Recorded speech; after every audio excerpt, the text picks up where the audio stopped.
And here we are. So here we are. Good day, everyone. Good to be your company. Hope you've had a gloriously wonderful day up to now. A very, very special session. One of those special guest sessions that we oftentimes have. But I tell you that the guest is special. But in this instance, I tell you, and the guest is special. So we have the very rare privilege of having Captain Ado Sanusi join us. And it is a privilege. For those of you who don't know, is one of the leading lights within the aviation industry in Nigeria. It's been long and steep within that industry, and it straddles so many bird's eye view of the Nigerian situation from so many vantage points. So it comes from it comes from the well, he'll introduce himself because I don't know how much of himself he wants us to, but there's such a rich depth of what he has to offer. But his main thrust is from the aviation industry, and there is nothing about the Nigerian aviation industry that is not known to the captain. So, like I said, a rare privilege. He is the CEO of Aero Contractors, one of the preeminent, I think probably, and he will correct me if I'm wrong, but I think that is probably the oldest airline in Nigeria, that at least the oldest that is still very much active. So he straddles that as the CEO, Chief Executive Officer. Before that, he used to be a commercial pilot. So it's not just an administrator straddling an entity, it's an industry expert who has commercial flight experience, and it brings that into play. So it was a commercial flight pilot, a flight instructor, very well trained within the aviation industry, Embry-Riddle Aeronautical University, Flight Safety International, University of Southern California. So a whole raft of everything. Worked for Cabo Air, worked for ExxonMobil, Virgin Nigeria, Aricare. So he has a vast array of experience within the aviation industry. So that privilege is rare. And of course, Captain Ado Sanusi. Did I miss out anything in the CV? Good of you to do this. Thank you for joining us. Thank you very much for having me. Yes, you missed out my public service after my short stay with Virgin Nigeria. I joined the public service, and I was the MD CEO of the Nigerian Airspace Management Agency, popularly known as NAMA, which is saddled with the responsibility of air traffic control system and air navigational system. So it's an ANSP provider in the country. Oh, all right. Under which administration was that? That was under His Excellency Chief Olusegun Obasanjo Oh, administration, and it went into Yaradua's administration, and then Jonathan's administration before I left. all right, but like I said, and of course, I know you're a bit bashful about it, but you come from royal stock as well, which a lot of people might not readily know because you don't frontally promote that. Yeah, well, I mean, you get born into family, so I prefer to talk about what I've achieved in life, and what rather than what I was born into. All right, brilliant. Shall we just launch straight into it? There's just so many things I'd like to talk to you about, and I'm sure the time is limited because it's very late where you are. Let me just launch into the thick end of it. So, one of the big, Nigeria should really have one of the most thriving aviation industries globally, certainly in Africa, because Nigerians are various travelers. There's nothing the Nigerian love more than to hop on an aeroplane. But we don't even have a national carrier, which we previously used to have, but we don't anymore. Other African countries, other Middle Eastern countries, countries within our bracket, they have these entities and they run them very well. But the debate now in Nigeria, do we need a national carrier or a flag carrier? So can you explain the difference between those two inflections, and then give us your opinion on what exactly you think the country does need: a national carrier or a flag carrier. Okay, a national carrier, it's an airline that is operating in a country that the country where it's operating out of has a stake, financial stake in it. No matter how small it is, the country must have a financial stake, whether 1% or 100%. So that is a national carrier, and it flies the flags of the country.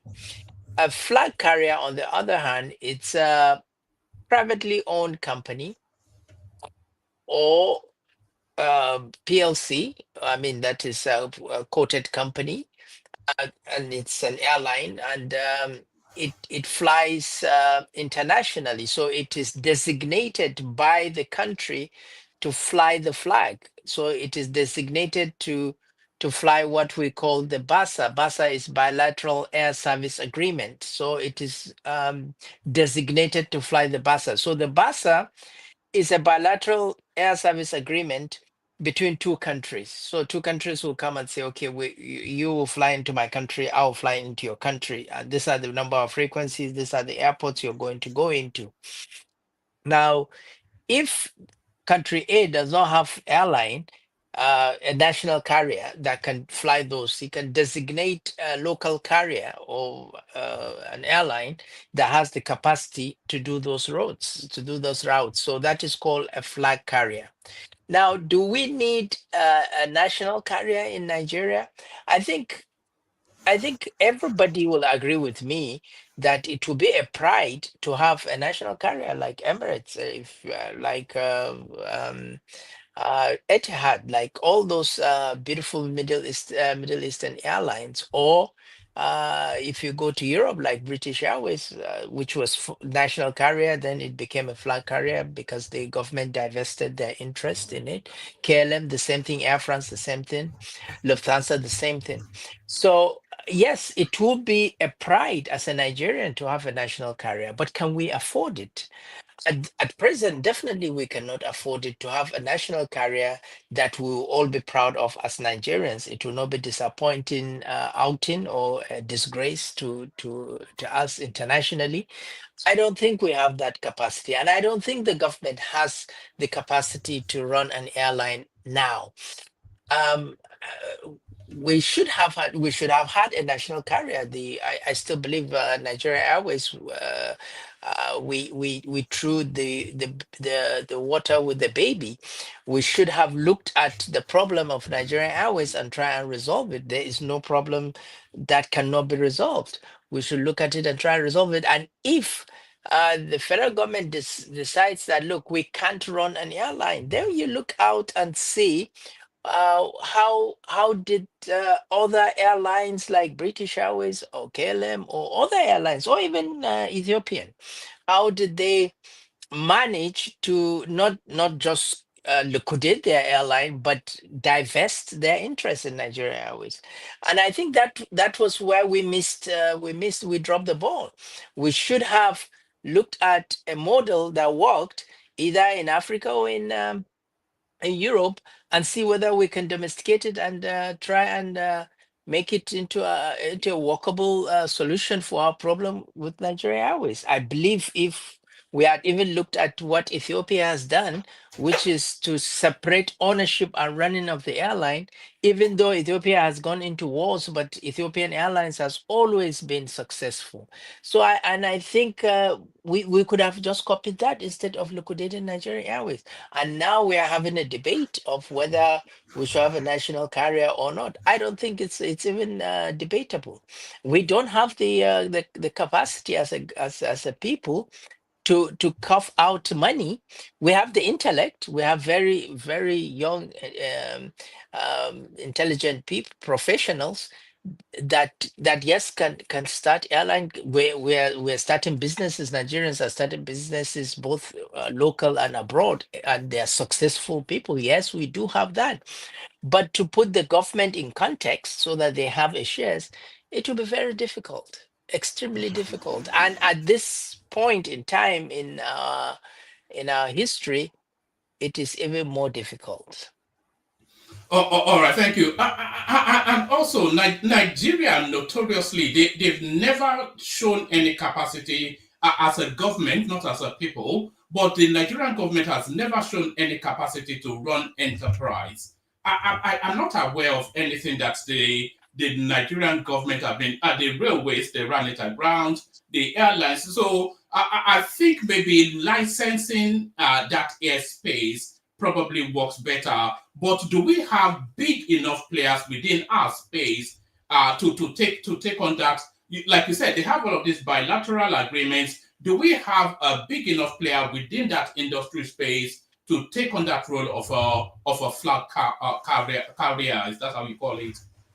Yeah, flag carrier. Yeah. You raise a very good point. Do we have a viable airline that can now be designated? Well, we have a couple of airlines that are designated as flag carriers in the country now by default.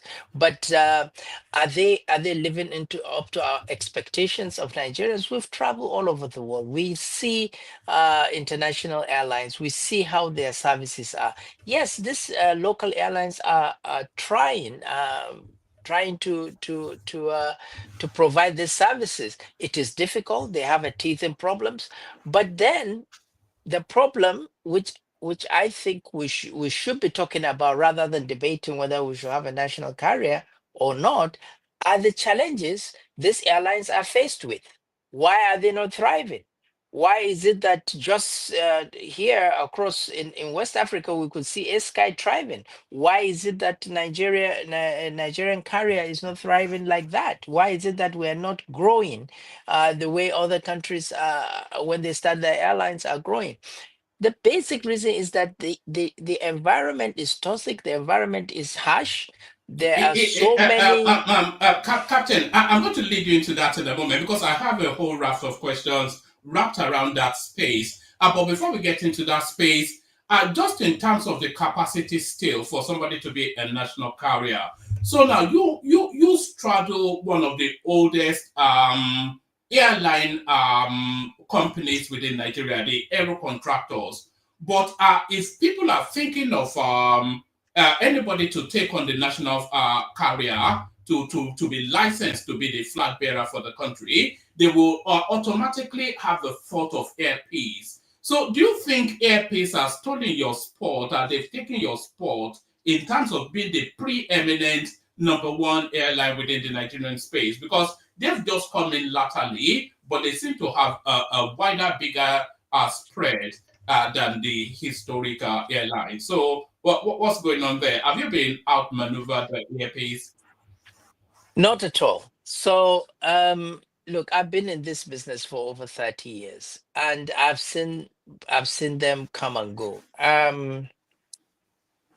At a time, Arik Air was the biggest carrier in Western Central Africa. At the time, Arik Air was flying over 150 flights a day. At the time, Arik Air was carrying, and I was the deputy managing director of Arik Air. At the time, Arik Air was taking up to 12,000 passengers in a day. That means that even when Nigerian Airways was at its peak, it didn't carry those kind of passengers. We can't have a vacuum in the Nigerian aviation industry. So now, Airpiece is of course has the capacity, has the capacity. uh, they have more airplanes, more routes, and they have the wide body airplane. So they have not outmaneuvered us because if you look at Aero Contractors, it's the oldest airline, more than 67 years, 68 years in existence, and they started as a logistic company for oil and gas, and they did that successfully, and nobody has even been second to them. So they did that successfully with a very impeccable safety record. They did that to the time when they now moved to airline, and I don't think their structure at that time wanted to go into mainstream airline, but they went into mainstream airline, and they did that successfully for some time. They actually captured the market share, and they held the market share for a very long time before Arik came. And when Arik went down, and they also had issues, they went into bankruptcy, and we're now under receivership. Same when Arik went, and then there's no vacuum, and Airpeace came up, and he had the same thing too. He has the capacity. He has a lot of airplanes, and so he now has major market share. He has the biggest market share in the aviation industry.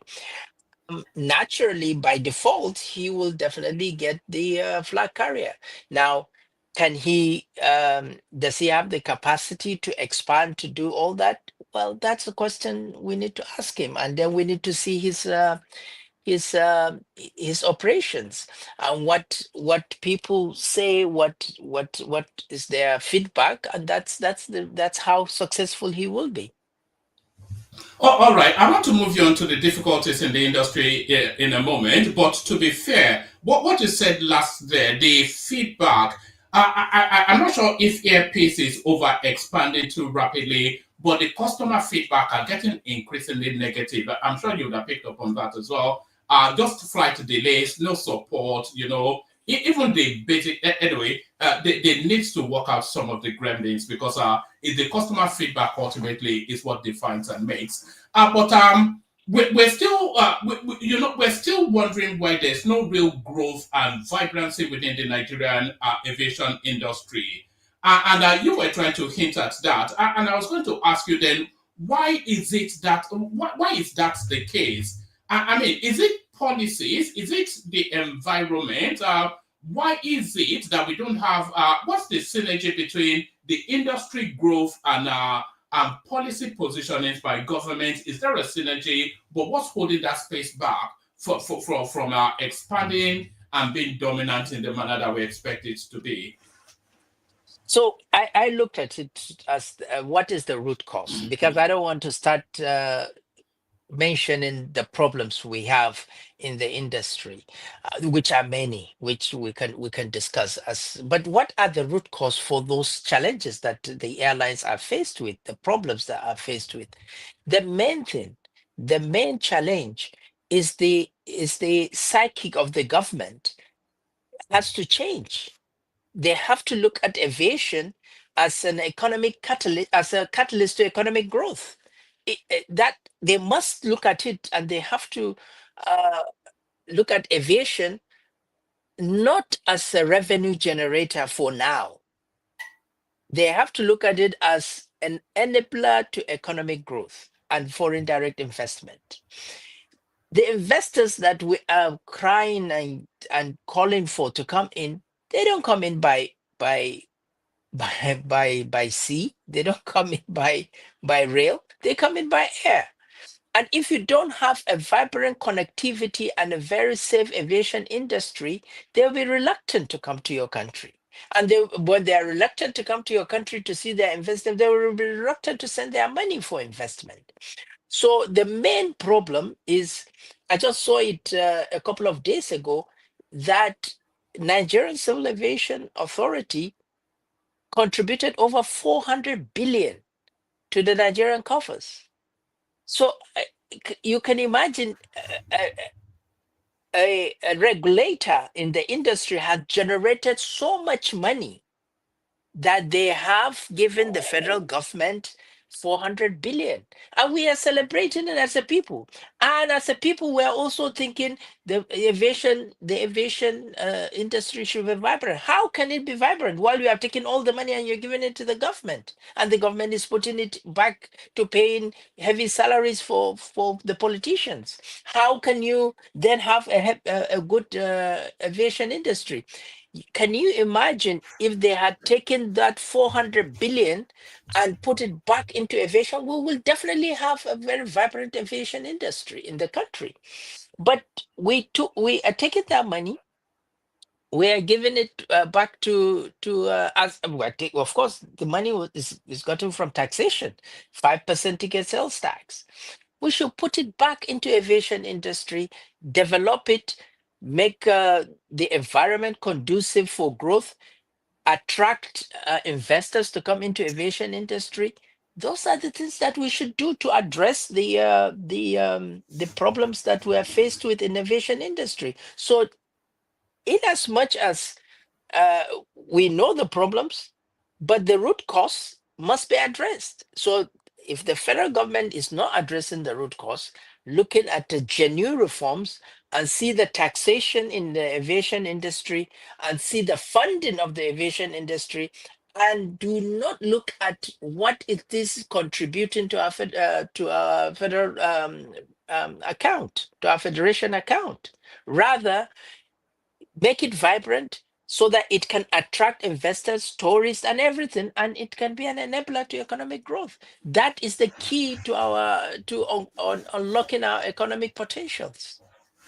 Oh, And oh, oh, I'm oh. saying sorry, and I'm saying this not abstract, but you can look at Dubai, you can look at Rwanda, you can look at I can keep mentioning countries. So it's not an abstract. It's been done in all the countries. Just going off the back of the examples you've just cited now, Rwanda, Dubai, etc., and going off the back of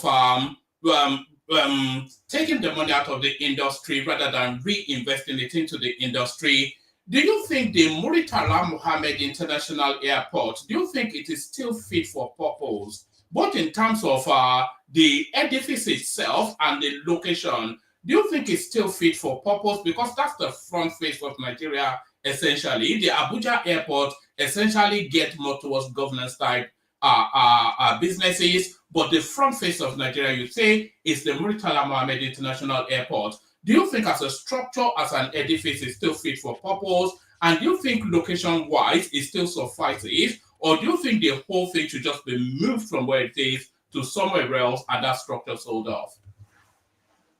No, you see, if you compare Murtala Mohammed Airport with Katoka Airport in Accra, you don't need anybody to tell you whether it's fit for purpose or not. And I'm not going outside West Africa. I'm not going to Europe, I'm not going to the Americas or Middle East. I'm staying in West Africa or even Ethiopia. I'm staying in West Africa. Our airport, it's unfortunately we are what, the sixth largest producer of crude oil. We have money, but our airport doesn't reflect that at all. We as I said, if you look at Accra airport, it's far better than our airport. Yes, I know the government is doing so much to address that, but the decay has been there for a long period of time.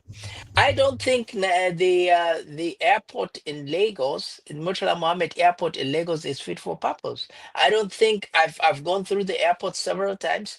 It always worries me. It saddens me to go through the airport because I believe we could do better. I believe we could do better. I believe if they can take part. Sorry, Captain. Are you talking renovations or are you just talking moving it completely away from there? Because even No, where it is, it's too busy a hub to have an airport. Yeah. I think even if we move it from the that current position and we put it in anywhere we're thinking of, if we still have the same mindset, it will still be another mess there. So to tell you the truth, I the airport is designed like the airport Schiphol Airport in Amsterdam. So why can't we just go back to the original plan? Look at the airport in Amsterdam. They didn't move it. It's still there. Why can't we just go and say, "Oh, you guys build this airport, come and renovate it"? This is the same. In fact, Murtala Mohammed Airport was built after Schiphol Airport in Amsterdam. So we don't need to move it. The land is even bigger than the one in Amsterdam. For goodness sake, it's the government. If they want to expand, they can expand. But we don't even need to expand it. We just need to not renovate.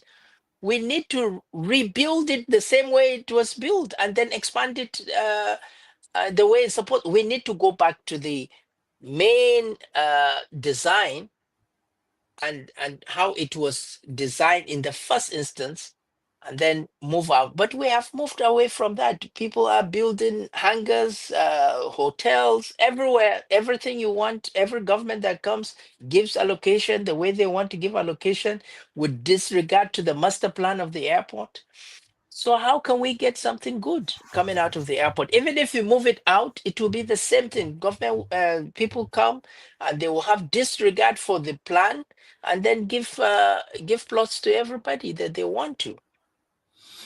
All right, brilliant. Let me move you slightly out of your comfort zone, your area of expertise, to the wider Nigerian experience. So, you know, it was actually Winston Churchill that said that of the Soviet Union, he described it as a riddle wrapped in a mystery inside an enigma. I think the same could be said of Nigeria, a very, very complex space. But that complexity captured in this tax reform bills that is currently being contended within the space. So, what's your reading of that situation? Why do you think there's so heavy a pushback? And do you think these reforms are necessary and they should be something that should go through? Yes, I totally agree with the current administration. We must make reforms. If we don't, we're we're just going down as a country.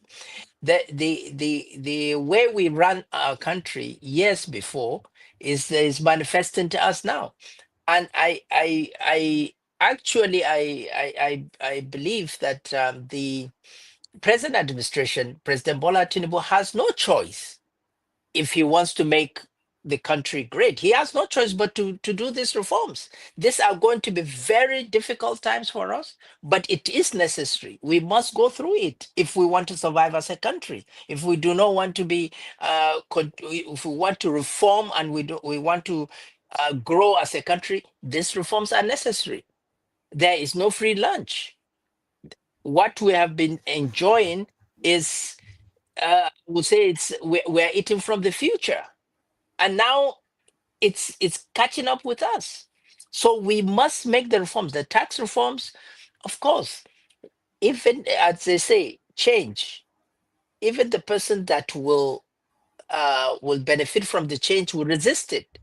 So of course, the ones that are even enjoying the status quo will resist the change. Of course, that's why they are resisting the change. But I believe President Tinubu is actually making genuine reforms. The way he's implementing it may be debatable, but I think is genuinely, and I don't think he has even a choice. He has to do the reforms. If he wants to succeed as the president, he has to do the reforms because the country is in a very big mess. I think exactly where you are is exactly where the conversation is. Even his most ardent critics, they have to acknowledge that even a lot of people will even suggest that these reforms, they're not acts of genius, they are acts of necessity. It's not as though he had any other choice other than to pursue as he's pursuing. But the manner that he is pursuing these reforms is what's jarring people, the way is weighing heavily upon, especially within the food space. Do you think do you think there's been a misstep in terms of the cries of hunger? That if the reforms are necessary, but is there a misstep in handling that food insecurity and Nigerians crying of hunger? I'm not sure that we've ever experienced that before. Do you think that space is being mismanaged? The food situation, the food crisis. No, you see, Nigeria is a complex country. It's difficult to say that this is the real problem, and you just go and nibble it, and then that's it. It goes off.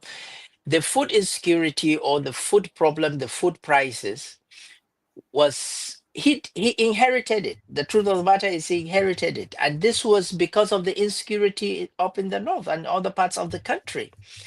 Farmers were not allowed to go to farms. And so there was food scarcity. Now, what I expected the government to do, when I was going to school in primary school, there was we used to see a lot of silos, and they say it's strategic food, strategic reserve in case we go to war. We can now bring those strategic reserve and and shock the system.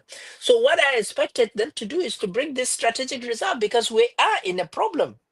We do not want the food prices to go high. So I thought grains would have come in strategically to lower the prices. But anyway, we don't know whether we do have the strategic reserves. So yes, he inherited it, and I believe they are trying to manage it. But again, so many of the implementations might have some flaws in them. Like he wants to bring inflation down, he's increasing interest rate. That will work in the United States, where 90% are on credit. So if you increase interest rate, people will not spend. But our economy is a cash-based economy. 90% of us are not on credit. So how will a common increase in interest rate affect a common man in Nigeria? It will not.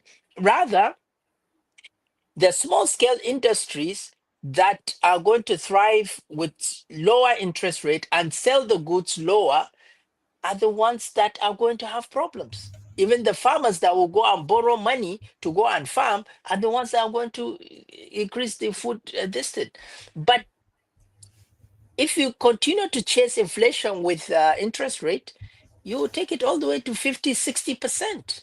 And still the inflation will be going to 30, 40% in a cash-based society. So I don't think that those are the implementations that I believe the the, um, the government should look at. Maybe they should come back and see. You know, when you do a reform, you need to come back and see the impact, and then look at it and do adjustment to make sure that it's effective and it has no negative impact. At the end of the day, all these reforms are done for the people. Now, if the people don't live long to see the reforms, then the reforms is negated.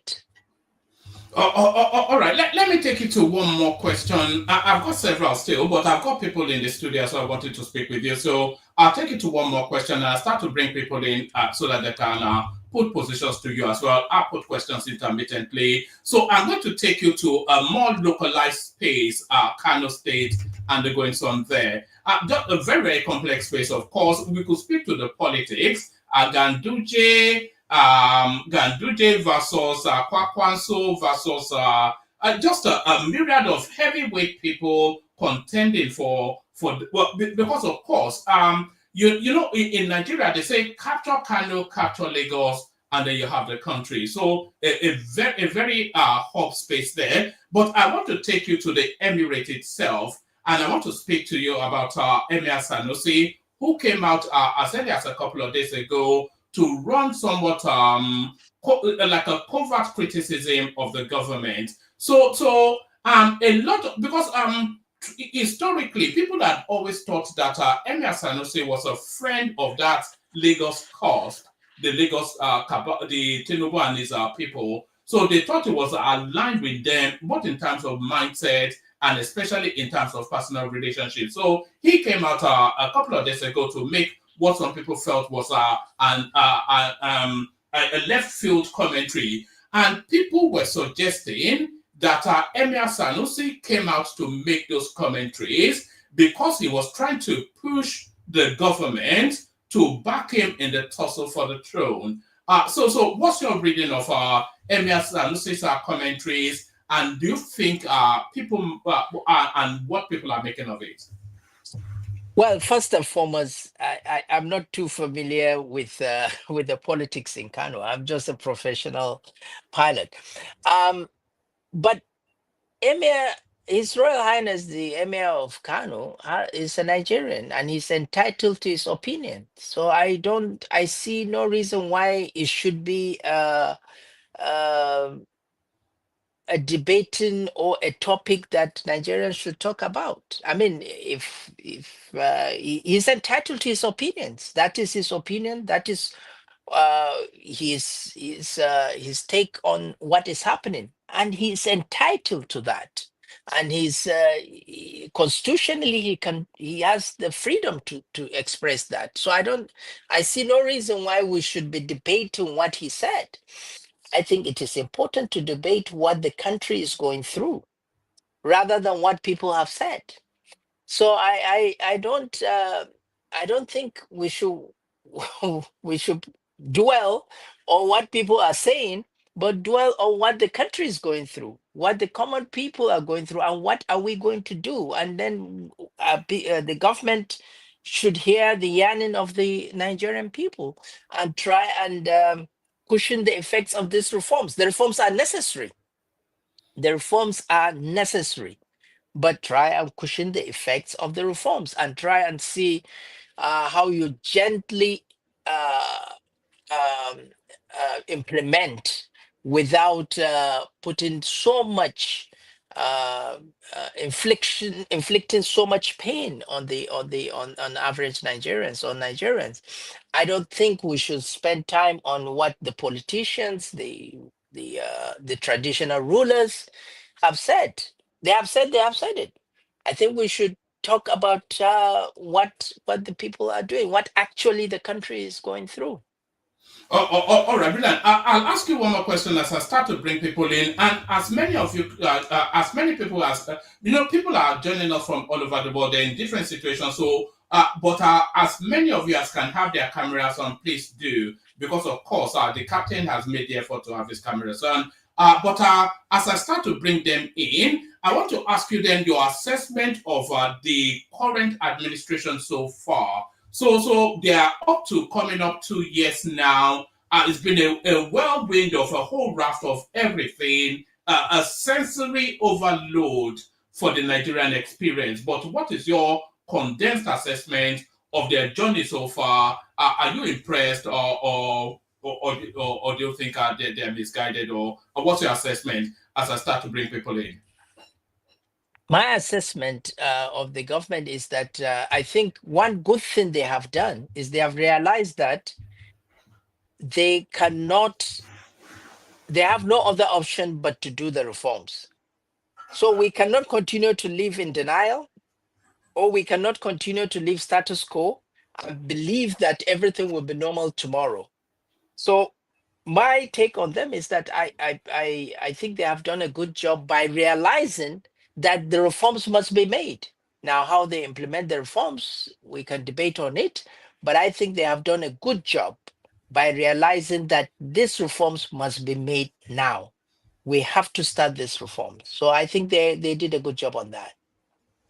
All right, brilliant. Like I said, can people have their cameras on if they are able to where they are, so that the captain can see who is speaking to. So we go with the person with the camera on first. Prestige, good to have you here. Introduce yourself to the captain. Tell him where you're joining us from, and then put a position to him. Man of Prestige. On mute. On mute. Yeah, good evening, everybody. Yeah, good evening, Mr. Ado Sanusi. It's nice to have you on this platform. It's a great honor to be speaking with you. I was reading your LinkedIn earlier, to know who you are, to ascertain who you are.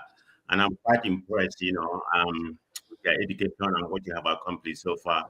And I learned you went to some of the aviation schools in Florida. I don't know the Yeah. one you went. There's one in Tampa. There's one in Orlando. I think there's one in Miami. It's about four of them over there. The Then one in another The one, one in Daytona oh, the one in Beach. Daytona. Okay, and I'm quite impressed too. You went to my alma mater, my graduate school. University of California. University of Southern California. I saw you went there too. So I'm quite impressed. So nice to have you on this platform. So what I'm going to ask you is going to be a political question. Let me begin up with the tax reform. I'm in support of the tax reform.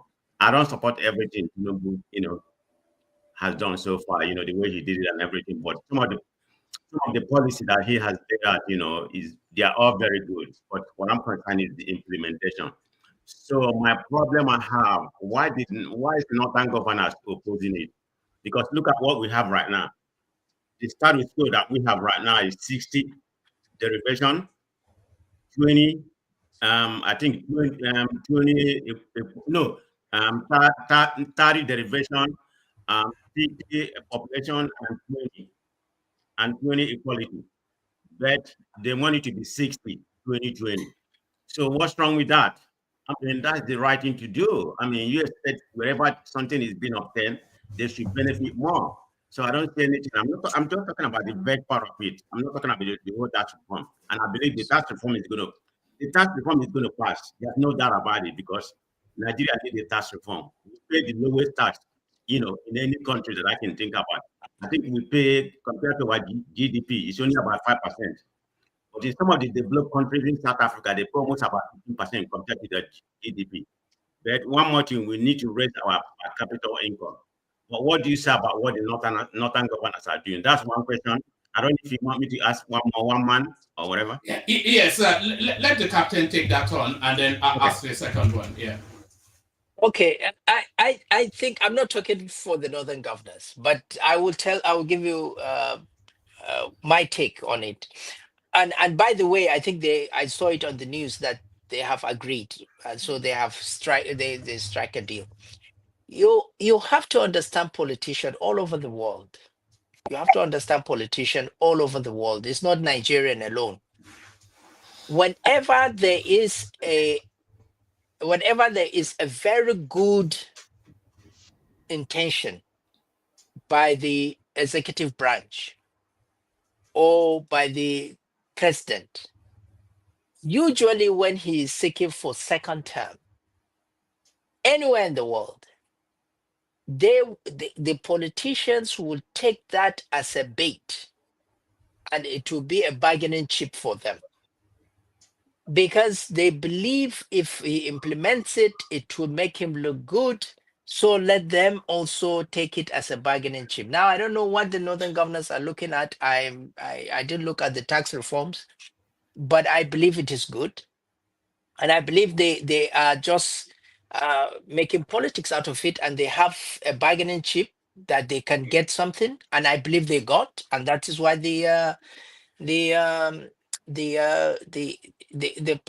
have come into a consensus, and they've agreed on how to go through. I think that's what I saw on Friday yesterday in the newspapers, that yes, they know the governors have agreed on the tax reforms. So I don't think the northern governors are saying no to the tax reforms completely, but I think they are using it as a bargaining chip to get something that they wanted to get from the government. That's all. And Oh, it's done all over the world. I mean, look at the United States. They have a very good bill for immigration, but Trump said the guy shouldn't pass it, and they didn't pass it because they don't want Biden to look good at that time. So it's politics. yes. Just before you go on with your second question, Prestige. Just where you are, Captain. You mentioned Trump. What is your expectation of what we should anticipate as early as the next 2 days now? What is the next 4 years going to look like from your point of view? From my point of view, I think Trump is anti-establishment, and so he's definitely we're definitely going to see some fireworks, some anti-establishment fireworks, and it's going to be interesting. But again, status quo cannot continue. I believe we are resistant, and I'm not a Trump supporter or a Biden supporter or a Democrat or a Republican. I mean, I'm just a Nigerian, but I believe I believe that whenever there is a change, we should not just blindly resist it, but look at it and see where this change is going, and probably what is it that it will bring to you personally and to the country. All right, Prestige, back Okay. to you. Yeah. Yeah. Thank you very much. You have, I think I align with your response. You have answered, the question that I posed to you. You answered like a modern technocrat. So thank you for that. So my next question is about, I mean, because what happened in the north affect the south. To be specific, I'm the southeast. I'm from the southeast, but I'm a Nigerian first. So whatever happened in the north affects the whole Nigeria. Whatever happened in the east, the southwest affects Nigeria. So my problem is about what I read that's kind of alarming to me. Yeah, according to the International Migration, International Migration Organization, they stated that there's about 215 IDP camp in the north, and over 370, out of school, roaming the street. So the question is that what I know we have our own problem in this. There's no doubt about it. But I'm so appalling about what's going on with the IDT camp and everything, and the kids running around the street. What's going on in that? Because we have a lot of educated people in the north. One of my best friends who work at Mayo Clinic in Jacksonville, Florida, he's a research, stem cell research specialist. His name is Dr. Abba.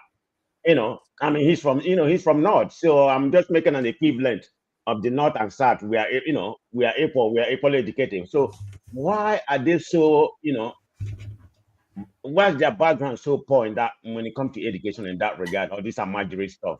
Can you can you make a statement in that, please?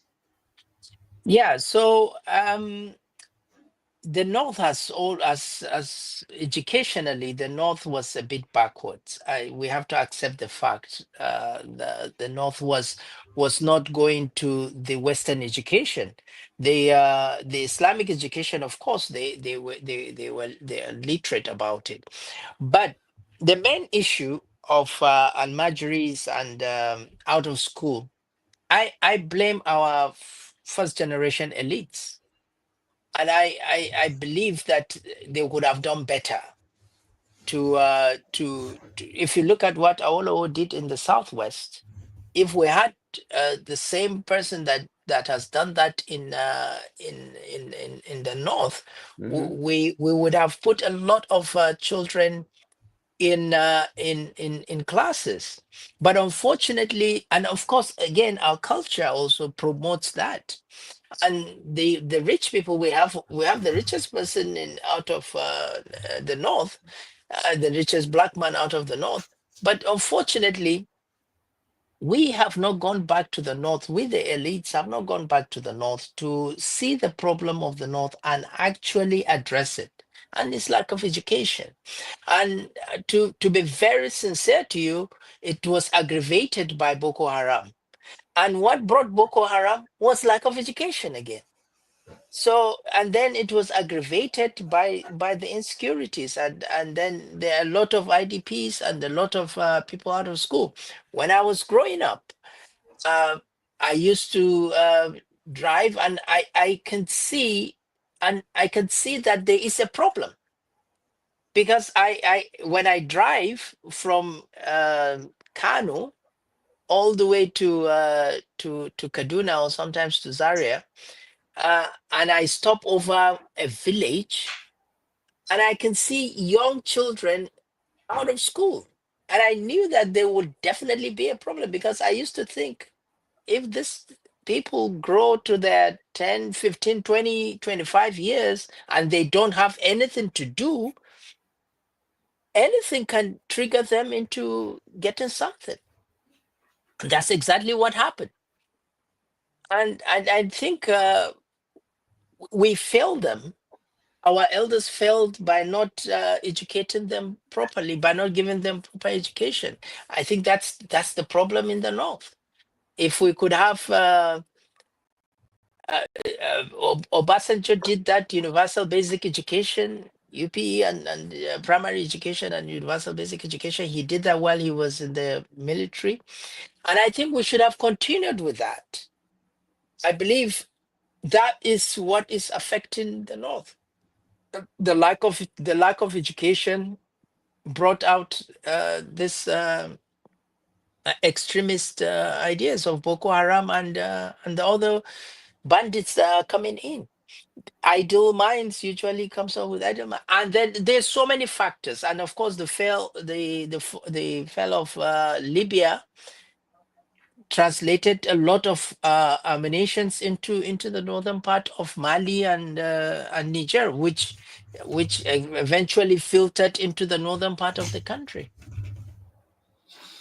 So what's being done to reverse that, or what can be done to reverse that? Because if the problem has been, and I think this is one of the things that Emir Sanusi was speaking to in his first incarnation as the Emir, and then I think probably still what he's going to be speaking to in his now new incarnation. But what can be done to stop it and then reverse it? Is it a case of giving up on a certain generation of people and then picking it up from, let's say, round about the 10-year-old to create a new generation? So what's the way to No, yeah. I think the key to this is in the hands of the governors of the northern states. And I still say it, the governors are living, they know what to do. They can create vocational schools for those that are already grown, and then ensure that all the other create schools and ensure that it becomes mandatory for all children to go to school. Everybody must go to school, must be educated, and that is, and the key is with the governors. But unfortunately, the politicians love status quo because they can get the thugs, they can get the way they want to maneuver their elections, so they will preserve status quo. So we need genuine reform governors to make a difference, like the governor in Borno State. Yes, if there was ever one governor that all Nigerians endorse, it's the governor in Borno State. I've not yet heard a bad word said about him, which is quite unusual for a Nigerian politician. But Prestige, stay with us. Let's go from you to let's go to Patoski. See what he wants to say. So Patoski, you're up next. Unmute. Introduce Yeah, yourself to the captain. Tell sorry, him tell him where you're joining us from, and then put a position. Patoski. sorry. This is my face, but my front camera, I don't know what's wrong with it. This is my face.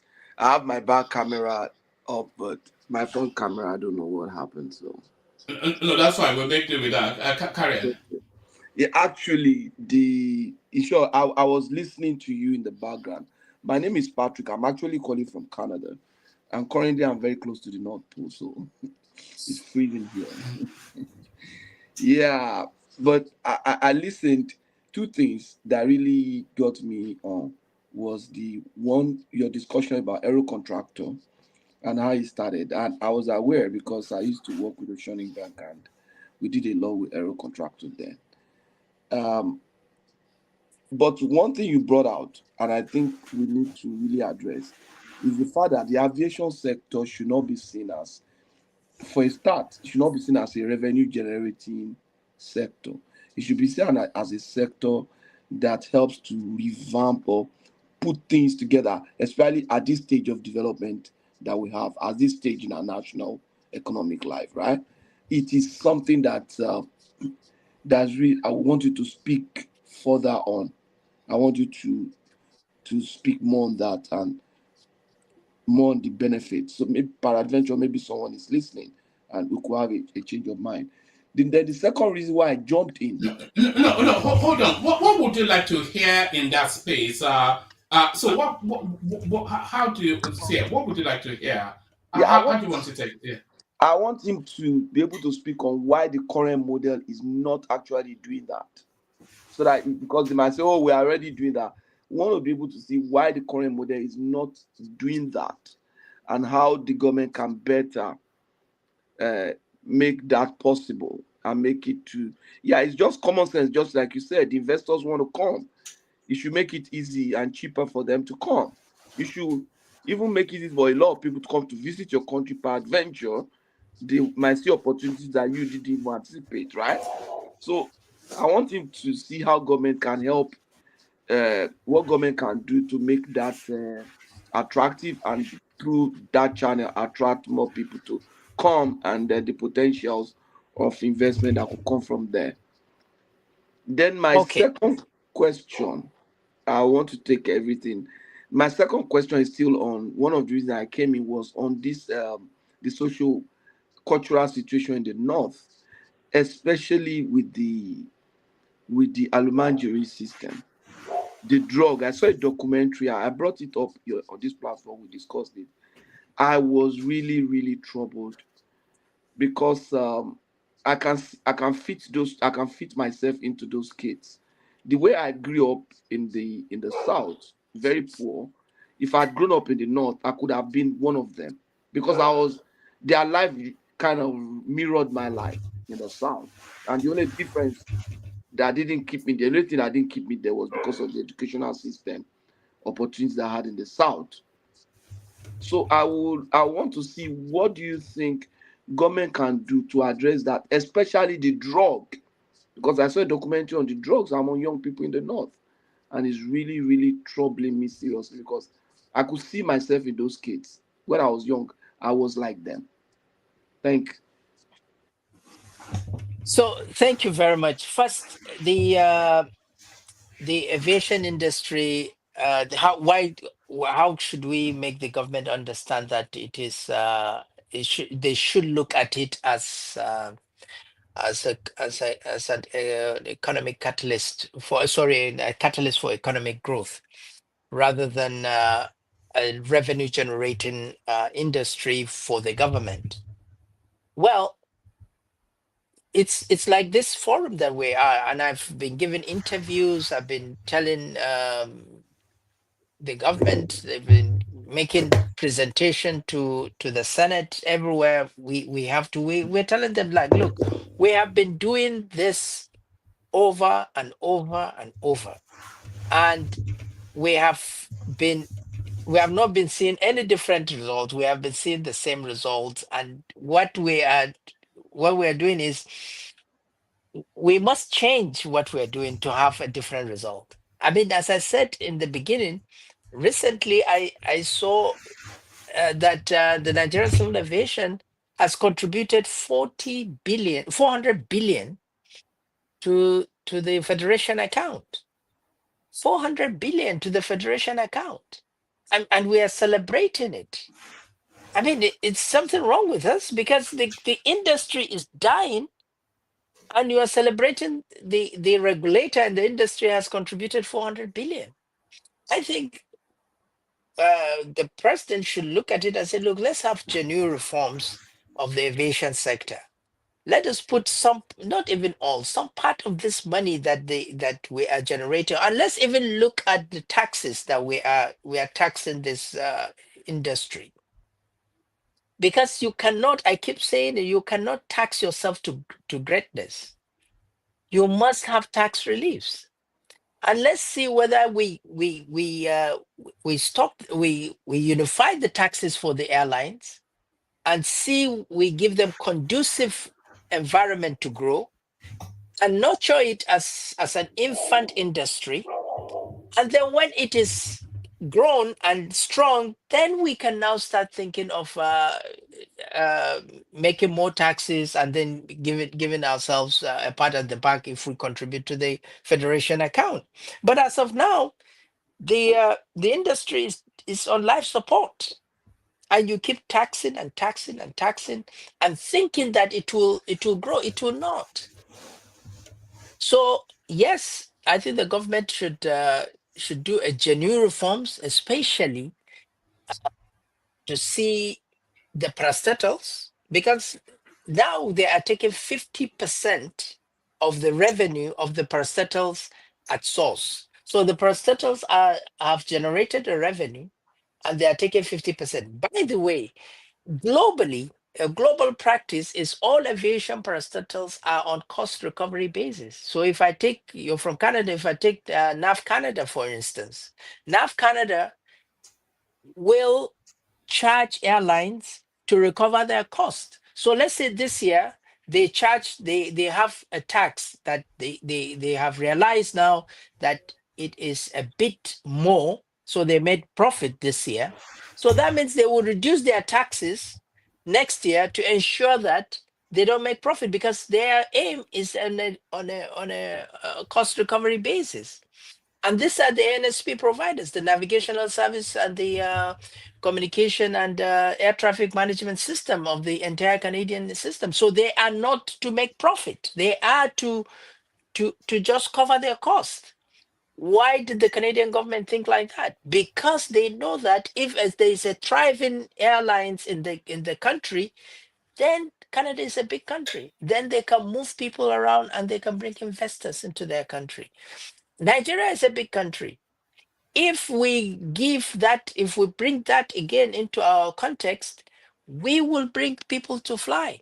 We are 250 million Nigerians. If 10% of Nigerians fly, that's 25 million.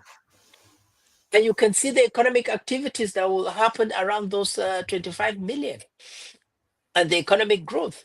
These are figures that we could see. Sorry, this is Nigeria, so they have taken my. Is that up NEPA? Is it up NEPA? Yes, of course. So I think if you give me a minute, they'll put on my gen if I have diesel. All right, we can hear you, so we can still carry on. Yeah. Yes. Yeah, Patrick, you had the second space you wanted to. Yeah. My second question, yeah, I already gave you my second question. The drug and the drug and the social cultural situation there. How better can we, especially the drug situation there? All right. I think our guest has dropped temporarily up NEPA. This is the thing. Can you believe we're in 2025 and they're still, they've never taken my light here ever, ever. Have they ever taken light where you are, Prestige? What's going on, man? So that's our guest right there. He will join us momentarily. He's just trying to sort things out. And one man, almost the same time they took my own light. Why? I mean the They just national take his light and take my own. Always this time. Oh, God. the national grid has collapsed again. I mean, what's going on? Now, wow. Man. It's just unbelievable, really. We joke about it. So there's no reason why they should still be taking. It's 2025, but there's no reason why they should be taking light still. They're not inventing electricity.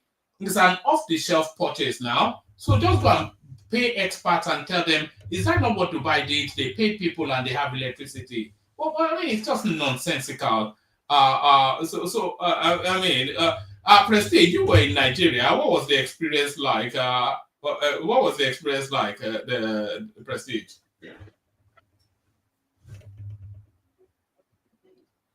Yeah, yeah. Thank you. I don't think I've been on this platform since I came back, about a week ago. But yeah, it was kind of like a mixed experience that I had. Like I stated, I was in Lagos for 3 days. Then I went to Abuja. I didn't go like I normally go travel, further southwest or north. But pretty much most of the time I spend in the southeast, exploring different part of southeast, particular, always go to River State, because my in-law is from there, my brother Mario over there. So having stayed there, it was kind of a mixed experience to a certain degree. I mean, I had fun. It had nothing to do with me. So I'm not going to stop about me. I'm not going to use my privilege to say what's going on in Nigeria. That would be a disservice to the people of Nigeria. There's a lot of people suffering.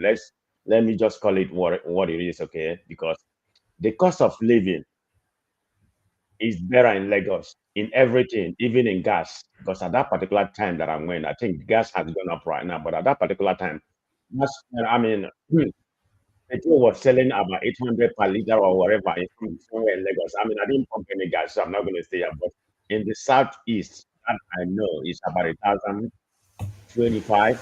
So it's more expensive in the southeast, maybe because of the transportation and all that kind of stuff. It's always expensive when after such and after you pass Lagos.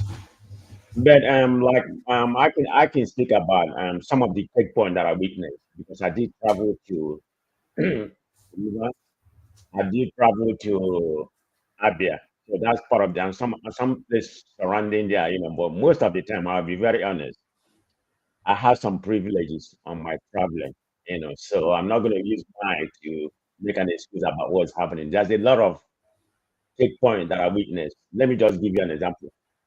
From Owerri to Aba, because I took, we drove from Aba to Umuahia on our way.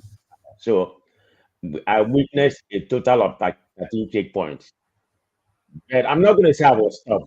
Okay, we wasn't stopped because of the privilege we have, but there's a lot of people that was stopped. So I don't really know what actually transpired in that way. It's a lot of checkpoints. And one other thing that I witnessed. Do you not feel those checkpoints are justified though? Do you think they are justified that they will be there? No, not. I understand your point about justified because of the insecurity in that area, but it's not because of their just that they should have minimized it. But it's not even about the checkpoint that I'm concerned. It's about the extortion because every checkpoint is stopped. It's about money. They're going to ask you for money, and some of the checkpoints you see the police, the military people. I mean, okay, there's military checkpoints, there's police checkpoints, even the Air Force. You see them there too. So what are the Air Force doing in the checkpoint? You know, and some of them they are not even coming out to ask you for their document or whatever. They will be in their tent. They hire some indigenous people, some of these young guys. They're the one that's gonna come and ask you for money. You know, this is what I noticed. I mean, I did not really witness it per se. Like I said, I have a privilege. So that's a different story in that regard. But the checkpoint, that's a lot of checkpoint. Even on my way back, from Umuahia to Mbise, from Mbise back to, Umbisi, just about 30. that's where Chioma is from. Now Umbisi, but carry on. Of course, I have a relative in Mbise. Yeah, we did something in Mbise. So, I'm always frequent there every time I'm in. So that's not I always go to Mbise. So we have a relative over there. Anyway, it's a lot of checkpoint, but to make the story short, it's a hardship in Nigeria. Let's call it. I don't know how much they're paying them for minimum wage, 70,000 or whatever. I think Hope Uzodinma has not approved the 70,000. But that notwithstanding, and let me tell you one man. Hope Uzodinma is the most useless governor I've ever seen in my lifetime. You may support him because he's an APC. That man is not doing a jack. He is not doing a jack. He is busy making babies. You know that this man is 66 years old and he married a lady from University of Owerri, 35 years old. That's the second marriage. And he has kids like about 9 years old, 10 years old. I think about 4 or 5 of them, by this woman. I mean, you're supposed to be a grandpa at the age of 66, you know, and you are celebrating your 10 years anniversary with a 35 years old lady, when you are 66. You So the you reason why sound I'm you mentioning. sound you sound jealous that he's getting more babes than you. Eh? Is getting more babes than you? Is that what it Okay, you is? don't know me, so we're not gonna go there. What do I need a 30? One man, can I come in? Yeah, come in. We're waiting for our guest, so yeah, come in. We're waiting, right? That's what you're saying. We're waiting. This Yeah, is go ahead. this is life in Nigeria. That is why when I come here and tell you guys stop speaking of dirty December, it's nothing. It's not the bone of contention. Like, just imagine how many people going through this type of NEPA situation in Nigeria. Even companies that have what do you call it, Gen, right? Once NEPA takes light, they have to go back and put on the Gen. Some people don't even have the oil to power on Gen. So it takes a lot from their work, from their work. They have to produce things. You get my point? So it's not nothing is functioning in that country without electricity. Like the basic things we need, we don't have. And nobody should ever say that we have those things. And we come here on social media, we come on Instagram, and we're talking about Dirty December instead of speaking negatively about the country so that our governor can do something about it. I don't know if I'm making sense. If we can disgrace our governors like Kemi Badnoch is doing, maybe this man will still be with us. Maybe he will be with us by now. We would have 24-hour electricity. These things are possible. It can be done within 24 hours, but we limit ourselves. You get what I'm saying? Our mind, we're so lazy sometimes. We don't want to reach our full potential. We just limit ourselves. We're just It, waiting like we're it, it, it, Nigeria. it's quite a thing actually. It's not even something to be laughed away. There's no reason why we shouldn't. We're a wealthy country relatively. What is it? Just pay people who know how to do it, install electricity, and let people live their lives. I mean, what's the difficult? I don't get it. I don't get it. What's the difficulty? Yeah, can I say something? Yeah, of course. Yeah, Chioma, I share your narrative. You're exactly right on the spot. Okay, we have a problem in that. I mean, we can have all dirty December we have and all that kind of things. I mean, how many days that lasted and life go back to normal. I don't know how much they make. 200 and I don't know how many million they make in that this dirty December. Yeah, it's good for tourism, but we have to have electricity. I mean, we have to have security and everything. So something has to be given in that country. We can't go like this forever. I mean, we have all the resources, all the manpower, to be a very good country. But it's pain me that we are lucky. Mama, let me tell you something. For Sorry, hold example, I'm on. just going to give you one. I'm just going to give. Sorry, hold on. Choma, let me mute you for a moment. There's a bit background noise coming from. If you want to speak, yeah, carry on, Prestige. There was a heavy background noise coming there. Yeah, carry on, Prestige. Yeah. I was gonna tell you something about the expenses. This is just one example. You have to know. There's a place at Ikoyi. I mean, it's a very nice place, at Victoria Airline. Like I said, whenever I go to Nigeria, the first thing I do, I love amala. So anybody can tell you whatever they want. I love amala, and I ate, amala that place. The last time I was there, the amala, when I say the amala, I mean you can get amala for 7,000 or that kind of thing, for other places, but their own is special. Yeah, and of course you're gonna have all kind of including drink and everything together. The last time I was there, my plate for everything that included was 17,000 for everything. But this time it was 30,000 naira.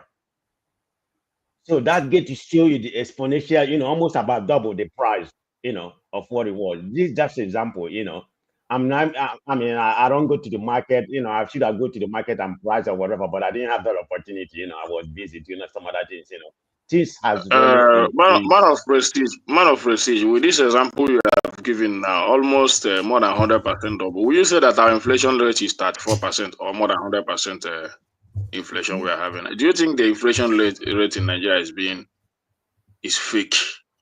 Because what you just No, gave in now as an terms of example is it might be official. It might be official 34% or whatever it is, 34.8%. I think has gone up like 0.8. But that's not really the food inflation is a different, it's a different ballgame, it's higher. I think the kind of inflation they are giving is within Lagos, all those metropolitan area. But when you go back to the village and some inner place like Imo, Port Harcourt, and something like that, it's a different ball game. It's more expensive. Like I said it here when I came back from the village. I yes. told one man that I quickly run back to I was in this platform complaining that things are expensive in Lagos. But once when I travel to the east, I see Shege. I told one man. That All right, gentlemen, we have our guest back. Hold on, we have Oh, our nice. guest back. Let's carry on. I'm not quite sure. Yes, it was. We understand. And we were just alarming whilst we were away that in 2025, a country with I mean, it's unacceptable. We're not asking them to go and invent electricity now. Just go and purchase it and install it so the people can use it. We can afford it. Yeah. So I mean, why is this? Yeah, no, the problem of electricity in Nigeria has been lingering for a long time, and generation. I happen to delve into it so much, so we will not have we can't solve the problem immediately. So that we understand, it cannot be solved immediately. We can generate the power. There's no problem. In fact, ExxonMobil can generate enough power to power the whole country with the gas they have. All the flaring you are seeing in the Delta region, we can generate the power. The problem is two things: the distribution and the billing. We have since 1976 or in the 70s or even in the 60s, those are the infrastructure that was built for distribution. And now they say the national grid is failing, national grid is failing. Of course it's going to fail. You have built an infrastructure that probably the lifespan is 25 years, and then it's supposed to be maintained every two years. You build it and you never maintain it. And now it's getting to 30, 40 years or 50 years without any planning ahead of time to change it. So now we have a situation where they are generating the power, but the grid is failing it because the infrastructure cannot take it. I'm happy that I heard that they've signed some contracts with cement for distribution, and there's some smart ways of billing now that they are coming up with. But the problem of power will linger for a while in the country. It's unbelievable because it's looking like a very heavy spend for them to get it right. It's a really if you want to attach, we're looking at what some $20 billion thereabout investment, but still it's unacceptable now. It's just unacceptable. It's just yes. To get back to the conversation you were with Patoski, then Patrick, do you want to remind the captain what your last question was, and then we'll move it Yep. around. Yes, I think I remember what he was. He was talking about the social, cultural, and the drugs issue. Yes. Again, it goes back to the governors of the states. Look, I'm a true believer that government knows how the drugs are being transported into the region. They do. And if they don't, then why are they chief security officers of the state? They can and they should stop it. But again, politicians are politicians. They probably would like to give their talks some of these drugs. But I believe that if a governor is very, very up to task as a chief security officer of the state, he will know exactly how the drugs are entering his states, and he will fight it. Because the drugs are not just appearing, they've been transported, and the security agencies, and they're transported not anyhow, but they're transported on our federal highways. So they will see them. If I'm traveling from Lagos to Kano now, I will probably get searched 4 or 5 times, or maybe 20 times by road. And they search me, and I open my bags, and they search. But how come they don't search the drug dealers or the guys that are taking the drugs? The drugs are not manufactured in the place; they are manufactured outside the country and imported into the country. All right. All right. I think maybe Patrick is going to push a bit more on that. But we go on from Patrick to Ekene. But on our way to Ekene, let me ask you a question. There's this agitation for secession in Nigeria. The Sunday Igboho narrative, and especially the Nnamdi Kanu transmuting into the Simon Ekpa narrative. What do you think is going on there? And really using Simon Ekpa as the case study, what do you think is going on there? What do you think is propelling that space? This sense of injustice that they feel underpins their narrative, is it justified? So what's your take on that space? The agitation for secession, citing Simon Ekpa as the example. So cessation stuff that we hear is all due to injustice. and a particular part of the country feels that they are being deprived or they are underdeveloped. That's why they feel that they want to get out of the place. But I believe in true Nigeria. I believe that it wasn't by accident that we are together. I believe it's God designed that we are together, and I believe we will be a strong nation. But if there is a cessation and there is, let's say, a referendum, as they're saying that we should have a referendum and everything, we should just look at what happened everywhere in the world where countries do that. They usually end up in some kind of conflicts when there's cessation. So I don't think.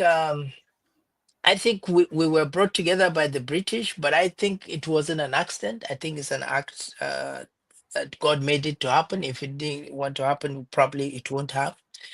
Um, I think that fairness, equity, and justice should be the thing that we pursue rather than the division. Because the moment we divide, the same inequity and the injustice and unfairness will still happen in those regions, and then there will be conflicts because certain clans will think that they are being deprived.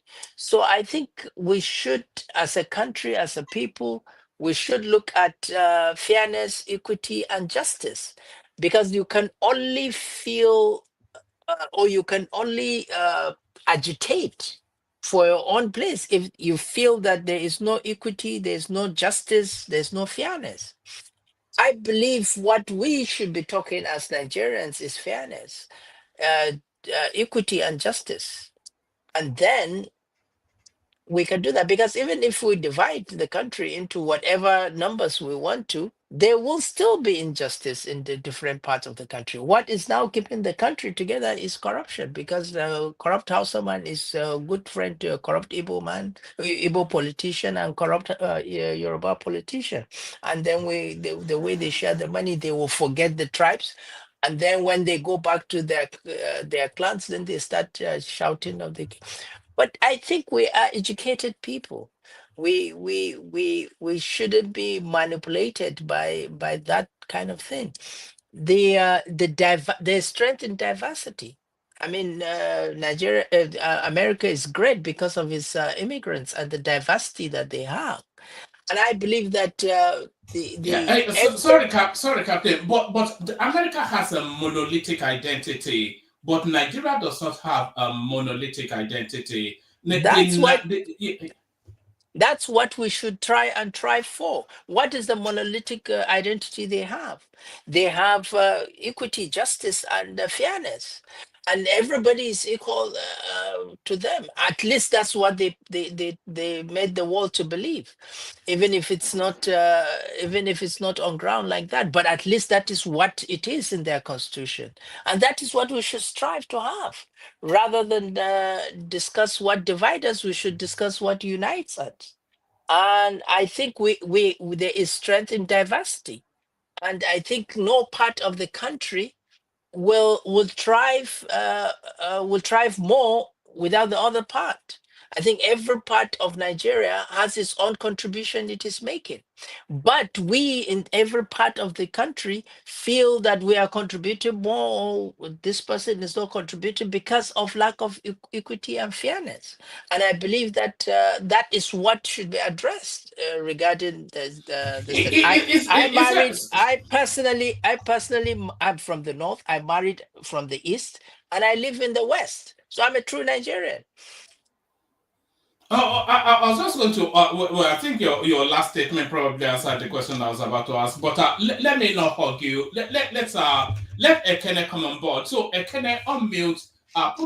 Introduce yourself to the captain. Tell him where you're joining us from, and then put a question to him. We try and cover everybody on the screen. But we still have the captain. Ekene. One man. Yeah, good day, Captain. Nice to have you. Thank you. Yeah, I'm Ekene from. I'm speaking from Lagos. the Alaba man in the platform. Um, you talked about. I was listening to you. Very brilliant suggestion you are making, especially your last answer to the what one man just asked you. Very brilliant and very welcoming. But I still want to ask on that regard. You talked about we are educated and they were not supposed to be used by our politicians. But don't you think that the educated one today are now being used by the politicians? Because when you go on the internet space, both on the X, Facebook, is the educated one you see making derogatory statements, causing division in Nigeria. While you go in the real sense, in the street of Nigeria, you see uneducated one embracing themselves, doing businesses, local businesses together without thinking whether this man is an Igbo man or Hausa man or Yoruba man. But it's the educated one that is teaching them that we are different. This is what happened. Why you should not associate with this person and all that. So we cannot say we are blind to that. When you go to the X space, you see it going on, and these are coming from the educated one. So, are we really educated? That's my question. If these are the problems we are facing from the educated ones, and so, and another thing I want to ask you is this: you talked about the task in the aviation sector, government taking about is it 50% and all that. So this is but the you mentioned that I was marveled. So government is getting such kind of tasks, and you give example of Canada and all that and all that. But in this government, we heard that Nigerians are not paying task. Nigeria just begin to pay task.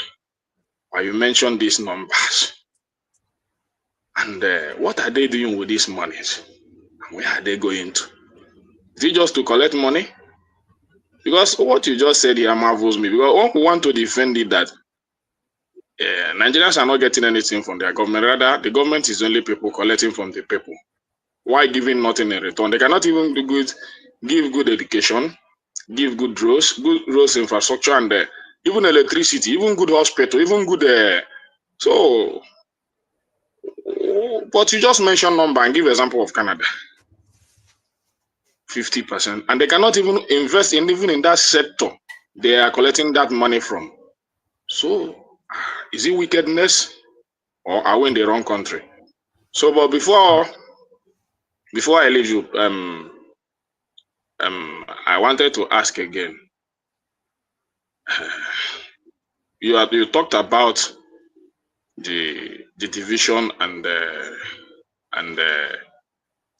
inequality in this country, but many parts of the country believe that a section of this country is not qualified to be the president of this country. So, what are we going to do for us to begin to embrace our diversity and know that one or two sections cannot hold this country ransom in terms of presidency? Thank you. All right. Are you clear on what that last bit was? Essentially, a conspiracy between the Southwest and the North to exclude the Southeast from power. I think is really what it can be. Okay. Yeah. Yeah, I will start with his first question that says that are these educated people being maneuvered by the politicians?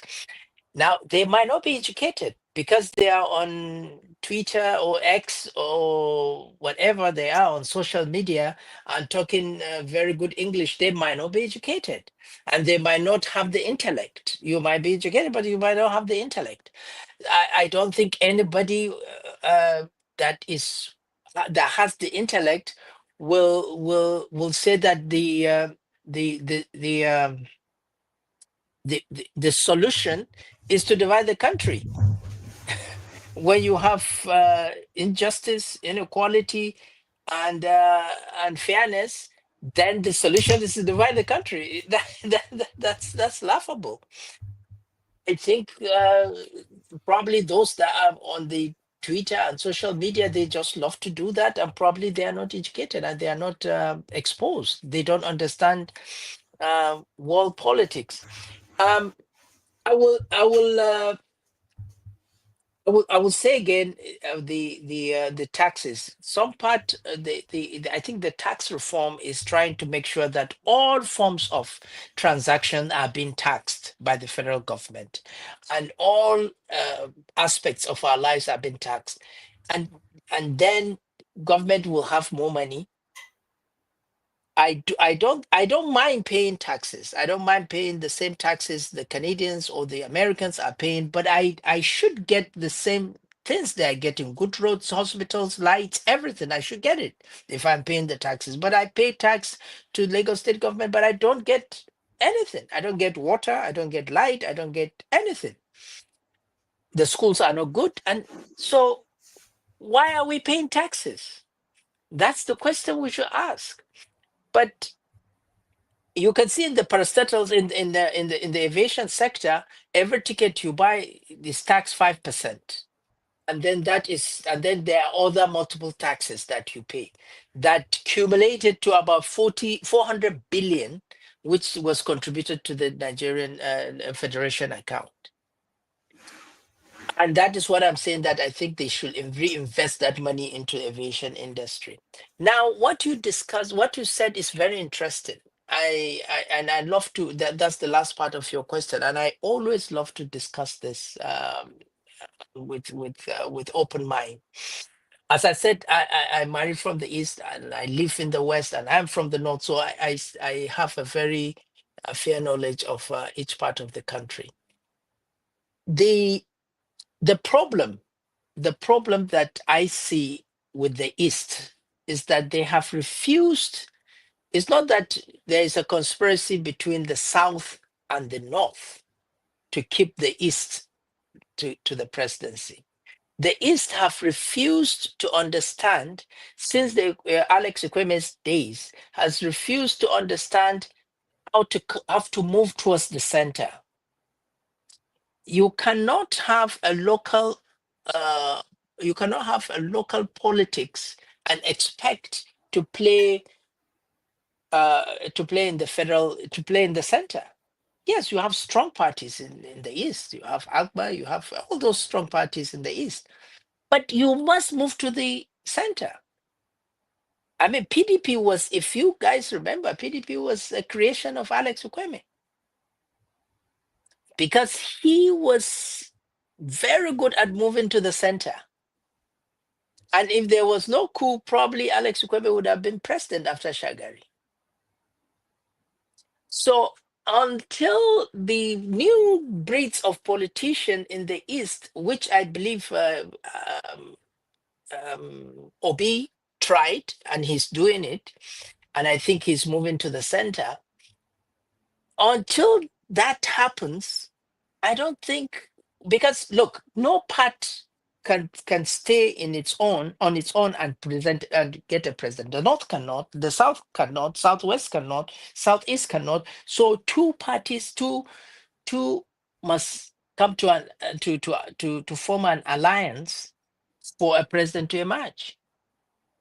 And that was what happened during MPN and Alex Ukweme and the MPN and MPN, yes, MPN days. And until that happens, there will be that gap. But I can see Peter Obi coming towards that and closing that gap. And I believe it's just that Peter Obi is not a typical Nigerian politician, so he doesn't dole money out. So, and most of the politicians that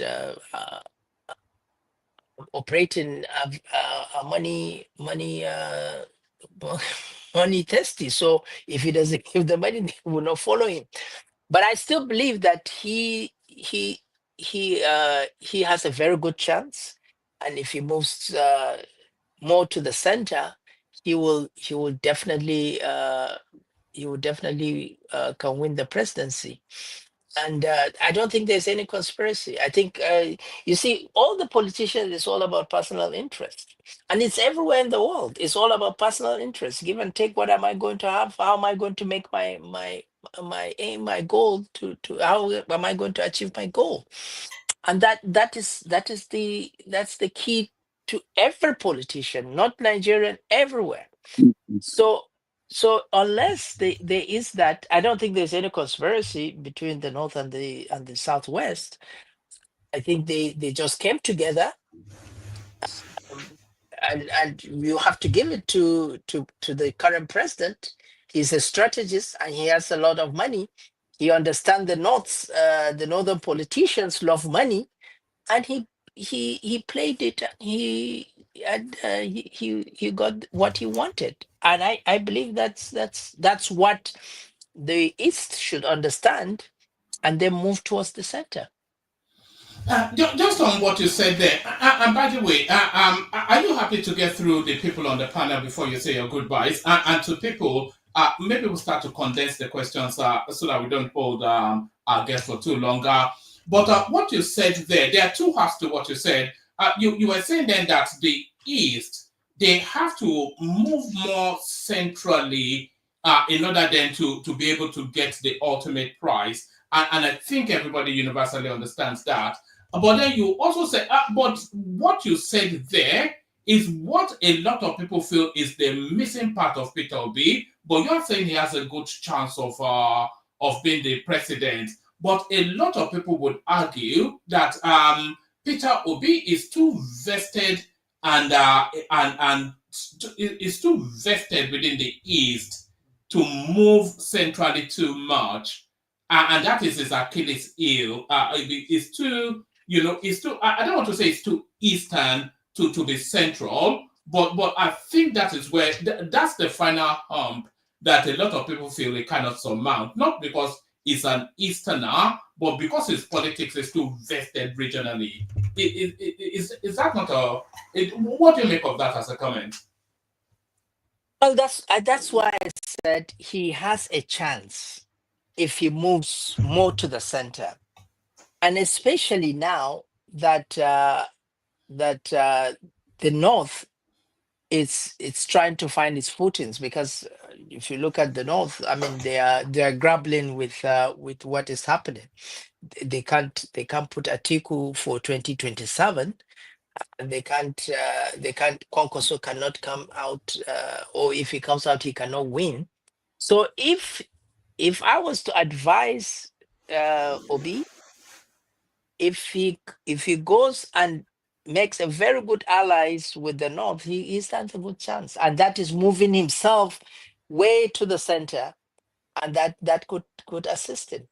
But it's all politics. I mean, it's all games. They play games. That's it. That's what it is. Let me just add this one more poser, and then from there we go on to I think Prince that is next. But a lot of people will suggest that the window for Peter Obi opened in 2023 and closed in 2023. Because for all of the best will in the world, it'd be very difficult for Peter Obi to replace Tinubu, which then gives him a constitutional additional 8 years. So that would then mean then that the power then stays, because we have this gentleman's agreement of pass the baton north and south. So that would then mean then that the power, there's the potential then for the power to stay within the southern space for 12 years. And I'm not sure that however much love the North have for Peter Obi, they're willing to take that chance. So a lot of people would argue that the window for Peter Obi opened and closed in 2023. No, I beg to differ on that. I believe that Peter Obi's movement is a genuine movement. We should not throw it. We should not sweep it out of the carpet. I think he got up to 10 million votes, right? If he gets up to 10 million votes, those voters voted for him, and they are young voters, and I believe they will vote for him. Now, if Peter Obi should try and get 5 million from the north, he's the president. He's the president. So I think he's closer to being the president if he moves centrally to the north. And Oh. and bear in mind, I'm going to do this, but it's a crude comparison. Peter Obi's supporters are like Trump supporters. They will not see anything wrong about Peter Obi because his first, he has broken a lot of records. Because for him to get that kind of votes, we shouldn't sweep it under the carpet. And I don't think the North will support the VP after 2027, after the second term of Tinubu. After the second term of Tinubu, I don't think so. Now, if the North doesn't come up with a good candidate, I don't think Kashim will be, because Kashim is not Is that popular. because it's a Kanuri man? No, it's not just because he's not popular in the North. It's Because just there are no it's just the same thing that that happened with Sambo. Jonathan picked Sambo, and Sambo was not popular in the North, and there was no way he could have continued with him. And mind you, I don't think even Tinubu will run second term with Kashim. I doubt much. Really? Because I doubt much. Do you think you could run with El Rufai? Because if we look at the north, if you take Ababa Ghana Zulum, and then if you take the Bauchi state governor, which a lot of people they find him too ethnic in the way he politics. So I'm not quite sure it represents a nationalistic sort of. If you take Baba Ghana Zulum and El Rufai, then you struggle to find where the talent is in the north. It would be suicidal to take El-Rufai as a VP. It would be suicidal for Jagaban to do that, and I don't think he will. He couldn't give him a minister. How can he give him even a VP, for that matter? I think he should look at the votes. That's who will deliver the votes. The most importantly for him, especially now that there is this rift between Konkoso and Ganduje, where 5 million votes, where he can get up to 5 to 10 million votes from the North and North Central. So he should look at it. And I think it's in his interest that this rift is resolved before 2027. Because if that rift continues, that would divide his votes. All right, it'd be intriguing. I never had a thought that the president could ever get to say, I'm a big Kashim Shettima. If you ask me my top politicians in Nigeria, I'd say Kashim Shettima, Prince Adewale Adebayo, and Kingsley Moghalu. I don't see beyond those three, but I'm surprised you think that they could jettison. I would be very upset if they jettison him, but Prince that It's- Europe play. It's politics. It's politics. I think it's survival. If he sees that Kashim will not bring the votes that he wants, he will jettison him. All right. Prince Daddy, you're up next. On mute, introduce yourself to our guest. Tell him where you're joining us from. Put your position. Prince Daddy. Prince. Yeah, hello, can you hear me? We can. Carry on. Okay, great. Anyways, yeah, hello, Captain Sanusi, nice to have you. Thank you. Yeah, calling from or talking from the United States on the West Coast. Thank you for gracing us with your presence. I kind of missed a little bit of the introduction, but I think I'm quite familiar with him. I heard some of his responses to some of the questions asked. But briefly, let me start with a question about the challenges in the North in terms of the Northern youths. I know you mentioned education is a big problem, or lack of it is a big problem in the North. But I wish I can have some numbers to back that up. I don't think the people, we have a lot of educated people in the South, no doubt. But I'd like to know the comparison in terms of the numbers. What is the big divergence between the two sides?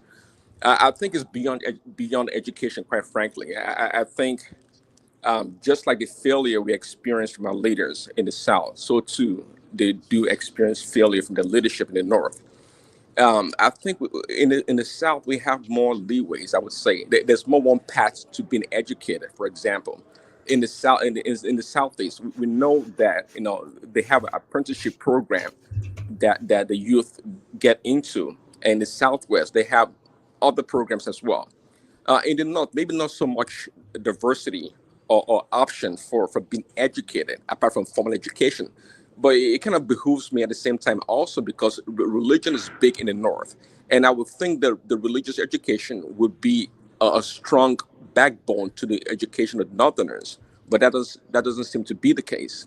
So if you want to talk a little bit more about the Northern education beyond formal education, that'd be nice.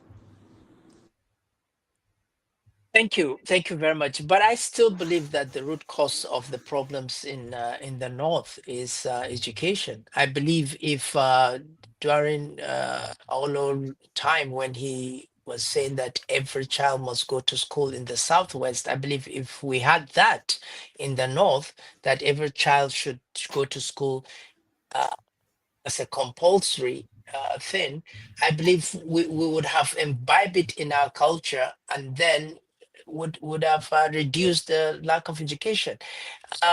Yes, there is non-formal education in the North. Yes, there is the Islamic education that it's quite pursued, the form of which uh, caused some problems like the almajiris, which I believe now it's been addressed to make sure that it is it is given in the vicinity where the child is growing. He doesn't have to go to another place like they used to do in the olden days.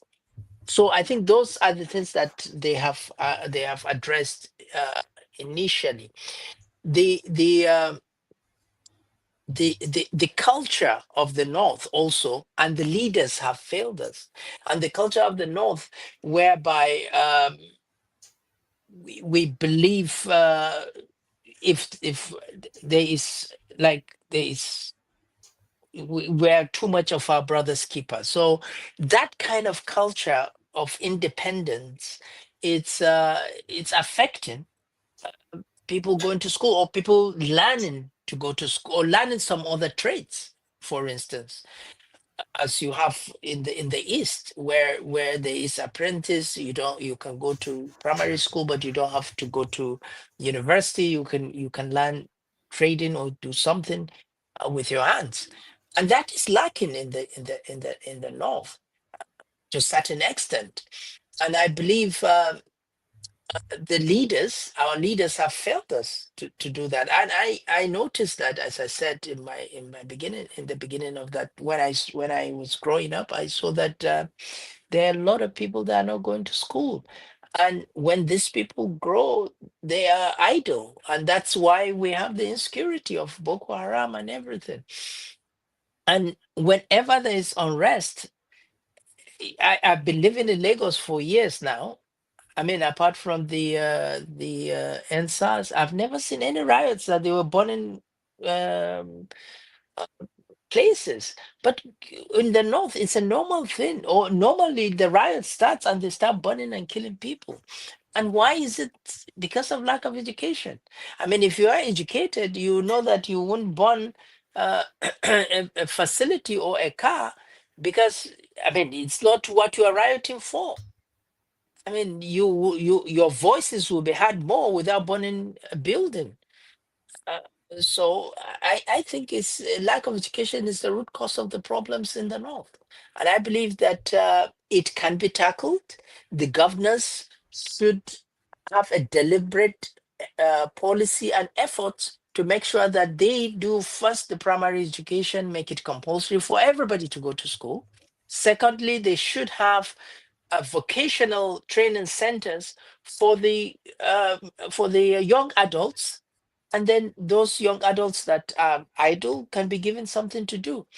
And I will encourage the rich people from the north to open factories in the north, to start making something in the north. No, You but know, you are one of those rich people. You keep saying the elites. You are one of the elites of the north. no, I'm a full Nigerian. As I said, I am from the north, live in the in the west, and I'm living in the west now. And I have my wife from the east, so I'm a true Nigerian. What I mean is, we have the richest black man coming from the north. He should open a lot more industries in the north to employ these people. And the state governors should encourage industries where the youths have been employed. I was just before I came on this platform, I saw a video just now of a farmland, about 40 hectares of grapes being done in Kaduna State, grapes, and I was surprised.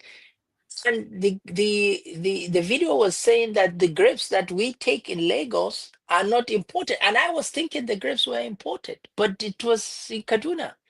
They produce a year. They produce up to 20 tons of grapes, according to the guy on the video. And those are the things that we should then now we should get somebody to go and start having grape juice from those farms, and then have an industry for grape juice, and then start bottling it and start selling it. Those are the things. And if you look at the potatoes in Plateau State, we just need to put a potato processing plant in Plateau State, and you employ the youths. So many things can happen in the north to help and get the youths off the streets.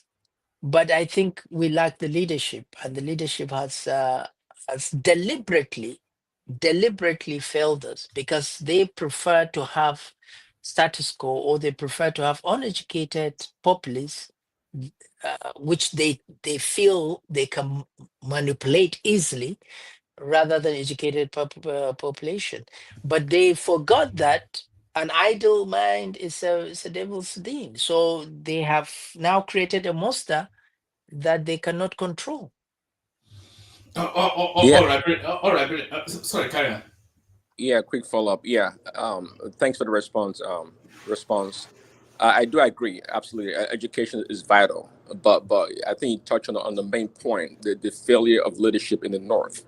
And I think beyond education, they need uh, more creativity and innovation. Actually, talking about working on the farm and other things, they don't really need that formal education. But if the youths are engaged in certain programs, they can learn trade. Even the West that I believe, say you reside. I mean, trade is big. That's the foundation of the most Western countries. But anyway, thanks for the response to that question. But before I go, I'd like to push back a little bit, kind of a refutation to your blanket description of Trump supporters. Just like you can see, my name, my moniker on the screen shows Trump Daddy. I like to say that not all Trump supporters are Praise not Daddy. Trump supporters and Trump supporters are not Peter B supporters. Like we're not the same, not at all. We Yeah. have zealous supporters, no doubt, but like myself, we quite Praise common Daddy. Praise sensitive. Daddy. But now we support you. Forget it. Now we support you. We go dethrone you. Now we support you. There's still a bit that give you support too. Even for this platform. So make it go sleep. Oh. All right, please. All right, please. But you'll be surprised though. I think as fanatical as the obedience are about their principle, the Trumpians are equally. maybe that's there. Choma, you're up next. Unmute, introduce yourself to the captain. Before you take the floor, by the way, Choma, there's something that's always that mystifies me about you, captain. So let me just ask it. I know you shy away from being called a prince, but you are from royal stock in Kano. But then you come from your royal stock in Kano, which is a custodian of so many things within that space. But then you are also a Christian. So how did that happen? Well, it's quite. I don't know how it happened. I think it was the calling. I don't know. I don't know what it happens, but it just happened. I can't give you. There is a long. There's of course there is a lengthy history that if I start giving you would take probably till the next day on how my dad was living with his grandfather, and he wasn't happy living with his grandfather because his dad died, and then he was living in the palace and he was not treated good, and then he was going to, and at that time um to encourage uh, people to encourage the people to go to school, the Western school, they mandated that somebody from the royal family must go to school to show that there is nothing bad in going to school, in going to Western education. And so my dad was chosen to go to school, and the schools that were there then were mostly the missionary schools and the government schools. So he went to the missionary school, and so the missionaries, he saw the love they showed him, and of course, unfortunately, he wasn't shown that same kind of love in where he was growing with his grandfather, and so he eventually ran and stayed with a missionary lady, and then the rest is history. All right, because that mystified me. Because of course, the Kano stool is one of the custodians of the faith, and then Yeah. for one of their bloodline to be a Christian, I wasn't quite sure how to balance that. But Choma, you're But up next. Choma. one man, you don't know how I'm smiling with this praise, with all this his analysis. I'm just smiling here. I just love what he's just dishing out now, and I'm very happy for that. I'm really very happy. He's a true Nigeria for sure. Yes, of course. He's married to a Southeasterner and lives in Lagos. You know, everybody lives. Lagos is probably the safest place in Nigeria anyway. I think as of now. And the problem, we are going to ask you about Dirty December in a moment. But But before we get, before he goes, he must tell us where he's marrying from the east. I would really want to know. it's not don't give us chance Anambra. now. We are It's waiting. not Anambra. Don't worry. Not everything is Anambra now. It is but he will tell you, I'm sure. But Chioma, probably Mbese, because Chioma is from Mbese, and that's where all the pretty women come from. Chioma, yeah. Hi. Good evening. Hello. So, I wanted to ask you, since you said that you're a true Nigerian, who did you vote for in the last election? It's supposed to be private, Yes, Oh, now but I can tell you the person I voted for didn't win. Atiku, right? No, I'm not going to say. Look, I don't believe Atiku would have voted. Did I vote for? Okay, I didn't vote on party lines. I voted for individuals. So I think Okay. if I remember very well, I think I voted a different party in Lagos for governorship, for senators, and for I'm House talking of about Reps. presidential. About I don't care. presidency, I can't remember seriously.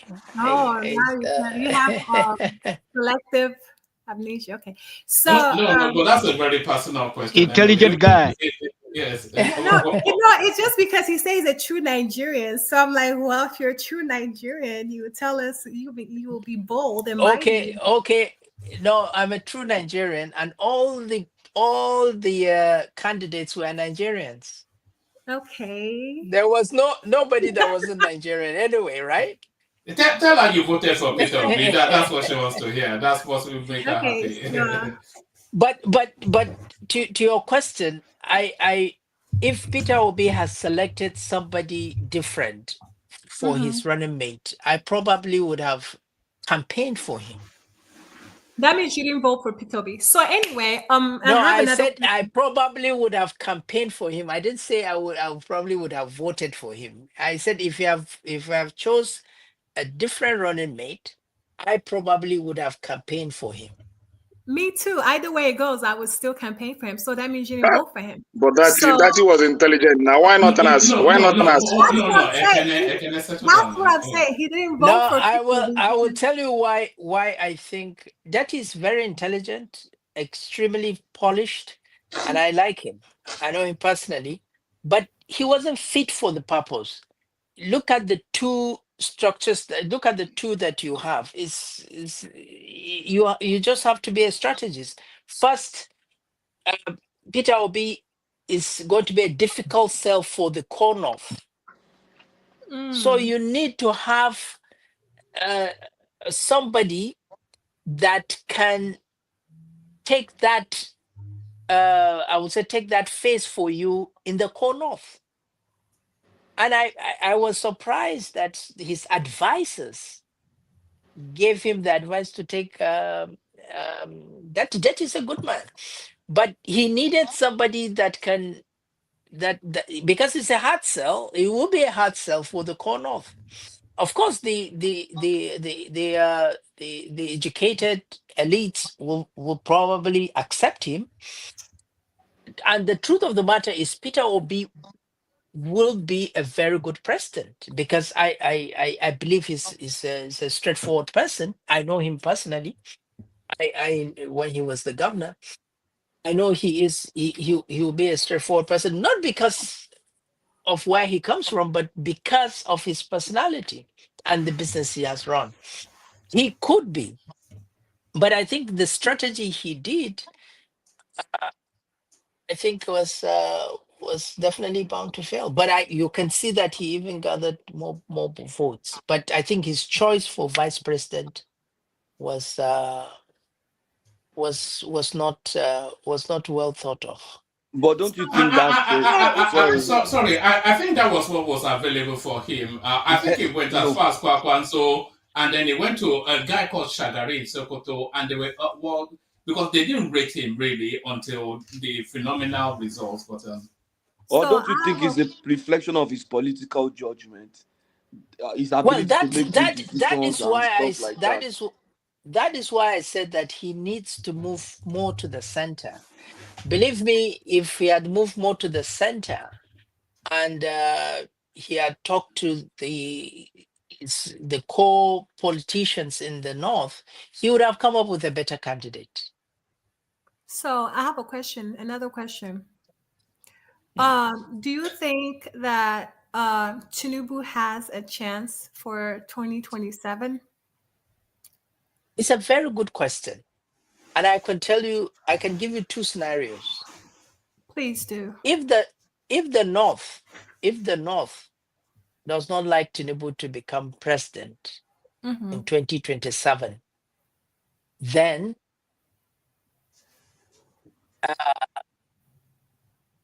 anybody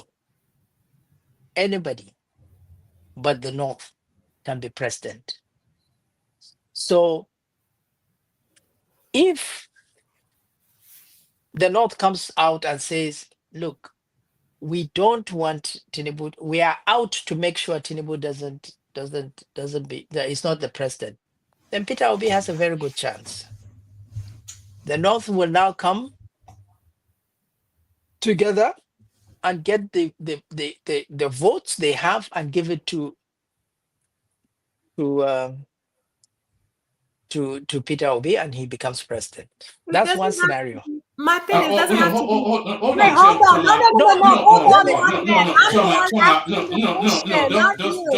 No, hold on. It doesn't have to be. It does. Scenarios, and then you come it doesn't have to be. It doesn't have to be Peter Obi. It can be anybody. But it cannot be from the north. It cannot be from the north. It can be anybody. Now, the other scenario, which I believe is the one that will happen, is the north will still complain probably of Tinubu, but bear in mind the northern politicians love money, and Tinubu loves giving. So he will again give the northern politicians, and the northern politicians will support him. And the moment they support him, he will win. And bear in mind, there is a power of incumbency because he's an incumbent president. He has the instrument. So there is high possibility, or is tending towards that direction, of Tinubu getting the second term. But because of the hardship that is going through now, the reforms that he has implemented, and the North is most hit of all these reforms, the poor people in the North, that's the core people in the North, not the politicians, want change. But unfortunately, if the politicians decides to go with him, the poor people in the North will have no other means but to go with the politicians, and that might be what will happen. So you don't see that the poor people in the north, predominantly the Hausa people, who makes up majority of the people in the north, correct? You don't think they're waking up right now as they're now noticing that the Fulanis are deceiving them? You That see, we're not just one enemy. I get this. You don't see that. You don't hear the trend that's happening on social media. I hear that, but that's It's not just talks. that's not true. It's not true. Mm. It's like you say. It's like you'd say that Owerri people are fighting Anambra people. Can that happen? Yes, because you guys are different tribe. You see, are you a No. Fulani? Are you a Fulani or No. Hausa? Yeah, but But because of are the you Fulani? I'm Chuma. Fulani, of course. I'm Exactly. Fulani. Of course, That's I'm why you're Fulani. giving Yes. that answer, though. But No, Hausa and Fulani are different. no. Let me tell you so that I've you asked you understand. questions. Stop interrupting. No, let me No, tell but if you you. ask the question, then you have to let him Yeah, answer. let me tell you so that you understand. The notion that the houses are fighting the Fulanis is not true. They're not This is fighting. the same. Okay, the notion that the Fulanis, the houses are thinking that the Fulanis Deceiving them. have been deceiving them. It's not true. It's a It fact. can't be true. It can't. It is. It's a fallacy. It can't be true because they are interwoven. They are married to each other. You cannot distinguish a Fulani man with a Hausa man. You can't. I can. It's only I can. it's my facial look that you will see that I'm a bit light and probably I have an oval face, that you know that I'm a Fulani man. But bear in mind that the Fulanis came from Danfodio's descent, and they conquered the Hausa land. And when they conquered the Hausa land, they put the emirs there, and they brought the religion to the houses, and they embrace the religion themselves, the houses. So what will they be fighting? Will they be fighting the institution of the traditional institutions? They can't. I mean, it's imbibed in their culture. It's in their fabric. They can't fight. It's in their fabric. I mean, they what are they going to say? They want to dethrone the emirs and then put a Hausa emir. We don't even know whether it's a true-blooded Hausa man. Probably he has the blood of a Fulani somewhere. So the notion that the houses are rising up, it's all fallacy. Believe me, it's fallacy. You need to go to the north and you Have understand you it's been all seeing that fallacy. have you been seeing that narrative on social media? Because it seems to be gaining some sort of currency. And what we're seeming to hear, so because well, at least we're looking from the south into what's going on there, so you have a more in-depth understanding. What seems to be happening is there seems to be a reawakening of a Hausa identity, and that identity is asking why they are being overloaded by the Fulanis in their own land. If you look at all of the Emirates, it's all Fulanis. If you look at all of the state houses, it's all Fulanis. And if you look at the population census, you see there's intermixing so that the bloodlines are meshed together and they have one identity. But even if you look physiologically, you can identify. I can identify easily a Kanuri man, a Fulani man, and a Hausa man. A Hausa man has a more broader heel, probably more physiologically Yoruba-like in their build, and then the Fulani man more sort of leaning Middle Eastern sort of.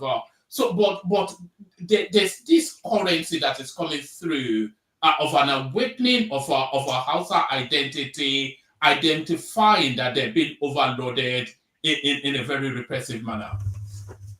I still believe it's a fallacy of the social media. I don't believe it. I can't even imagine it will exist, because this is already in the fabric of the culture fabric of the northern Nigeria. I mean, you cannot you can't even start thinking the houses will start fighting the Fulanis. How? In a family, there's probably the father is married to Fulanis, so you start fighting his wives, and But they're not they all. fighting. Okay, so what are they going to do? They're recognizing that they're Awake. different. You're not Well, one. they know. They're different tribes. No, they are two different tribes. I am Fulani, but I Exactly. don't even speak Fulani. I speak Hausa in my house. I don't even, my mom is Fulani. She doesn't speak Fulani at all. Bear in mind that the history of Fulani and Hausas was that the Fulanis are the bush people and the Hausas are the people that enlightened, because the Fulanis are cattle rearers, the Hausas are entrepreneurs. So, and the Fulanis are termed as they are not too smart, and they can easily be cheated.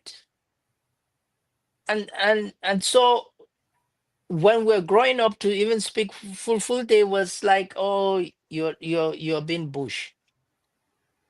But bear in mind that the emirs have been installed and have been recognized by the houses.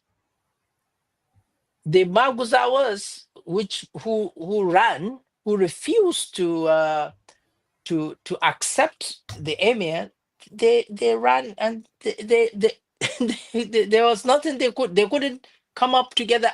Before the Fulanis came, there was no administration. So when the Fulanis came, that's when they provided a kind of governance structure for the houses, and since then the houses accepted that. So And I believe that the houses and the Fulanis, everybody knows his identity right from the beginning. It's not that they're awakening to know their identity. Everybody knows his identity. The moment you look in the mirror, you know who you are. So, being that you said that the Fulanis were known to be bush people in mentality, right? Do you think when you guys came to Nigeria, you brought the outside people No, I backwards? said they are perceived to be. They are perceived to be. Okay, so do you think that's why the North is backward, because of the Fulanis? No, I don't think so. Now, again, the Fulanis came from, not that they came to Nigeria. The Fulanis started from the Emirates started from Danfodio, where we believe all the Fulanis came from, Usman Danfodio and the rest. There was no structure, no governance structure. So the Fulanis brought the governance structure. And the British, when they came, after they fought the battle, they realized that the best governing culture in the entire country that they found was the Emirate Council in Kano, because they had a very, very formidable governance structure at that time. And even the British used the governance structure to rule In the north, sir, because there the was a north. Benin and the No, I'm talking Oyo. about the north. I'm talking about the Okay, north. I'm okay. not talking about other places. Yes. So in fact, they used the structure in the north to rule as they did also in Benin and other places. But what I'm trying to point out to Choma is that the backwards of the north is not because of the Fulanis being ruled. It's by this didn't happen during the politicians that came over, and they believe they don't want to educate the people because they believe they could manipulate them better if they are not educated. All right, brilliant. We start to fast track through it now. It will be round about going on 1 o'clock where the captain is. So we want to push it through so that you can have the final goodbyes. We go to Tony next. So Tony, be just as succinct as you like. So Tony and then Ola and then the final word from the star. So thank you, Choma. Tony, you're up next. Thank you very much, sir. Hey, Yayade, my friend. Yayade. How far? Good, thank How you. you doing? Fine, thank you. Yeah, Very well, okay. thank you. Yeah, you're like my friend, Adamu, from Kanu, where I used to go and spend time, with the family. And then even though when it's not there, then I'm there. I've measured it, you see countless times here that the Fulani people are very nice people, minus the Sharia. You know what I'm saying? So the Fulani, Yeah. yeah. So just to buttress your point there, if you play back Wama went to Mo's videos or whatever, you will hear my name. My name is Tony Africa, DPT. You know what I'm saying? DPT. I always, I don't, I'm never politically correct. You know what I'm saying? I always see the nail on the center point of the head. You know what I'm saying? So I've told the world that Fulani people are the best set of people I ever met in Europe. You know what I'm saying? Apart from my relationship with Adamu, that I will go to his house. He will be in Lagos. He was a lieutenant before I left Nigeria. And then he will say, I go visit my mother and my wife is there. I will spend 3 days. Those kind of houses when you are going to Kasina Road, all those, that place when all those Igbo people sell or something, GRA on the left, the typical village, the typical Kanu traditional area. I will go there with all those mud houses, you know what I mean? Like where families, uncles, everybody will be. I will go there and spend 3 days. Then there was no Sharia. You know what I'm saying? Yeah? Then I will have good time. And then I get into Germany. The Fulani from Sudan. The Fulani from Guinea. That is why when people say that, is it because of Fulani that Northern Nigeria is bad? No, because of the other tribes. Because if you look at the typical or homogeneous Fulani countries in Africa, they are the best. Go to Guinea. Go and look at their cities. Look at the way they are managing their economies. You know what I'm saying? Or is it Senegal? Go to Ivory Coast, my friend, where you have a lot of Fulanis. You see the place? It's beautiful, shiny diamond. So the problem, I keep saying here, I said that it was the Ottoman Fodio's idea of trying to conquer the southern Nigeria, and then regarding the whatever, and then that is all of them. TV, drama. Go and play back. One went to most video. Or maybe you have, you see most have be hearing, whenever I speak here, Tony Africa, they will know Tony. There are a lot of, woman will be telling to please try to calm down. Then I will calm down. But I will say that Fulani people are the best people. Till today, I have Fulani from Gambia, Fulani from Senegal. We are living together here in Germany, sir. That one will not let you know where I'm speaking from. You know what I'm saying, sir? Yeah. These were very nice people. Apart from my brothers, Adamu's family, where I will go to, and then I will go from village, all those villages. I go to this where these people they say this Igbo guest, I will go there, rock myself. You know what I'm saying? This Sabo Gario, I will spend some all time. right. So Tony, No, please, no, Wama, yeah, you have did to you give me have 2 your minutes now. question? Please. Yeah. I beg. I'm trying to promote your show, sir. No. This is a very nice guy. Hold No, on, hold on, hold on, sir. so just hold on 1 Tony. Uh-huh. It must be going on 1 o'clock where the captain is in Lagos. So Yeah, just put a question to him. I'm sure he's yeah, delighted by the backstory, but yeah, put yeah, a question yeah, to yeah. him and then we'll move it Yeah, on. thank you, sir. So I will just rush it. I'm a very fast speaker. So in the deal with Ogologo now for Lagos now. So like as I was saying, I will go to all those Kauda Namoda, Benny Kebi, Benny D's. With we just waka inside the bush. I will be seeing all those kind of birds. All those kind of those chicken. Those guinea chicken, whatever they call them. Eh? I love the environment. So, but at the end of the day, things just can't spoil. So, okay, then let me just address it now. So, don't you think that due to the fact that we are saying that, okay, we are using two systems of laws in Nigeria, we have the northern Nigeria Sharia law versus the other law in the south. And you see that, and the ones we are talking about having the president, we keep saying, either should it be a southern president, should it be a northern president, and out of that again, we have to come down again to we step it down again to whether it has to be Muslim president, Christian president. Don't you think that it's better we separate our country, because even the founding fathers they didn't agree on forming the country together.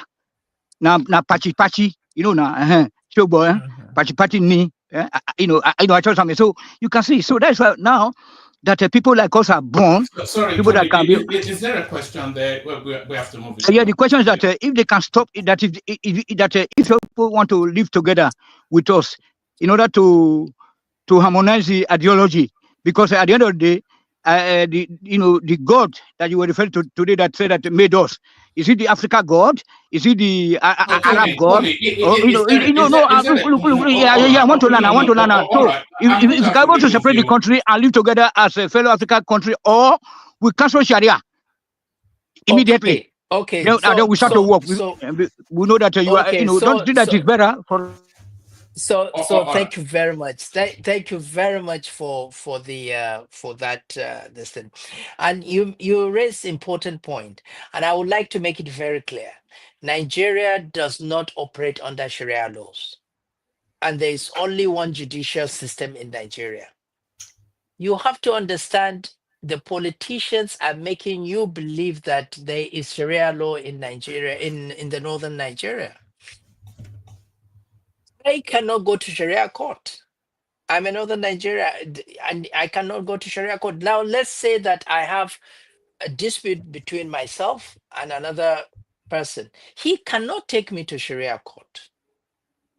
Sharia court is just meant for like we have the chieftaincy, like we have the Emirate Council, is meant for the Islamic, to fulfill their Islamic fundamental Islamic rights.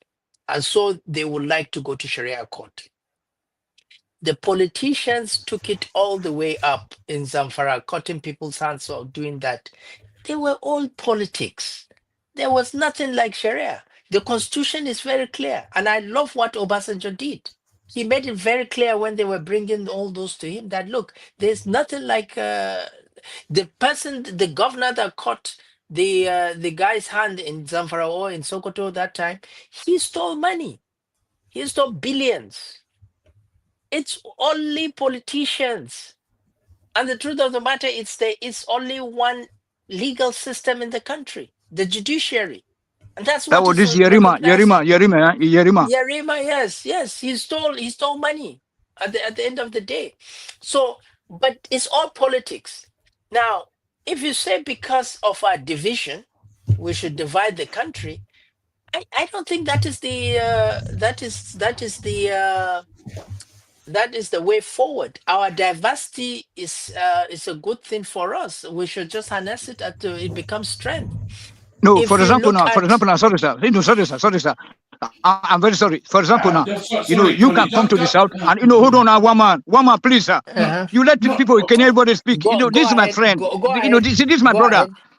He may Go be ahead, from, go he may be ahead. related to. Okay, so your family is top class, is top notch in the north because I see your guests, your cousins, all in the social media. They don't wear their scarves. You know what I'm saying? I see them. Sometimes they will be making joke with us that, like when we are on on the platform that now I'm going to some part of Kanu. This part I have to wear my this otherwise. So and I see them go to your uncle's palace, without no headdress, and then your uncle Sanusi, see your uncle, also a very good man. You always saying, encourage girls' education, etc., etc. You see, but the reason, so what my problem is that, you see, majority of the people from northern part of Nigeria, they don't actually share the same ideology with us. As a result of this pollution from our colonial masters, Christianity to, bad, colonial, then Islam, bad.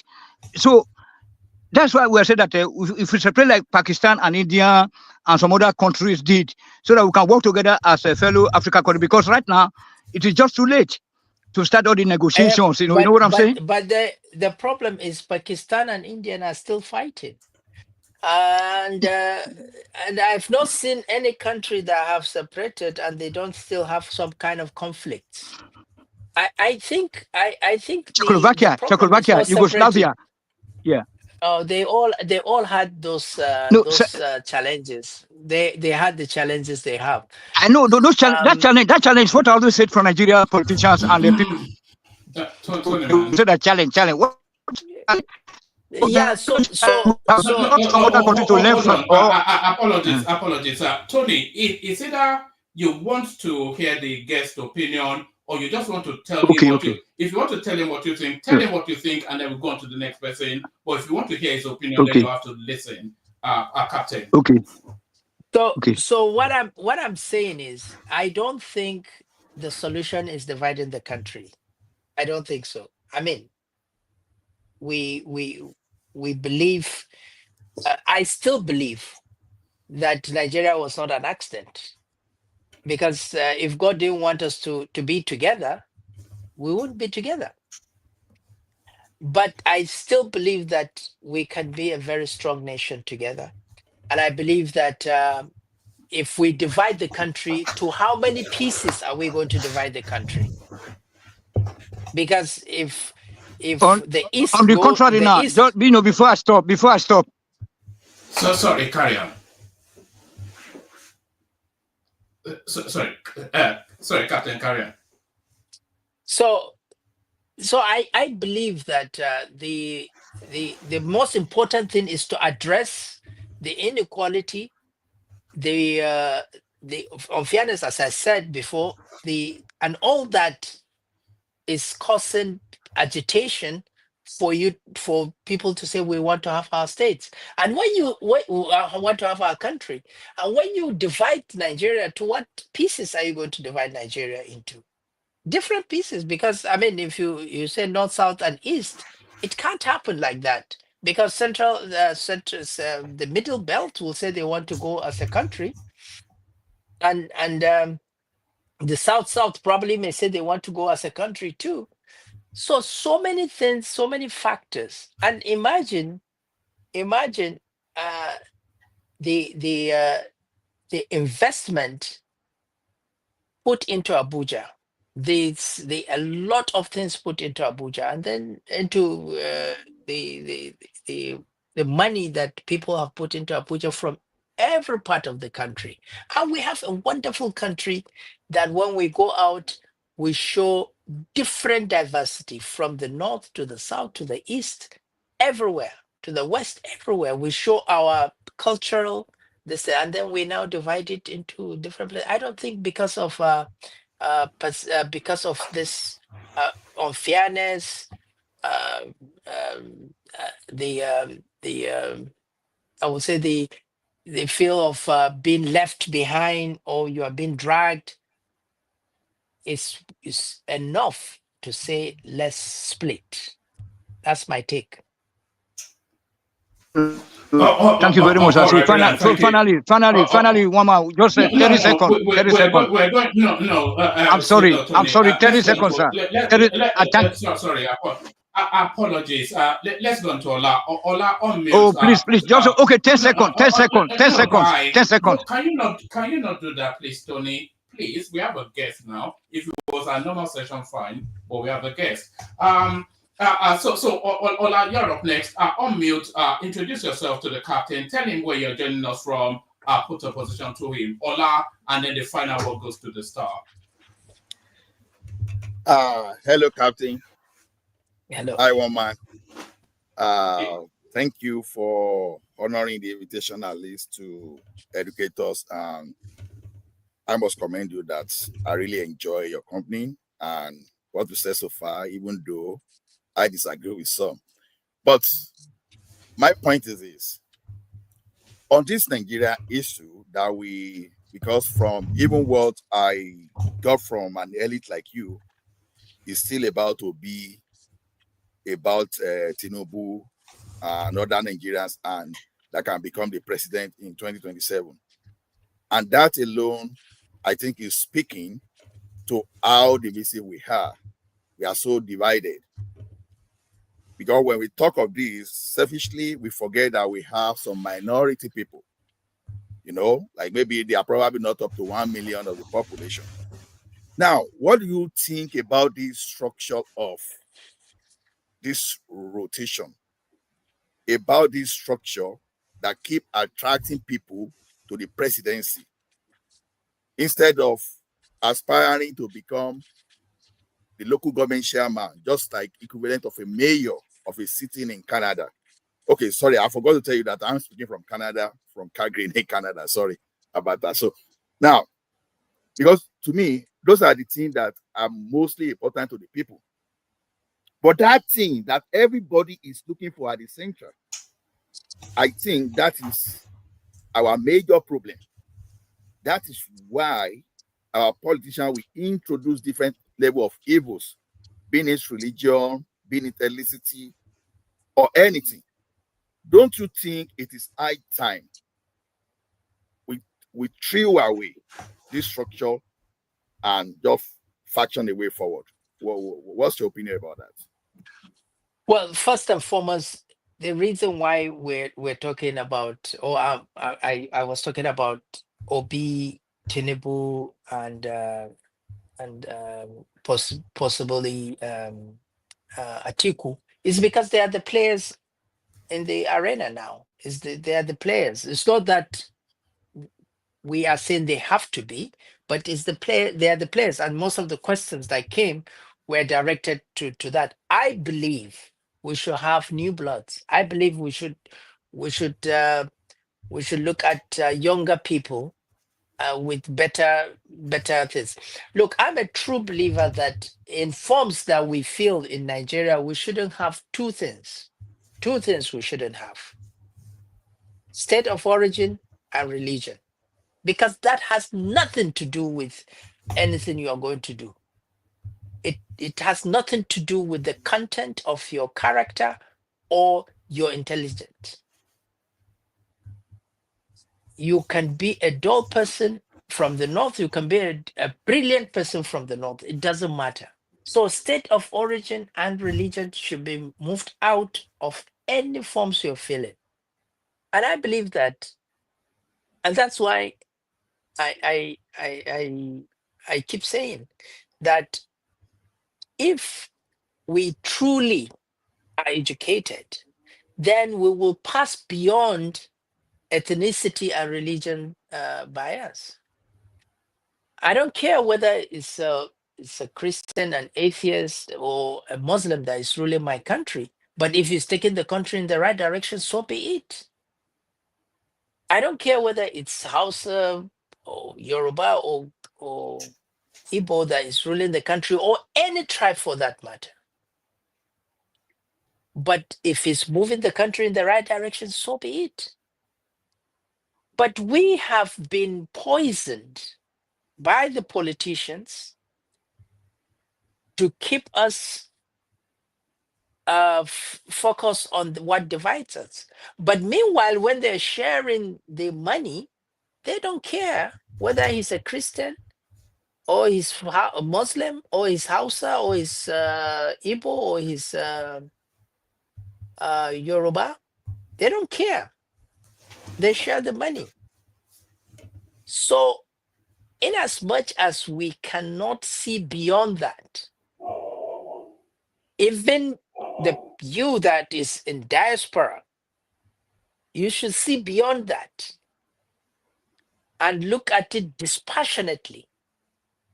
Because when they're sharing the money, they don't think of anything like that.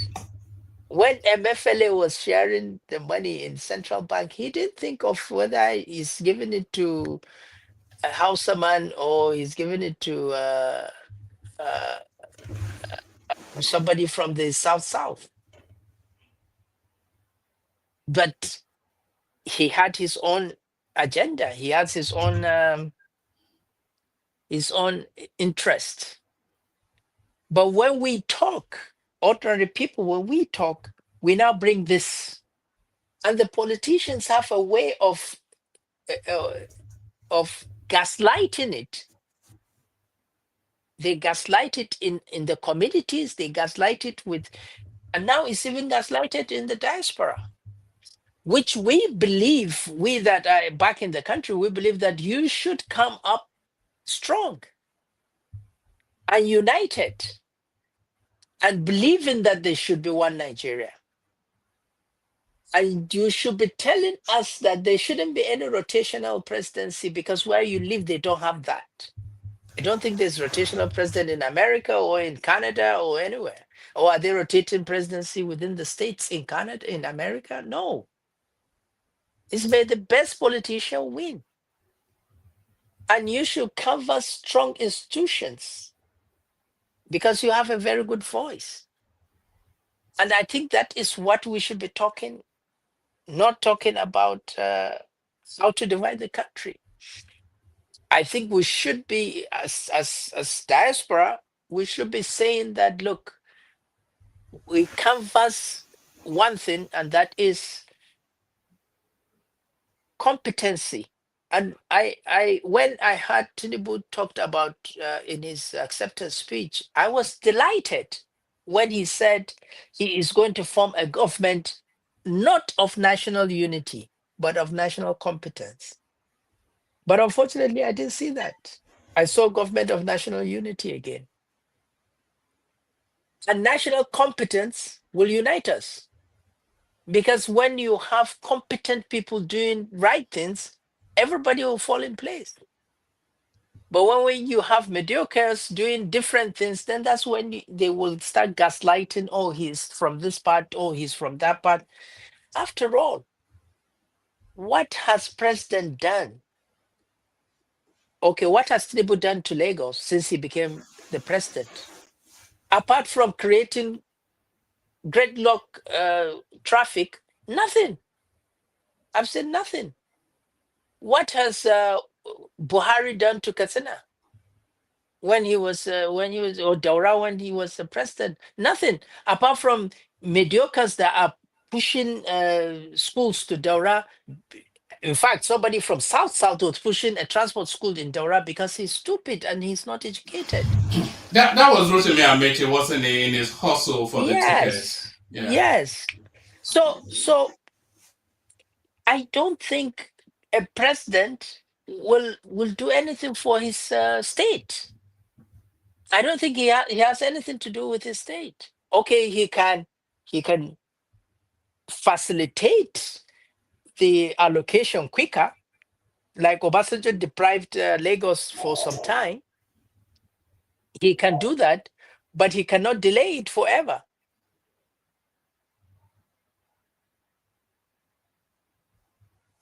Yes, That's my even though take that on that. Buhari built a railway to other countries. Let me talk about that. There was no railway built to any country. It's just, again, gaslighting. The railway that was supposed to be built from Kano to Niamey was politics. It wasn't going to be funded by Nigeria. It was going to be funded totally by the Chinese. and paid by itself. And if they're going to build it, so they build it. They will look at and see the trade between Nigeria and Niger. And if it's viable, they build it. That doesn't mean that Buhari took the Nigerians' money and put it on the rail. It is all false, and it cannot happen. Where will he get the billions of dollars to put and build that railway? It is all false. It is the Chinese firms, and when he went to China, he talked to the president that, of course, there is a trade link between Nigeria and Niger, and the Chinese are interested. And he said, okay. And of course, the ministers are not all from Katsina. His minister of transport was from Amechi, was from Port Harcourt, River State. Why didn't he advise him? Or why didn't he resign in protest? I once told the minister that if you continue with this project, I will resign the following day. And I will tell Nigerians the reason why I resign. I would rather leave a system that I know is doing something wrong than be part of it. Because if I'm part of it, then I'm complicit. We actually have the space has a different understanding from what you are describing. What we understand was that Nigeria borrowed $2 billion to build that railway, which a lot of people derisively call Fulani Railway. So Nigeria borrowed $2 billion towards that, and then that train runs all the way through Nigeria to Maradi, which is in Niger Republic. And then when people were pushing Buhari, he said he had to do something for his own people, And of course, Buhari is more from Niger than he is from Nigeria. The abundance of his extended family, they are from there, not from Daura, which he is from. And there's a lot of Nigeria. I don't think we can. He borrowed $2 billion to build that railway, which has no viability, by the way. What level of trade between Niger Republic and Nigeria justifies a $2 billion spend? But you have to understand that I think you have to look at the whole contract. You have to look at it. I don't think he borrowed $2 billion to build railway from Kano to Maradi. I don't think so. I think you need to look at it. I doubt much. There is a trans-Saharan pipeline that is going to run with the train, I believe. There is a trans-Saharan gas pipeline and crude pipeline they want to build. And I believe that Buhari did not, I say it again, Buhari did not himself sign that contract of 2 billion. There were ministers from all over the country that sat in the Federal Executive Council when that was debated. And it's not a military regime. If any of the ministers have protested and said, no, I don't want that, he will come out a hero. Now we will be celebrating him. But none of the ministers came out. All of them were clapping their hands. Do I think that we need the $2 billion railway to Maradi? I don't think so. Do I think we need a highway, the coastal highway to Calabar? I don't think so. I think we have very vital things that we need to concentrate on before we do all those things. I think we need a fast train from Lagos to Abuja now before the contract of the coastal road to Calabar. I think we should even do a fast train to Port Harcourt from Lagos, and then a fast train to Calabar before we even start thinking of the road networks. So, and again, all the ministers fall into the system. It's not that the president decides to do all these things.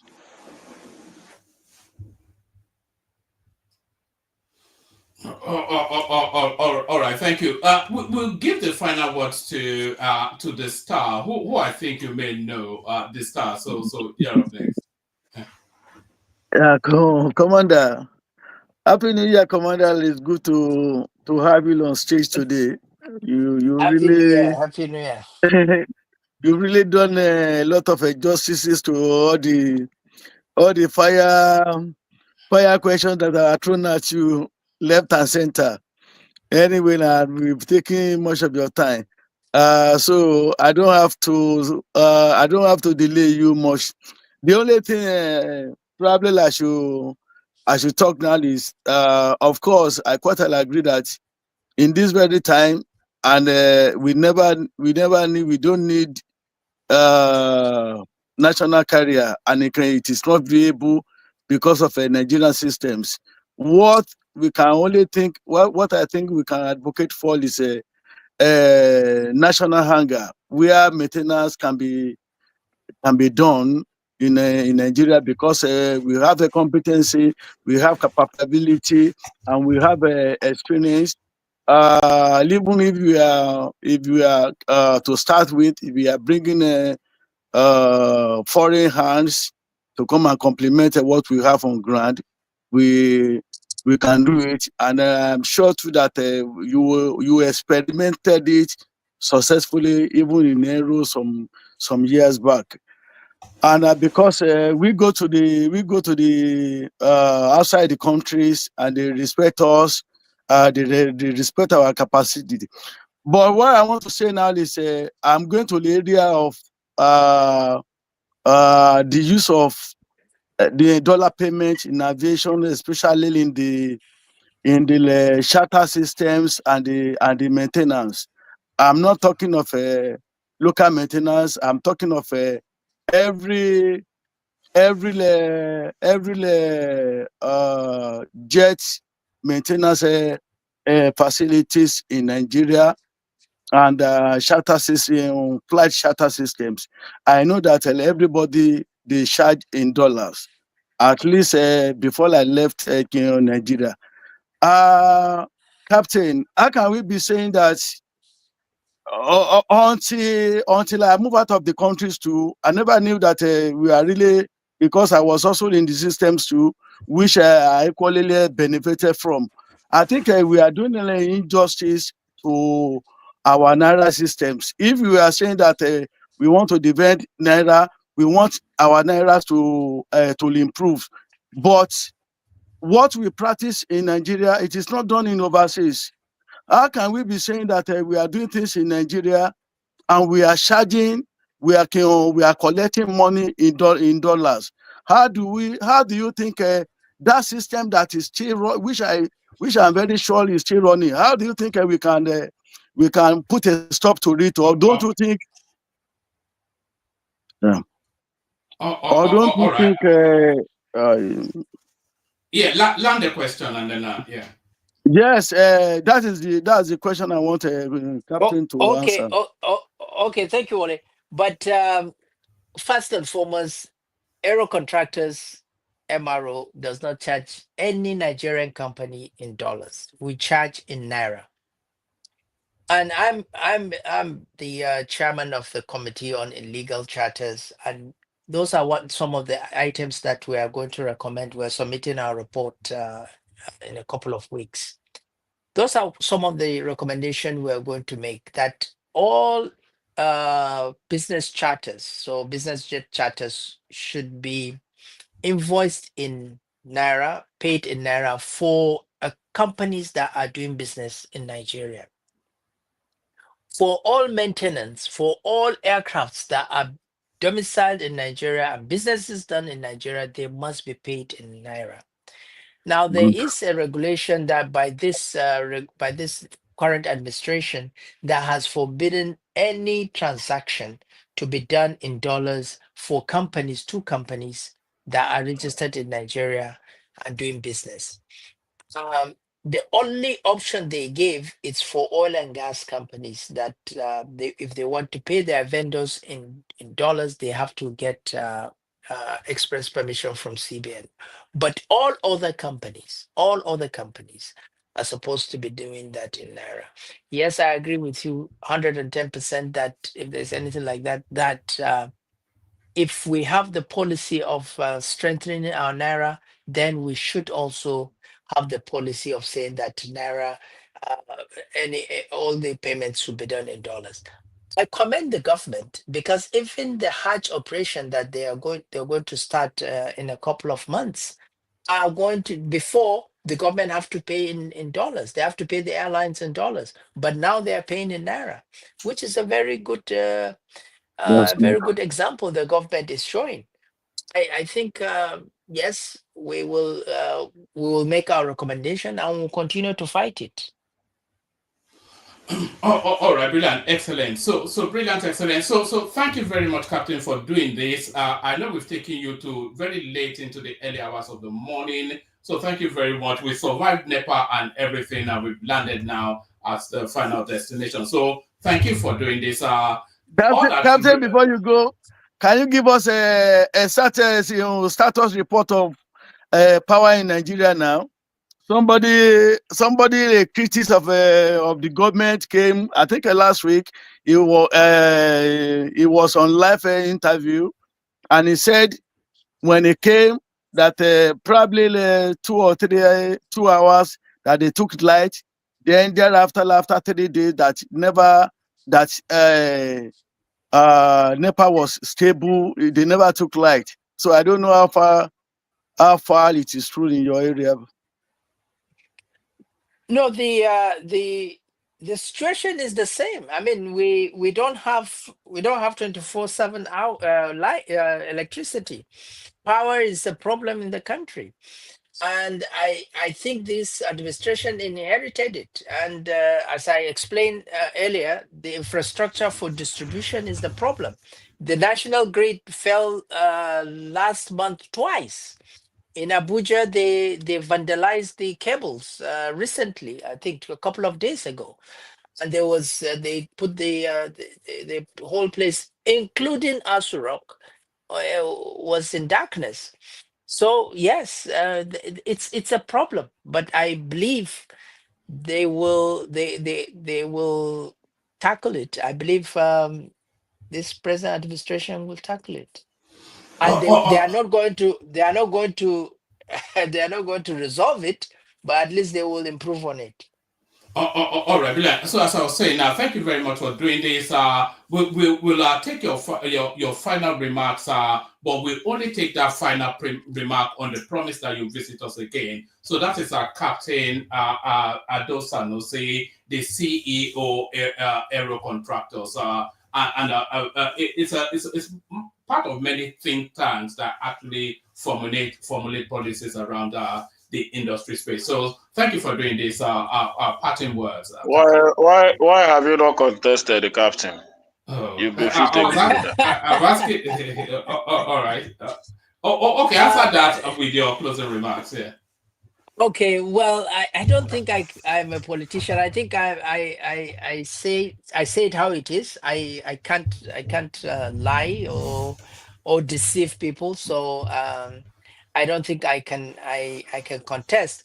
But having said that, I don't think I should fold my hands and believe that things will happen in the country. So we have to make a change. Yes, if I'm given an appointment, I will gladly take it and give my contribution to the government in any capacity. But if the polity of the nation improves, then probably I might consider contesting, because we must bring sanity into politics in the country. Then probably yes, I will contest. But as of now, no. And What would thank you you. contest? Sorry, what would you contest for if we were to contest? I probably will go to the Senate. I probably will Yes, go I can see that. where we will make more impact. I think that's where to make more impact. All right, thank you. But as of now, I Join I the don't join the think. Please, I want to say thank you. join I the want to say evidence. We thank will you support to you. you. Please, I want to say thank you to you, Join the evidence. Join the Alhaji. evidence. We give you all So, the so support. Thank you very much, and please, as a closing remark to everybody, please, as you are in diaspora, you have a very big voice, and I appeal to you guys to use your voice correctly. Do not, please do not in any way uh, see our country as it would be great if it's divided. But promote the unity of the country. I believe we have a very beautiful country. We will do and I that if believe it will be you know, if you great. stop Sharia. There's no Sharia, don't worry. Thank you very much. And wherever you are, have a very good day. All right, thank you. So thank you.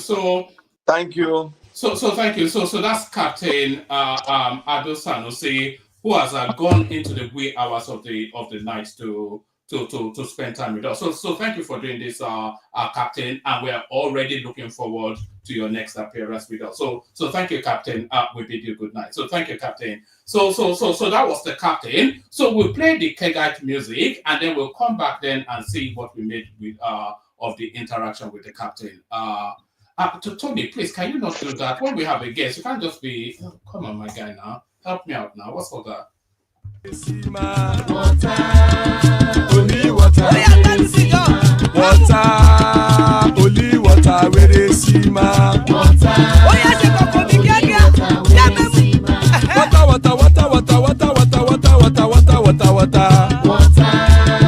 only water, where they see ma.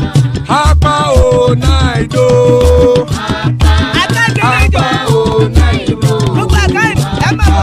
Hapa you don't come o.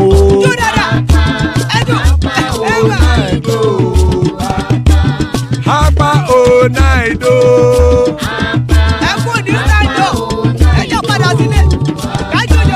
Oro kẹ̀kẹ́ ẹlẹ́mù yé o. Ilé sọ́dí àkẹ́kẹ́ rẹ̀ ẹlẹ́mù rẹ̀ o. Bobby master kẹ̀kẹ́ rẹ̀ ẹlẹ́mù rẹ̀ o. Chifu Faila ti kẹ̀kẹ́ rẹ̀ ẹlẹ́mù rẹ̀ o. Eruku lẹ̀lẹ̀ ẹlẹ́mù dé. Eruku lẹ̀lẹ̀ ẹgbẹ́ ẹlẹ́mù dòde ojàre o. Eruku lẹ̀lẹ̀ Ghana ti dé ẹgbẹ́ bọ́dì o. Ọmọ ẹlẹ́yẹ ẹ̀yẹ o ó dilé o. Odúyẹ̀lá ẹ̀yẹ o ó dilé o. Petrosonama ẹ̀yẹ o ó dilé o. Petrosodunke ẹ̀yẹ rẹ̀ ó dilé o. Ẹlẹ́kọ̀ ọ̀run mú ìní o.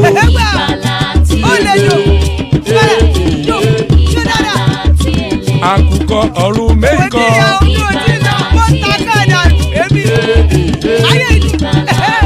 Ikú kò ní ríwà gbéṣe o.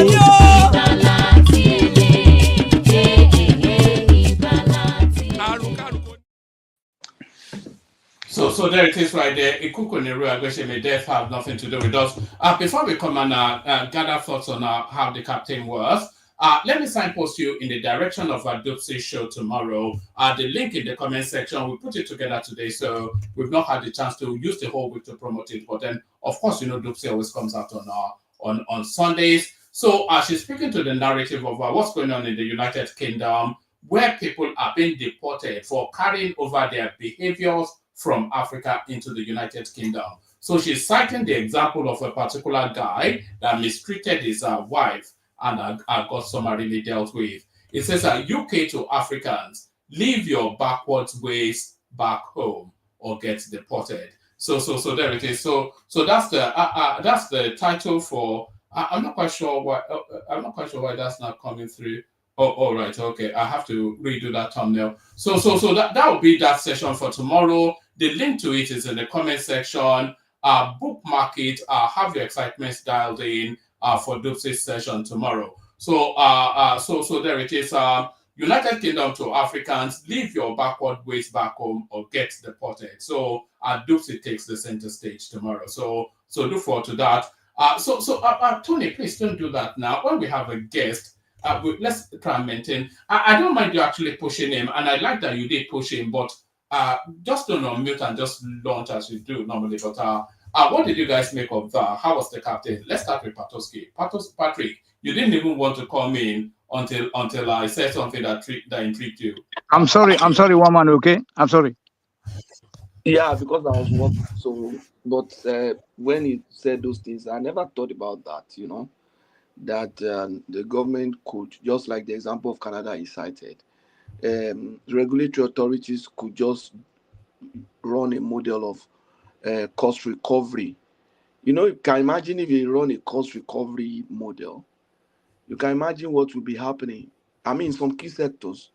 Let's make our money from our oil. Let's make our money from taxes. Let's make our money from all those. But if you are regulatory authorities, you run a cost recovery. Like central bank, I can imagine central bank during Sanusi was making huge profit. For what? You understand what I'm saying? What were they selling? You understand? So that's a key thing that should not only be looked into as it relates to the aviation sector, but every other sector, especially that is not. I'm sure if they start telling um, police to be making profit now, they will start making so much. Jam to me should not be making profit, but when the guy declares so much profit, you say, hey, you understand? They should just be on a cost recovery basis, because if they do that, that means the cost of jam form could be lower. That's a way of lowering educational costs for people. Why should be on a cost recovery basis, and they should be properly monitored. Not that, oh, it's cost recovery, so when they make all the money, they will spend it on themselves. If they are properly monitored, WAEC is on a cost recovery basis. That means WAEC fee in the secondary school might just be maybe 1,000 naira. Like that. We can have so many, but let's revenue like customs, port authority, port, not even the authority of port, but the revenue dimension to import duties and other stuff. Yeah, let that be. Because that will also go a long way to impact the cost of living in Nigeria for the poor masses. You understand? It means that maybe I'll be able to travel more cheaply to places in Nigeria by air. My wife, I told my wife was in Nigeria when she was flying from Lagos to Ilorin. They had airpiece, but they say, oh, airpiece could no longer fly there for some reason. Maybe they had a problem with their flight. To fly from Lagos to Ilorin was about 280,000 or something. I was surprised. That's a lot by Nigerian bus. So how many people will be able to afford that? That's a return flight of about 500K, 500,000.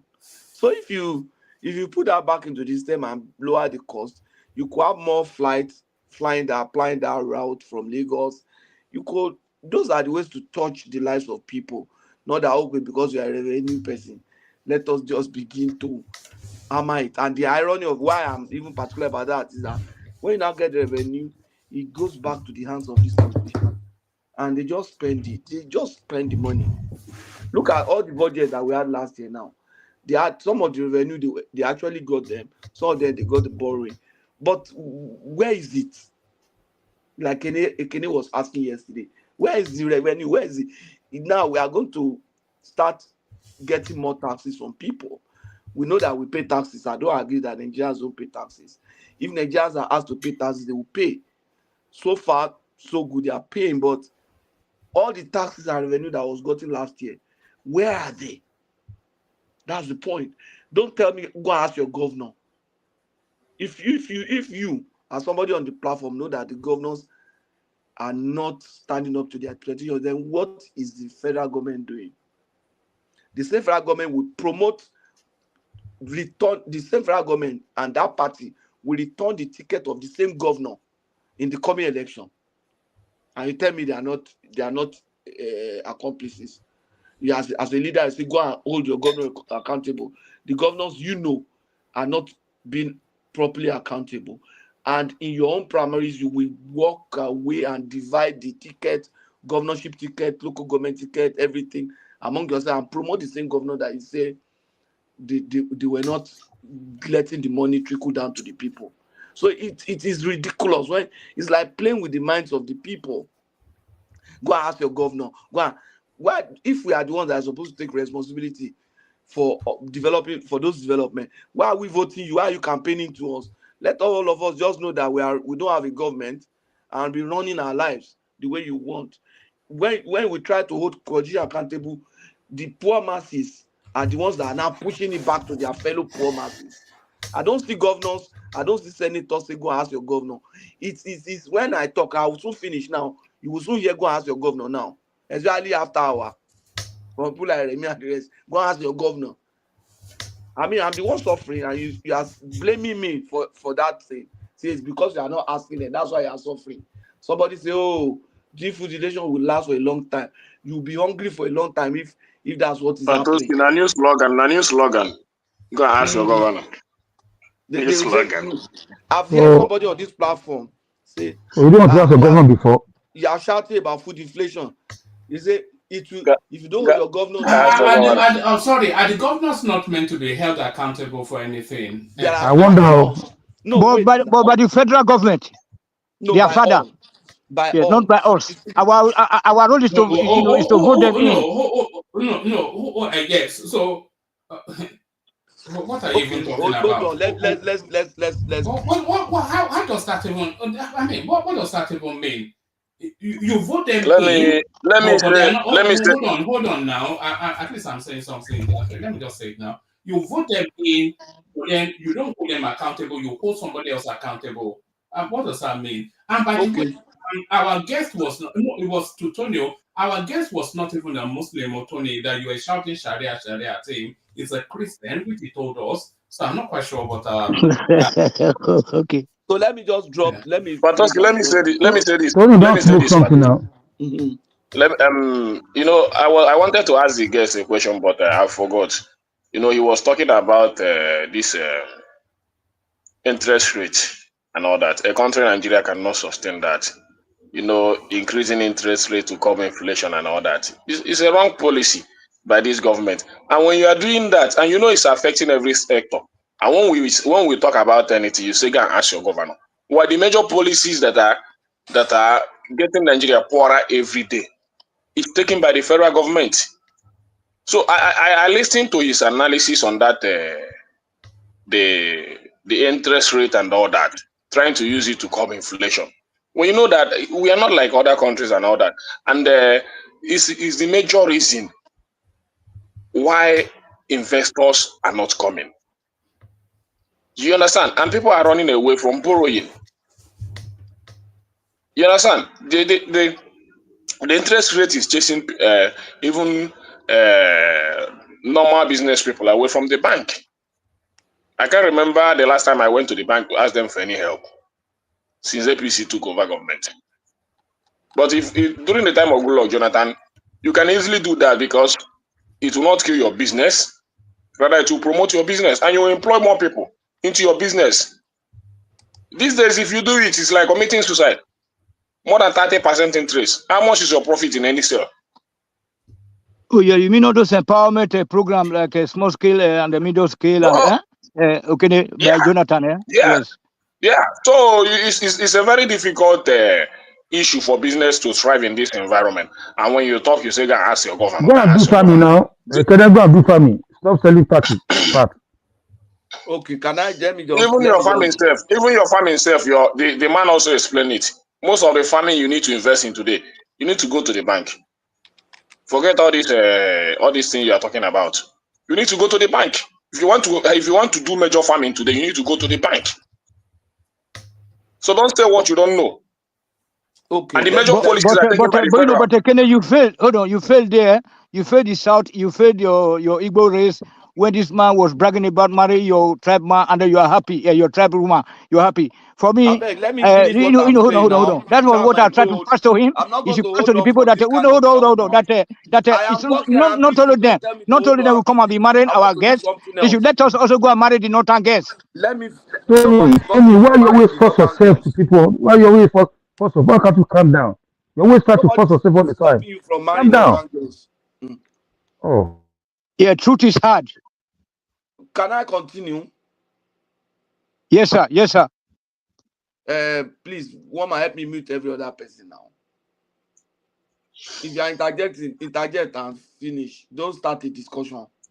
What I'm trying to say is this: if we say that we voted people, remember we voted both federal, state, and local governments. We will hold them accountable. You are not the one that will tell me who I want to hold accountable at a particular point in time. I can choose to hold local government today. I hold governor to federal government tomorrow. I hold governor next tomorrow. But the point is that when we come on a platform like this, the ones that unite us is our federal government. If I'm holding my state governor accountable, I might be on. There's a guy, a colleague of mine, that runs his platform basically to discuss Edo State. On that platform, we discuss the governor, we discuss all kind of people. Occasions where I've joined it, it's okay. And anytime they bring a topic on a particular state on this platform, we talk about it. But when we are talking generally, what really unites all of us is that we can commonly discuss is the federal government. I cannot discuss so much about Anambra the way Kene would discuss about it. The last time I visited Anambra was over 20-something years ago. So when I'm talking, don't tell me go and hold your governor accountable. Hold your own too. Because I don't see any governor that is performing. Even Lagos State that is trying to perform relative to the revenue, that's a non-performer, as far as I'm concerned. It looks like he said one in the city of blind people, the one-eyed man is the king. That's what I see. In short, the governor of Lagos State is not a governor; he's just there, And the representation and of a committee of and people. he's owing a lot more than other states. You can even owe, but the point is that giving what is coming in, what we are seeing, is not It's nothing to write commensurate. home about. Yeah, so let's put that. My state governor is not doing very well Patoski, at all. In Edo State, the governor is not performing. In Ogun State, which is my second state, that one is even worse. Anytime I think about that, I feel like throwing up. Patoski, you see on that point, because while I agree with you totally that we should discuss what unifies us together, but I still want us to understand the psychology of people here. If the type of analysis or the way you are doing the evaluation is not balanced, at the end of the day, it has undertone of promoting your candidate. You don't expect other people to that their candidates have been battered to not to respond. I will give an example. If everything is about to be, I save money, I save everything, but you don't want to listen to the negative part of it, but you want to switch to the negative part of someone's candidate from another angle, that person will have to come after you too. Because analysis becomes very balanced when you are able to see the fault of your candidates and you are able to say the truth about and fact about the fault of your candidate, then you now explain how your candidate is better. But when your candidate is always 100% and others are not good, then you're about to hear argument like, see, go and talk to your governor, because people want to push back that, come, what you did to Goodluck Jonathan, a person like me, I will try as much as possible that I will talk my own. If people do not listen to me, or the group that have the same opinion with me cannot win that situation, good luck. Then you have people like Buhari. If we be speaking this way before 2015, probably we would not have had Buhari in Nigeria. And probably Nigeria would not have been in this terrible state of things. So I believe strongly that that's why people will rise, but okay, go and tell your governor, because after all, the governors are sharing from all these subsidy savings, and the Supreme Court judgment that all these governors got in the back against Jonathan, federal government cannot hold any money more than what it's supposed to hold. Thank you. Yeah, Ola, thank you. But what the question now is,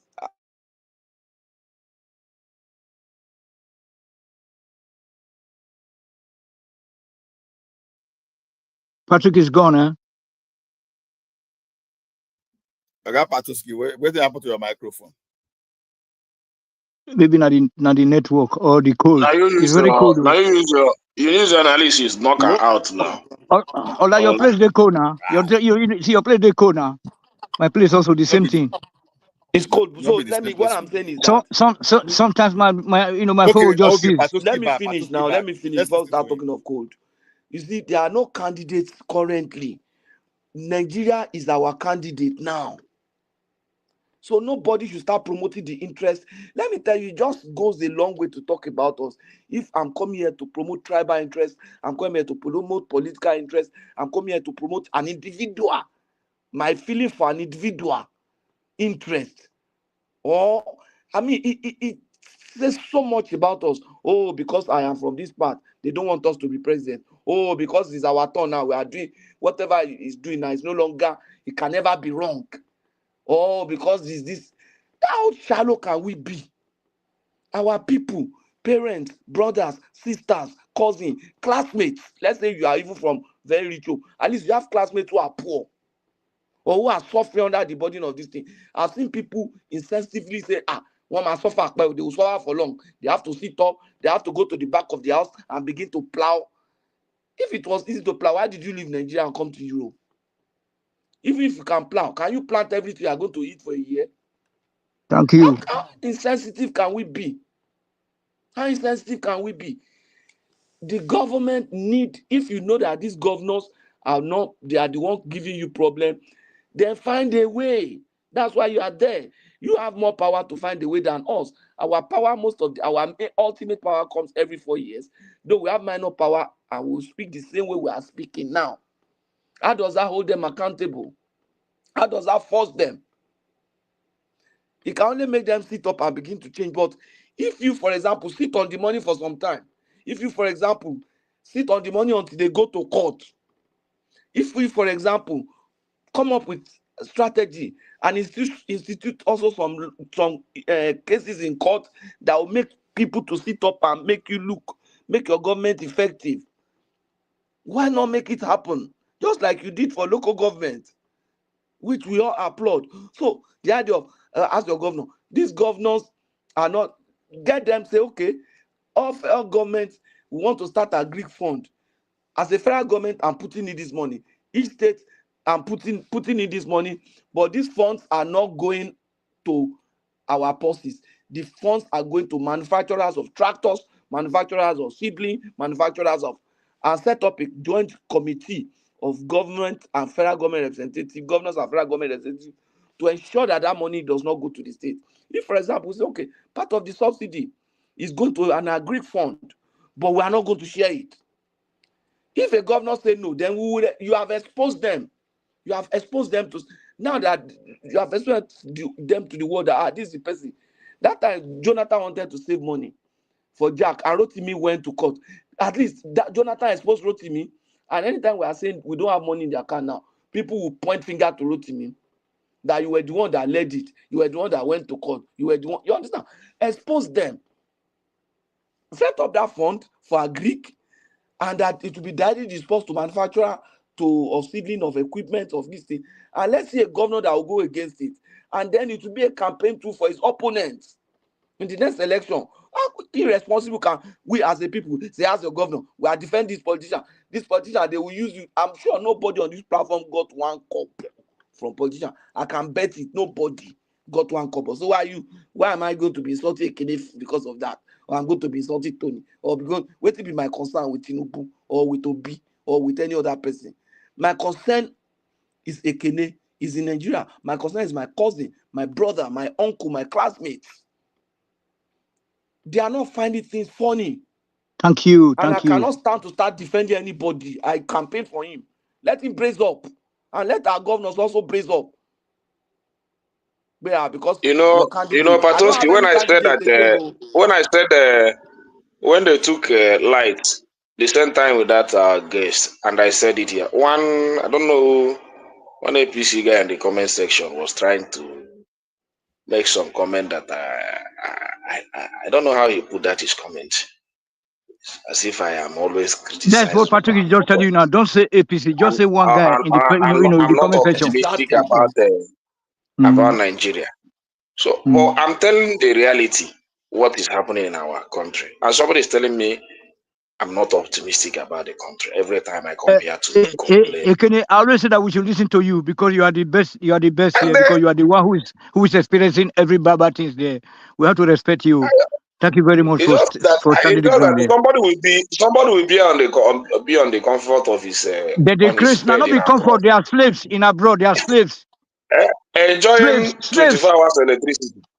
Yesterday, heat almost killed me here, and that person cannot do that. He cannot even experience it for once. My generator got spoiled. We My cannot stay generator got without spoiled power for 30 minutes around the here. around 11 a.m. Yeah. I mean 11 p.m. in the night. My Don't generator mind them. hotspot. Don't mind I them. couldn't Don't mind them. sleep. Can you let the party speak? Let party speak. Don't mind them. Was dealing me shaggy yesterday night, and somebody that I'm is paying for having that heat. 24 hours electricity. I'm paying Somebody for that is that I join.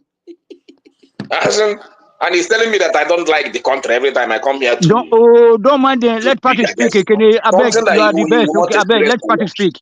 Let party speak because I enjoy Patrick take there. Because like the I will president is still not round see up. people I will suffering still- in the TV, or don't have inspectors traveling around the country for him. I will soon round up now. On a lighter note, that heat where you dey complain, I mean I dey pay for here. I'm spending money to get heat. So, but what I'm saying is this: the idea of that slogan, we should not allow it to get into us. What you are doing, go ask your governor, is what you are doing is you are shutting down that person. You are shutting off that person. You are shutting off that person. Without the security, When we are firewall, criticizing, when Buhari was there, and they say Fulani herdsmen, how many people say go ask your governor? How many people? How many people? When Jonathan was being criticized and shouted upon, how many people say go ask your governor? We shouldn't let that happen. In fact, I'm waiting for after session. I'm waiting for Remy now. That's the slogan. Go and start ask your governor. Which governor? I'm not sure if people want to start coming in now because I'm about to bill. Mike is in Nigeria. Thomas is trying to get his money back from his holiday, so he's working round the clock. And I'm not sure where Chioma is. I'm not sure if Chioma is. And I'm just about ready to bill, but I'll send a link for anybody that wants to come into the back end session. We'll be shutting it down in about 10-15 minutes. So what about the queen of the platform? Where is she? No, we don't. No. See, we have achieved something tonight, sir. If you want to go and take a rest, it's very good. We have achieved, because most of the time, like this guy just said, about Amina, then it will be an annoying session where people are trying to paint red, black. So if you want to shut down later, 15 minutes, okay. I wish I can hold it, but I'm working, so I don't know. But I mean, it used to be a very intelligent session. Do you want to hold it? Do you want to hold it? I don't think so. I'm working. I'm not. My okay. mind. Me my cold mind is wiring me here. so Cold. let me because we certainly need to add maybe one or two more people to the host. Because the Thomas now is just completely taken over by work, and you can't ask him not to earn a living. We want him to be busy, and he's busy, so that's fine. And ditto Mike. Mike is in and out of that. He's in Nigeria as we speak now. So yeah. They work out all the whole bookers, all the whole booker to booker. No, he's got to visit the room more or less. So yes. He will come and give us the situation. Mike is not as knowledgeable about as he thinks about those traditional stuff. He's not. No. So he's going for training. So at least he can give us another first-hand information. You understand? Let's see whether he will give us another Pastor Bishop. Where were you when we had a proper prince here? You were intimidated. Look at this guy, Babati. Where were you when we had a proper prince? I have a life. When did that start? When did you start having a life? I thought your whole life was a one man went to more platform. Babati is for the second evening session now. No, yes, but Ola used to host now. I mean, is Ola not? Ola is not. Let me see if Ola, do you want to hold it or Ola? Baba, Ola, evangelist, let bygones be bygones, and I mean, who said it? No. There is nothing. I'm just rational mind. Now they hold on most of the time also. Rational mind. Honestly, patient. If I hosted the show, I would have removed Tony and people would Tony will be gone in 2 minutes. So Did you see I was did you see I was beating up our guest? yeah, The guy is a Christian. He told you he's a Christian. Now you're calling him Sharia. I mean, I wonder what he I made of caught it. the back end of the when Tony was speaking, and he was talking about All the Northerners are the same. I will no. Tony was like, oh, I love them. I love Fulani. Were you not surprised? I'm like, wow. I was shocked. I said, I was Tony, You know, shocked. haven't I been saying that the but Gambia Tony, Fulani that I know in Germany, they are very nice. No, No, Tony, no, no, no. You Tony, guys, I you was guys, you are, you shocked. know, Tony, I'm Tony, gonna play back some of your past show. you are You see, born you hear again, me no. say that. Tony, hold on. Tony, Mm. you just said that you don't like That's duplicity. you don't like Northerners, and in the same breath you love Fulani. Like One man, I'll be saying that to you. Remember that I always say that. I But will, you just okay. even now you just said Northerners are the same now. Now, just on No, separate. not now. I told that guy that both middle Doma, both middle best, all of them are the same. That So that something is including wrong with Nigeria. Hold on. Fulani now. That something was wrong with northern Nigeria because of Udmadafodo's promise to conquer us. You remember? I said that both. Look at David Mark. Look at Danjuma. I don't know from the middle belt. I don't know the one that slapped the World War and all this kind of stuff. What are you telling me? David Man. Mark slap all over for where? You see, you don't know what is happening. All those one are to the Mark like young boy. Northerners are wicked. So that's why I was. Tony, they don't catch you. See, Tony, that's double standard. No, never. I'm going to root out some of my past, the archives, and then I will bring them out and I will send to one man. Ola. What? You know me now. I they talk and every time say that that all the Northerners are the same. You guys you forgot when I was saying that even the Doma people. I don't know Fulani now. I don't know Fulani is not the problem. And then I said last week that you cannot separate Fulani from Hausa. You remember? Are they not Northerners? Are Fulani not Northerners? Yet all the Northerners are the same. I'll be saying it. I think one man may just reminisce right now. That means they're all good like Fulani now. No, hold on. I always said that Fulani is from Gambia, from Senegal, they are so good. I always said that. And then I usually tell a woman that I know that I hate them, that I used to have a friend, Lieutenant Adamu. Woman, remember? Please, don't forget. I used to say that. You should be a general by now. I'm a steady guy. All right, let me just say this. If anybody knows any personality that they would like us to feature on the platform, or they think would be interesting for us to engage with, just send the details into me. I'll send my Instagram handle again. Most of you should have my Instagram handle by now, but I'll send my Instagram handle into the comment section. If there's anybody that you want us to bring onto or that you think the platform will enjoy, just send their details in. Usually, if I'm able to make contact, I'm able to convince them to come on. Yeah. Awoma, before we go on, I would like to concede the Premiership to Liverpool. As an Arsenal fan, it's over. We'll see you next year. I'm still upset that the way Bournemouth beat us up at home is just so shameful. Babati, how did you, apart from that one, how did you find my questions? Or you see, when I say the cancel Sharia, he said he wasn't listening up to later. No, I didn't. Okay, you need to listen back. So I will send a copy to Patrick. I will put them in form of tone message. I will send to Patrick. So I'll try to get my number, Babati. You can get my number from one man went to Mo. Okay. Tony, you change your topic. Someone is talking football now. You don't let your listen. No, we need because you guys are trying to bully me here or to blackmail me. Even though that right to the end, I was asking the man to start there and let us have their guests. That like they are coming to marry our guests. Not only their men will be coming to take our guests from the south.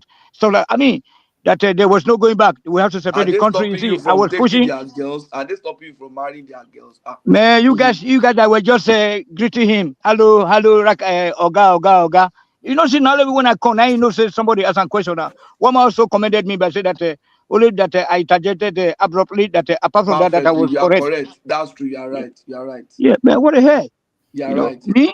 And Pato, we look forward to this Babati when they say be Prince at the same time Christian, I've been a Muslim, I don't know.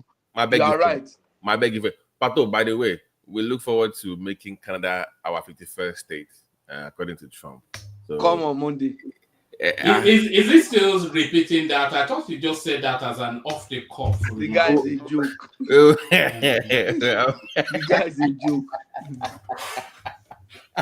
Oh God, I'll The look guy forward is to a that. joke. Yeah, but economically, like maybe like an EU or something, we should have something going on more than just sharing The borders. guy is a joke. Yeah, but me, one man, I gave up today.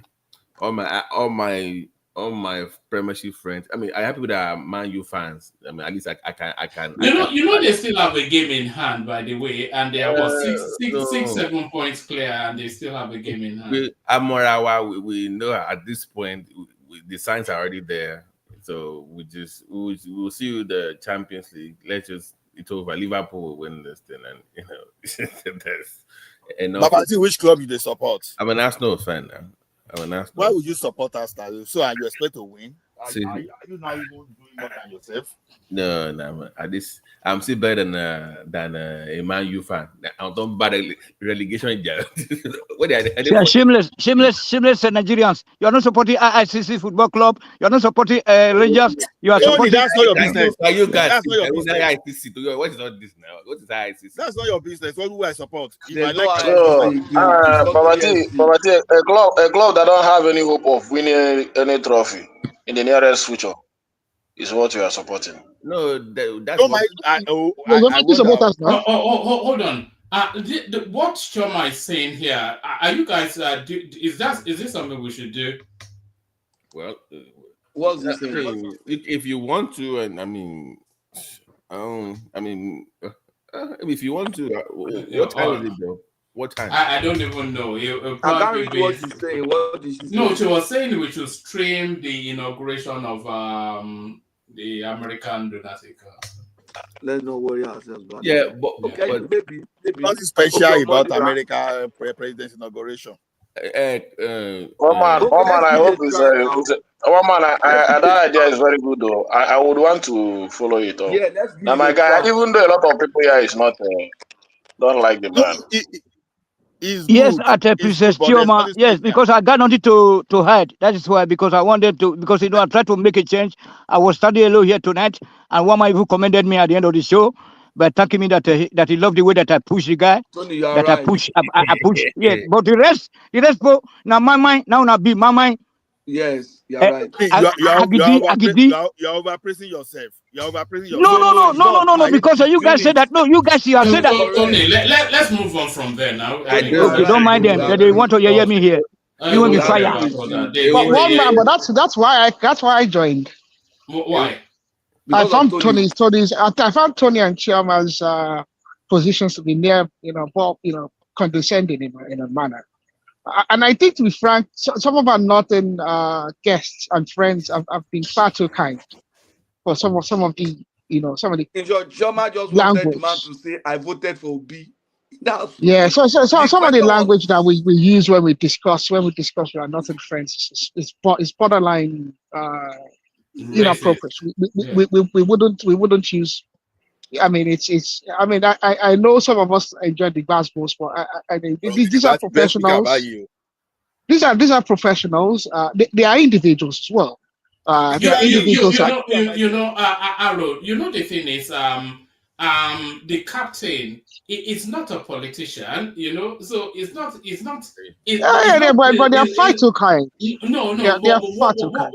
What I'm actually saying is under no obligation to be here, because he has no reason to want you to like him. He's not a politician. It's just it's the CEO of an airline. That's all. Is the CEO of aero contractors. Sorry, let me. A first class citizen. A first class citizen for that matter. Tony, you just need to slow it down. One man. You see, if he answer that question, it's going to put him in a very sensitive position. This is a Kano prince. This guy, he can't say, "Okay, I voted for B. I didn't vote for B." I mean, aero contractors are probably the second biggest airline in Nigeria. Yeah, and he runs an airline. How is that going to look for his business? So You don't put your people in that kind of situation because you want to say, oh, he voted for Obi.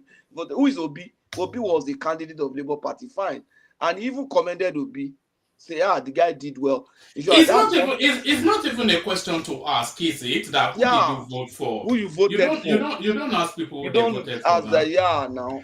Asking when last did you sleep with your wife or something. Asking personal kind of questions. That's not personal. It is. No, given his background and given our country, that's sensitive. If he says anything against his people now, the way we say, oh, you Fulani are the one destroying. If the man knows that Fulani are capable of damaging his death, if he speak against them, they can burn his family house in Kano. Oh, so he knows his people are gruesome. Okay. These people can burn. What do you mean by his people? Why do you mean by his people are gruesome? Is there any part of Nigeria that's not gruesome? Just like the Southeastern people burn Southeastern people burn Joe Igbekoya house now. They burnt Imo governor's house in his village with his Rolls Royce in tow. Hold on. Please hold on. Choma, are you able to shut it down because I want to bail out? Or otherwise, I'll shut it down here and then we'll go to the back end. Choma will shut it down. Don't worry. Choma, are you able to shut it down? I'm not sure she seems to be. Choma. She's off and on, right? No, I don't. I think she's out of. I think she's out and about. Okay, guys, are you willing to continue your discussion? I can shut it down if you send me the link. Okay. I don't get about. Hello, sir. I'm here. No, can you guys just hold on? Let's just start here, especially you, Tony. Just slow it down now. Can you shut it down? Can you shut it down? Because I want to go. I can shut it down. Yeah. Okay, great. All right, brilliant. So thank you, everyone. See you tomorrow. Thank you, Former. Thank you, Choma, rather. I don't get about. Hello, sir. Tony. So I was just rushing, trying to speak like you, fast, as you speak now. No, they said your question were condescending. Hold on. Hold on, Patrick, hold on. So, hold on. No, me and Tony, let me tell them something. Me and Tony asked the best question of all the panelists. You guys are just clap for yourselves. I don't know. You guys are just scared. You guys literally asked all these Fulanis. Like me and Tony asked the best questions. Like everything that was on your minds, we were bold enough to ask them. Yes. And then we showed the guy that we didn't hate their race. We don't hate the Fulani, but we're telling them the wrong thing they are doing. And then I want to tell you this. There was a place that I was going to about the quota system. That why we say that the country is bad today. The genesis of the problem, we're trying to tell them. But you know that you guys, most of the guys here, they want to hear like, hello, sir. Exactly. I'm not here to say hello, sir. And then I started by telling him that after greeting him, I said that I'm the Tony Africa DPT, Omo Ibadan, not Ibadan, Ibadan. I said that I'm not here to be politically correct at all, Sonny. And then he got me. So and then I was trying to ask him. Who cares? No, hold on. But look at it, know where he's coming to? Yes, somebody's coming to marry an Igbo woman. Somebody's coming to marry an Igbo woman, and the Igbo man cannot marry their Hausa woman. And then you are telling me that who told you that Igbo woman cannot marry Hausa woman? He's the one that said it. We didn't ask him who he married. He told us he married. Who told you Igbo people don't marry Hausa people now? I mean, but you don't get the point. Nobody, but arguable though. We don't care who he married. I'm happy that he married an Igbo man. He said that willingly. He said that willingly on his own. So that's personal. I don't care. Why are we? Yeah, but who told you? Well, who told you that the reverse cannot be the case? Yeah, because the reverse is that only hold on. The reverse. Why are we? Where Tony go? Why are we gaslighting Tony too? Like, why are we? Where Tony go? I think it's fine. I think it's don't worry. I'll bring him in about 6 minutes. You don't come back now. Then I have that. Okay, so let me say this. You see something, Shoma? Can I land now? Can I land? Tony, wait, hold on, okay? First of all, you cannot have a guest that can't hear you. What happened to Okay. Shoma again? I can't hear Chairman. What him Now, alone? No, arrow, arrow, I arrow, was arrow, arrow, arrow, saying, arrow. hold heard him him. on, alone. Tony. Can you guys hear me now? Yeah, we can hear you. Tony, I was saying that you guys need to stop being afraid of these Fulanese. That's why our country is the way it is. You lick ass too much. No. Ask people Should I tell you the thing serious about this? Okay. questions. While I People, appreciate, no, you can't be Chairman, political wait. correct.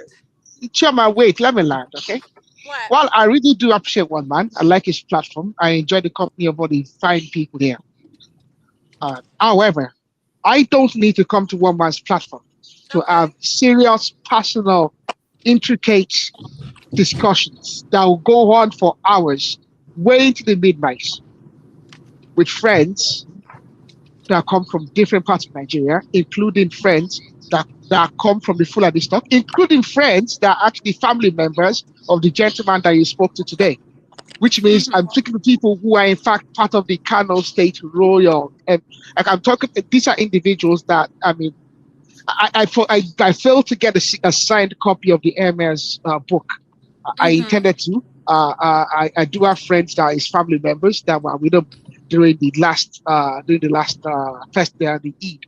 So I don't need to come to one man's platform for us to have serious discussions. We discuss the political issue of Nigeria. We discuss context, and these are not just illiterates. I think one of the big misconceptions about the North and about the Fulani is that they are ill-educated, and this man addressed that misconception today. Some of the most intelligent people I know are Fulani. 5%. Continue. Yeah, good for you to 5%. It doesn't matter. Some of the most intelligent people I know, which means that individuality is what matters. Okay. Oh yeah. So anybody is capable of anything once the opportunity is presented to them and they can apply themselves. Okay. So I don't need to come to one man's platform for us to have. I mean, let's just say, if you've had the opportunity to have some of the discussions I've had with some of the individuals I've had with which I feel enriched, I feel blessed. Yeah. So that's that. But I think sometimes as people from the South, one of these, and I think because I'd like to talk shit as well. I like to talk nonsense. Okay, I do enjoy talking, and sometimes I do enjoy the sound of my own voice, which is fine. But sometimes some of us don't really sit down and listen. We get carried away in repeating what we've heard and okay. So what did you want us to do with him? What was he here to? I felt no. I felt some of the questions were condescending, and I felt that some of the questions actually failed to address the real matter. Which part was condescending? Did you vote for? Because guess what? There was another politician, right? There's another politician that came, right? You guys were talking to most of the panelists, like Kulata, I remember he was like, "Oh, we didn't hammer him with serious questions and this and that." And one man was like, "Oh, it's because he's our guest." I'm like, then why do you have a panelist? Who was this? Who was this that didn't get out? It was another Northerner. It was another Northerner. Let me finish. Shoma, can I? Oh, Adamu Gaba. No. That was Gaba. Exactly. Adamu. That was Adamu. That's him. Yeah. But guess what? You guys because Gaba Adamu is not political. See, Gaba Adamu is not. You can't consider him to be a political. To be frank, Gaba Adamu is a bit younger than this gentleman, and is really, I think his political his perceived political value was overestimated maybe in the last regime and all that, and the guy is a young man. He doesn't really have any. He possibly can't get elected in his constituency for any federal as a federal representative. Maybe if he's lucky, he can get elected to the state. else. So and he might not even be able to do that. Gabba Adamu is not really like he's not really an out and out politician. He's young. He doesn't really have but the you know, but at political. least to our level politically, at least to our level. So what question Yeah. would you have asked Gabba Adamu that he will be able to address? No, I wasn't even on the panel. You know, if you get what I mean, Gabba Adamu is a businessman. He developed But he was able to answer most of the questions. Tony, wait. But I like it about though.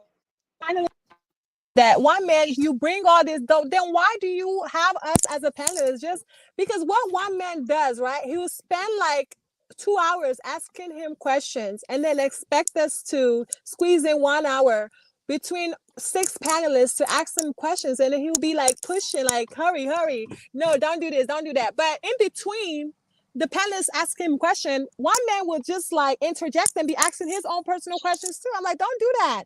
Don't have a panelist, just have you and the. But you know, one man, one man has to do 2 things, all right? He has to look for quality, but at the same time, he has to seek kind of like a cat, like, you know, something that is catchy.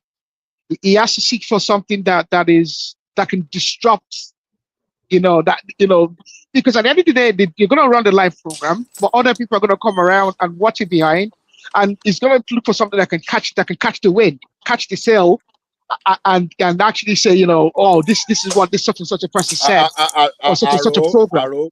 Either way it goes, you won't get that if you don't ask serious questions.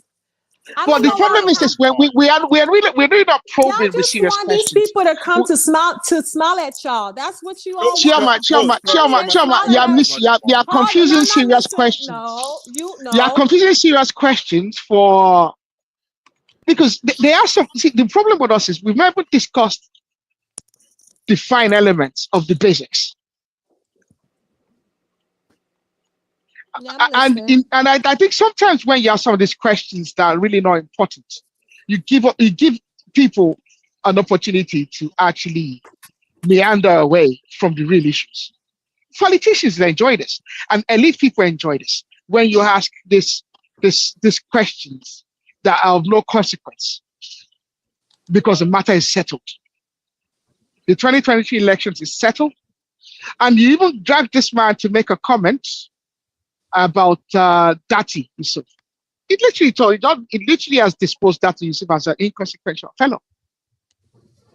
Peter Obi would not be stupid to even consider the idea of fielding Dati Yusuf if he was to run in 2027 as a vice presidential candidate. So, as you said, the election is over. And, you know, it's not personal because on his own, he told us he was married to a Southeasterner. So I'm like, oh, really? Well, who did you vote for? So I already know who he voted for. Definitely not Peter Obi. But it is what it is.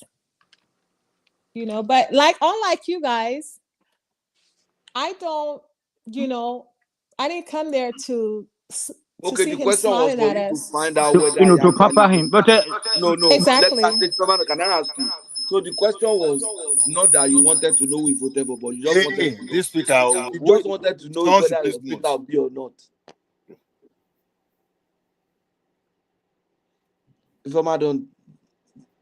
Okay, you know, she said that I can stop. I can speak after 6 minutes. Patoski, you see what I'm trying to tell Shoma? I'm here, guys. Yeah, I said you just wanted to know whether I voted for Peter Obi or not.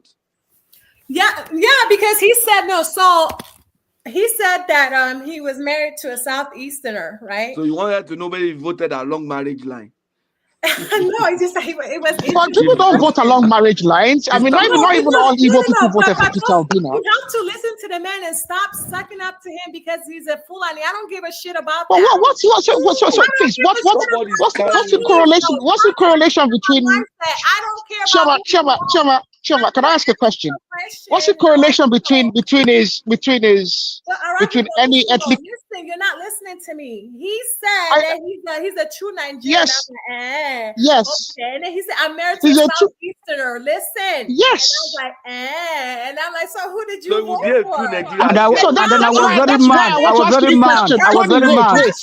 Let me ask Chioma this question. Let me pose this question to Chioma. Go ahead. What's the correlation between his marital situation about his own, even if he was in his own particular ethnicity? What is the link between that and his political affiliation? I mean, it tells me where your mind is at. You get my point? Like, so are you saying that if he didn't vote for Peter Obi, like Igbo girls are cheap, Wait, Tony, please. So wait, are you trying to say that if he voted for Peter Obi, he's a saint? If he didn't vote for Peter Obi, he's a damned fellow? No. I don't care who I mean, but I figured it's either two, but I know it's not Peter Obi. He voted for Atiku. So you wanted to know that for if sure. You're not certain of this. He might not have voted. In fact, Chairman, the fact of the matter is this: almost 80% of Nigerians did not vote. Yeah, what was the turnout we got? So We got about what, 27% turnout. Yeah, we got about 25% voter turnout. So very likely he didn't vote. Very likely a lot of people didn't vote. I can tell. But you're right. I agree with you because of the massive rigging that happened. So of what consequence?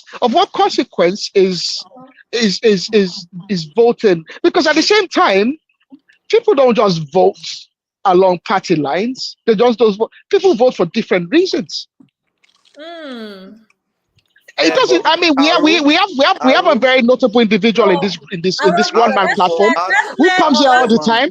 Who is married to an Igbo woman, a notable individual.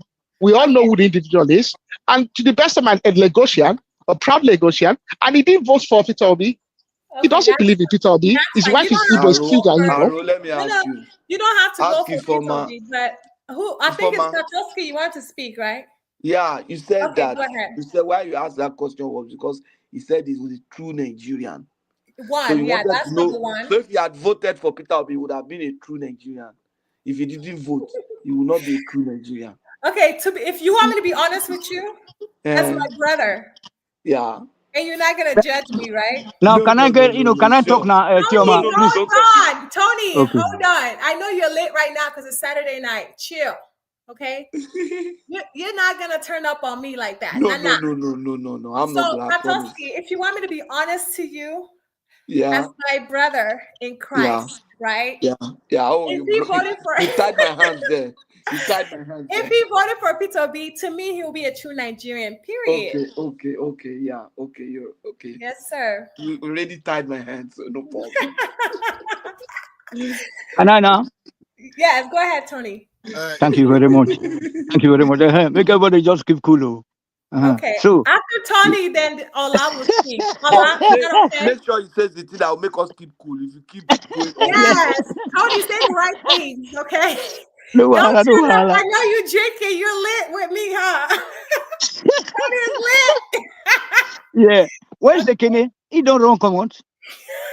No, he's still here. Kenny, hello, Kedu. Tony, get to your question. The Bobo don't wrong because I was about to finish him now. Okay. Finish him. He's listening. Finish him.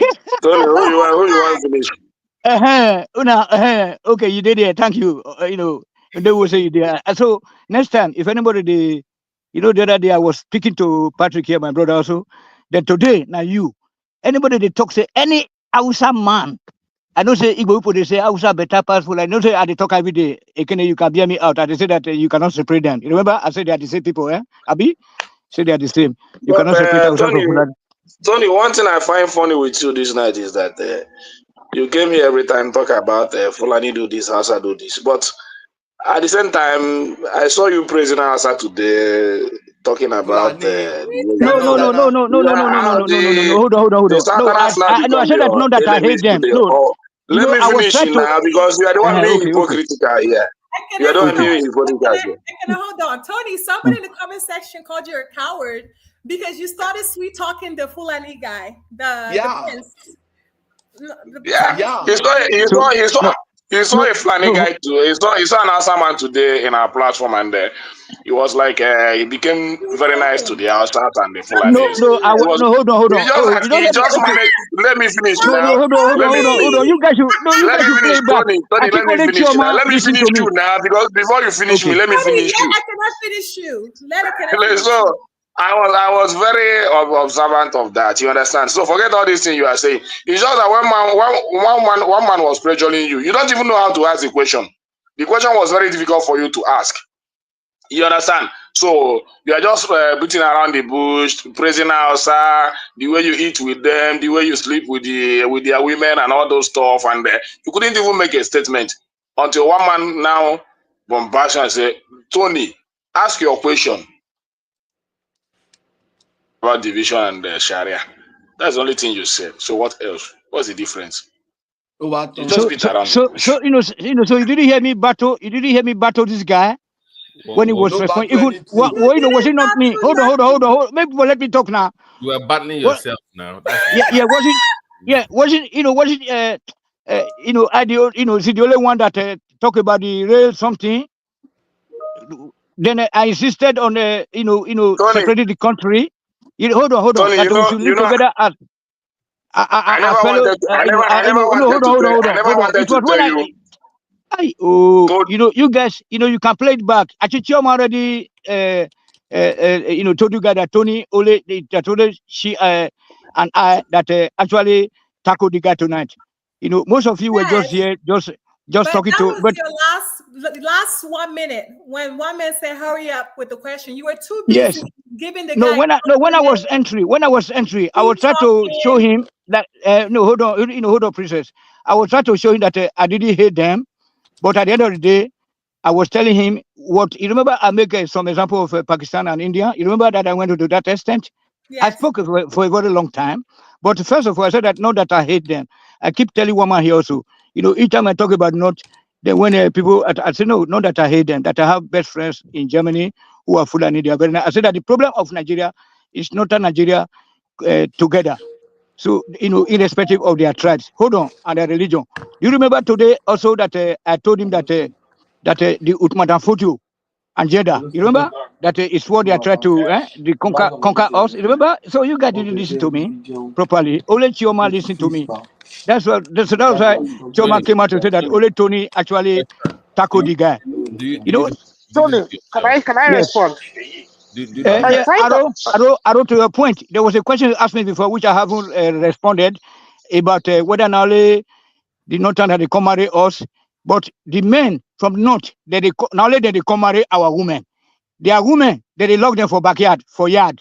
Or something. So look, not just how come the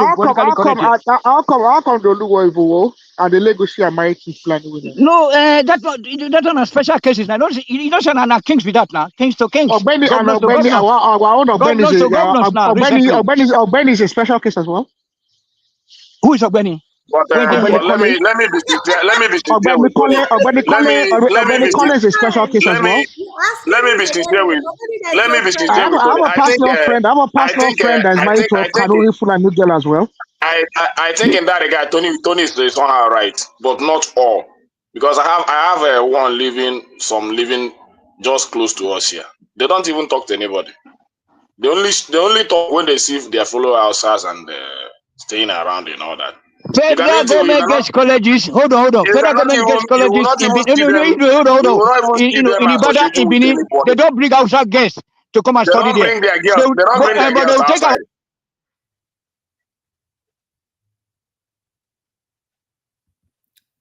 What happened to Tony? Who's putting Tony in backstage? Now I did it now. How are we supposed to know? Is he in the backstage? Yeah. They know it's not. Thank you. So, so can you let me learn? Thank you very much. I just say they don't send their guests. They don't send their guests. They don't send their guests to Satan. No, hold on now. Hold on. They don't send their guests to federal government guest colleges in the south. But they don't let me finish. That's what they say. That's one Nigeria. You'll be talking and you say they don't let you finish. You'll be talking. I think it's one man that is putting Tony backstage. First of all, Yes. one man, this is Tony's time to speak. It's his turn to speak. When other people are just interjecting. Okay, thank you very much. And So I want to thank you very much. So like I told the guy, I said that I want to see them stop the Sharia, and then, but I said that it will be difficult. That we have got no more time to waste, no more time for negotiation. That what I was trying to tell him at the tip end of the show was that I was trying to point out the genesis of the problem, where they have been using quota system to cheat us. Then why is Nigeria like this today? It's because of the misgovernance of their people that claim to be born to rule. All the damages that they have caused us in the past that we are suffering from today. That's what I was trying to tell him. So I think I did my best, but as usual, woman doesn't want me to hurt anybody, but and the woman even praised me at the end of the show that he loved the way that I actually push back, But entry, Tony, hold on. let me describe. Hold on. I promise. Let me just describe to you what you did today. Wait, hold on. When chicken they enter house, a place we never know before. That's more they put leg for ground. Hold on. Don't do this. This is not your session. Stop. This is time. No, can you stop, please, Tony? Enough of all this. You've been just let people just cool it down. Let the conversation flow. The after hours is always a more relaxed something. So just tone it down. You are overrunning the session. It is his session, though.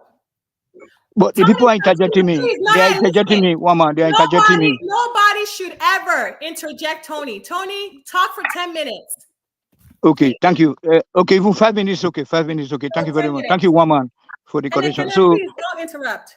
Yeah. So what I was just trying to say is like that we should the time to start talking now is too late because they ought to be treading softly because the amalgamation ended in 2014. So as a result, they don't know our mind. We don't need to be provoked. They should be provoking us, even though they know that the amalgamation ended. So if they want to start with the right thing, then I told the guy to talk to his people. That's why the fact that I don't even know whether it's a politician or not, but it's an elite. It's a citizen. Just like most of us here, we are not politicians. We are just come here to make, contribute, make our contributions towards a better, a good country. Not be say a better country self, to see a country. They will start talking about good country or a bad country or whatever. That's what I was just trying to let the man know, that I was trying to point out those things that are responsible for our downfall right now. That because as a result of their mismanagement of the country due to their quota system they introduced so many 100 years ago. That's what we're talking about. So you don't have to come here and then. So like as I was saying before, they interjected me before one man came into the show. I said that. Coming to the show, or approaching the guy, I greeted him in his whole and I said, Yayade, how are you? Then I said that, like the chicken, when chickens entering a new environment, now small when they put leg down, we first put one right leg, we will put one hand down, we put one leg down. So that was why. But when I start to fire, the woman was trying to say that okay, the time was up. Then that's why I was trying to rush up. So I want to see a situation whereby if you want to be in the same country with people. That's why the fact that then he said that you remember that there was another question that I asked him because in his submission he said that God joined us together. God joined us together. So then I was asking him which of the God that joined us together, whether it was the Arab God from Saudi Arabia or is it the British one or the Italian one from Rome. This you see, people are just trying to be. Kind of, I don't know what is wrong with most of our panelists today. Like they don't want to give me credit for. Can I put it to you? Can I put it to you that you are being rather too naive, and I think it's your many years that you spent in Ibadan that is deluding you to think that a separation of Nigeria will require being simplistic as join a line somewhere along Kogi, across Kwara, and all the way to the eastern patch, and that will be so simple. I think maybe it's the fallacy of your Ibadan years that makes you think like so.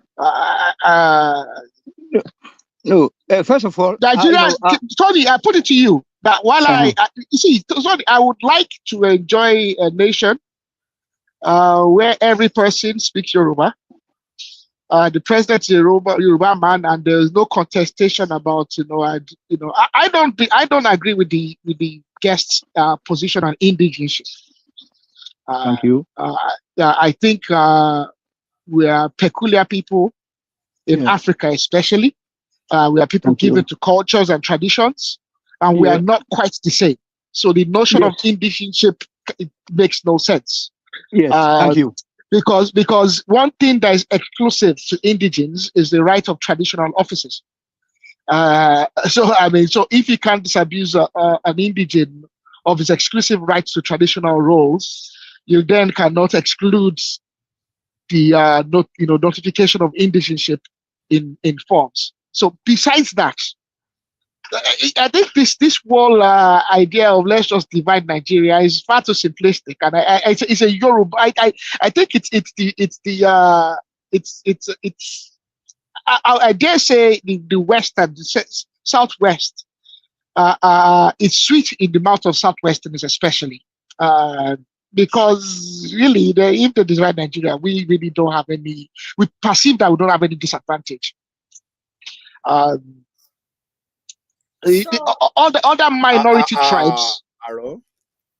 Yes. You know, the Southwestern. It's still my time. It's still my time now. Let me just answer Aro. So Aro Gidigba. First of all, I'm very proud. I'm very proud of Ibadan City. No, just hold on. Hold on. No, hold on, Tony. Choma, we must now move on from the Tony show. Other voices. There's Kenny. There's Ola. There's all the way through the guest up till now. Tony, just let other people come in. It's just it's getting a bit wild. It's 7 p.m.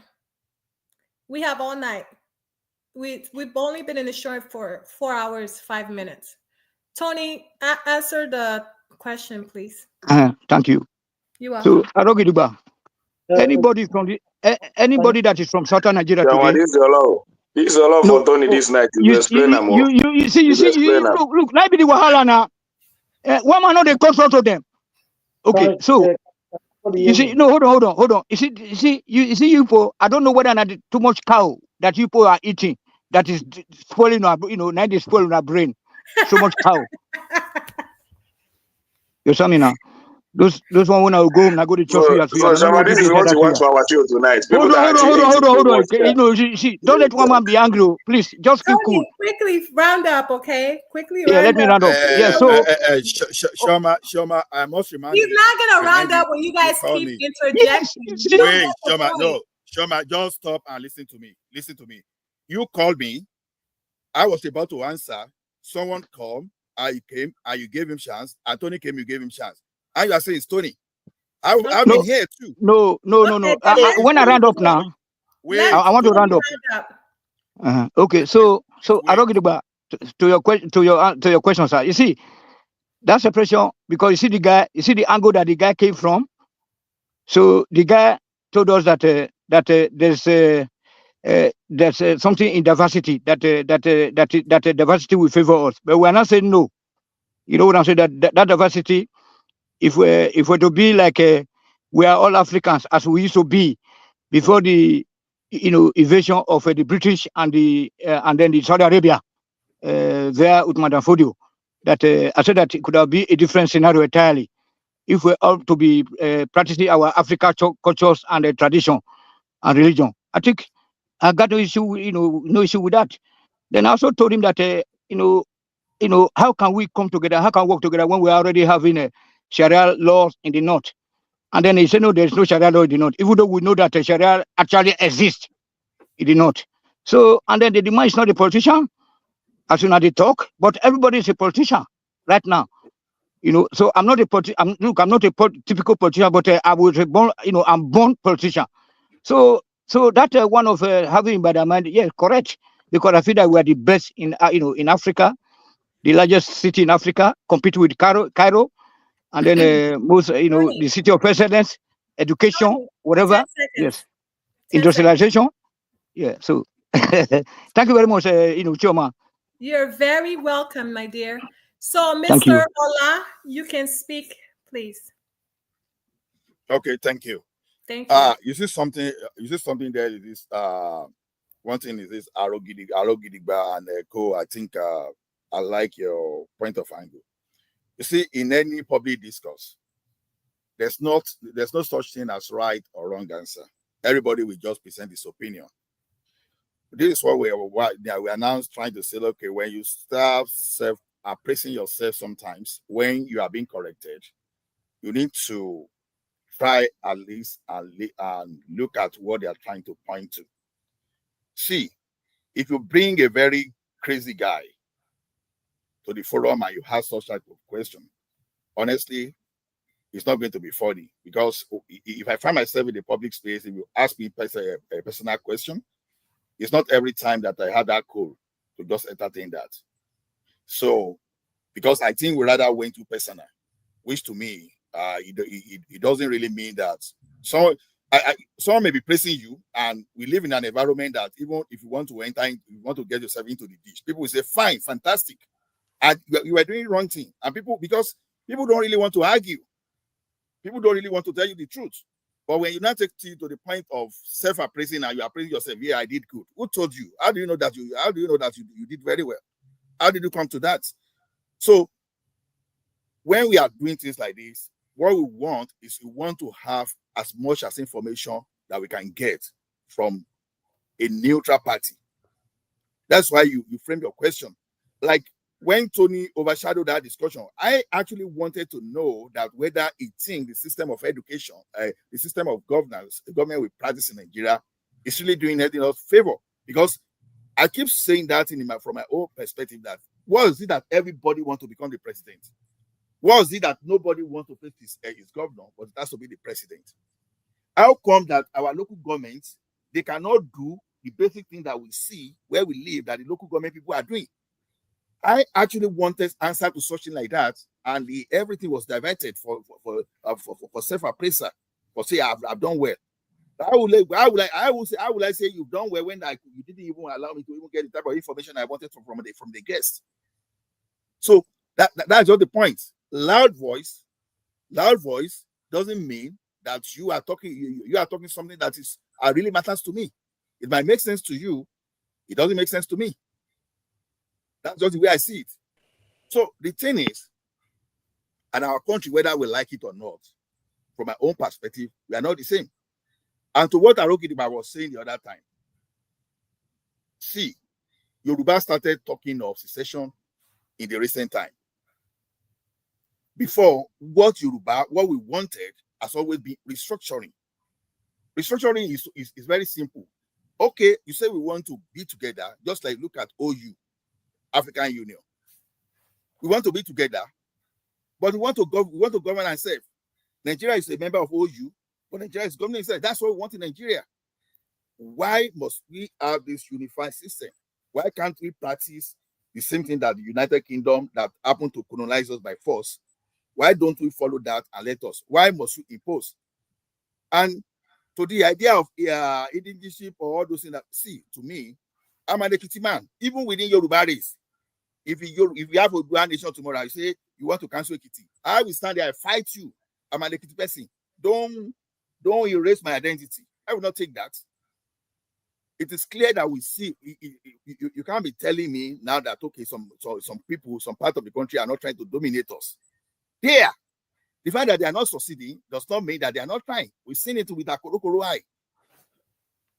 So those are the kind of questions we want to have, because I want a system that will not make someone to say, okay, you want to take over. Go your place. What didn't happen for your place? Why you not stay for your place now? You have land, entire Kano. Even the former governor will say, okay, the entire land in Kano is enough for the entire people that are destined to come to that place. I say, you don't want to go to that place, but you want to go to that Ekiti that doesn't even have enough land. That is where you want to start your Ruga. What was that telling you? So those are the kind of things we wanted to throw to the guests. But when there was no time, how we asked the person. To me, so far so good. I benefited little from that discussion. Apart from the thing that the like of Prince Daddy And some people are apart from what they mentioned. But all about it is all about our agitation, our feelings, and what we want. So I believe the next time we have a guest, it is better to have a structured question and put a question for what's going to benefit all of us, not what we all know. Thank you. You see, all right, you see. Excuse me. I didn't ask you to speak. Biko, don't do that. Ekene, you can go ahead and speak.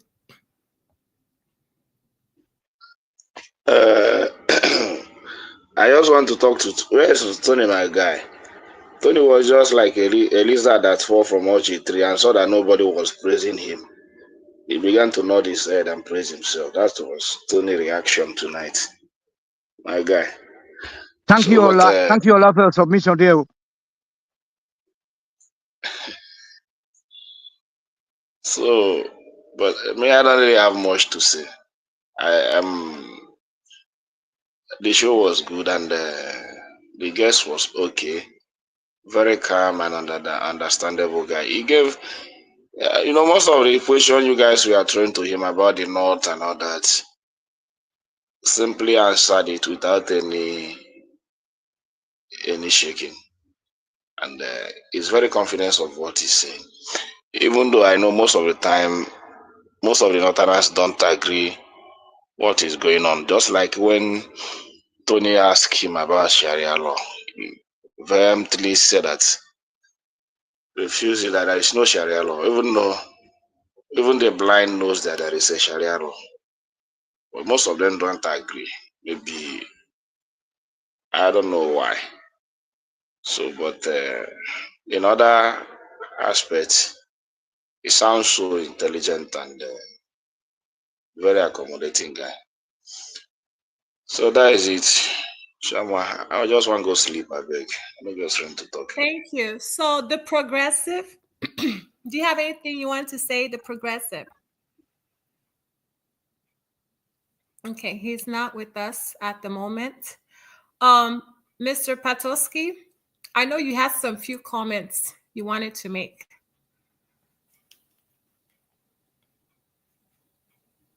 Patosky, are you there? I need to start removing some people if they're not there. Mr. Arogedeba, I know you have unmuted your mic. Yes, I am. Yeah, sorry about that. Yeah. So thank you very much, Choma. Can I first actually take this opportunity to acknowledge yourself, Tony, Ekene, Mr. Ola, the few people I got a chance to listen to when they pose their questions to the guest. So, in all my submissions, this is not to unfairly criticize your positions, okay? So I think you did well, even though I felt that when I say that your questions were important enough, I think I don't want us to ask the simplistic questions for which we already have answers. I think such an individual, like what man already described, is a CEO of a very, very important company within the Nigerian space. I think Aero Contractors, did he say, is possibly the second largest airline operating in Nigeria at the moment, just right behind Air Peace. I think Air Peace would be the number one. They do have a lot of international routes, but I think Aero Contractors have a number of international and local routes as well. I think they do a few of the Saudi and North African routes. So, I mean, it's when we ask the simple questions, we give them an opportunity to escape, because these individuals are far too sophisticated for them to be shaken by simple questions. They can see you coming from a mile away, and they already have the answer for you. So that's the thing about it. I mean, Tony, for instance, was parabolating about having friends in Kano and going to eat food and living there and going to, frolic with some ladies in the locality and this and that. Before I even opened his mouth, I knew I was going to talk about Adamu's friend. Everybody on Woman's platform knows about Tony's friend, best friend Adamu. So I don't want us to give individuals that, because these individuals are friends. This man is a friend to Dati Ahmed. He made that very clear. He knows him personally. He knows Peter Obi personally. They know each other. They know themselves personally. Okay, they meet in social occasions. when their wives, their daughters are getting married, their sisters are getting married, their sons are getting married. They all receive invitations. They all meet up there. They pick up themselves in their private jets. One of them might have a private jet. Oh, I'm going. Oh, are you going? You know what? Would you stop by in Lagos and pick me up? They do all these things. I know about this. They are very good friends. When they come over here and you ask them some of these basic questions, you give them a chance to escape because they can see you coming from a mile away. And that's why, and they enjoy it. They really do enjoy it. They really do enjoy when you ask them these questions because it makes them look very smart. Because they already have an answer that they've already designed over time, that they already refined over time, that they can give you the answer. They can reply you in their sleep, like fully whacked out, knocked out. They can literally give you a proper, well refined response. So I don't want us to give people an opportunity to escape. We really should ask the more prudent questions that can actually then bring us to a new phase, questions that can then help us develop a better understanding. Nigeria has problems. In my opinion, Nigeria has problems, and a lot of us have never come to start addressing those problems. So that's where I stand. Maybe it's because I've had a chance to speak to people before in this area. Did you ask any questions? No, I didn't get a chance to join. I was only observant at the time. Okay. Yes, I was in the background. I was listening. You did well. I'm not going to knock you. You guys did well. But I felt we could have really taken them up maybe a bit more on some more consequential matters than because you need to appreciate the fact that this individual controls is a big employer of labor. Is someone that government policy would have a very direct influence on his business, the way he does business. I think you briefly discussed the dollar policy. But we can't avoid the fact that the airline industry has had an issue around this dollar policy. So I mean, from a royal family. Yeah, like I said, I know someone that I'm pretty sure must be his sister or his cousin.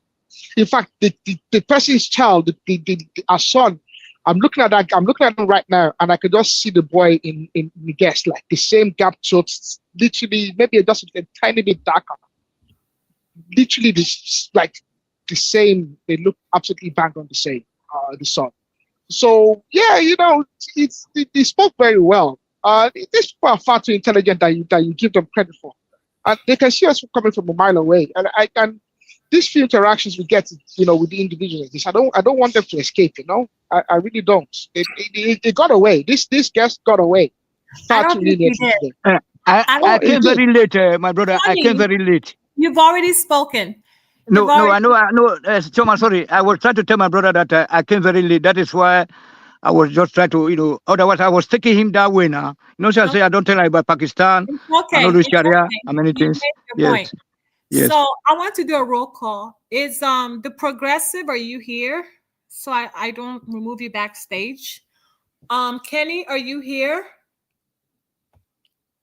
Patoski, are you here? Okay. 3 people are not here. Akane is here for sure. So Chuku, let me in. Do you have anything you want to say? Yes. Go ahead. I like my opinion. I think the guest was good, but my own opinion, when the guest was saying the Friday household of one people, I didn't like that. So that shows that Friday don't like the other tribe in the north. They don't like the other tribe in the north. I didn't like that comment the guest made. It's a Friday household of one people. That's wrong.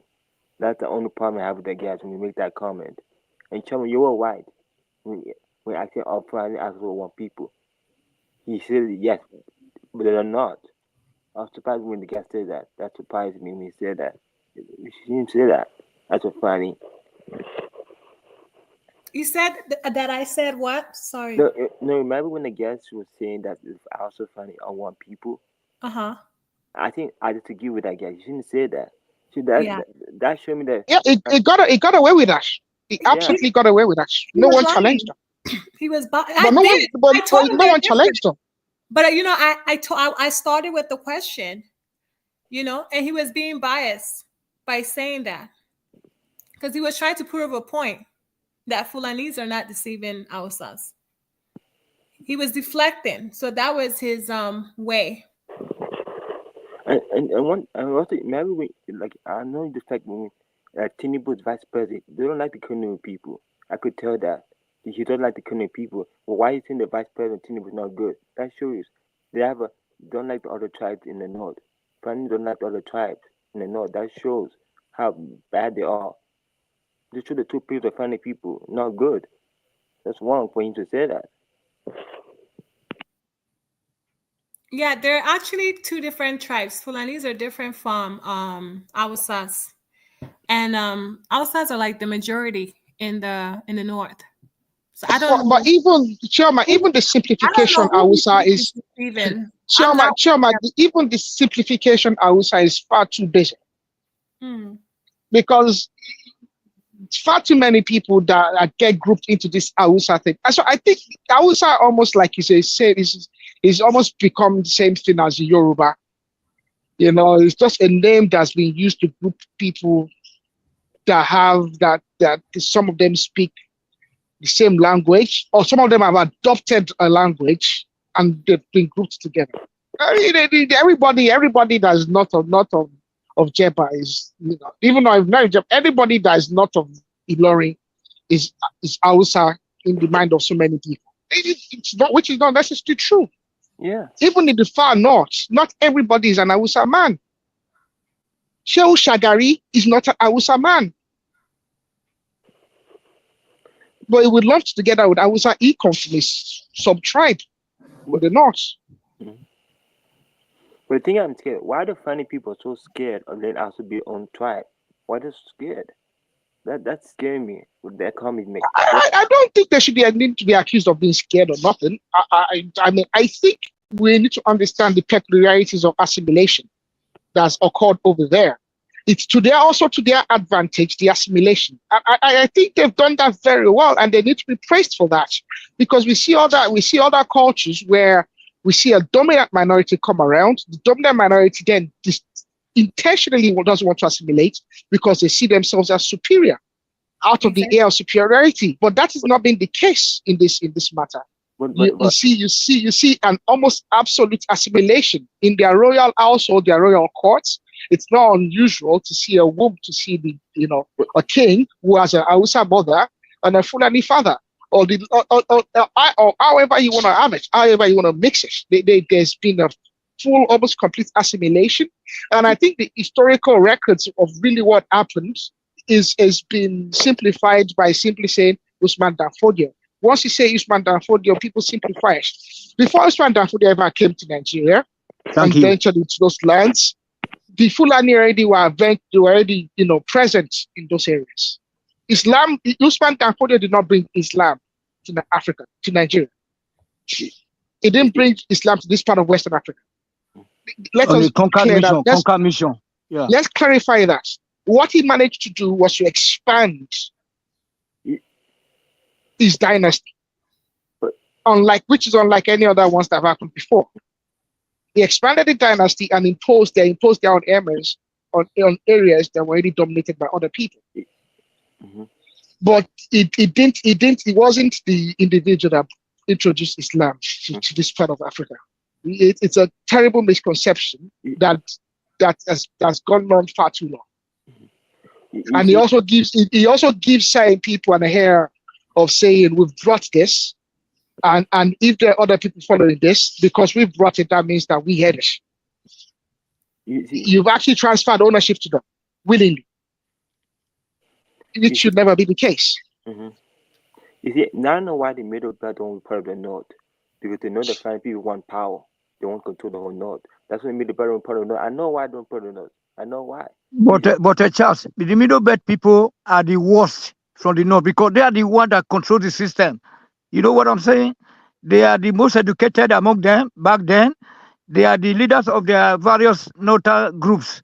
Whether you call it Arewa Conference, you call it Nota Governors Meeting, whatever. These are the administrators. So these are dangerous people. They also follow. They are also sharing our oil wells with them. You know what I mean? You know what I'm saying? They took over government. Yes. Tony, but you are not much different.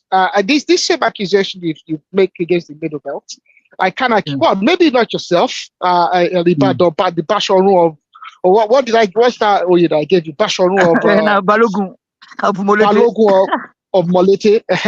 You know what? Just So you and well, Baba has passed away at the debut, so you can take it. I take over. But Tony, look at it this way. You make an accusation that the North Central are complicit in the excesses of the North in general, and that they are deceptive, and that they are like chameleons who decide how they want to swing. Yes, sir. But if, as a Yoruba man, Tony, yes, Kasola Arawa, yes, as a Yoruba man, blessed by the actions of Obafemi Awolowo and his co-companions and his co-champions. My prophet. We have to look at our brothers in the Midwest and say, have we been betrayed? Because we see because we see this duplicity as well. This duplicity exists in Don't use that the one as an example because that one will not get problem there. Unless our people we are one people. That evil is. We are one people. Only that we are from the same family. We all agree. I'm not talking about one people. I'm talking about being politically duplicitous.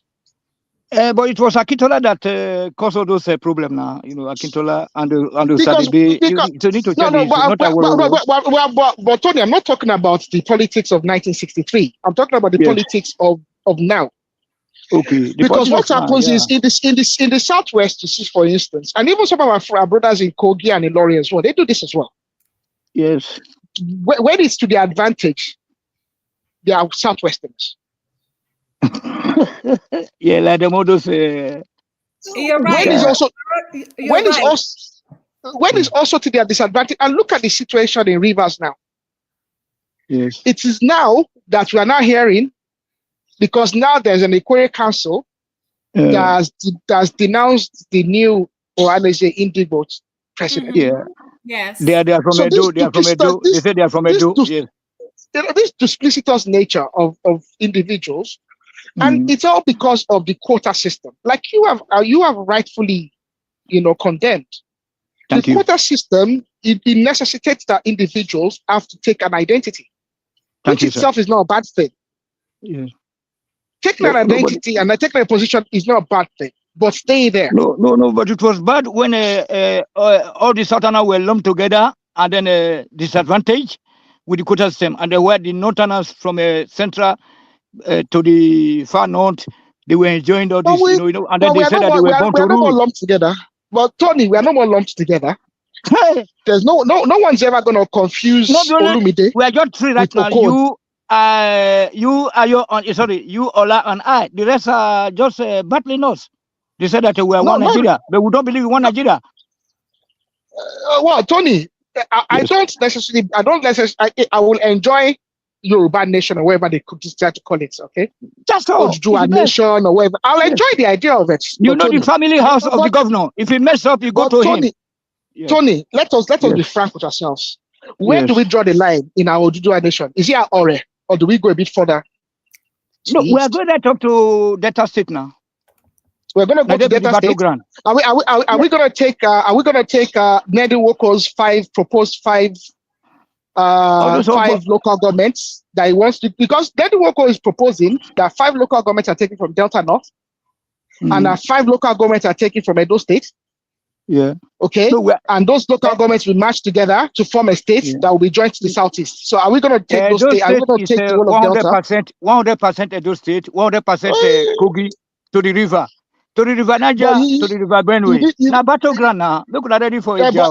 Tony, you can settle that with Nedon Woko and his co-travelers. No. That is problem. That is for Chioma. No, God forbid. Tony, No, I mean local government. It will parking lot come to southeast now because from River Niger, also not Benin land. This one, Old Western region. Yeah, but that's not what the proponents of establishing a sixth South Indian state are proposing.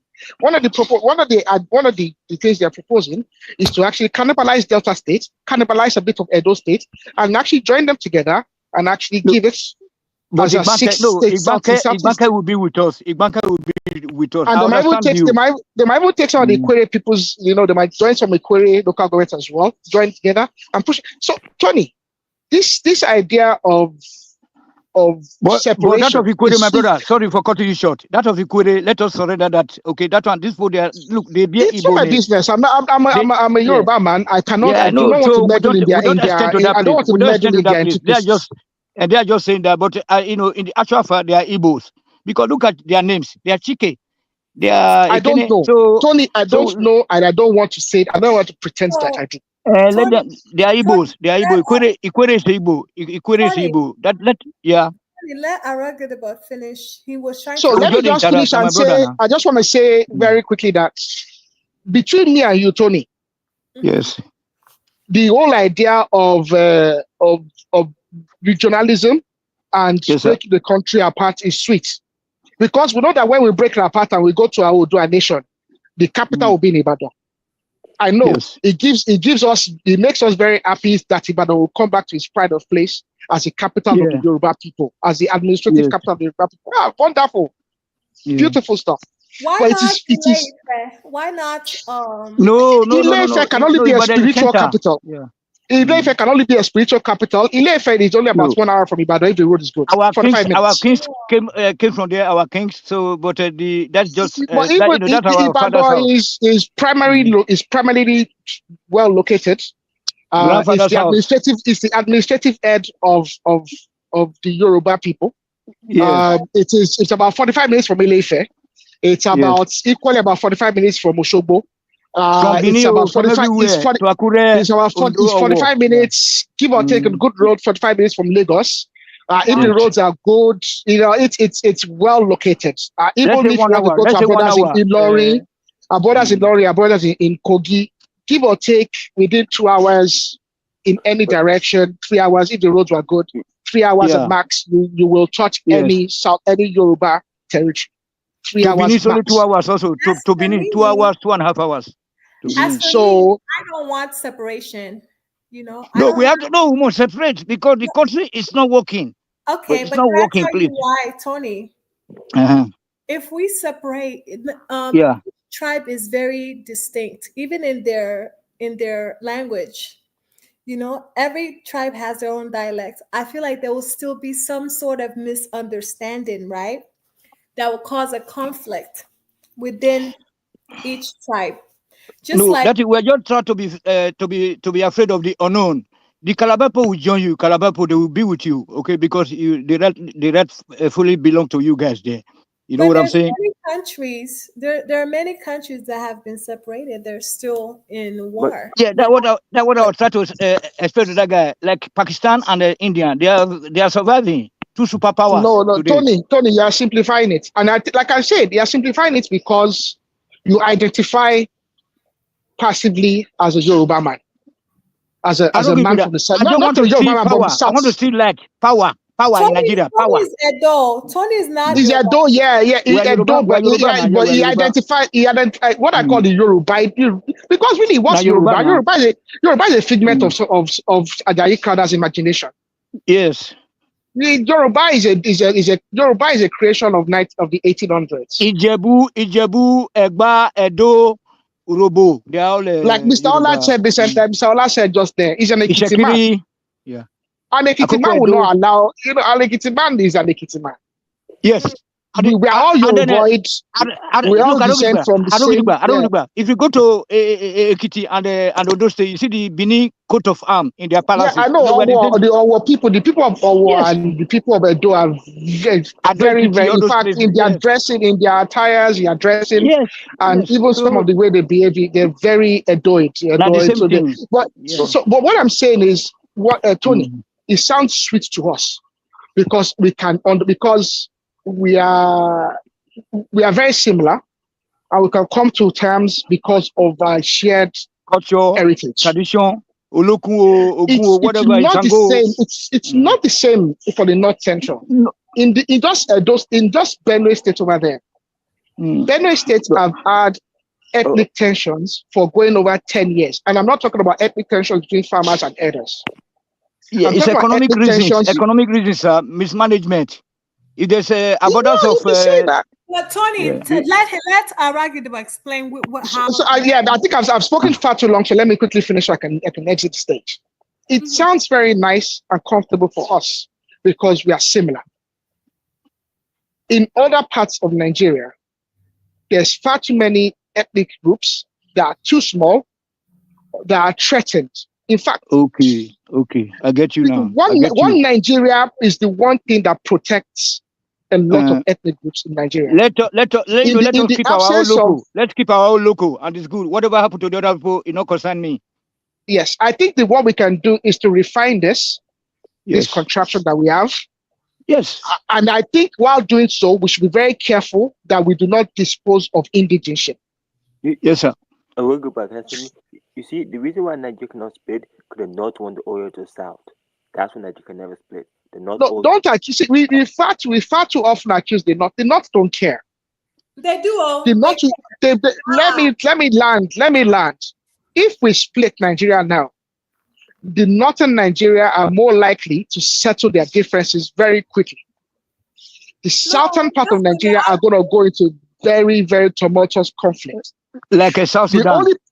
The only part of Nigeria, southern Nigeria, that might come into some terms and agreements very quickly would be what Tony has just described, from Lagos down to Ondo, covering some parts of Kogi, covering some side of Kwara, taking our brothers in Edo States, and taking Bayelsa.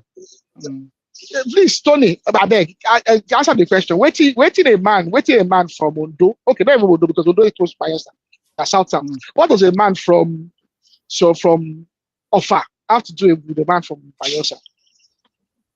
Okay, that's another wahala. That's not, because of these job people who did any job. You know, they also they're like also of which there's a job people in Ondo.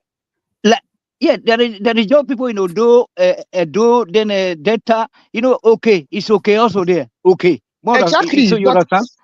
But at the same time, the man from Offa will be looking at himself and saying, "What do I have to do with them?" Joko Nasi. Separating Nigeria is a very convenient. Okay, let us just concentrate on our side. Then let me forget about other people, please. It's okay. Yeah, I think we should just restructure the matter very well.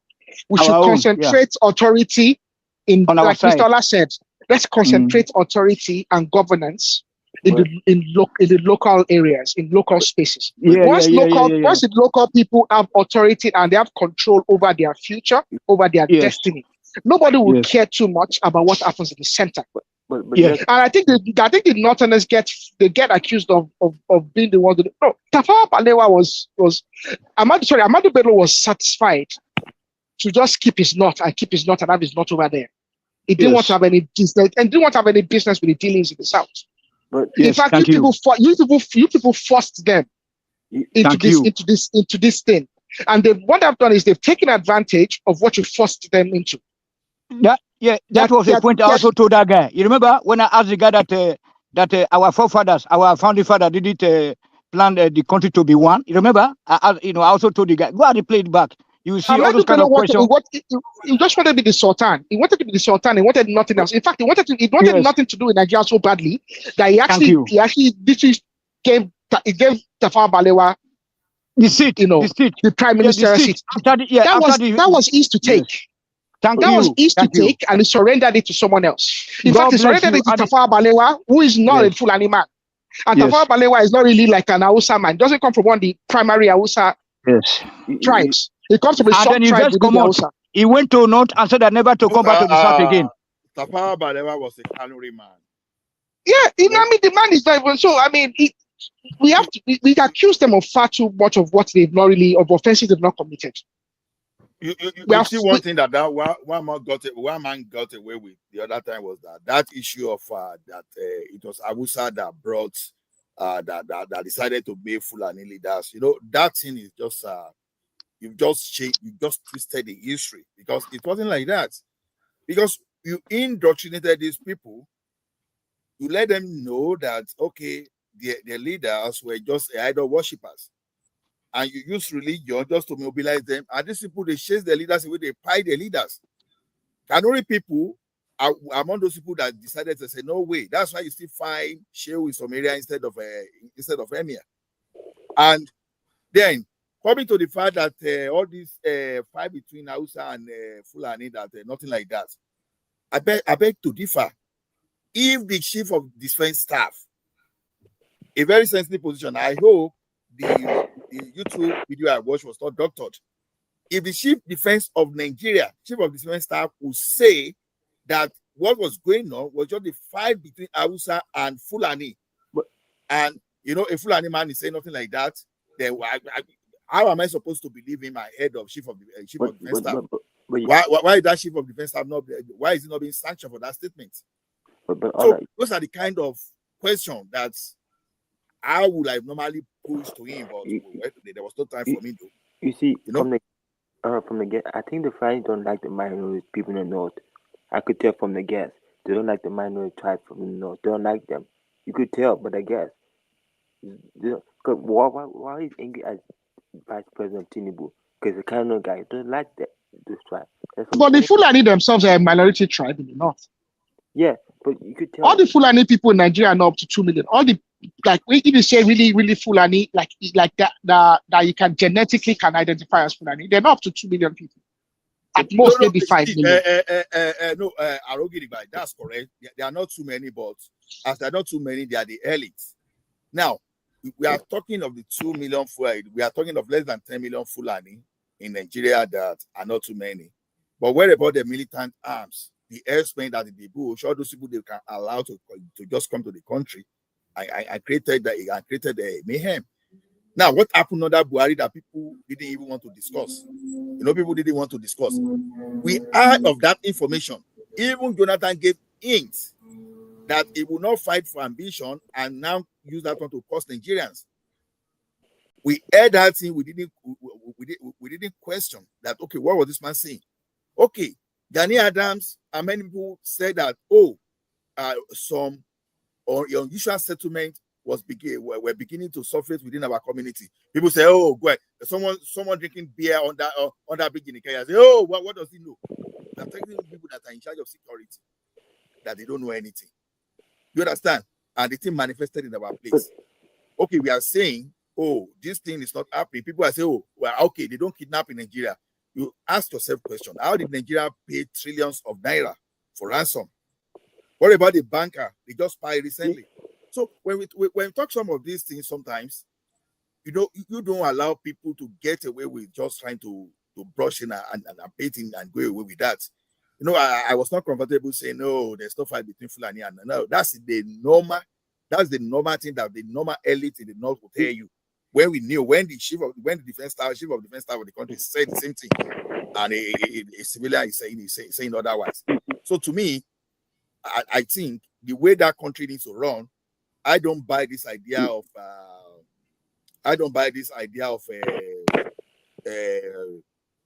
one Nigeria is good, but not the way you are saying we are doing it. Self-governance matters to me. So you know, some of us we went through this injustice of this quota system, one Nigeria. God bless you. Or those things. You understand? You know, you wanted to get to university, you scored a very high mark. You understand? Just because you must obey quota system, they say you are not qualified. And you read overnight, and someone that maybe you are probably like and then we run into abroad and they become great pretenders. You know, so we need, so like I keep saying, federal government leave education for the state to manage, leave agriculture, leave all those structures the way the British people left it and the way they practice it in all those developed countries. Leave it for those people too. Now, if you see, okay, look at how Look at how the equivalent of local government, municipality, or what do they call them in China? Look at how they were running local corporation, and they are working perfectly. But in Nigeria, federal government want to do everything, and at the end of the day, because they want to do everything, because they manage to hijack all the assets of the federating unit, all the assets of the. Or go to Abuja, to Kanu, That's to why they want Kaduna. to go to Abuja. But return those resources. Okay, we know now. Okay, Saudana say, I was not interested in becoming the prime minister. He said, okay, you, Tafawa Balewa, go there. That's how it's supposed to be. That's how it's supposed to be. You want to govern your people. You want the best for your people. But people going to Abuja, they are not going there for their people. They are going there for personal fulfillment. I want to do something for my people. Should have started. You understand? From your local government to your state. That's how it's supposed to be. Okay, look at Nigeria, as big as Nigeria was now. Even if you ask a organizer now that, okay, it's key today to get tire for you. Maybe tire is supposed to give you 32. If they give you 60, say, okay, it's not worry. Why do we have those kind of rubbish? Because the local infrastructure, the state infrastructure that was supposed to do all those things, what can fund them? The federal government already hijack everything. So people now concentrate, say, okay, it is federal or nothing. You know, that is why even so whatever we start today, whether it will be, instead of say, okay, you really want to deliver your people, the best way should have been go to if I'm from Ekiti now, if I want to do anything for my people, I should go to your own town in Ekiti. If I had this thing to go and impact there to make their life better. So if we have everybody now focusing instead of using coming to the federal, and coming to the federal now brings a lot of evil. A lot of people that we bring is going to be religion, it's going to be ethnicity, and so many things. You see, that is why for some people, like the man was saying the other time, you intentionally, the elite intentionally made the population in the northern part of the country uneducated so that they can be manipulated, because an educated person will argue with you that, okay, what? And so they don't want that. So this is high time. That's the high time we just move away from that and go back to that. So to me, 2027, all those stuff is still the same thing if you don't resolve this foundational matter. Thank you. You see, I think the issue with the North is political. I feel like the Fulani people want to make the whole North people speak the language. Even all the killings going on in Brazil president was planned. They did it for real. They want to force all these people in the North to be their tribesmen. And that's what they made it back to say no. Why they made the person say no? They made it part of the North. They made it realize if it's to be part of the North, they finally take over their land. They don't want that no more. That's what made it back finally waking up. We can't talk to these people no more. Too much internal competition between North and South. So because you look at all the whole roads infrastructure in the North is very good. And then in addition to that, all the military, hardware, all are situated in the North. And all the money that are being used to fight Boko Haram and all those kind of stuff were made to repair the roads of the southern Nigeria. But meanwhile, they will still use the rest money. They will be digging everywhere, repairing their roads, roads infrastructure into the bushes, so that they, under the guise of try to reach the terrorists, and then all the whole money end up there. So Tony, end up there. I want to ask you guys. I want to ask a question. I have a video I want to play for you all. It's about Shea Tinubu. Like the talk about him being Lagos State governor is real. So give me Chama, wait. Let me give you one preamble. If Shea Tinubu becomes the governor in 2027, I will cut my left nut, my balls. I will cut the neck. I'll cut it off and I'll present it to you. It's not going to happen. Okay. It will. Let me play the video. I can bet my house on it. It's not going to happen. Forget about it. Let's go. Or maybe he's planning to campaign. But something in me feels like he's part of this whole thing. Can you guys hear it? You understand? What I feel they are trying to do is this. Yeah. They're trying to just. Yeah, we can hear. Okay. Yeah. Then when they see that, okay, the reaction, the backlash is not strong, then maybe 2027 they will do it. Just like the Bola Tinubu did with Shetima for the 2023 election, where they did the Muslim and Muslim ticket. They threw it out there first. There's some people who would think, okay, yes, it's okay, the backlash goes too much, then we feed one. So we have the first Muslim and ticket, which is not supposed to be. So it's meant to be Christian and Muslim. But yeah, anyways, so this one looks like, okay, yeah, this will won't test. So they don't test and the Lord says, okay, yes, so let's see if it makes sense. Then maybe he could decide. Say yes, he won't really show himself, right? But this is not my point. Yeah. Now if Sheyi Tinubu decides to be the governor or decides to run for governorship, I swear to God, I'm going to campaign for Sheyi Tinubu. Me too. I'll campaign for him 100%. I don't do politics, but I will do politics because of Sheyi Tinubu. But I'll tell you why. For me, based on my calculation, Sheyi Tinubu is a bridge to get something that I want. Yes, Sheyi Tinubu is a bridge to get something that I believe will make Nigeria work. You might not know, but for me, as a gambler's mind, I don't think I would have. Now, let me tell you, yeah, I've been studying Sheyi Tinubu's pattern, right? Sheyi Tinubu looks like somebody that has his father type of political mentality. Now, if you study Asiwaju Bola Ahmed Tinubu properly, you will know that this guy does the grandmaster type of politics. The politics where he plants people that will be for him in the nearest future. Now, unlike the other politicians where if time don't reach, they'll start to carry money, go give different people where they keep position to make the election go well. Asiwaju Bola Ahmed Tinubu don't really give these people opportunities, don't put them in strategic places for like 8 years ago, 10 years ago, 12 years ago. So all these people in favor. Now, he doesn't need to go and meet them to say, oh, you people need to do this for me. No. When the time reaches, they'll do it. Because he probably made them who they are. I don't know if you understand. He probably made them who they are. So they hold in favor. What I meant in politics is you hold me favor. I mean, that's why he was so confident to say, Emilio, come, this is my turn. And he became the president. It is because a lot of them sit down there hold him favors. Unlike the other politicians, like I said. So Sheyi Tinubu give me the vibe of his father. And like Tinubu too, Tinubu likes to be in charge. So Sheyi, like the grandfather, like the godmaster, like the godfather. Sheyi Tinubu, if you look at the way he does with his friends, there are some of his friends where they heal him online. I was just observe them. They don't come as I come say, Sheyi Tinubu give me this money. Sheyi Tinubu give me that. You probably don't give them something, don't put them somewhere, don't put them for one strategic location, they collect money. Now, if Sheyi Tinubu becomes the governor, this is my own thought, my own opinion, right? I'm going somewhere. If Sheyi Tinubu becomes the governor, it only means one thing. He wants to act like his father. He wants to strategically plant people that he can control. And that's how he. So, what do you all think about that?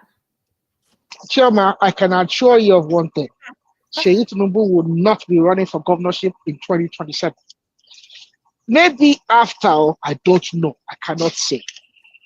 But if Bola Ahmed Tinubu wants to destroy his political heritage, he will try and force Sheyi Tinubu down the throat of enemy. It is not going to happen.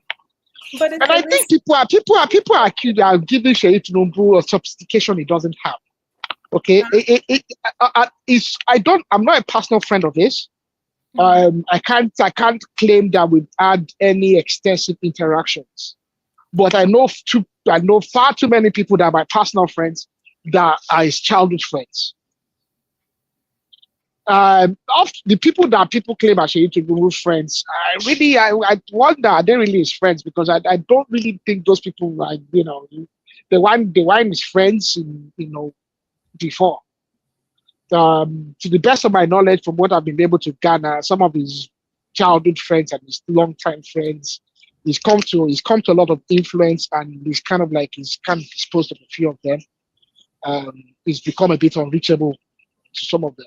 I don't know if that's changed, but the last time I had some conversations with multiple people, that's what Sheyi does not have the character of his father. Let's just stop that nonsense.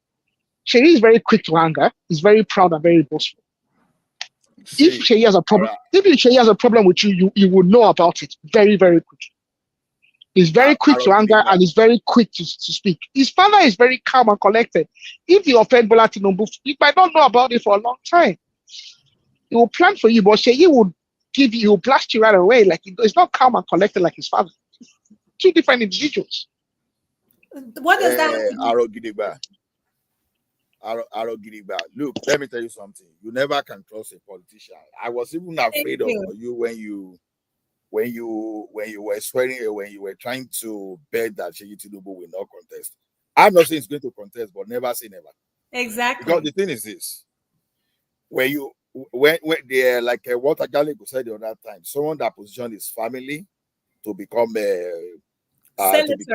senator, and Iyaloja. then Iyaloja, see, anything can happen. So never say never. So to me, if Sheyi Tinubu eventually become the Lagos State governor, he's a citizen of the country, which we should not necessarily say because his father has been in the political position that he can be. He can.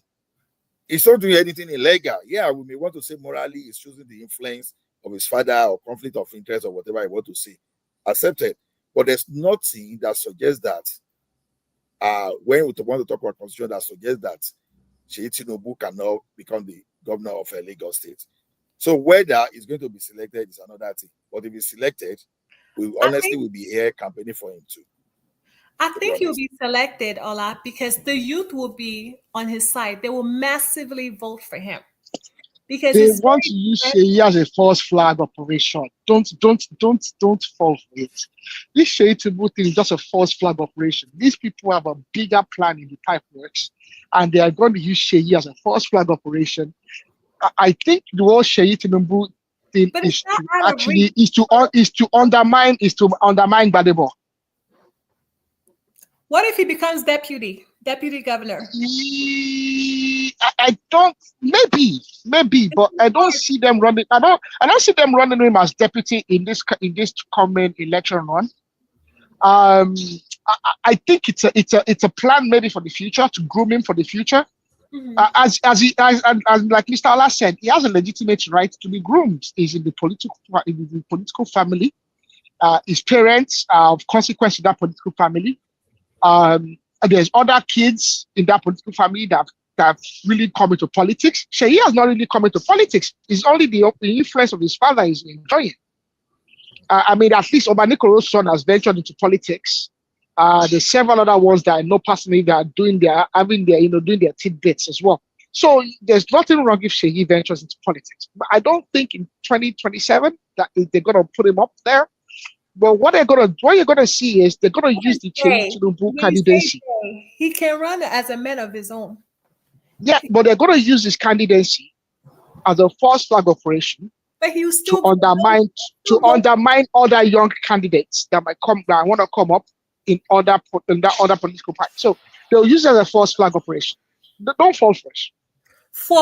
Which other young political candidates? Is it the Godiba? What's his name? Oh, Gadiba is still going to come up. Gadiba is going to try his luck again. Okay. I mean, to be fair, to refer to him in the governorship election, Sanwo-Olu rubbished him. You know, if we want to say it, but even at that, he really put up some good numbers for what it's worth. He's a young man who has no administrative.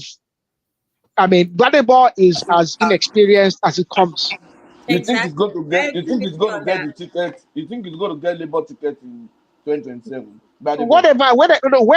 Whatever his godfather, but the judge takes him, they will figure out how to get him a ticket.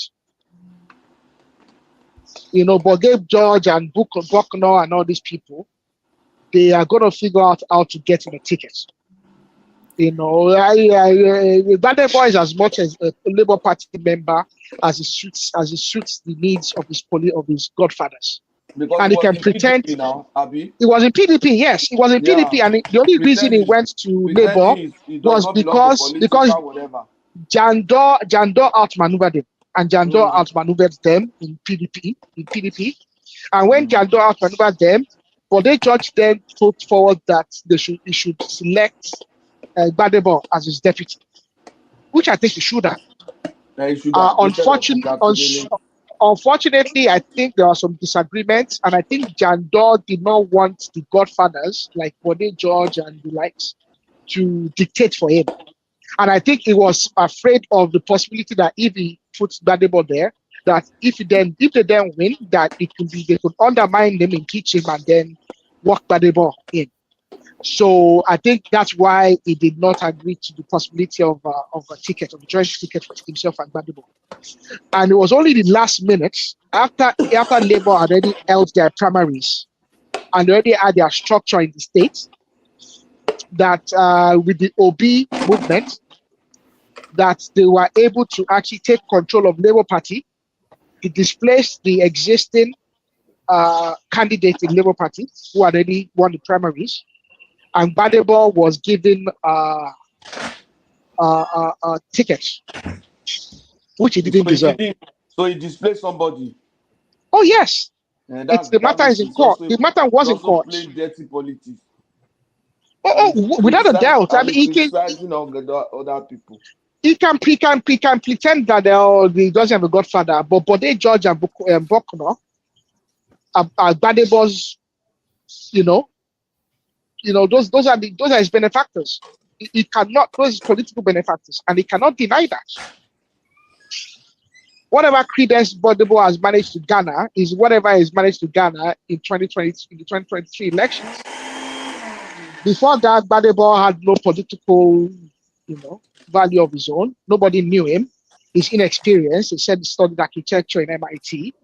But since then, I don't think he's really nobody can see anything. There's no professional, nothing can be ascribed to him. So the only thing he does is his architectural firm. That's all. I don't know if he even runs a firm. He probably runs a consultancy of some sort. Taking jobs as he wills. He really probably doesn't need the money as such. Why? Go need the money. So, I mean, but that's the person to whom they were going to hand over the fifth largest economy in Africa. Nigeria, well,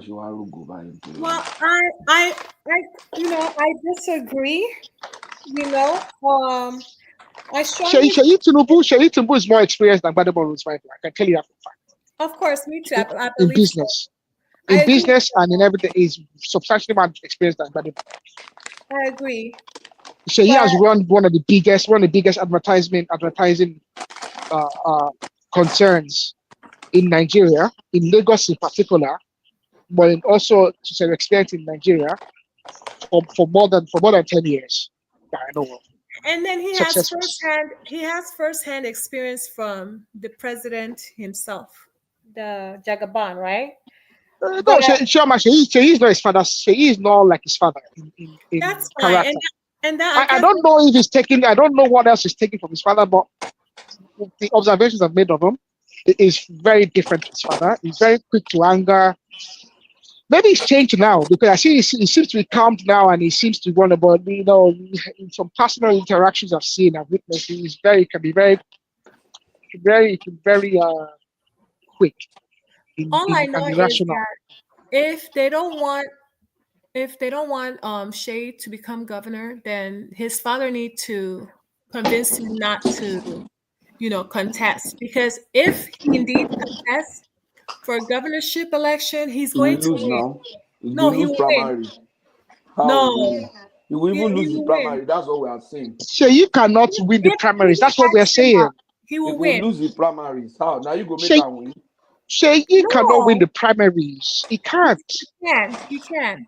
His father cannot bully. See, that's the thing. I think people have a misconception that Bola Tinubu controls Lagos and he controls Lagos absolutely. He does. That's a lie. He does.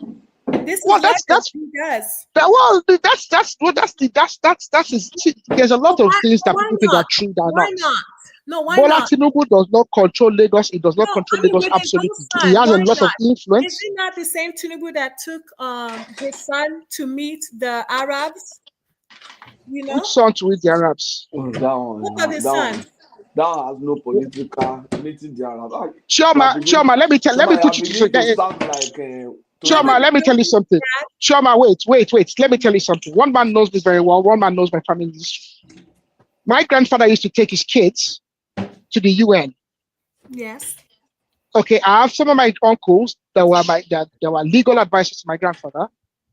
When he went on business trips, the United Nations, visiting other, ambassadors and whatnot, they were present.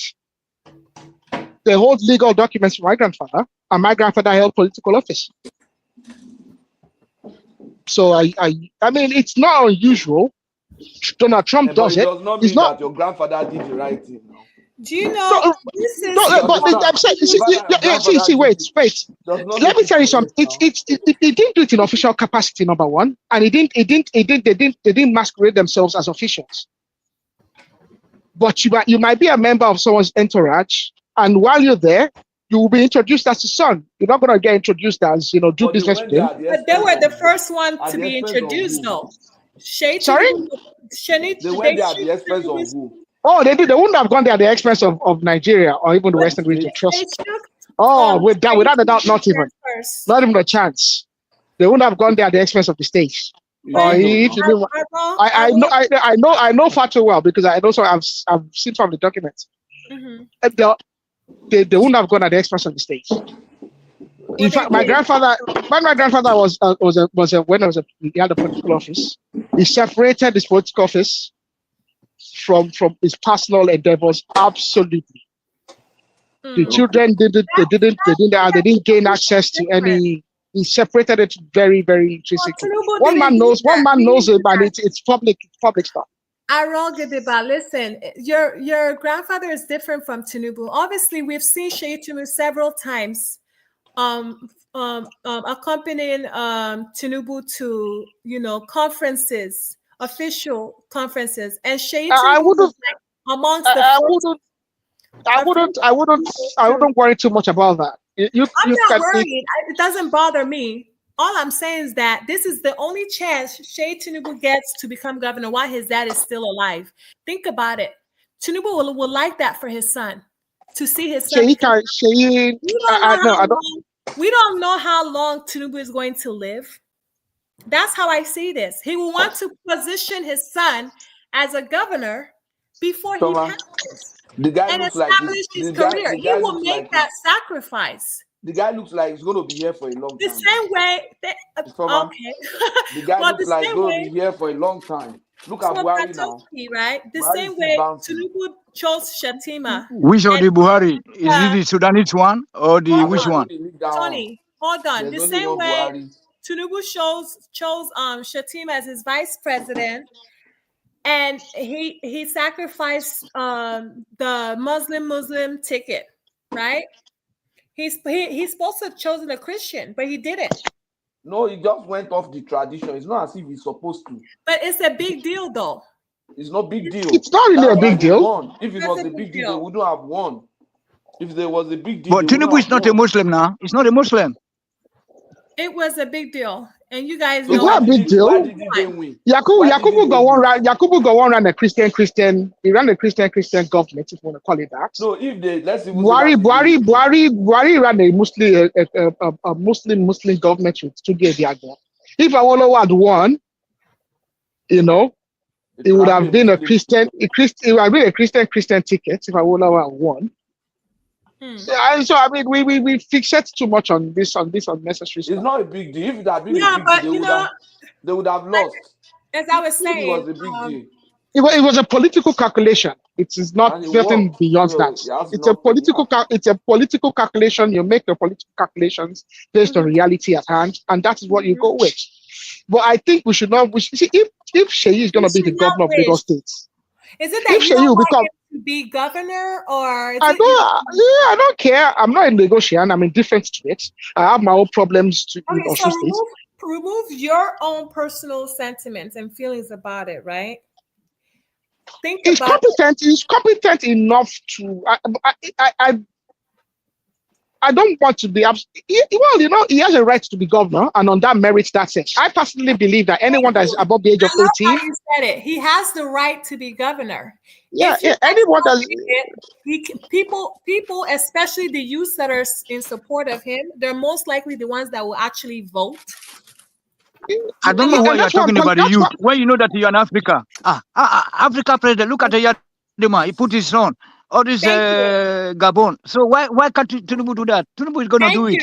And nobody will touch Let me even say this. Let me say this, okay?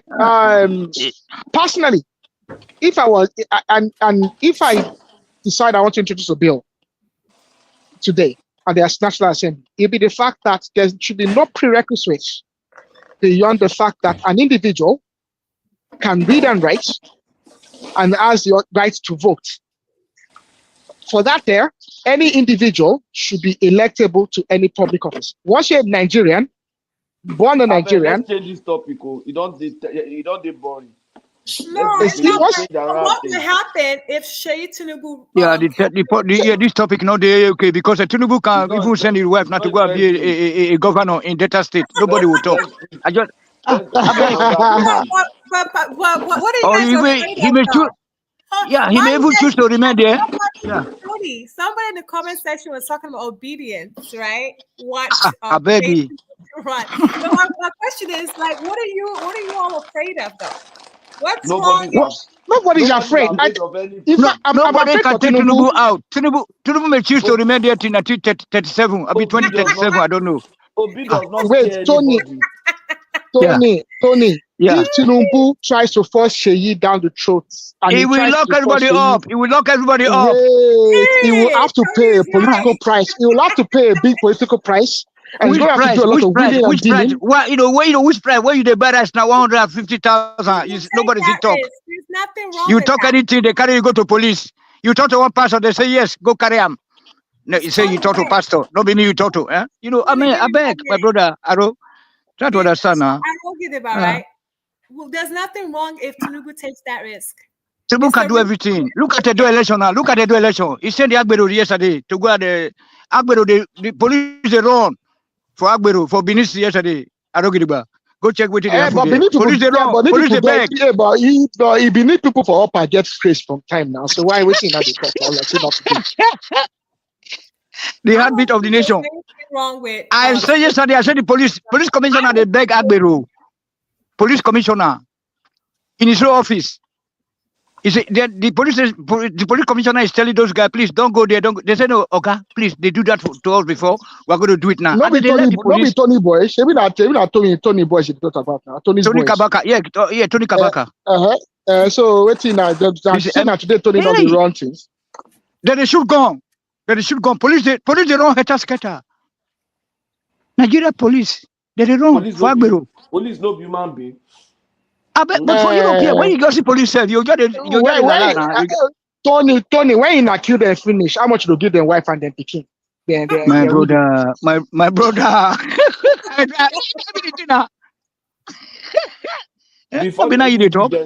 Before they give them the money, sir. It will hard.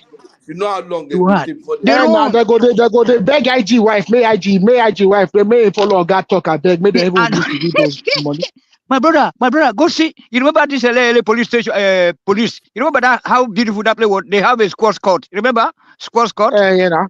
Where you feel I can't go meet police. He will give you one T-shirt. Abi Adela. He will give you police cap. Tony, no, they remind us of old Western region. Go look at Barak now. Go look at this Ikaja Police College, Barak. You will cry. I say they wrong. But that time will give you police car, police T-shirt, right? Yeah, free that they give you towels. If you go, you know, say there's also this army barracks. Hold on, Patrick. Patrick, there's also an army barracks there. You can go there and play for my market there. The military guy they will call give you towel. If you go to the ordnance office, the ordnance, ordnance, they control those clothes. They will give for free because they have enough. But today, go look them. Then they buy their own boots. We used to have army towel. Yes, thank you. You remember? White and green. Yeah, they will give you free of charge. That's a green stripe. Beautiful towel. Thank you. Yes. You know, they will put their various units. Yeah. Anytime we come from and then they will give you food. Remember, say, Patrick and I don't get back. You remember, say, if they leave LA to Jericho, you remember that Saddle Club where they train their horses for Polo Club people? Yeah. You remember? Yeah, now Polo Club there for that side. You know that place, that place, they throw away sardine and everything. Maybe the soldier they'll call the guard so that they could never eat and say that they are expired. But today now, if you see Sansan, you chop on. You know, say the country don't die. Those are when they disturb my head. Nigeria, they didn't manage our. Thank you. Or you can go to the Christian club. Tony, earlier on we were talking about the northern region that they have good roads and the south don't have good roads. Yes, it's not their fault. It's our fault because it's our fault. Your senators when they are presenting the bill, because of what your senators are going to chop for themselves, they will see that they will see a lacuna and they will not address it. Someone was talking about the Benin. You people were talking about the Benin roads the other day. Yes. Okay. The budget is going to be passed by National Assembly members. Each of the National Assembly members, they are in committees. In those committees actually have representatives from each of the zones. Okay. And some of those people on those committees, they will have ranking senators on each of those. What is stopping a senator, a representative? I understand. A representative my brother, there was one question I want to ask from you. the south. Do we still have a Rotary Club? Rotary Club? They still do their annual gala. I still saw their one of their annual. You remember back then, now they set up companies. You remember so you see, if you're a big man, if you're a big man in Southwest, you have to be a member of Rotary Club now. Yeah, and then they will help.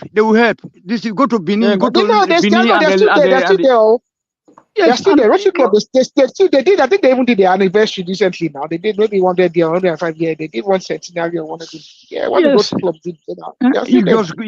You can't go to this farming place there. Those Danish people. Remember those tall white men. You know now they give you for Ring Road side. No, for LA side before this nursery school. Okay. For post office. Farming limited now. Farming now. Look what they do for legal for Ibadan there. Okay. After the police barracks, that place. If we can't go there, they will give you milk for free. Those milk when people say they offload from car. I bet the place don't spoil. The place don't. The country don't die. That's 7 up there for Ring Road. And 7 up, yeah, 7 up. And for that Ring Road, when they talk about Ring Road. Yeah, when they go from Yagoku or from Dugbe to Ring Road, those places, there was all this, insurance company that, all those kind of something. No, behind Cocoa House now, Dugbe, all the central district. Thank you very much. And then when they go to Ring Road, when they go to Ring Road, before Liberty Stadium Junction, on the right side is a hilly place where people know they live. But government build houses there. Anybody can just go there and pick. My senior sister pick one bungalow there just for free. You go and sleep there. There's current. I beg water. If you follow that backside, go command now. Now go come out for that Premier side. Yes. No, Premier side are from for Premier now for around our brother. If you follow that side, go. Yeah, but if you follow that backside, go come out for command, and then from there you go come out to that side. Yeah, and only now this forest now will make you can only go to Yagoku later. Also, if you cross that railway line, then you can go to Yagoku, Apata, Then from there now, those Gedu now, where did the call Gedu? Where did the call Gedu? Queens, so that Apata be the Queens there for Apata now. Yes.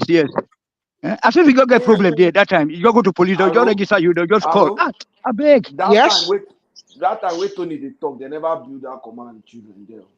Okay, maybe now about 20 years ago. I never go there now. Command 20 years ago. Command on this is like the mid-90s now.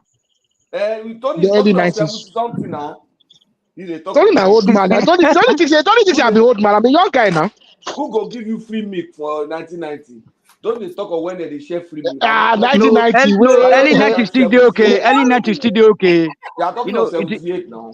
77, 78. That's why they will give you free. No. Gadu get still there in the 90s, man. Gadu get my friend. Everything was still working now. Volkswagen was still how much? 1990.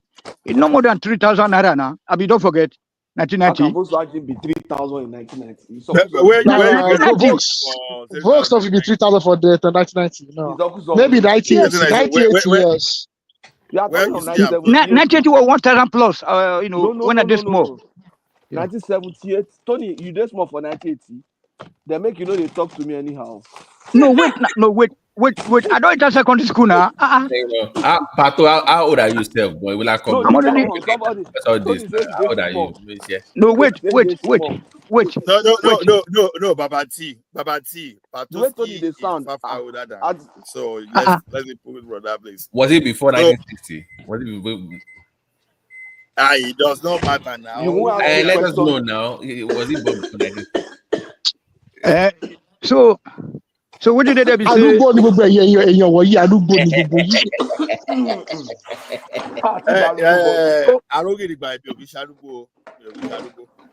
I think that You know, for 1990, we don't do command no day there 1990. okay, but you know, now from Canada, now you don't know from Canada. Me, I don't know anything about command, but I'm talking about police station. Tony, And hold on. Babati want to contribute. Okay. Aro, ọmọ pé kò sẹ́yìn lẹ́nu Patoski mọ̀, gbé yín ti rí dáadáa. Irọ́ ni, bàbá ti lọ. Babati, let I don't deceive you. If you see Patoski, if you meet woman, you go toast her. You go Me toast and Lola don't see now. So you won't even see his age through his face. I've seen his picture. It looks like he's in his 40s. It looks young. I saw Patoski too. I saw Patoski this evening today. Like he put his camera on. Wow. Okay. And he has some gray hair. See, I've not seen there are something. I've not there seen are all something I'm talking about. your voice are the here. Patosi, Jimmy, I speak. Patosi, Jimmy, I speak. Nobody to speak. No worry, no speak. Don't say that one no be gray hair now. Now you know the gray hair. The gray hair no. Okay. Sorry, hold on. You know it's a live program. Don't go and say something that will implicate. See, there is a way. See the front today, like they do. Say. You see, there are so many people. You see Patoski, if you see Ola, this Ola way they see so. Ola na fine boy, you. Really? Ola fine. Really? Well. Ola, are you really handsome? Very, very handsome. Before another man talk, I will describe Ola as beautiful self.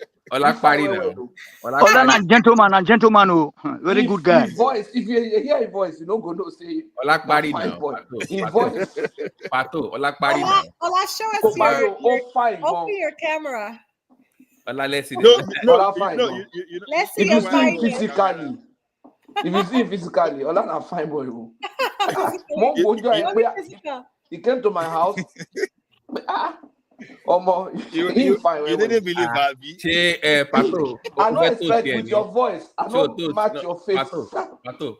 Wow. Oh no, fine. Show toast here. Sorry. No, me toast but I blow me now. Oh fine, go. No, matter. You comment now. You comment someone. You fine anyway. How about Babati? Is Babati handsome? I've not seen Babati. Maybe when I go to Aviation. Babati now see So Tony, are you handsome? Mr. Tony. Tony's voice sounds like somebody will no go handsome. He don't stop. He don't want to. Wow. Tony's a ugly guy. Rugged. I'm a Rasta guy now, you know. Not be Rasta now. I'm a dread. I'm crazy. Yeah, we can. You carry dread? Yeah, short one. Oh my God. Tony's voice doesn't sound like somebody that would be handsome. Like man doesn't supposed to be, man doesn't supposed to be handsome. A man supposed to be strong. You know what I'm saying? I think I'm pretty. Your voice sounds like somebody that would be beautiful, really pretty. Yeah, but most people have seen me because I was on Doopsy's show like November 2nd. So we did appear on camera. So I saw most of the people here. But when did you leave Nigeria? I don't remember. Oh, so I'll answer you in the private comment chat. section. Pato, your voice sounds like Pato, do you know what's funny today? Do you know I met somebody today at the private event, and I saw them like in the late 90s at the cyber cafe. You remember those cyber cafe days now? Yeah. I used to go browse and I was just talking about all those times people used to use Yahoo Messenger, AOL. Waiting for the cyber cafe to was slow. When I come and load for it to load, those all days. night now you go do overnight browsing. We still have to go make call at Nitel. Now you talk saying the slow. It wasn't slow then, no. What you have is what you get then, no. All night because it's good. Yeah, now. We were just talking about those times that we should have all those antennas, black and white TV. Yes. One TV channel.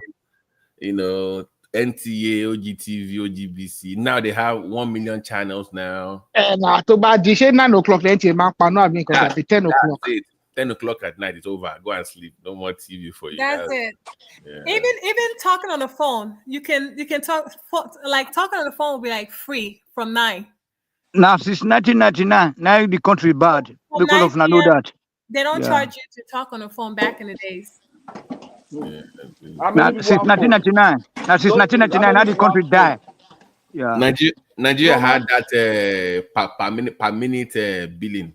You have to like call. If you do 1 second over, they will charge you for the whole minute. Okay, that was when the phone job. That was when mobile phone the job.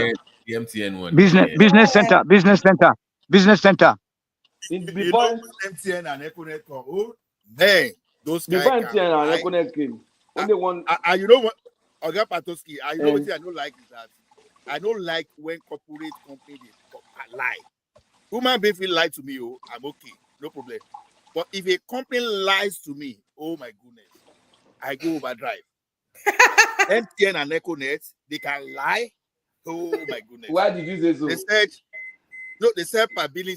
It's impossible. Was not possible that time. They said they will. The thing I was just because you know me as an IT guy that I have an ID, that I have background in IT, I will detect that kind of lie. The thing we know say I just software. Those people can lie. Oh my goodness. It was Globacom that just scattered everything. You know, they frustrated Globacom because I went for Globacom. I went for Glo. That was the time that I would try. I can try.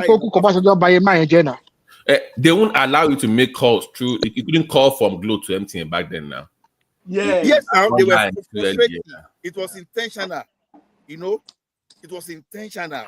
I think they had shares in MTN or something. I'm not sure, but I said, you know how many people called me for interview that time that the number was not good. They were calling me for interview, and my Glo number was not going.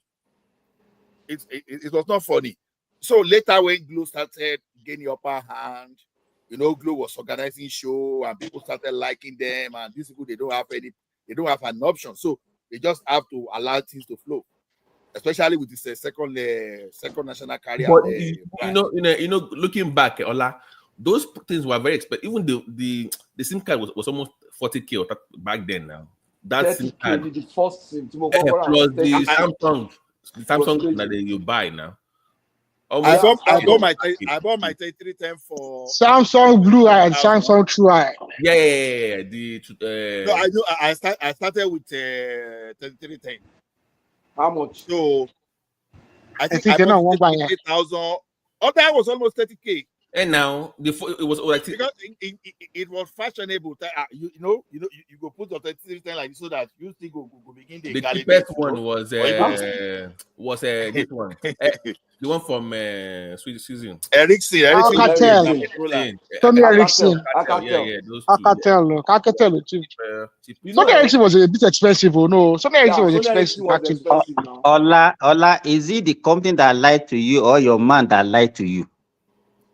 No, the thing is this. When the company it's the government that lied to you, not the company. They are doing it in other country. Why did they change in Nigeria? Simba could blame more now. You know why now? He would blame more about the journey. That's why he doesn't want to. No, Babati. That one has even nothing to do with Obasanjo. You know, we know people were fighting that time. Say, okay, this should be per second billing. We know, you know how much subscription they are doing for all the members of House of Assembly that time. Free. All of them, they are enjoying free subscription. No? Yes, now. You know, my first. And MTN. I within 3 years of it launch, MTN made more than what they used to make in South Africa and Nigeria. No. You know, my first phone, break even. My first phone, I spent about 80K. I bought SIM card plus the phone and the. Yes, I bought SIM card from Fola Bookshop. I bought SIM card for 30K. I bought Motorola V50 for 50K. I think I bought my 30K. That Motorola V50 that was a flip like this. I bought it for 50K. Then when I bought it, the first, you know the funny thing, you know that time Abeokuta Babati, there were not too many people that subscribed to mobile phone. So after buying the phone, nobody to call you and nobody to call. You buy the charge card, it's just there. And you know the funny thing that time, if you don't use the charge card for 30 days, it will expire. You remember? Yeah, people not turn into How many Patoski, how many days do you say you if you don't use it? For 30 days that time, if you don't use it or 1 week. No, no be 30 days. So you know there are two recharge cards available that time, 750 and 1005. 1005. That's 750 now 1 week. Oh. Then that's the 15 was for how many days? That's my point now. People Tony turn is trying to show us himself. Oh, Tony is trying to show us Tony, himself. please off camera. I know they smoke weed for talking now. This man, an old man. Old Why are man. you smoking weed on live stream? What's going on? Where is Tony? I don't see him. Why that is why he behaves the way he behaves now. If you remove whatever you're smoking, you can show us your face. Live show. No, you can, but you can hide the cigar and show us your face, Tony. Tony, hold on. You saw my smoke? Tony, hold on. Yeah, we saw it. You know, Pato. What kind of smoke? Cigarette now? Yeah. I beg you, keep quiet. Whether cigarette or weed, what is Pato, that now gave the opportunity for calling centers now. So you now use those. They now start using. Calling, oh God. You know, Babati, that the one that they are using in the phone center that time is a special subscription. That you have to. I think I've forgotten how much you have to pay. Then later they now introduce booster card. No, those call center were using booster card. Booster card, yeah. You buy. That time I was buying booster card. No, the challenge, initial challenge was in Abeokuta when the phone just came. We're just few of us that first bought the phone. Few, we're not many. So nobody to call you. You just buy the chapter. Can you imagine that then it was even more expensive then than now? It was. Yeah. It was. I'm telling you. Those people were wicked. Wicked people, I'm telling you. No, don't say they are wicked. They are people we sold ourselves. That is it. And you know, they were like, okay, you can only buy these phones for it to work. No, that means our government didn't do well. If you don't buy, if you don't use the amount to charge them for that license was too much. Maybe you committed to you will run. It was initial entry. Now it's going to be high. It's normal for. But it wasn't even about that charged them for the license. Now, it was Abacha, IBB that. No, it was Abacha that licensed them. Really, I've heard stories that IBB and Abacha puts like the plan. They started the process, but the IBB that left in 1992. But apparently, I think it was the first to do I think it was IBB that liberalized the communications now. No, that's when private TV stations and radio stations came up. But was that not part? Was that not? But apparently, that was part of the same. That was part of the same body of work now.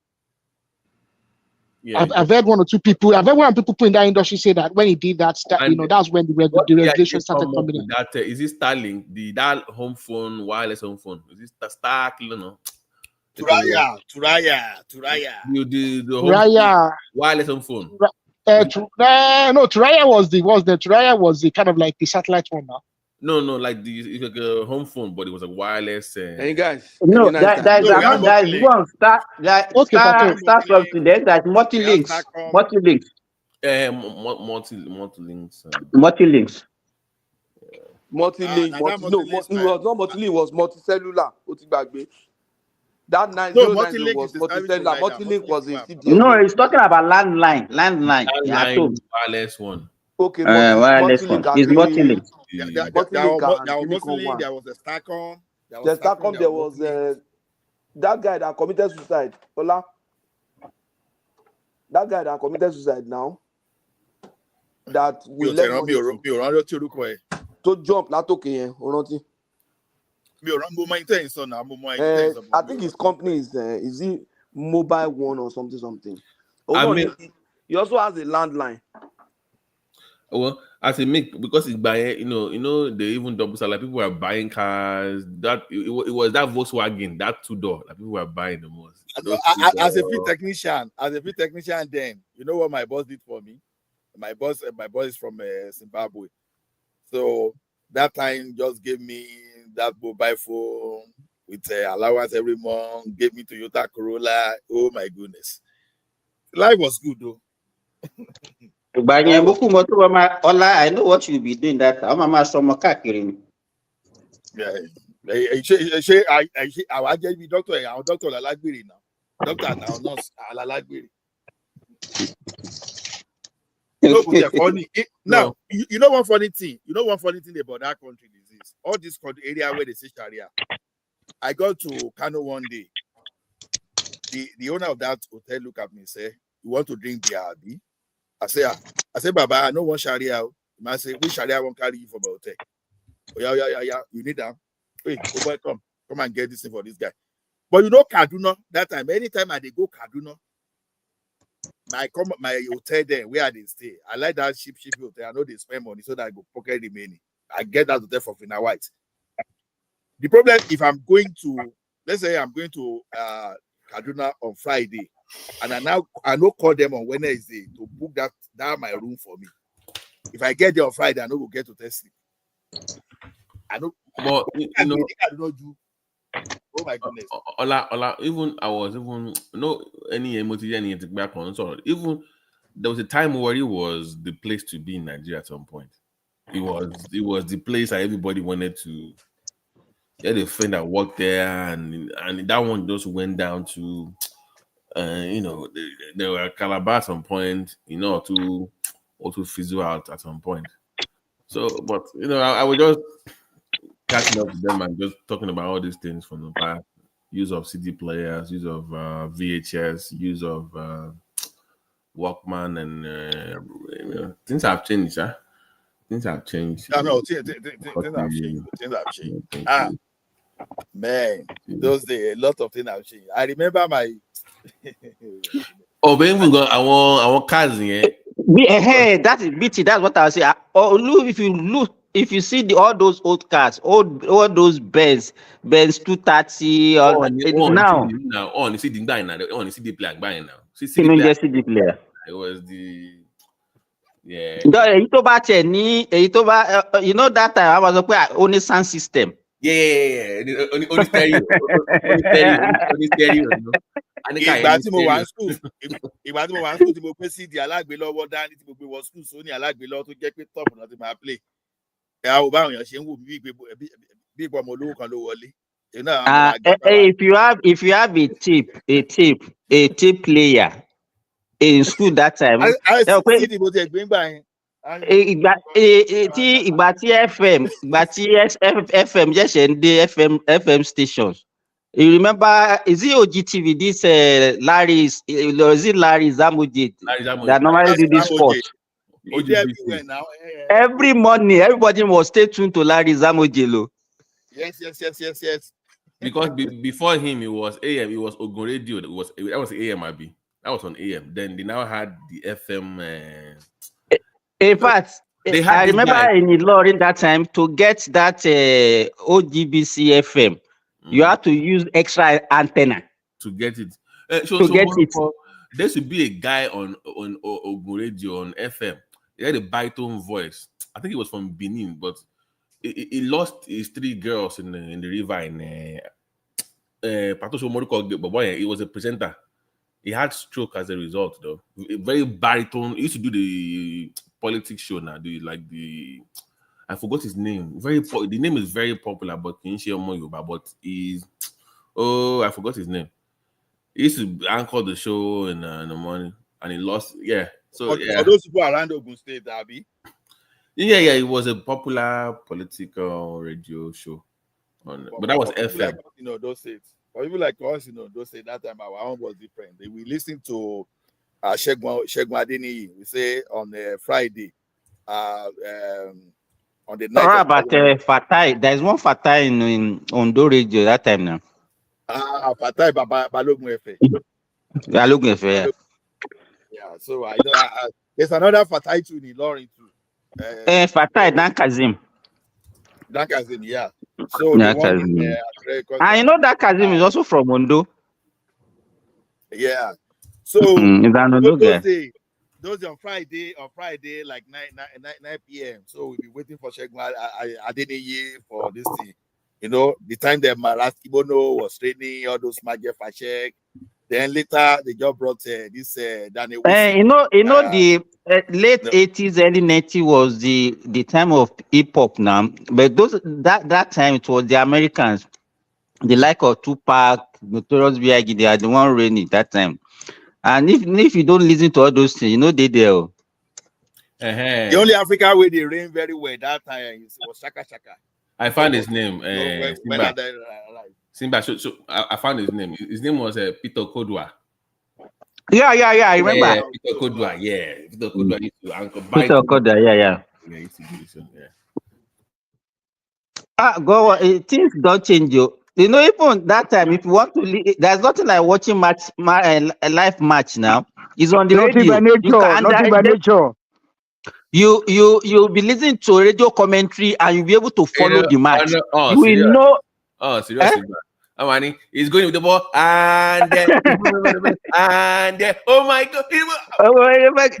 And you know what baffles my imagination? You'll be able to know which part of the pitch the ball is at any point. You can picture it. They were very good. You can really picture it. You can picture it. Whether they are in the defense, they are in the midfield, they are in the attack, you will know. But all those things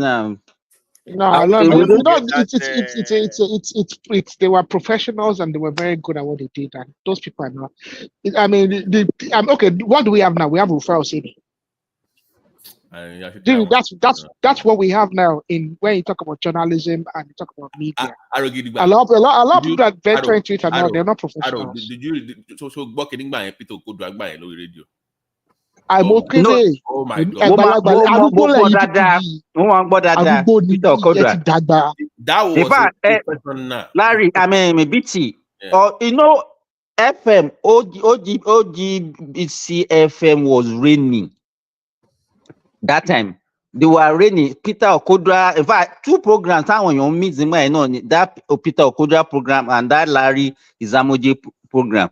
Larry Izamoje did because they are the one that will give you. Larry Izamoje will give you all the sports, what is happening in the sport every day for 50 minutes only. 50 minutes.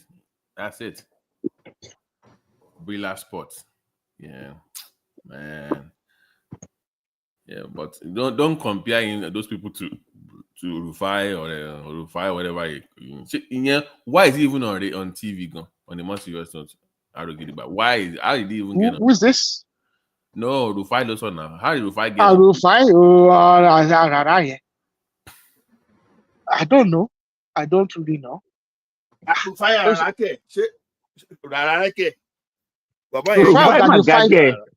Rufai is about 5'5", you know, so what guy? They may not guy, but at least most of the there no 5'5", when but where you got your 5'5", 5'16"? No, they will not guy. I'm not tall now, but at least threatening the law enforcement agency that time. I would just say, now these people they enforce. Okay, that incident that happened in Lagos. That's the problem I have in Nigeria. I'm far too wicked. If I was a law enforcement, there's no way Seun Kuti and Rufai Oseni can be working freely. Both of them will be convicted. Because Seun Kuti hypocrisy. Let me ask you now. When you talk about freedom of speech and all those things now, do you know how many Nigerians are in prison by virtue of speaking against pastors in Nigeria? How many people are in prison because of politicians? But there were more people in prison because of pastors. Eneche, the last of Eneche, and there are so many of them that have been in prison, so many people because they said they were speaking against them. But people will not talk about that. And they will be the same person that people that will be criticizing the government, say they did not allow people to have freedom of speech. Now Rufai was caught driving against traffic. And he was asking, do you know who I am? Do you know who I am? I don't care. But he I will call the governor for you. I will call the governor. The governor might take the phone call. I'm like, so what he post?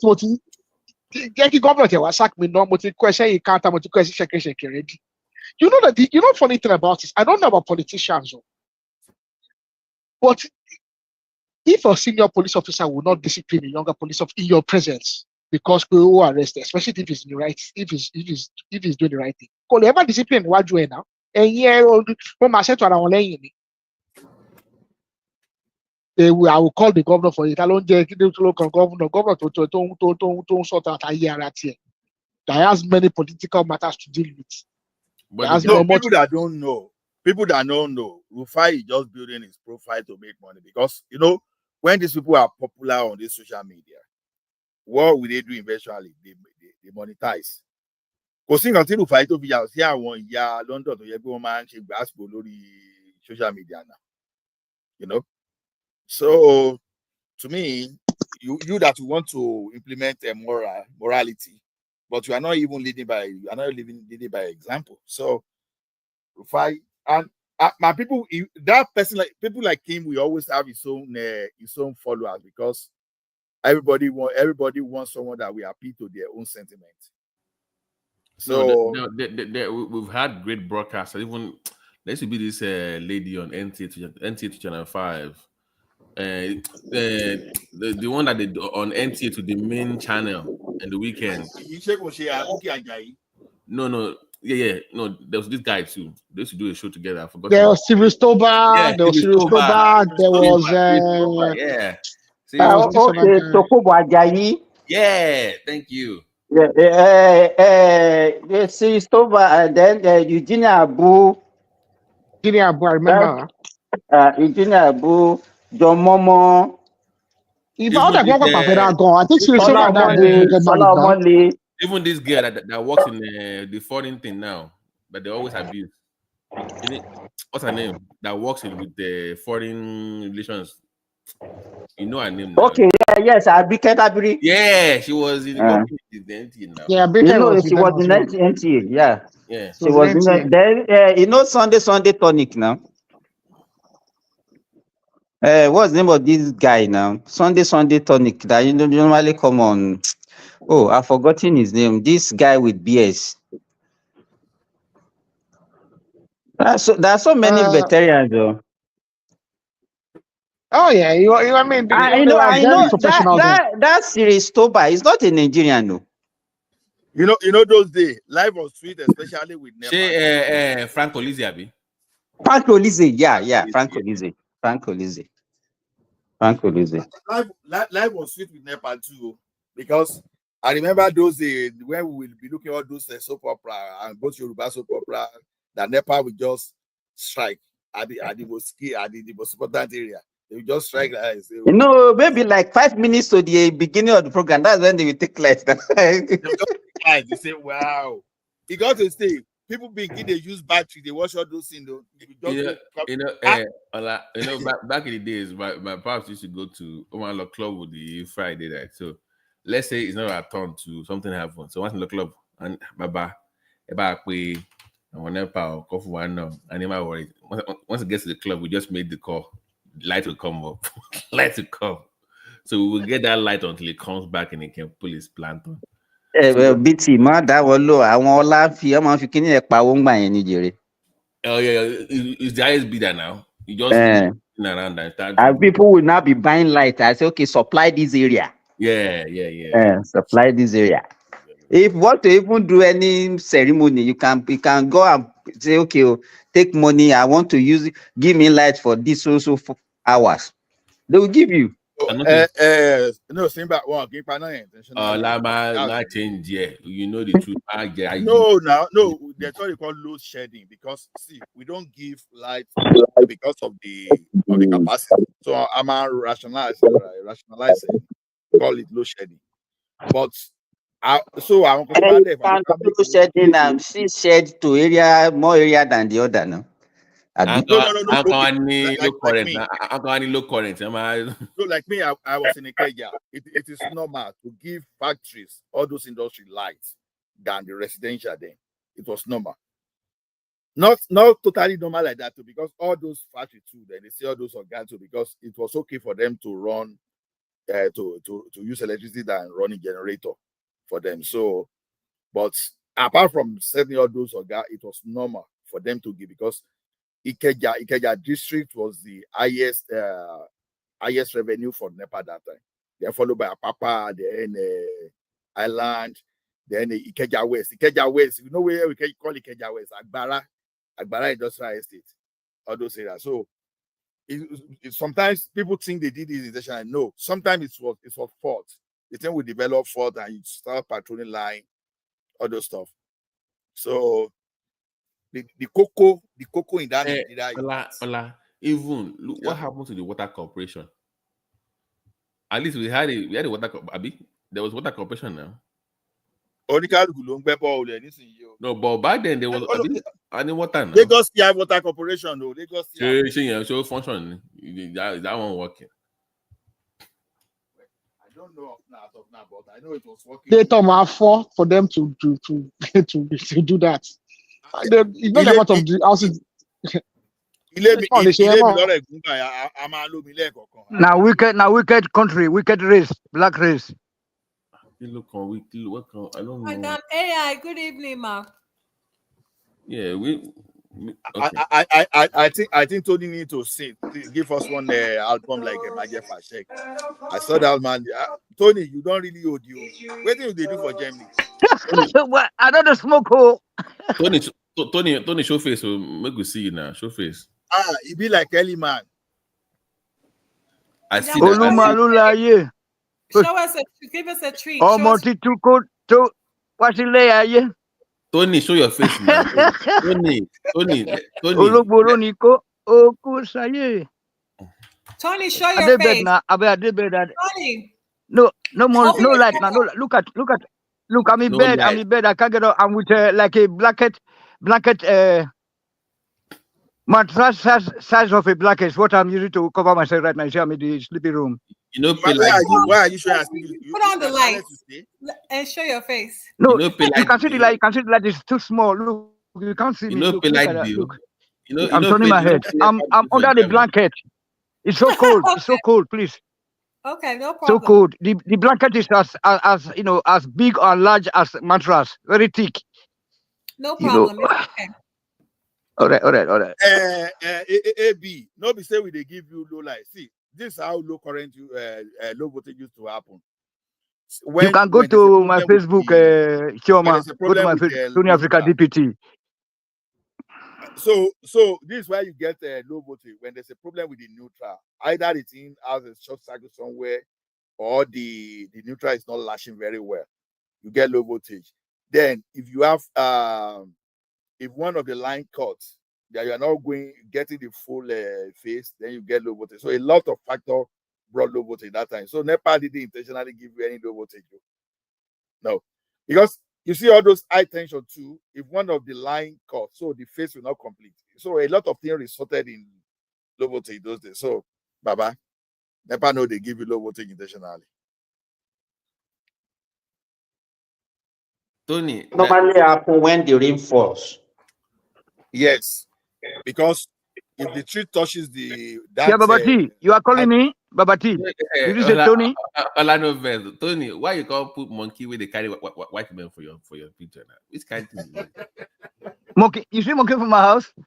No, monkeys where they carry white men they enter bush. Why is that? What kind of picture? That is it's just it's reflecting my thought about the black race. That how long shall we continue to carry these white people? Because look, we have natural resources. We can fight them. They come and take them, and then you finish school in Nigeria. Hold on, you read without no power, with candlelight and a lambda, and then you still come and serve them. And then you are even happy. That's the worst part of it. That people are happy to be slaves. That's my problem. Okay. Ola, so with more rain, will they get more power now? Because the dam will be, you get more a bit. Am I with more rain? No. See. With more rain, you are not going to get. People misconstrue that thing. See, when you create a dam, when they create a dam, they put paint there. So, this hydro dam, there's a way they control that. So the thing has some kind of fall. that when those water are running against gravity. So it's trying to turn the turbine.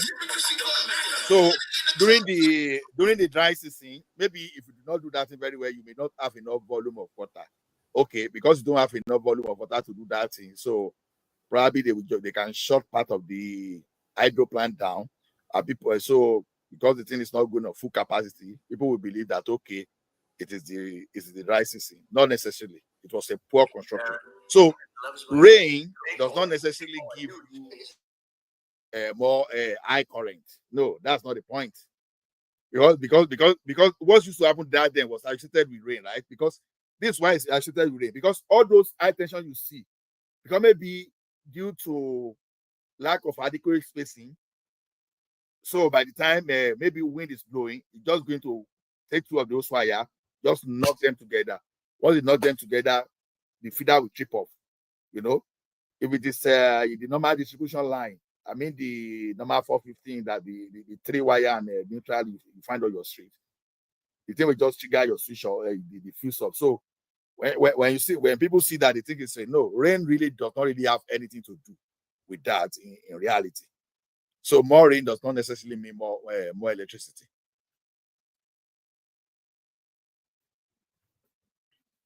Babati.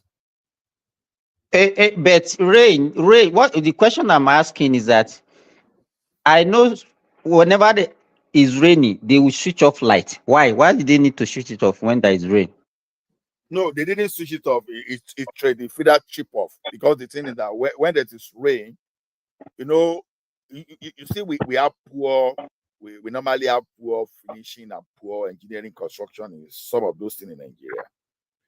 Rain sometimes can create some kind of leakage. Rain can create bridging. You said what? Bridging. It will bridge the current. Yes. So can create a situation where that you create a bridge, short circuit. Ola, I know some areas that whenever it rains, it might take them 2 or 3 days before they get light again. Yes. Because now, okay, let me give now, one of those reasons is just because it depends on the component of the electricity that goes bad. So let me give an example. Assuming although you may not know this thing that I want to call now, maybe your transformer, maybe you have a transformer now. That's what we call GMP fuse.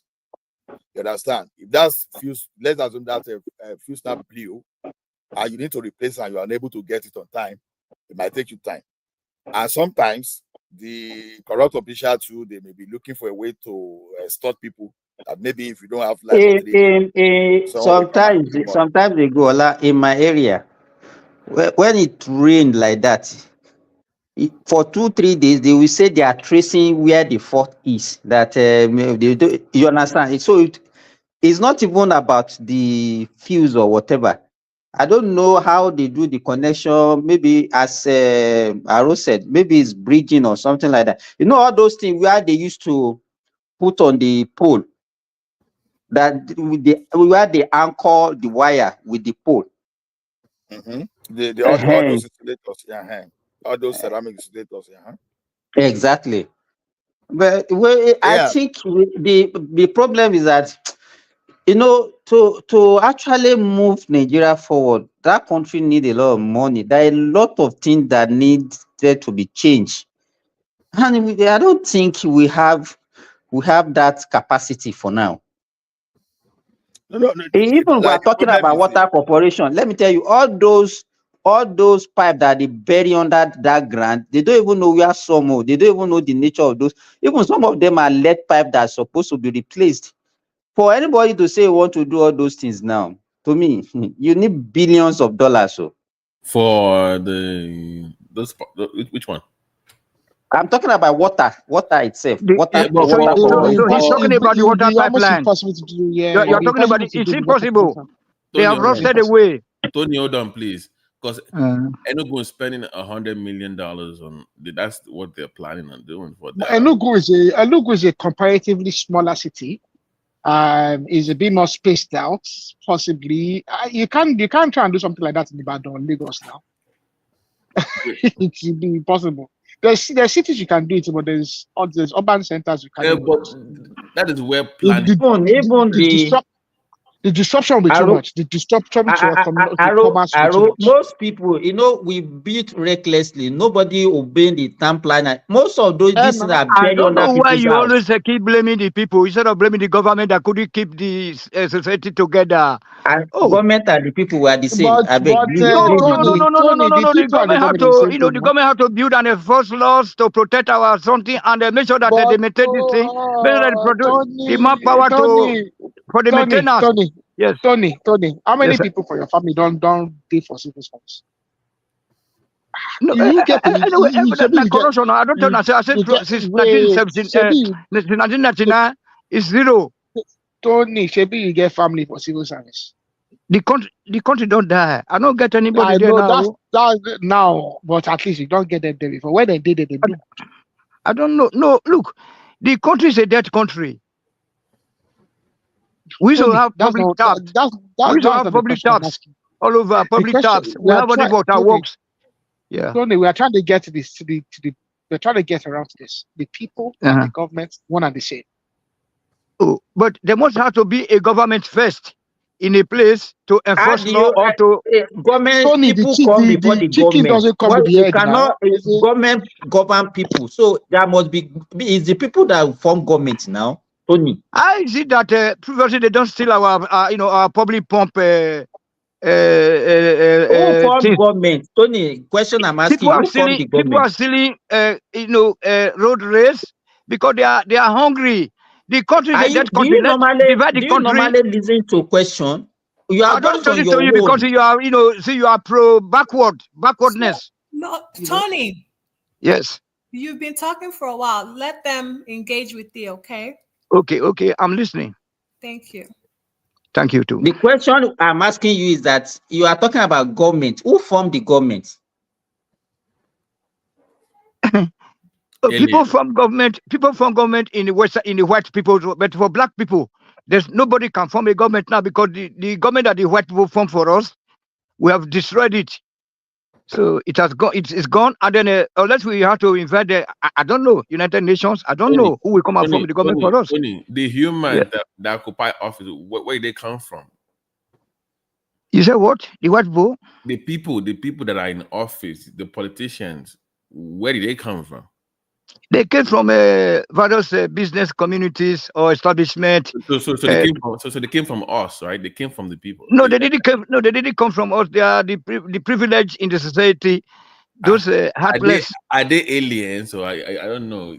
They are aliens because they went to school. Like those uncles now, our uncles now, they all went to school and got their Volkswagen car on the day of their graduation. I bet let's be calling spade a spade here. So is that the answer to the question? Is that the answer to the question? I'm answering you idiomatically because I know they understand. So they went to school with who? With you, Abi? No, my uncle went to school. They gave him a Volkswagen. He come and drop it in our house. They don't use them. Hold on. But you went to school with bursary allowance, with everything, and then now you are now a senator. You are a governor. He can engage. Then you are talking about student loan instead of scholarship. Sorry, instead of free education. The country is a major oil and gas exporting country, my people. Because now they put ourselves down. The country is a rich country. Dynamite, you're right. But wicked people now they run. Now they rule the place. Oh. No, but okay. My point is that the water thing.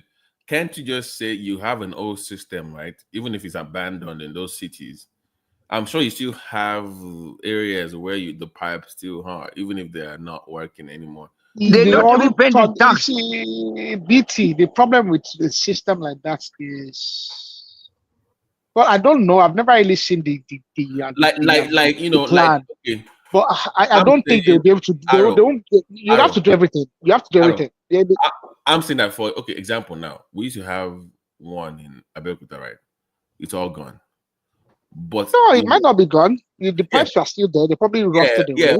And some of them is already bust because the other problem is people dig in Nigeria and they dig indiscriminately. They steal everything. You can't be guaranteed that there's no a million punctures. So what? Because if someone starts digging now, they start digging for whatever reason. I'm They asking hit that. a line. They're not going to tell. They're going to report. What I'm asking is, okay, we cannot say because for newer developments or we're going to plan, but then abandon the old cities or old settlements. So how do you rectify that problem? Because I don't believe that we should keep digging boreholes. No, borehole is not the way. It's not the solution. It's not the solution at all because the system is that we have a water works in Eleyele, for example. Tony, Please. Tony. No, Chioma, let me just make this point. Let me just make please. He didn't ask you though. He didn't Okay, ask no. I don't get it, guys. My brother, he will allow me to make this point just to help him out. Like we have a water works in Eleyele, then we have Ministry of Work also very close. So it is the duty of the staff or the people to keep maintenance, like in Germany here and America. Those water boats have been built in the 40s. They're still in existence. Honey. But we don't maintain, we don't continue, so there's no continuous maintenance. Honey, I don't want to moderate. Okay. Make it easy for me. Let Arogideba answer the question. I think there will be a position of ignorance when we make certain statements, and I don't want to be absolute. I think because we have the advantage of Mr. Ola over here that has worked with such public infrastructure, he can tell us, some of the realities of the electrical, of NEPA or whatever NEPA was. That I guess Mr. Ola would have worked for NEPA then. I can't say categorically the status of our, of the water systems, because I suspect that there will be a lot of puncture holes in a few of them, because in Nigeria, if someone is drilling or they're doing foundation, and they're doing piling, and they hit a water line, they're not going to report us. They'll just cover it up and keep moving along, So they'll have to first test the pressure, for instance, which means they're going to have to pump in there and see if they have any losses, any end loss. I don't know how they'll be, if they were. And the other thing is this: for you to carry out such kind of extensive work, it will have to be planned over several years. Most likely you would want to replace, most likely water would have been cast iron pipes. I doubt they would even have been lead. They would have been cast iron, big cast iron yokes. You'll probably be replacing them with some kind of, plastic, possibly. I don't know what's the tendency now. It'd be expensive and it'd be disruptive. And Nigeria people don't like anything that will disrupt their life, because some of those lines are going to be running underneath main roads. Let's say the road has only just been recently done. They're going to have to pull that road up, dig God knows how down, they dig at least, you're talking at least 10 meters down, at least 10 meters down, at least. And then you have to take it out. You have to put a new one in. I think I think because people have gotten so accustomed to borehole, I don't think any government would want to even venture into it. I don't. If they are building new cities, maybe they might do a centralized waterworks. So I think UI, for instance, has its own centralized waterworks. The likes of maybe IITA would have centralized. So like build big, large communities might have like their own centralized waterworks. They might decide to have a dam, and whatnot. But I don't think for general, like a town-wide, I doubt they'll be able to a new city maybe, or a smaller community, a smaller town, maybe. But for the major urban centers, it's no chance. I don't think. Maybe someone else has another opinion. I think one of the problems that we are is that we are not futuristic. You understand? When we had the money, we put something that is actually sufficient for us at that time. Then we didn't develop those things to, at least according to our population growth. You understand? Instead, even those infrastructure, they were now getting dilapidated. Even their capacity is now reducing, and the population is growing. I think that was Wow, because you can adjust. You can adjust I for was head loss opportune. You know, with there is bigger this pumps. waterworks in Ilorin. They call it Asadam. That is the one that supplied the Ilorin metropolis. It was built in the 70s with about 12 pump. When I was doing my master's in 2010, 2011, we went on an excursion to that waterworks. Aro, only 5 were functioning. Something that was built with 12 in 1970. Look at the population in 1970, look at the population in 2010. You see, so those are the problem. If you go to developed world, even here in the Gulf nation, you see them in the desert where people are not occupying is already electrified. They've already laid the pipe, they've already built the road for future growth. We don't do that. And that is the same thing that is affecting us. Our revenue, if you go and check, in the 70s is more than what we have now. Look at our population in 1970. Look at, and that's why when people are talking, we don't have this, we have, the problem has started for decades. Now we didn't address it. Everybody will just come, maintain the status quo, palliate, do whatever. Nobody is looking at how can we, what is about our future. And even and that thing is also extravagant life that these our leaders, our and that rulers is are living. also Look at the embedded cars in our. convoy. One man is Let me. I'm talking now. When somebody is talking, you wait. What is your problem? And it's also embedded in individuals. We don't plan for future. Whatever we have now, we consume it in the name of we cannot wait. We just have to enjoy. No, but you can't be behaving like that and you want to be successful. And that is the way we behave. And it's only peculiar to Nigeria. But Look at let me give you for example now. Look at Saudi Arabia now. Look at the amount of money that they are getting from oil. But they are looking at Saudi Arabia beyond oil. They're already looking at even tourism. They're opening up their country for people to come. They are also into solid mineral now. The amount of lithium that Saudi Arabia has, even Nigeria doesn't have it. And they're already looking at it, that how much they can make from solid mineral. And let me tell you, they have, there's nothing that has an advantage that doesn't have disadvantage. For being in the desert, it has a lot of advantage for them also. If they want to do any construction, let me tell you, if they put up a road here, because there's hardly rain, their road will last for years because there's nothing that will spoil it. A road that would just last 1 year in Nigeria, the same quality of road can last for 10 years in Saudi Arabia. Because there's no rain. And even the cost of construction is actually less because you don't just need to go and be uprooting trees and be doing all those drainage because there's no need for all those things.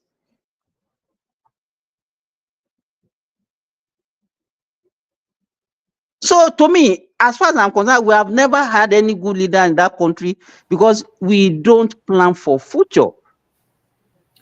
So because our people will just be crying, ebbing power. Okay, heat. Then what happened to you next? And that was what Buhari did. Okay, let us just be borrowing money and then print more money. So because people are shouting.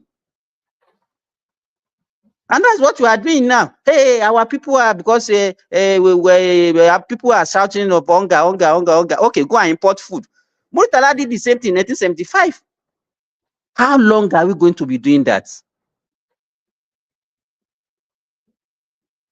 Here, if you see one mango here is about 10 sa. 10 sa mean about 4,500 naira. For one mango, can't we be okay? If you are expecting mango to this, do you know how much we make mango that is just waiting away from in our country? Ordinary mango, one mango like this.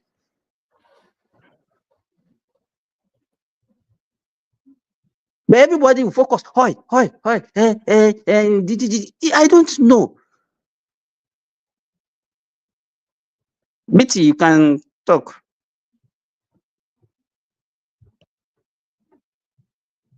BT, is BT there? BT is here. Yeah, I think you're spot on, really. But I think our people, we distract ourselves too much. And I think, like I said earlier on, when the politicians, they enjoy it when we come about with this simplistic or the reason the politicians are not going to fix Nigeria is because they know if they make a move to fix Nigeria, it's the same people that are complaining that Nigeria is bad that would absolutely pillory them. Any politician that makes they know that there's really no advantage. Why should they do it? The same people that complain about it, if they try and do anything, if there's any slight inconvenience, those same people are going to complain to the end of this world. So, I mean, everybody is hailing Fashola now. But when Fashola was in government, everybody hated him because everybody thought he was an uncompromising, man. He wouldn't, because, if he wants to do something, he's going to do it. It doesn't matter how much it hurts you. So Nigerians don't want a good thing, really. I don't think if they really did, they'll be willing to suck it up sometimes. And know that this is the price to pay for growth and development. And we don't help ourselves sometimes, we, as much as we complain about this and that, we are people that like to consume what we don't make, what we don't grow. Even though God has blessed us with all the resources we need. We have land, we have water, we have a very good weather. BT, Aro, the water that we drink here, that it's ocean water, sea water. That's what we drink. I know. It's desalinated water that you get here. You have desalination plants. I know. Yeah, it's desalinated water you drink. Because there is no single stream or river in the whole of Gulf country. It's variable. There's no stream that's variable. Water like even the streams they have, they would not use them. It does not even exist. Yeah, they do conservation. All the streams they have are for conservation. Yeah, they have oases now. They have all these small oases, but they use them for conservation. Like there is the very strict conservation in their oases, the small oases they have, the few they have. It's just desalinated water now, which is fine. They have very, very. I've seen some videos of their desalination plants and systems. It's quite do you know how much it costs them to do that? It's expensive. Yeah, it's very. They have the most complex systems. It's more expensive than exploring oil. I know. It's one of the most complex systems I've ever seen. Like it's pretty complex. The desalination plants. With that technology, there won't be any life in this area. There won't be any life. So when during summer, you cannot survive for 10 minutes without light. You will suffocate. When the temperature is hitting 50 degrees centigrade, you will suffocate. You understand? So sometimes I look at our environment that even with that technology, you can still survive. And so it's like we are just suffering in the midst of plenty. And now, because everything is simple for us now. I mean, look at Nigeria now. Look at California. What I noticed about us is that everybody is complaining. That complaint is not born out of patriotism. Is born out of annoyance and anger towards the exclusion. It is born out of exclusion. People are complaining that they're excluded. Yeah, they're not complaining they're not complaining about the injustice. People are complaining about the exclusion. the exclusion from being a party to the pillaging of the resources. Exactly. You got it. You know, so that's why when they get to sit at the table as well, they don't look back. The issue, all this stuff is everybody's complaining about the exclusion from the opportunity at the table. Everybody just wants to sit at the table so they can have a cut of the cake. Nobody cares about the, you know, all this justice, all this fairness. Very few people care about justice and fairness. The vast majority care about the fact that they don't have a prime position at the table. Take their own course. That's all it is. That is all it is. I don't think anybody, I don't know. I hope they can fix the water. But I think they shouldn't worry themselves about fixing the water works and kill themselves over it. Because for them to do it, I don't know. I'll probably try and dig up some of the ones for Ibadan. I know Ibadan too well, so I can have an idea of, you know, the geographical, you know, geospatial location. But I think I don't know how they'll do that one, the water works. I think they can just do maybe some of the new developments they are having. They can have like localized waterworks for that general area, and then do, you know, and build the infrastructure for that. So, you know, even if it's gas, centralized gas delivery, water, sewage. Because we are complaining about water, but sewage is actually a bigger problem than water. Because at least water, you know, you can dig a borehole, you use the water would naturally seep back. I mean, if you leave water on any surface, on any, you know, porous surface, it will seep back into the bedrock, and it will just go and replenish the water table. But sewage is not the same.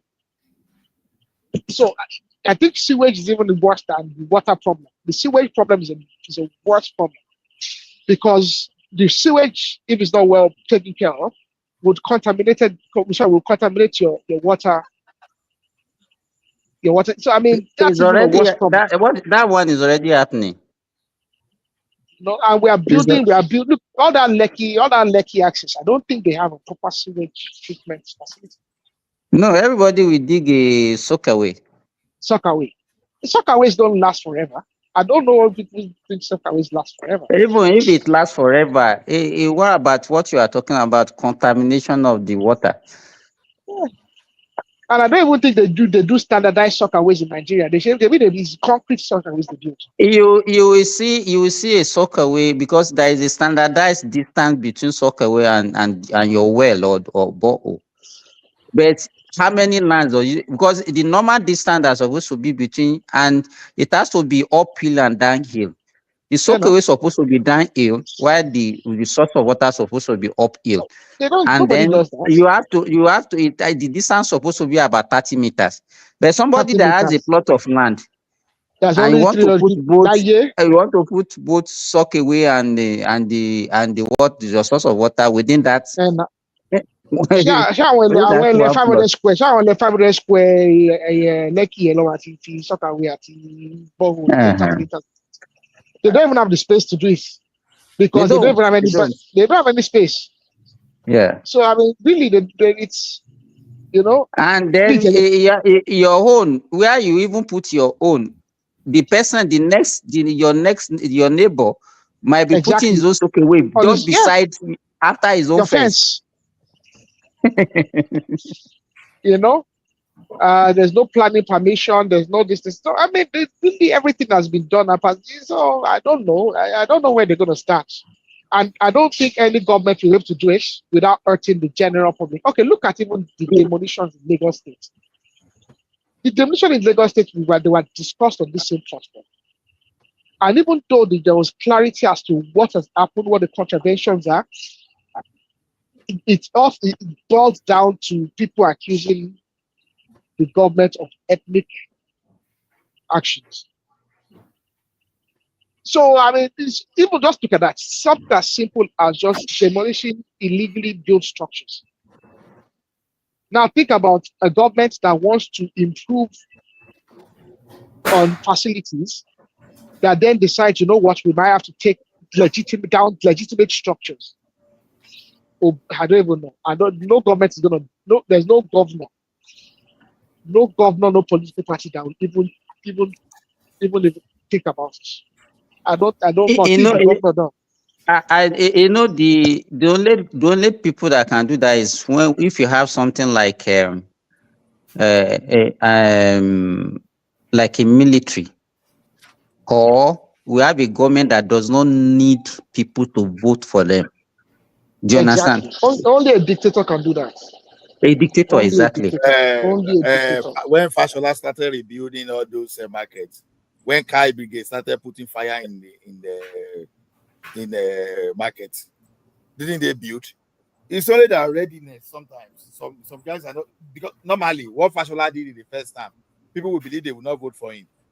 Even when Fashola was persecuted, right? What happened? People were fighting for him. No, he has to come back. Including those people that even Kai even burnt a shop, right? So to me, I think it's more of a competence and a seriousness than I weakness. know. Yeah, talking about two different things. It's there's the gap between those two realities is different. If you want to do the waterworks now, for instance, somewhere like Lagos, I can think of areas like, okay, think of half of the Keja, no? Half of the Keja would have to come down. If you wanna bring the waterworks in Lagos, mainland Lagos. I wrote when even just recently when this guy started demolition houses in Abuja. One of the reasons he gives that people are building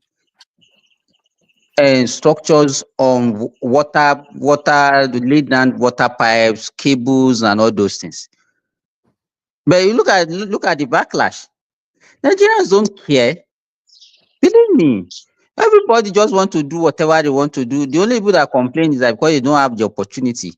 People, we don't fight for things to be good. It's only Nigeria don't hate corruption. It's only that they only complain when it doesn't favor them. Yeah, I don't know. They should give it a go if they can. I'll probably at some stage I'll try and get some of the the drawings and the plans. But I don't think any governor will be willing to tackle that. I really don't think so. I don't think any governor will be willing to tackle that. I think it's something they can do in the new allocations. I know Ibadan they did about 6 new GRAs that they did allocation for the last 5-6 years. Those new areas they can do like full planning for them. But in some of the other areas, Bashoru, in Ibadan, look at Bashoru. I mean, Bashoru has lost Bashoru, Bodija. It's literally lost. We are very reckless. Okay, like my own area in Ilorin is a government residential area. There are some areas earmarked for school, some area earmarked for religious area and all those things. They have distorted all the something. You see people building for where they're supposed to build school, where they're supposed to build hospital and all those things. We are just, and you see that even some of the officials of the Ministry of Town Planning and all those things, they are the one involved in all these things.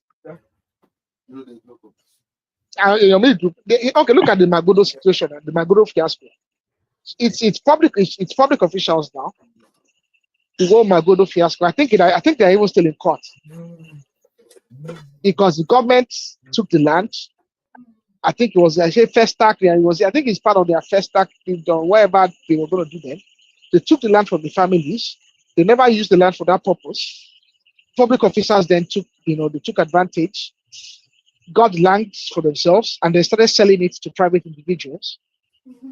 Almost 20-30 years down the line, the family has come back and said, well, the government has not developed the land for the purpose to which they acquired it from us.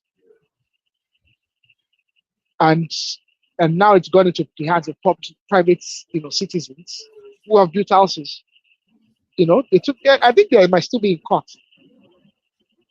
Is that situation that actually allowed that sergeant to be to the governor that time? And I remember that officer that was due to someone that said he has order from the IGP. So I mean, we are indisciplined. The public officers themselves are just looking for an opportunity to, And I really don't have problems with politicians in Nigeria. I have problems with civil servants. Arrow, why they have all these guys that are moving to Oyo, specifically Ibadan, to build all these new estates, right? Yeah. And my worry is pé wọ́n máa tún gbé wà yẹn tí wọ́n gbé kúrò lÉkòó yẹn tó fi lé wọn kúrò ńbẹ̀ yẹn. Wọ́n á tún gbé wọ Ìbàdàn, and in some 10 they were bad already. I so see the discriminate building of, so they have all over the place. and they are buying land on the outskirts and hoping that those places will develop into new kind of. But look at the plan of the state now. Nothing violated Kenya already. That's my point. And what will happen in the next 10 to 15 years, when the governor is now ready to demolish, you start complaining. The thing to shall make way if we don't get less there's less likelihood of don't get demolish. You know, we people not get no kill the place all it's a road off all this it's a roads. Maybe kill the this was in that But why don't they go out? See, this is the thing. We keep blaming civil service. So, is it like some kind of law in labor law to prevent the governor or the government from dealing with civil servants? I think the only thing I don't know about I don't know about the planning in Oyo in terms of designation. I'm just saying overall because I heard you talking about Abuja, for example, that the water something in Abuja, maybe it was Simba, but I'm saying we always hear about the government and somebody that bought the property and is building, but we never hear about the civil servant that sold these things. We never heard about them being persecuted. We don't hear about that. We only hear about the person that bought it. A lot of our land there is family land. No, the paperwork not back. Paperwork, yeah, they'll just pay one civil servant to just. That's what I'm saying. Somebody in the ministry somewhere is issuing these things out to the people. Look at and then some of the governors as well are complicit too, or some of the family members of the governor or connections are connected to the governor. You know, it's very complex. You know, the land, this whole land dealing is very complex. Everybody wants a piece of land now. You get, and nobody wants to build it. Everybody wants their own, one BT, plot. you know what normally happens is this. You know, most of these things are not. It is not something that you can detect early. It might take 10 years, 15 years, 20 years before they start. So the person that may be involved in that scandal might have retired. Some of them might have even been dead. You understand? Then the issue is that because of the way we play our politics, how many politicians have that will to say you want to be in prison? You always discourage us. That is why, you see, when I listen to Arogidiba, then I will be having some hope that we should got somebody like him who can be dead, taking so positive like that. But anytime we go, just say, no, we cannot do it. It's not rocket science. What we take, it will take us to go divide that country. Then all of us now will go back home and maintain our various communities, region. But we keep the politics local. Then we just carry them out because it's not a rocket science. I know how it's been done here. Look, like 2 kilometers of road here, 2 people with equipment, they will control the road and tie it and everything. So they don't need contractors. Tony. They need, train, government employees. You know what I'm saying? I don't know. Tony, are you listening? Hold on. Let me say this. If you live in America and you're flying into a major city or you're flying out of the major city, just 5 to 10 minutes before you go into the skies, just look down. They've already mapped out. You will see the planning. It's like a box. They've already planned this thing out. You will see they've already divided the land, the soil. You will see what for water system. They do it ahead. So when they see the development coming towards a particular area, the government is proactive enough to start providing the needs. Like, what would they need there? They're going to need some road network, right? They're going to need water, electricity. So they gas. They do gas heads, right? So they already had gas line running into those areas.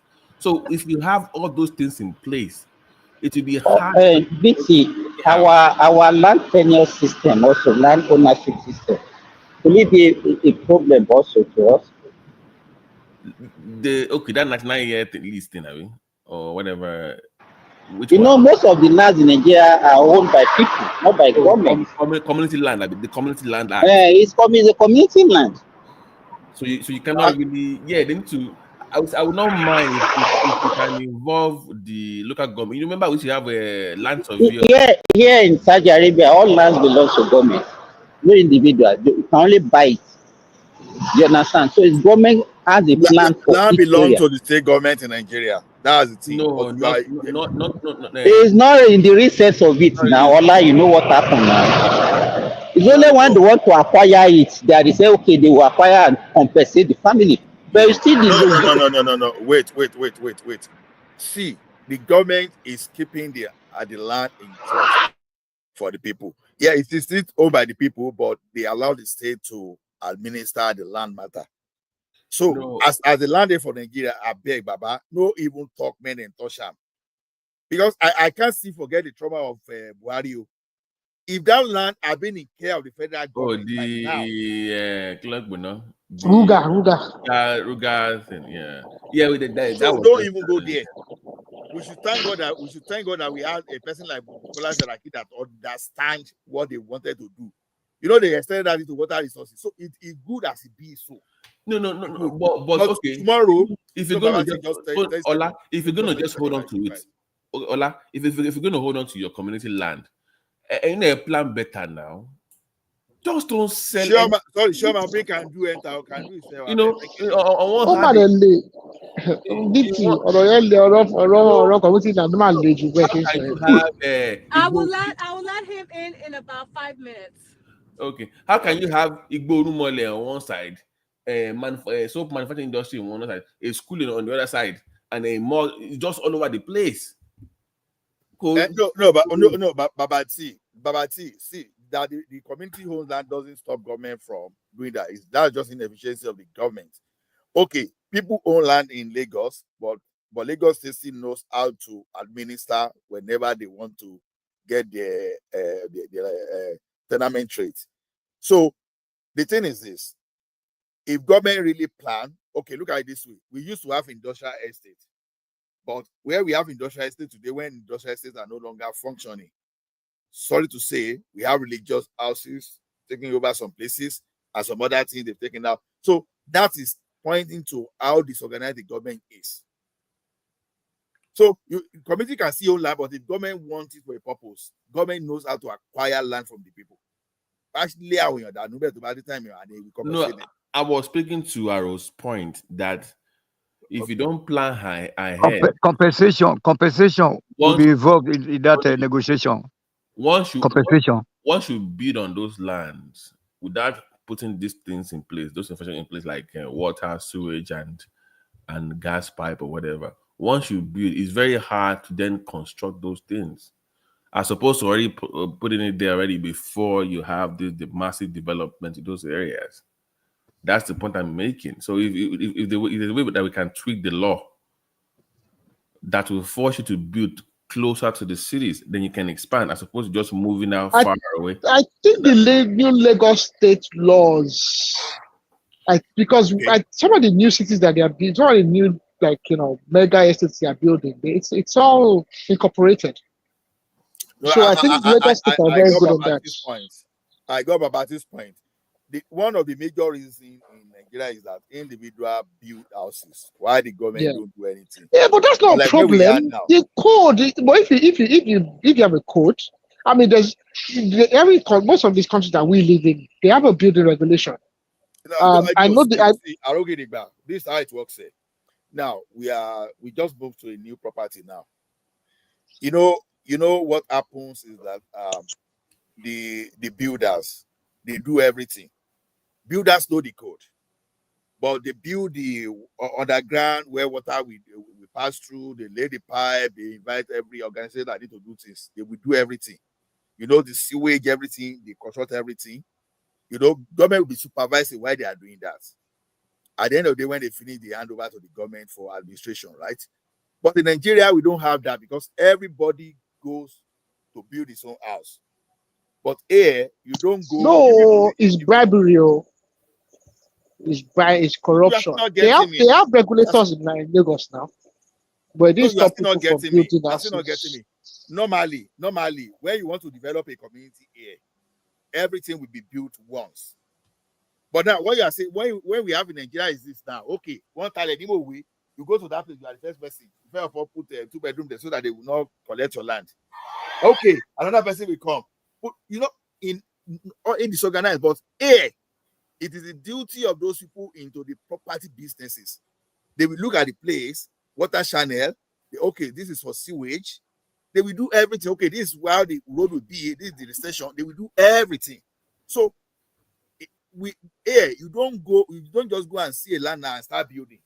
It's not allowed there. That is why they are able to plan very well. But in Nigeria, everybody does what he likes. You build your house yourself. So that is why, but if government take over now and you hand over to a property developers, that okay, they want to build 500 housing units here. You give them to do the water channel, to do everything, to do the underground sewage, all those stuff. They can do a handover. By that time, you see this thing you are talking about is even affecting government. You will see local government now. They will surface a road. The next 2 months, someone will just be digging across. That's when they will now remember they want to lay pipe. That's not good planning. But if you're giving it to people that will do, they know where telecommunication line will come to in the future. They give room for expansion. They give room for how they are going to clear the sewage, everything. Yeah, but that's to the point that I was making. That yes, I know. Shouldn't you then work with your local government? Because like my people that I'm on the same issue. Then community involvement in these things. Okay, I feel low like A, B, C, or D. Or we don't want this place. Then work with them and plan ahead. We have this community land. We want to use it for A, B, C, D. Let them incorporate into the master plan, whatever that master plan is for that state, for that area. But we just come from nowhere. You just build you just build anything. Then in the next 40 years, hey, my grandfather put it there. Without having all this argument, this back and forth with the government. Yeah, we are saying the same thing, Babati. I agree with you completely. I agree with you. Nigerians are sentimental. No, you see, the problem is this. That federal government and state government, they are big problem to us in that country. Yep. Because people going to that place, they are just seeing that as benefits. They are not seeing it as service. That's a big problem for us. Now, if you allow city to develop, they will have find a way to do all these things. They will have define it, okay, anything administration of state, give it to the local, but you know, the person in that, the person that is the governor of the state, he want to control everything. He want to be the most powerful, so that when you have everything, you control it. Man, we need to. We don't have a man plan ahead on anything. Look at what Simba was talking about. That Saudi Arabia is already moving away from oil. At least they are leveraging those funds, those investments with oil to they diversify their portfolio and something else. Even Saudi Arabia is fast becoming the sports capital of the world. The last 3 to 4 years, any major sporting event, the Tebamo is all Saudi Arabia. Boxing, US, Saudi Arabia. They are taking football over. Real Madrid and Barcelona, their last game was playing in Jeddah. But did they not play Italian Cup 2 weeks ago? It was the Italian Cup. The last 2 or 3 fights by Anthony Joshua was here in Saudi Arabia. Oh, all the big fights in Saudi Arabia these days. Even the Italian Cup, I think the Italian Cup, they had an Italian Cup between Inter and was it Juve or Milan?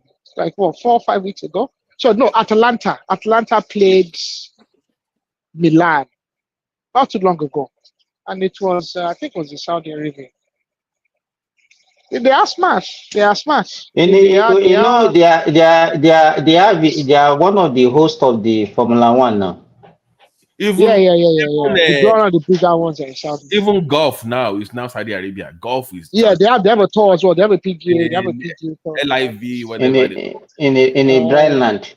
Imagine. They have PTA, they have a best way tennis. for us, the best way for us to develop in that country is that revert to the local government system and stop all. We should stop all this madness of over centralization. You understand? Atiku, Atiku, Obi, and Co. They should be fighting to become the local government chairperson and deliver there. Not everybody will be flexible and I want to become this. Now, Prime Minister of Canada now, you understand? If not because of the recent noise, I don't care who is with the concern with the Prime Minister. I only care with my seat here, you know. So it's only when we are talking of economy that I start thinking of Prime Minister. But what thing they do for me here? If they give you tickets, you get ticket, city ticket or the provincial ticket. If I want driver license, when they concern federal government. If I want to go to school, I want to collect loan. The only thing is that I apply through my province. Maybe the federal government will have to it. So most of those things, I do it through my local level. But everything, we over centralize.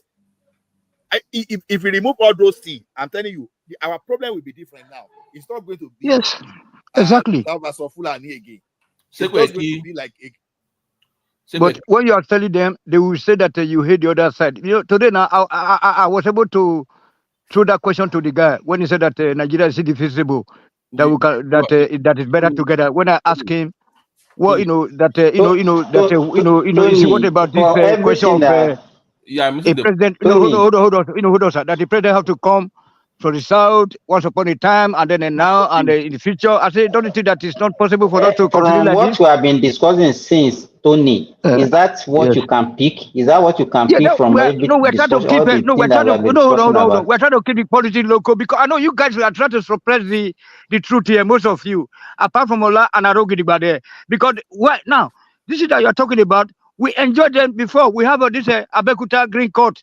Although I've never lived in Abekuta, then we have this Ogbe High Court in Benin, drawing all those Pete Sampras and all those people in the 90s. Tony, hold on. Hold on. Let me finish now. You guys have been talking now for the 3 hours. Hold on. This evening I was able to ask that guy. Hold on. Well, we keep our politics local. Let me ask you the question. Just hold on. Yes. Let him ask you a question. Listen carefully. Just hold on.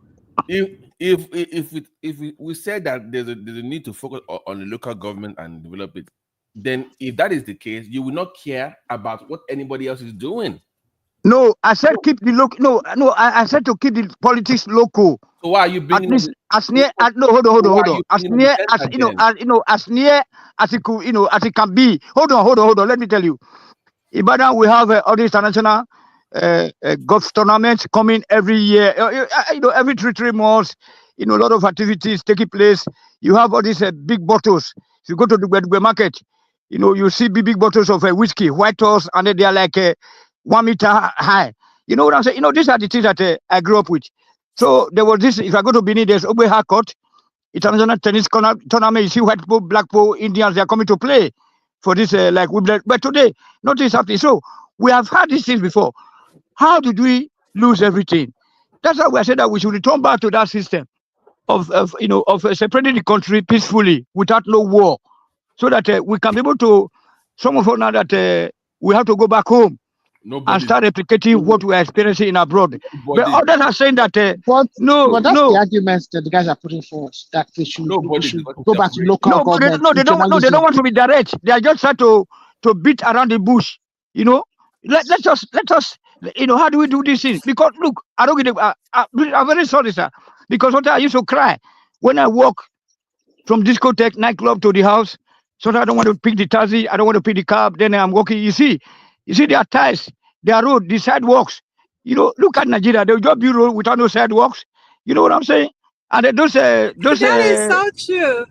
That is so true. It is sad. Hold on. Let me finish. Forget about Abuja. It's not part of our country. Whatever is taking place there. That's the only planned city in Nigeria right now that is working. And then unluckily it's not for us, and that's where they are wasting all our money on. So, but sometimes when as I was saying, if I go to a nightclub, I say, okay, I don't want to pick the cab. Let me just walk down home. When I'm walking back home, I'm looking at the whole street. Sometimes tears will just be dropping from my eye, and then I also when I was in Ibadan. I know that as a kid, you can go to the golf club, and then there are a lot of tournaments, a lot of presents you get as a kid. You can carry their golf bags. You can do whatever, and then you get some money as a kid. You wouldn't think of going to be Yahoo or whatever. So there are a lot of things, a lot of industries around where you can go to during weekends. So, but Tony. Yes. I'm listening. Sorry. I don't even know. Okay. And Yeah, find you said Tony. instead of separation. No. Look, I'm not. Yeah, you see, I'm not talking about separation like the way people are taking it to be. You see, like today now, I was able to throw this question to the guy. What does he think about a country that operates two separate laws? First of all, then second of all, I said that. What do you think of a country when it's time to start getting the president? We now start thinking about whether it had to come from the north, from the south. If you go to the north central to get the president. So how do you expect that country to develop or to achieve all these laudable projects? Tony, that's what the guys are saying. If you decentralize, so that's what Mr. Ola is saying. If you decentralize, Ola is my brother, and Ola and you, look, you, Ola and I, we're on the same track here with a chairman somehow. Because so that's what we're saying. Although she's a moderator, hold on. But the rest people, they are still trying to advise the government on what to do or making some suggestions. I think so. I think what they are saying is this. Because the problem with Nigeria is all of us are saying the same thing. You're back on. Okay. Yes, I know. I know. Thank you. Yeah, all of us are saying the same thing, and because we're all saying the same thing at the top of our voices, we can't hear that we are saying the same thing. People accuse the Northerners that they do not want to regionalize. I don't think they necessarily care.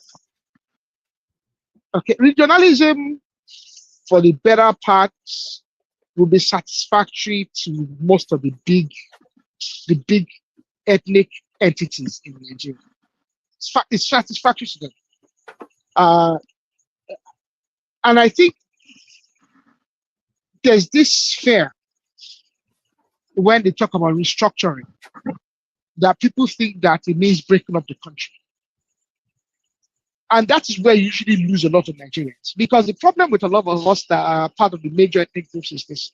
We forget that we are part of the major ethnic groups. But there's a lot of Nigerians, a vast amount of Nigerians that are not members of these major ethnic groups that will be lost without Nigeria.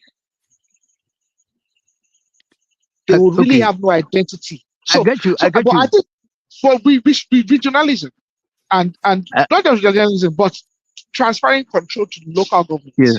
Yes. Let me tell you something. I wouldn't care about who becomes Nigerian president. In fact, I might never vote in the election of Nigerian president because I know that the only thing that matters to me are my councillors, my chairman,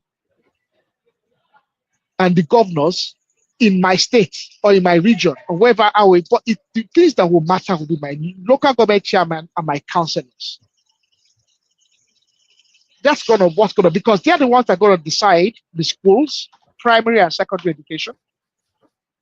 Okay, they will determine healthcare. Even university also colleges here in Germany. It's the local government that owns them. At the regional level, okay, most likely a collaboration of states will determine a tertiary third level education. They will determine they will determine how general hospitals function. They'll have some control. Yeah, they will have some control. No, even real service can be a federal matter. I mean, those things are. No. In Germany here, it's state affairs. Real. They have two states collaboration. I think personally, I think real is best left because the short service train, short service one. Metro lines, metro lines and stuff like that can be. So you have some cities linked together with one ticket. You know what I'm saying? So then, but to be saying that go to Abuja. Nobody care who's Nigerian president. Nobody's gonna care who's Nigerian president. But they said they don't want. What do? We should be waiting for eternity. I don't think people say they don't want to. I think the problem is that everybody nothing is going on. No, No single number one gear. Tony, don't let. See, that's the thing. We give the politicians an escape route when we say they don't want. They are the one eating all the money. When we as Southerners, we lump all the Northerners and say, oh, the Northerners don't want restructuring. You give Northern politicians an escape route. Because what would happen is the Northern politicians will say, look at them, all those Southerners, they think you are lazy. Look at how Tinubu backed down yesterday for the Northerners. You know, they face the truth. Okay. They have conquered us. If we don't fight back now. Look at that tax bill. Look at that tax bill. I've not really looked at the new structure they're proposing, but I don't think it's as good as what was initially proposed. No, I don't get it back. Just so please give me just 20 seconds. See, Tony, the northern politicians, they did not really capture us. Let us face reality to be realistic. When you look at the situation, Yoruba has ruled more than anybody. You understand? When you want to look at it from that perspective, and things is here to change. Things here to change. So, but why are these Yoruba that we are talking about? Why are they failing? You understand? You have to look at it. So, when Obasanjo was there, it was good. Let us call spade a spade. Even though not the best, no matter whether it's good, okay. And not the best, but it was good. He set up the EFCC and a lot of institutions. But today nothing is working. Look at the EFCC. Why did it go bad? Why did it go bad? That's what we are addressing. So instead of Obasanjo doing those things, most of those things that Obasanjo was doing should be the state. You understand? Should be the state and the local government. You understand? Okay. What's wrong? Okay. While I was growing up, you understand? All those tractors, we call them kata. Whenever for some farm settlement, then you just go to the local government, you go and do kata. They will just come and clear this thing for you. You understand? For those people that want to do something big, finish. Even for grader on the road, just when your road is not okay, you go to the local government, you book for that, and they come and grade your road. All those things, vamos now. So that's why Rogidigba said that we should keep the politics local, and where me I'm going further by saying that when you know the residence of the governor's family, that's what Arugida means. So that Arugida means that is we can go to the family and shout at them that your son is not running the things well for us. So, but this case of going to the Abuja, which was built to, I mean, how many of your state governor have you gone to their father to complain to their family? When the body came back from London, don't be saying about that state governor again. Don't bring that matter here. How many complaints have you made to your local government? You said what? How many complaints have you made to your local? As at now, there is no local government there's no government in Nigeria. How do you have a look? As far as I'm concerned, there's no government in Nigeria because there's no light. There's no government in Nigeria because there's no road. Hold on. You can't even go to the backyard to farm, and you call that a country, and you expect something to come out of that place, something good to come out of that place. We totally reject everything that is happening in that Africa continent, where dictators. They call themselves presidents and senators, right up to Kenya. Yes.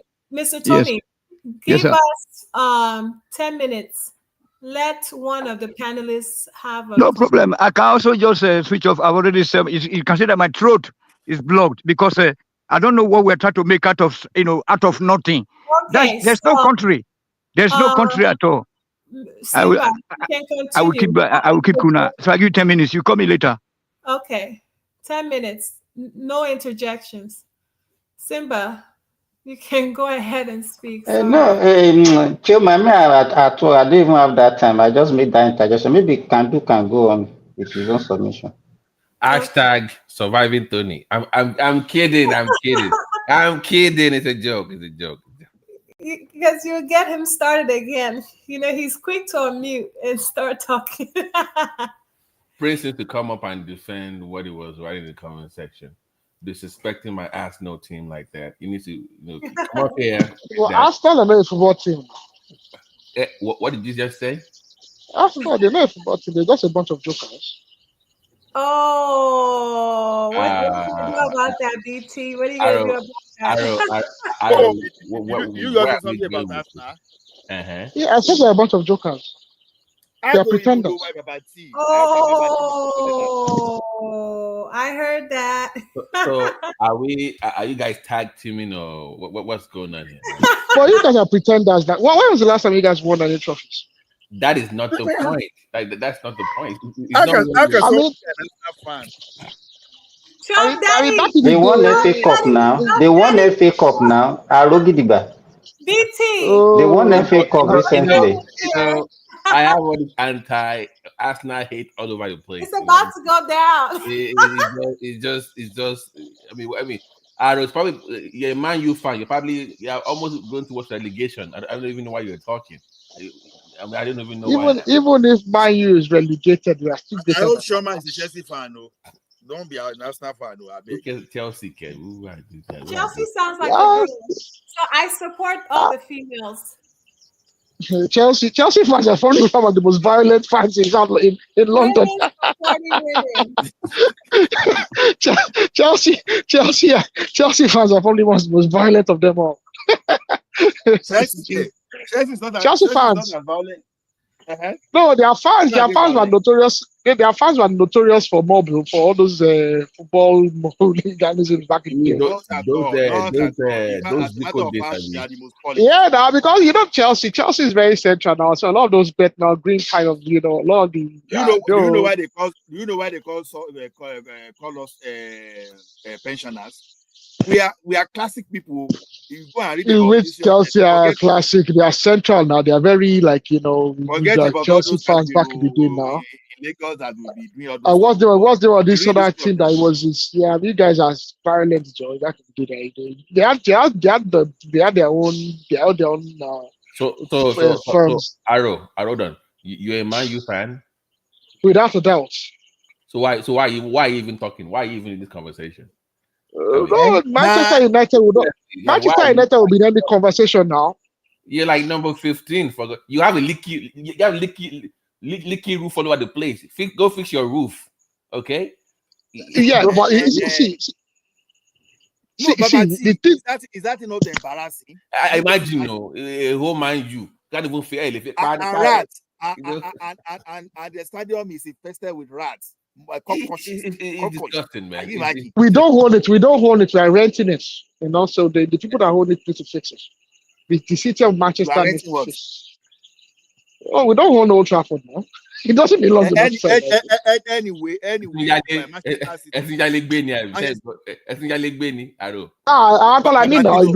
Manchester United. Manchester City lonely Manchester look at what Manchester City is doing now. Look at the players they go by. Look at what they did to. Oh my goodness, those guys, they will take. They will turn Premier League to one horse race. Today I gave up on my team. Liverpool's gonna win it. There's nothing to. Maybe next year we could try again. It's over, man. Did you just hear what I say now, Babati? Yeah. Manchester City, What's up, Mike? What's up? Sorry, keep going. But we always know what Arsenal is made of after Christmas.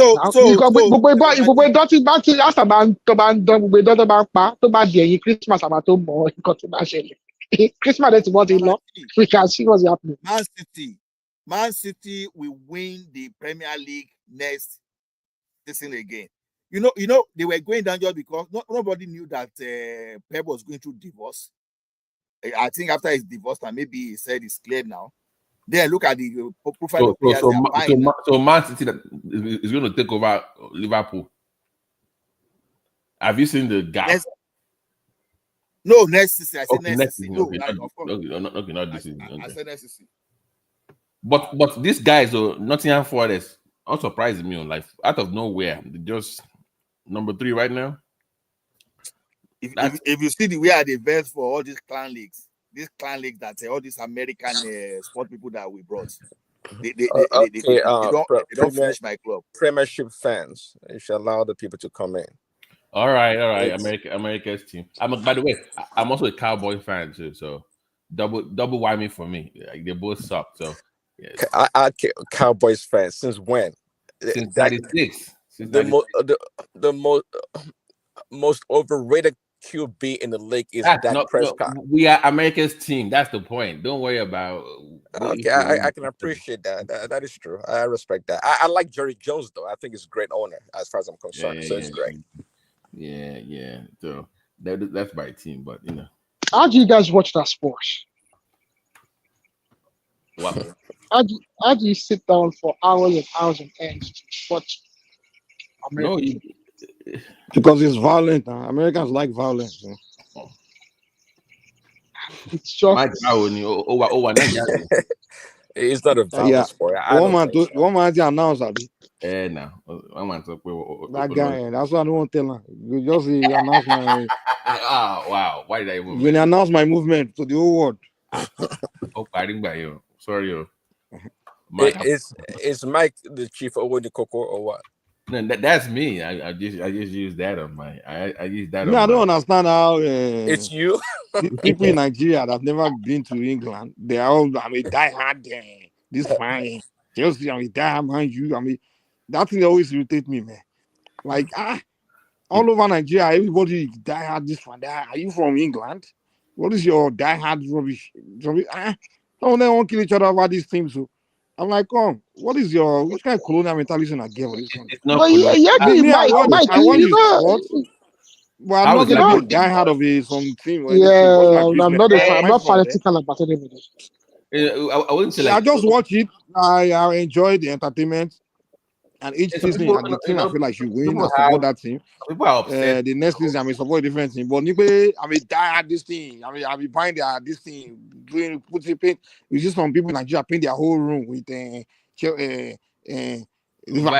I'm like, guy, what should be your own? And I get that's what I'm talking about, Mike. But you don't like that. It's like they never left Nigeria. They never smelled England before. I know. They had of one town, one small town, one town in England. You've been there. You see, when I just like Mike, you recently been to Lagos, Nigeria. The craze about this Premiership teams, it's mind-boggling. I'm telling you. It's on a different level. Prince Ali, they have their own local league, Premier League in Nigeria, and none of them is supporting their hometown league. And they are doing very well, though. Yeah, they do the local leagues are doing a lot more. Instead of them to focus on growing their own. Thank you, Mike. Thank you, Mike. Growing their colonial before they kick me out. They say I should shut up. Benny, leave this sentiment. Do you listen to foreign music? Do you listen to? Do you watch foreign movies? So the same way too. This is entertainment. No, it's not the same way. You listen to the music, you move on, or you dance to it. You have to do your own first. You have to make your own first. Protect your own. Let me tell you. You have to find something to keep you going to make you happy. So all this sentiment that. So why are you not promoting Nigerian league? It's not sentimental. It's look. 1 second. Give me 1 second. Hold on. The point is that you can be a fan, but when you have Nigerians that are having a Chelsea themed wedding, that is madness. That's what I'm saying. You've gone too far. Even the musician, even cake. Something as simple as a birthday cake is a bit too far. How can you be having a Chelsea team wedding for you? I mean, what is all this? Like, that's when you've gone too far. It's not madness. So Nigerians that do that. When I say it's slavish, madness, it's not only Nigerians that do that. I think I know what I'm talking about. Whether it's only Nigerian, because that's some people do stupid thing doesn't mean we have to do it. As Africans, I'm just saying it's not only Nigeria. Everybody else. Who else does it other than African and some? Which other continent is it then? Is it China that they are dying hard? It doesn't mean others should not like it. In China, die hard Chelsea fan, die hard. No, a lot. You can like it and appreciate it, but the level Nigerians have taken this Premiership to is a different level. Thank you, Prince. I don't see. If you want to present an argument that because it's this. I don't share your own opinion, your own sentiments. I don't share your own sentiment. That's true. How can you be telling me that what makes me happy that I cannot decide? So you don't decide how I feel happy when it's if smoking crack make you happy. It doesn't mean I will tell you that crack smoking is not good. This one has so you can't say because it makes you happy. It means now it makes sense. No, this has nothing to do with crack. Look, let me tell you something. Now, I'm just saying, doing something that's terrible make you happy. It doesn't mean it doesn't justify that. We just allow it. When 3SC went sunshine when they were raining, people were following them from city to city. because they are die-hard football. Even some people pie along the way just because the way they were following 3S sunshine. See, sunshine a lot, you know. Well, that makes sense because you belong to your country, but Exactly. not like If it another belongs to country's your league. You're not country. going to die half my hand. Oh, say. This is not about country. It's about the game. No, it's about the country. No. It's about the country. It's not about the game. If it's about the game, then you support. It's not the same game. Don't we have our own league? If it's about the game, then you support your own. Mike, did you hear me tell as I was telling you about about ICC and Rangers? Did you listen about 10 minutes ago? Back in the days, I remember back in the 90s, we were growing our league. I remember now. Yeah, and even this Abeokuta Green Coast, Abiola Babes and all these people. In one year, I remember now. There was a time I was becoming a fan. I was becoming a shooting star fan. He said, "Why you are United?" Yeah. Nigerian league was growing back then. Man. No, it was not Nwaya owned United. It was Nwaya owned National. Was that for my president that owned it? You guys know if we were a serious country, our league should be the league the whole Africa should be watching, and we're supposed to be colonizing the whole Africa with our league, where everybody we say I'm a somebody in Sierra Leone we saying I'm a Julius Berger fan, I'm a shooting star fan. Someone in Congo should be celebrating Nigerian league, but instead these are all to be leading Africa. All of us are joining. Don't we have Bendel United? Don't worry, I'm happy. I have supporters now. Bendel United, ICC shooting star. What about Leventis? Shooting. Canopy Lars and lights. Yeah. In Nigeria, yeah. Even till date, there's one team. No, hold on, please. There's one team in Nigeria that still has a very huge fan that they've had forever, and that is Rangers of Enugu. They still have that. Enugu Rangers. TSC have a big fan base, compared to Rangers till now. Because Sheyi Makinde did the retreat to stadium. They have they fill out that they fill out a great section of the. Arrow, go on YouTube now. Any match for Rangers in Enugu is always sold out. Till now. No, TSC as well. Go and check the TSC was they sell they fill out the stadium as well. At least they fill up half the stadium. In Enugu, it is a different. But no, you can't compare. You can't compare the ground for TSC now. Mr. Mike, I remember like 15 or 18 years ago, the first time I went to Nigeria in a long time, and I could see all these people just talking about all these European teams. I was like, what is wrong with these people? That's what I mean. So I noticed it. I mean, like die hard. Die hard. Well, time have changed, and I really like to want to know. I mean, Oлаг's got a point that it makes him happy, which is fine. And I like to know really. I mean, what brought about this love for this European or the Premiership? Really, you see, because they are from colonial country now. This is even my primary issue with. Oh, sorry. Let me. So because we all just mentioned all the names of the different teams. Growing up, we knew all those teams, and when I went back, things changed. From the little kids all the way to adults, they all have adopted. That's what they all talk about now. Angry young Nigerians, all they talk about is Man U, Chelsea. That's all they talk about. They don't even talk about life. I was on the they don't have culture. Nigerian culture, they don't have it anymore. Their culture now is Premier League. Let me tell you how. Hold on. You tell me. But each everyone, they've adopted one team or another for their representation, and they are die-hard fans. But let me add this. The one, hold on. The one that pains me most is even if they're buying jerseys for 100 naira, it's just like exporting jobs. You're exporting your capital, not just being a fan. You will see people jerseys, everything. My bro traveled to London to go get the jersey. You're exporting capital that should be spent on Enugu National or Julius Berger or whoever. Even Dangote, he wants to spend 300 million to buy Arsenal. Instead of spending that money to develop his own.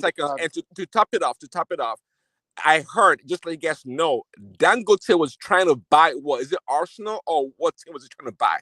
Imagine that. The richest black person in Africa. Arsenal. Huh? It's Arsenal now for Out, yeah, 300 million. Arsenal. Okay, the richest black man in the world in Africa wanted to buy a European team. Okay, and why not? that's the level of the craze I'm talking about here. Okay, Prince Daddy. No, buying the team is not a problem, but response. yeah, to me, the issue is that he should have focused on, he should have developed his own local league. Mike, it's not a Without problem. money. But Isaac can invest. Give me. Now, give Isaac can me time invest to in the respond to local you. teams if you want to spend $2 billion or $3 billion or pounds rather. Give me time to respond to you, Prince Daddy. You see, you are talking of the love of our people for the foreign country. You understand? You will see trace some of it back to when Westerhoff and Buffet Joe were developing the Super Eagles that captured the AFCON 94 and the under 23 that went to win the Olympic. You know, Westerhoff was actually exposing this guy to the international football league, and these people, they went there and they came back to do us favor. No, to do us. We paid for his services. Okay. Now, along the line, DSTV, you know, we used to have one big satellite. DSTV started coming, and our local radio, local TV station, they started adding all those things because following our players around, you know, I give an example now. There was a time that Amonike was from Zamalek, you know, and that time too, you will see Nigeria too following Zamalek, you know. So a lot of our players now, wherever they go to, they follow them. I follow Finidi Job to Hayas. I follow Okada, Tijani Babangida to Hayas. The song they used to sing for Finidi there, that's Finidi, oh, you will know clearly that they are singing. You will be happy then. So we follow our player, we follow Kanu, we follow all those our players to all those European clubs. And these people, they came back home to play for the country, and they did greatly for us. So that is where the love started building, coupled with that DSTV that I mentioned. That's not true. Most of those guys didn't play for England. They were playing for. I hear you. They can't say the reason because of our players went there. That's why we started developing a love for so-called. Okay, Nigeria. Hold on. This sickness we are talking about, it's not like Europe wide. I hear you. Let me. We are focused. It's England is what Nigeria focus. I hear you. Let me make my own point now. I say I hear you. I'm telling you that when you see Nigeria today, Nigeria started getting used to Premier League when DSTV, multi-choice, when they came to Nigeria. Where were you watching before? Yeah, but it wasn't because how many and those guys playing for European. I said you were on campus. I said you were schooling, you were on campus. Where will you watch those match? No, so I don't. No. Hold on. Let me tell you the beginning. Hold on now. My presentation. I will use the same. We will talk. We get your point now. We get your point. So that is how we started getting used to it. Now, one thing about entertainment products is this: you've got to build your own. Now, today, as I speak to you now, if you go to downtown Calgary today, you will see people playing Davido and Nigerian music in the downtown. If anybody doubts it, visit Calgary. But before, it was not the same mentality. We don't want to hear Nigerian music. We just want to hear hip hop. Hold on. It was the same mentality we're doing with the music back in those days. They will not play. If you listen to Nigerian music or Nigerian clothes, they will laugh at you.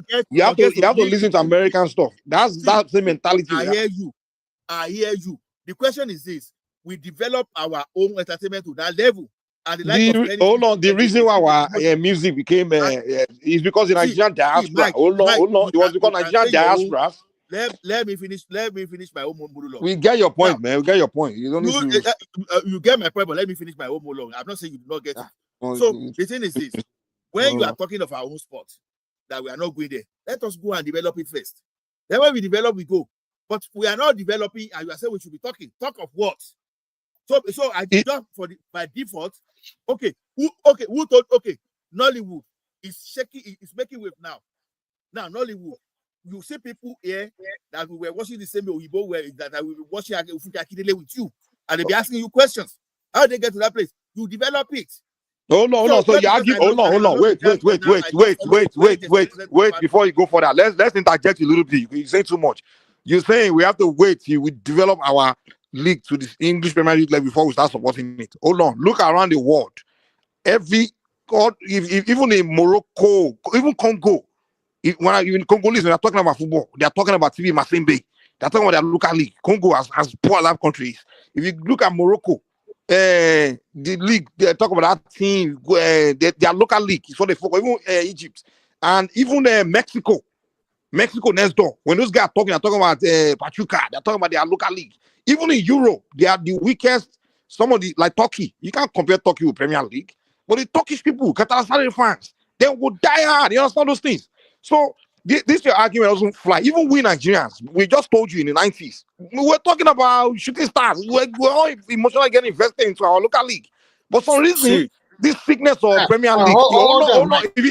let me wait. It's about development. Can I make my contribution? Let me make this last one. This last statement. Hold on. This last statement. If it's really about the level, then we all be die hard of the Italian league and La Liga too. But it's just England. That England. Gong. It has something to do with England. It's not because of development. Mike, I don't hear you. Let me Remy, make my contribution. 20 seconds, Remy. I keep quiet after 20 seconds. See, here, just talk of your home. It depends on who you are. Me, I follow hockey. I go to stadium to watch hockey. I follow MLS. So you can't tell me what to follow. It's not only Premier League. I follow. Because you live in North America now, that makes sense. Even Americans, they follow MLS, what they follow Premier League. Okay, good morning. It's not even about following that we are talking about. It's not even about following. I follow. I know why. Hold on. The argument you're shifting. The argument is not about what you watch or what you follow. We can all watch, of course, what's the best and things like that. We are talking about fan base, die-hard fan base. You should not be a die-hard fan base of another country. Well, let me make my contribution. Who decided that? Remy, go ahead, Gary. No, I know what is causing you. You're saying things that make sense. Remy. Okay, good morning, everyone. Don't let us fight about it. For me to know you are a football fan or you know about football, if you have lived in Nigeria before, maybe during the 80s, 90s, or even early 2000s or something like that, in your state capital, if you live in your state capital, and if you're a football fan, then you have to have a lot of money to go to the stadium every weekend, or maybe once every 2 weeks, because we have home and away game. And in your state, for example, I can start to mention the name. For Ibadan, there was a time it's between IICC, later they changed them to Shooting Stars, and then we also have Water Corporation. Later, Leventis United joined them. And when you talk about Lagos, you talk about stationery stores. When you talk about Edo, you talk about New Nigerian Bank and Benden Insurance. And when you talk about Benue, you talk about BBC Lions of Boko. So all of these teams, that time Nigeria was good. People go to the stadium to watch game live. But unfortunately, we don't have the camera to cover everything. They used to broadcast on radio. Most of them was on radio that I used to hear it. Most of those days. Yes. So Mike, you said you watch. Do you watch it? You live in Lagos or you live in Ibadan? Because you mentioned IICC. Is that your team? No, was doing great that time. I think. No, not only they are doing great. There are some other teams that are better than them. Rangers is also. No, there was a time that was winning. I know, but there was a time Leventis United. They are number 3 on the table right now. And this year they are good. Now. So what happened to Nigeria League is very simple. As the country continued to dwindle, I mean, a lot of things were not going right in that country. It's also affect our football. I'm talking about after the 2002 World Cup, because the golden era of Nigeria is between 1993 to about 2002, when we went to the World Cup 1994, 98, 2002. After that time, we saw we are just passing it up. So because of the economic downturn and corruption and everything, so Nigerian league nowhere to be found. Even when our league was super, that we always go to the stadium to watch and buy complete sport, follow our team. We still follow a Premiership, but that time Premiership was not so popular compared to Spanish La Liga. I remember during that time people talk about, because most of our football players are playing in Spain, like Finidi George playing for this team. I forgot their name now. They play for several teams. And Munich, so not even a Munich. Uchekochiku was in Turkey. Okocha was in Germany. Then later went to PSG, and from PSG, Fenerbahce. And then from Fenerbahce, I think he went to Bolton Wanderers or something like that. So we follow most of them all around, but it's not like Premiership was popular there. Because I don't really like Premiership that time because it was kick and follow football. You just hold the ball, kick it, and then it was not interesting. So, but Spanish league was good. Italian league was also super good that time. And our league, when there's corruption, we are not improving. And before we can turn around, I think they did a wonderful job in UK by making their league more better. They pump in more money. They sold most of their club to big time. You want me to tell you guys the truth? You want me guys to tell you guys the truth? How this whole mentality happen? So right? Hold on so now. let me finish. Okay, go ahead. So they sold them to big time money earners all over the world, and before you know it, they started pumping in good players all around the world to Premiership. And you cannot, and to back it up with that, Nigeria also improved in terms of satellite TV. So I know that there was a time we will go to viewing centers to watch all these Premiership live. We pay a little money, but nowadays most people have this satellite or whatever TV in their home. They can watch it directly. Still, there's still viewing center. So you cannot blame Nigeria for shifting interest to the Hold on, club. let me say this. I get that. Let me say this real quick. Let me tell you guys where this mentality comes from. Nigeria, our entertainment stations like TV, radio, where they want to employ people. I know they're still doing it now, especially in the 90s, 80s. They listen to your, they'll employ you if you have a British accent, if you're British, you're American, those kind of things. So what they used to do, hold on, I'm going somewhere, they're land now. They're land. My guy, Mike, thank you. What they used to do is they will employ, get me allow, I'll never even go and go say. Allow me now. They always employ children of the elite that spend most of their time in England or America, where they don't follow the Nigerian coach ways or things that's going on in Nigeria. So those ones, they just be presenting whatever they understand to us. That's why they started, those are working on radios and TV, they were playing American hip hop, American gangsters, because they grew up in New York. But their parents, all the Nigerian elite children don't spend time in Nigeria. They spend time in England or America. So I remember when this whole Premiership thing started, hold on, this whole fan-based thing. I remember I was in Lagos. When I go to those Ajebo area, those Nigerian children that spend most of their time in England, that's what we're talking about. This whole fan base, Chelsea, because they're all England. They don't spend time in Nigeria. They spend most of their time in England. They just come to Nigeria for holiday or back and forth. So hold on. Guy, allow me now. So they I've are the not one that finished. usually Then you break me. You break me, and you want to force your own opinion, and you want to continue well, to speak. you say you didn't allow me to break it. I say I allow you to Give me finish. opportunity. Okay, interject. My 10 minutes to Oga Chioma. If you allow me to land my bond, then you go know. You go know where I'm going. Remy, So, I will let you speak. Just let Mike finish. Okay, let him finish. He can go ahead. yeah. So much. So Chama, what used to happen is Nigerian TV stations they will employ people with British accent, American accent. But those kids, they don't know much about Nigeria. They're children of the rich. They spend most of their time in England. Their parents send them to England. They don't, even when they come to Nigeria, they don't spend time around local Nigerian kids or Nigerian people. And back then, I remember they have this mentality where they just look down on everybody. They look down on the whole Nigeria. So back then, the reason they play on radio, those kids, well, American stuff, American music or British stuff, and entertainment. When they want to promote stuff, they promote England, English. So we, the local people, that's what we just follow them. So they were the one leading the way.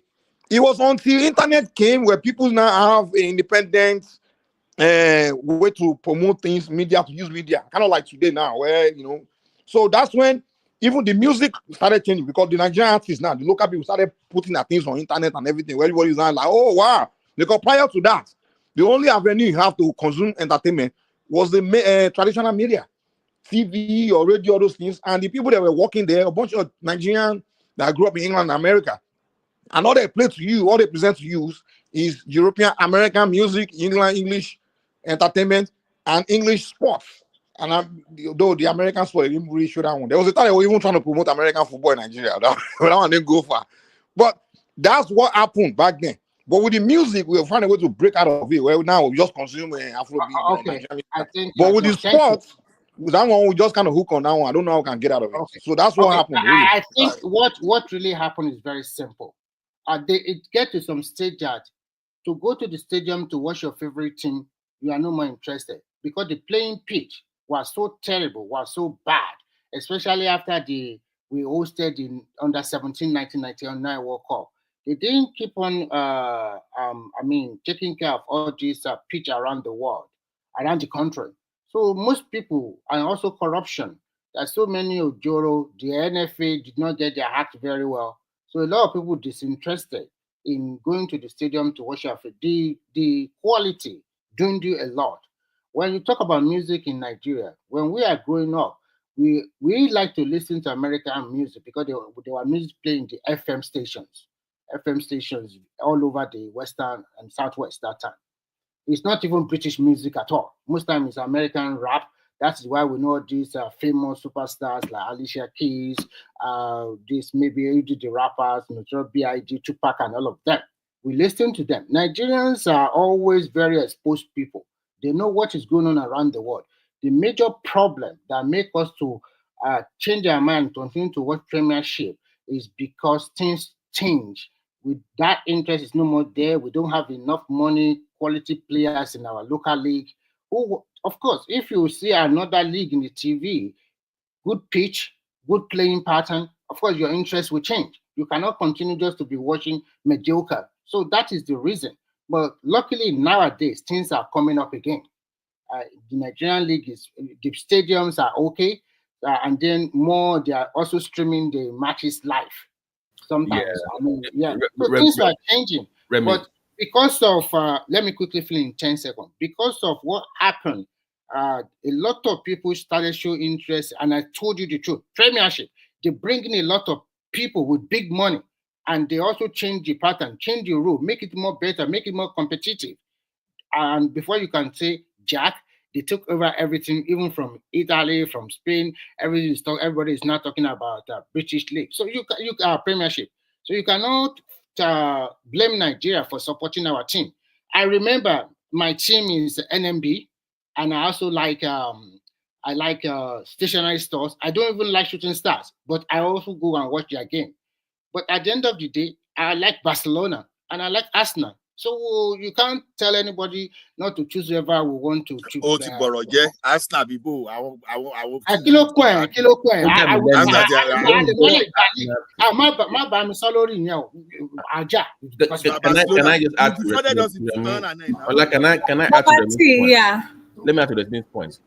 When you brought up the music industry and how people changed, there was investment from both the local and the diaspora in terms of, remember, production, quality of music, everything changed. So that, and I'm seeing more of that with our own local football clubs. Remo FC is owned by a tech guy that is not even 40 years old. Lagos FC is owned by a 37-year-old billionaire. They are billionaires in dollars. They are tech guys. If you look at their jersey, their pitch, their stadiums, it's amazing. It looks good. They have their own YouTube channel, their own media, right? That is the way to go. There has to be investment, but not from the government, because our music industry did not go because of government investment. It was private investment that grew the Nigerian music industry. Even the Nigerian movie industry is being developed by private investment, with your partnership with Amazons and Netflix and all these kind of things, which the diaspora being involved too. Likewise, that should also be done, applied to our local leagues. And I'm seeing more of the younger guys investing in it. Your Don Jazzy, all those guys, they are buying for football clubs now and injecting funds into it. Before it was the governor that owned or the state that owned the team. It was a state-owned team. Well, but now you have private individuals owning football clubs, and you can see the difference. So the more you have private individuals investing in the local league, now they need to then fix the TV rights. Babaji, can I ask you a quick question? Yeah. Would you say because they were investing a lot of money in it back in the days, in the 80s and 90s, when we were all emotionally getting involved into the local league and whatever was going on, because we were all back then, it was touching us, and most of us never even visited the stadium. It was just, we were just emotionally getting connected. And I can argue that it's because the media were talking about it. It's all media. Yeah. So, because once people start talking about something, you used to start listening and start getting emotional. I brought but all of a sudden, they don't talk about it anymore. It's all they talk about is just Yeah, Premier League. it is what sells. So you have to also battle in that space. It's like me saying, for instance, Mike, oh, why don't nobody go sign with record label deal anymore? No, because I can go on SoundCloud and I can post my music there. I don't need the big boys anymore. So that has changed. So the next hurdle for the Nigerian Premier League is that media space. If they can win that, remember, Glow was sponsoring the Nigerian league for a minute. Because of corruption, they backed out. Even DSTV had a deal with the Nigerian league at some point. It was being showed on DSTV globally. They backed out. I have a friend that I was even talking to some few days ago. He covered the Nigerian league for 2 years before he left for Europe. 2 years, and the hurdle that they have if he's covering an away team, if he goes with the team away, they can't even record their own matches away. They have so many problems with the way it was being structured. So that needs to be fixed by the NFL, and whatever it's called. NFL. But you are right. So as we have more private investors going to own this club, and who are the darling of the Nigerian Premiership? They are the one that are owned by private company. That's one that people want to watch. The hottest team in Nigeria now is Remo FC. That is what everybody wants to see, and it's owned by a 40-year-old guy in Remo Ijebu State. Mm-hmm. When you listen to Channels TV, when they want to talk about news reports, they won't even talk about Nigeria League. They talk about Premier League. Because Babaji, okay, let me ask something. So Babaji, let me ask something. What people forget about football is more than viewing alone. Okay, look at it this way now. There's a place called King Size. That time, even upon my own DSTV, everything, I will still go to, let's say, King Size, for example, to say, okay, I want to mingle with people so that we discuss, we fling, we enjoy. So going to stadium, people don't go to stadium for sport alone. There are a lot of activities there. So those are the things that create affinity for people to be going to like something. You go to that place after football, you fling, you do some other things there. But at a particular point of time, we lost all those stuff.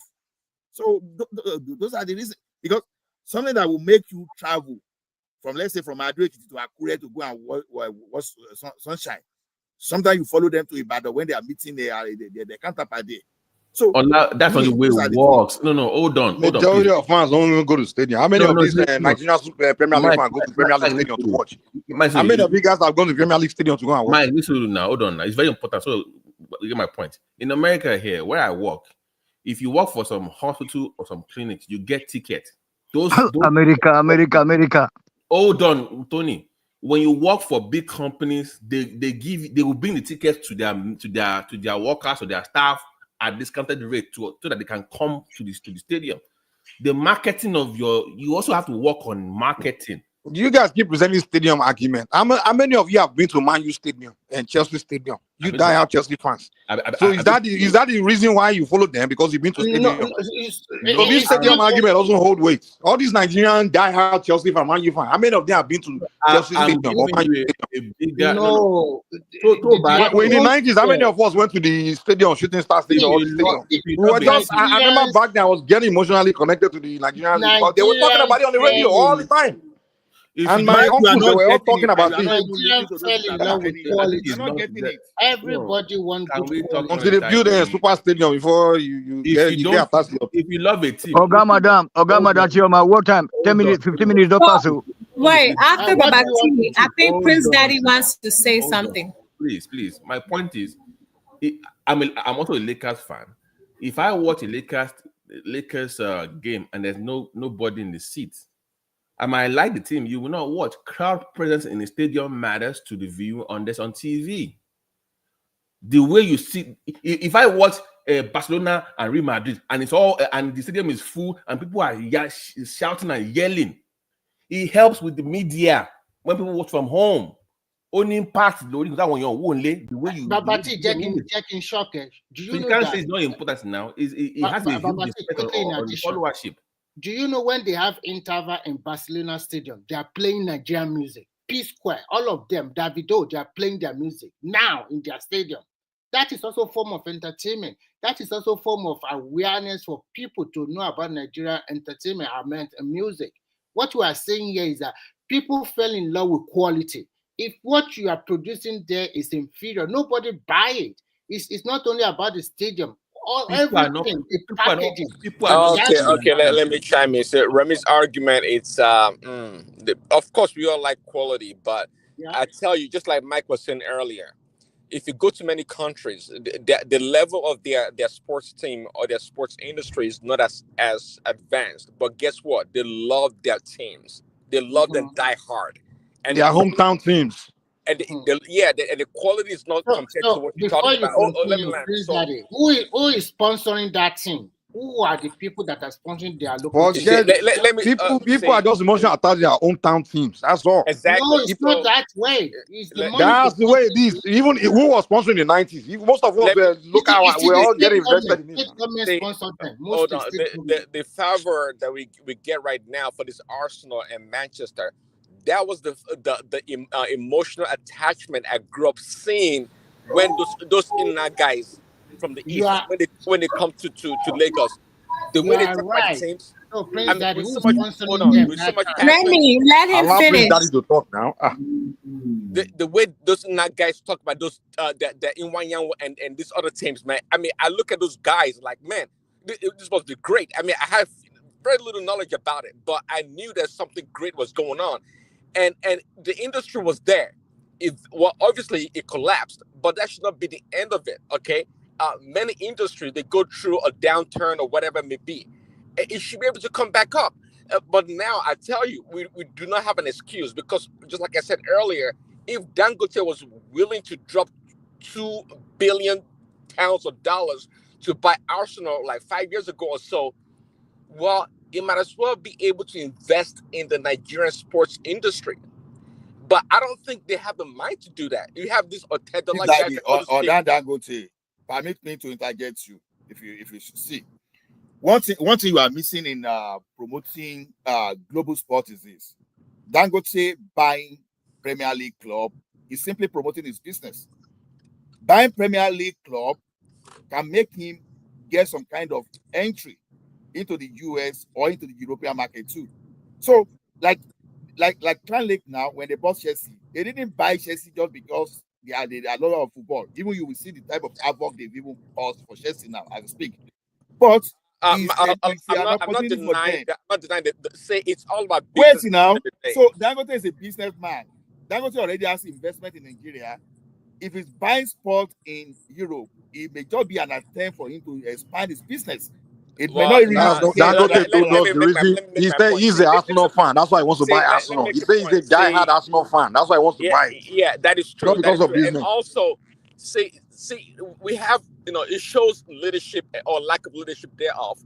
If Dangote being a rich person and is able to garner the fellow billionaires or whatever to try to build the soccer industry or the football industry in Nigeria, that would be great. Say is willing to buy something that's already made, that has the name brand, but it's not willing to invest from scratch and build something up. See, that's the problem. That's a typical mentality of a black man. You are still missing the point. You are still missing it. You are still missing it. The thing is this: Abiola, we used to call Abiola of sports. Then get his body or like. What happened to his? Well, so even sports. Okay. Look at Ola, wait. Prince Daddy's connection went off. Just let him finish since he's back on. Oh, sorry. Am I back on? Am I back? Yeah, you are back on. Yeah, continue. Okay, sorry. Yeah. So I'm saying, well, Dangote may not be Abiola, but sometimes, see, we all live in the West, and we see many times. I'm telling you, is the private business people that put their money on the line and they invest in their local communities and in their country. It's not always about the government. See, Dangote is in a unique position to do something in the football industry in Nigeria. It can spearhead please permit me. Let me tell you something. Please permit me get this thing right. Ask yourself a question: why is Elon Musk, as an American, trying to buy Liverpool if the opportunity comes? You understand? See, some of these things, when you put your business on that, when you on global sport level, people come to know you more, and you may even be able to get a way of expanding your business. Dangote expanding our hold on. You talk on the high A lot level. of See, argument is Elon weak. Musk, People don't know Elon owners, Musk they know doesn't need sponsors. any sports team in Europe to make name or make money. He doesn't care about the money. If you talk about the money, it's not about the money for Elon Musk. Okay, it's about marketing. That's what I'm telling you. It's about marketing. What marketing? Marketing is existing products. Ola, being a owner does not market you. Being a sponsor is what market Who you. told you? Okay, let me tell The you one thing. market sponsor, not owner. If I ask you now to start naming the owners of all these top clubs in Europe, you don't know them. You don't know them by their name. Even all the top. If I ask you who's the owner of LA Lakers, who's the owner of the only reason you own Abramovich because guys always showing up at the stadium and it's always constantly involved in it's almost like a coach. That's why we all know him as the owner of Chelsea. But if you talk about all the other things, who's their owner? You don't know who they are. We just know they are sponsors. Mike, listen. The thing is this: when you have a club, you start talking to sponsors, right? The sponsor you were not talking to before, all of a sudden you start talking to Nike, you start talking to Adidas, you start talking to Airways, different people. They start coming to the same business you hold. You use the platform that you have to even extend your social capital towards another opportunity. Bro, you don't need to own a team to engage them. If Dangote wants to engage Nike today, Dangote can pick up the phone and call Nike and do business with them. He doesn't have to own a team to engage Nike. At that level, this guy they're on a different plateau. You are not the sport. You are not the. You can't tell me the only way Dangote can reach out to other companies to go and own a team. No, you can reach out to them. It's already the way if you're talking about promoting your business through sport, that's when you become a sponsor and you start putting your company name on the jersey and commercial. That's it. But you don't have to own a team to do that. You just have to pay for it. Pay for your commercial. That's it. Exactly. You don't even get that is it. true. Actually, that is true. The Emirates. Okay. I see Emirates on the jersey all the time. I didn't even know they're on the team. It's not true. It's not true. Just don't fall for that.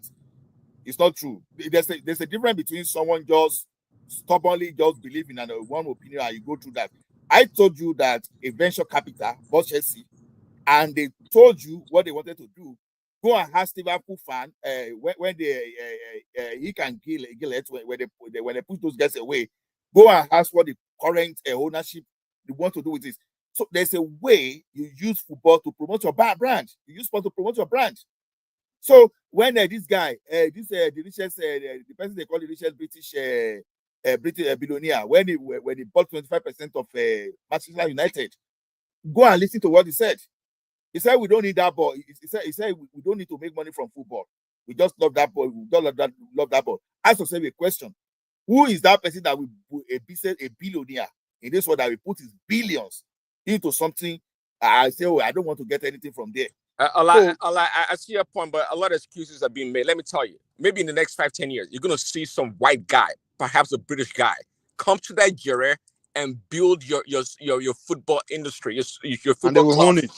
They will own it and make a bunch of money, a lot of money. They're gonna do it. See, that's a problem with is that not what we want? I think he was even the current league. That is not what we want.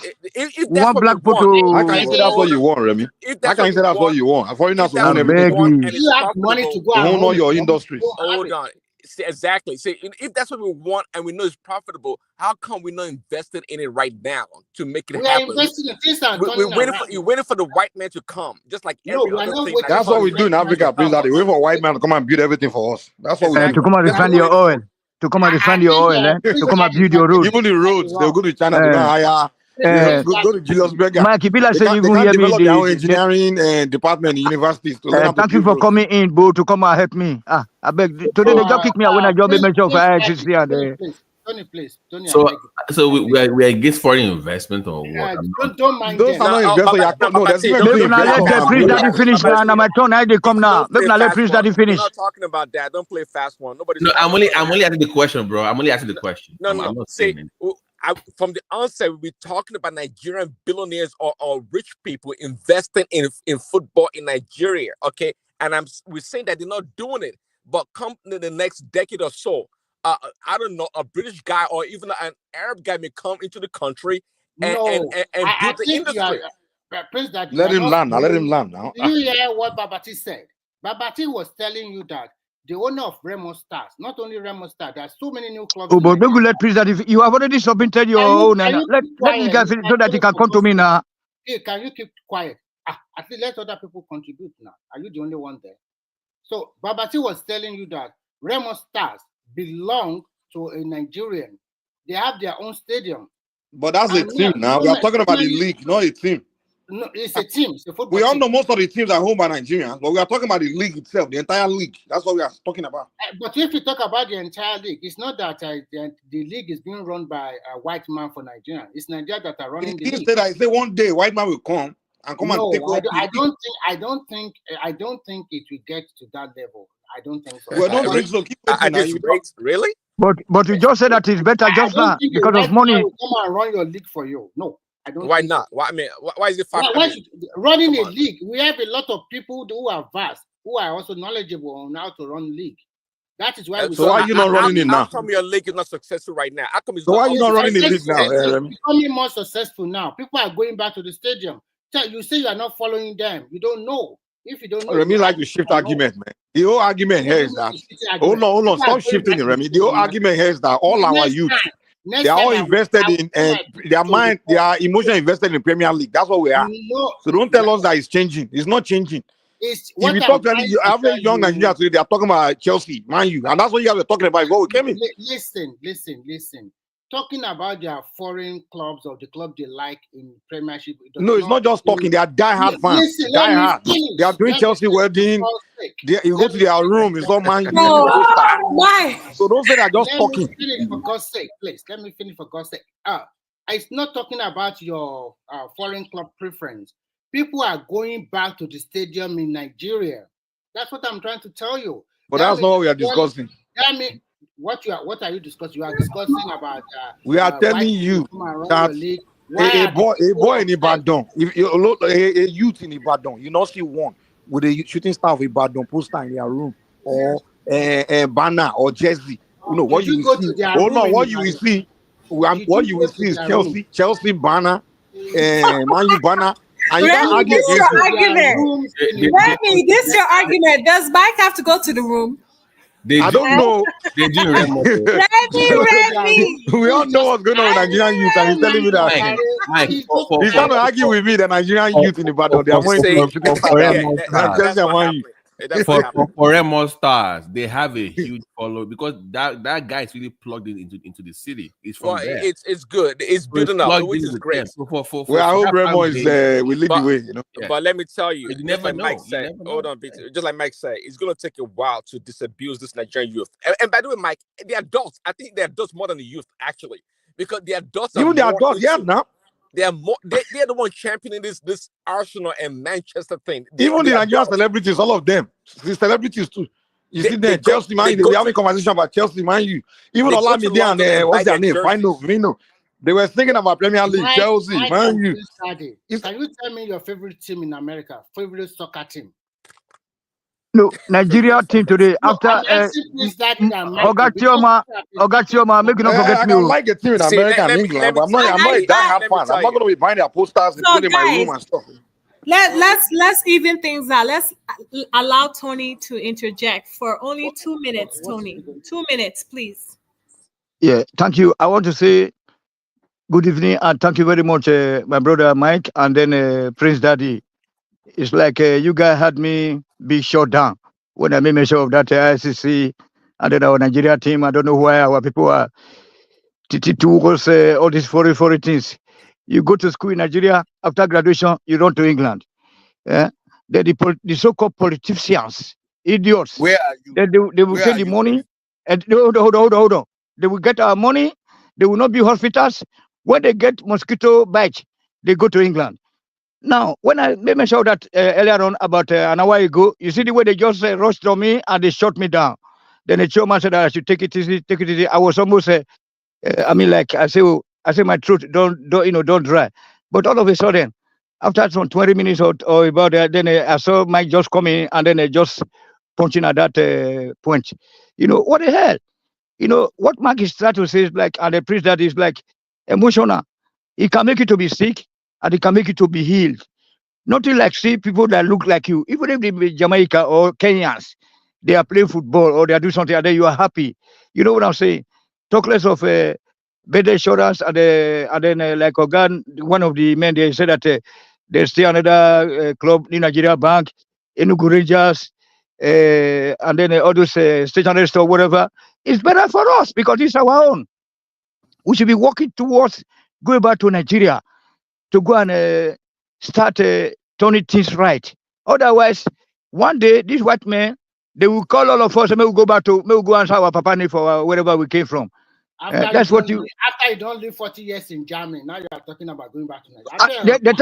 You know, I mean, no, so now here they burn me now. Now here they burn me. You know, you guys, you always find a way to justify all this nonsense that is going on in Africa, Black Africa. No, hold on, especially you. Wait. Look at where you are living now. You are living in a very cold weather. Like me now, I'm putting on 2 pullovers. You know, what the hell? We don't want to have a good country? Then when the mic is talking, please that is talking, Ola is talking, I'm talking, you guys, you are just making Okay, who's next? Okay, let me come in. Shoma, just You give know me what? just give me Prince Daddy, I love Remy, hold on. Let Ola speak. Okay. Please. Yeah. You see, one thing about this is this. Thank you, Remy. If you do not blow your trumpet, nobody else will blow to that trumpet. That is where marketing and all these things comes in. When you see, even when they launched a Premier League in the early 90s, it wasn't popular because people follow Serie A, people follow La Liga, and occasionally people follow Eredivisie, or what they call it, this Bundesliga. Eredivisie, the one of where hires, you know hires where that is Holland, Netherlands. Yeah, so we follow. But what did the Premier League do? They rebranded, they brought money, they started changing the environment. When you go to the stadium, the serenity, the way you mingle with that people, name was changed in 96, by the way. Ola, that name was changed in 96. No, 92. I think 92. 92. Yeah, they rebranded. Yeah, exactly. So that was when they started. And it didn't even go up immediately that time because it took them almost 9 years before people even started accepting them. So we can't just stay without spending money because we need to spend money. We need to spend everything. Now look at this. Now you say, and Choma, let me go after him, okay? You say TDS you want to play. Wow, the normal thing we find used to do this. No. You know that it was my turn.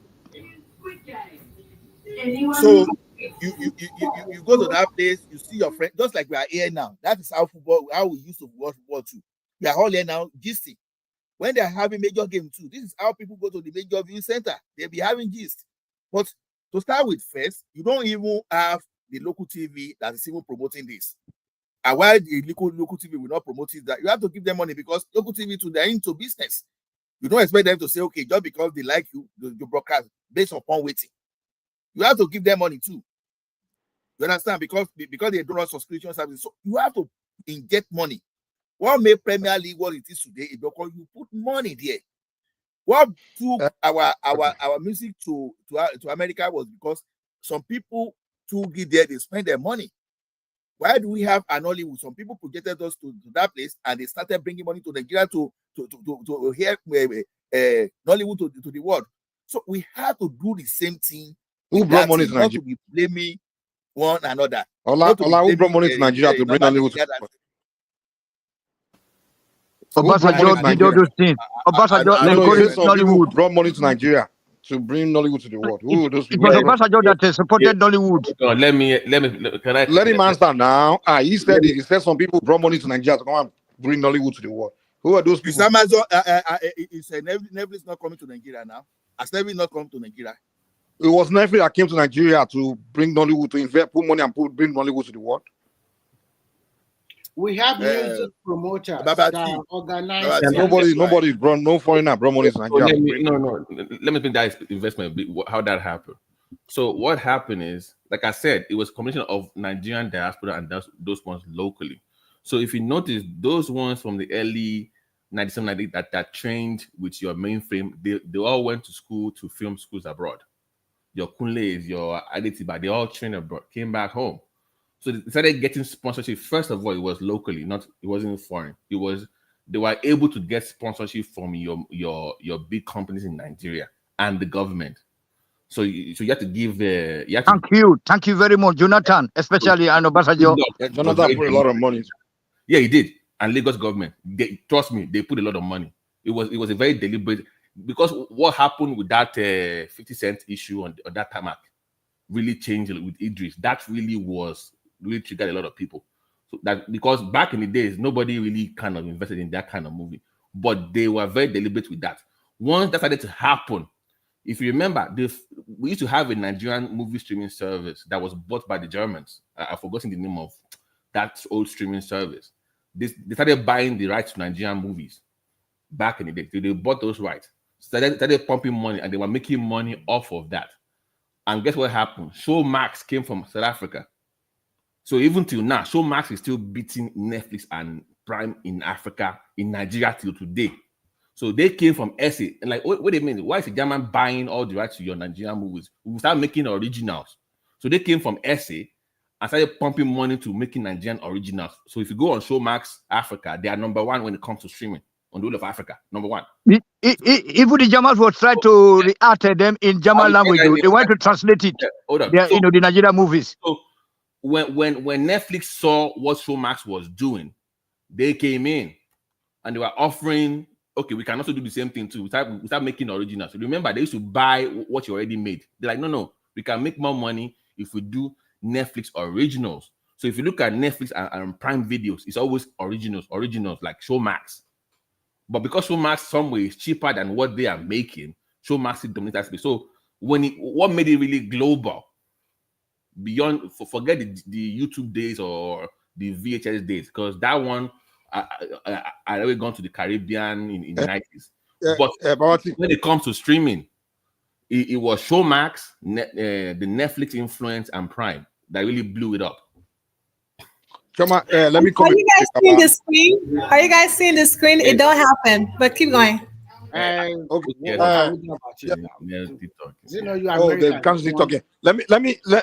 me say something about marketing that I was saying earlier.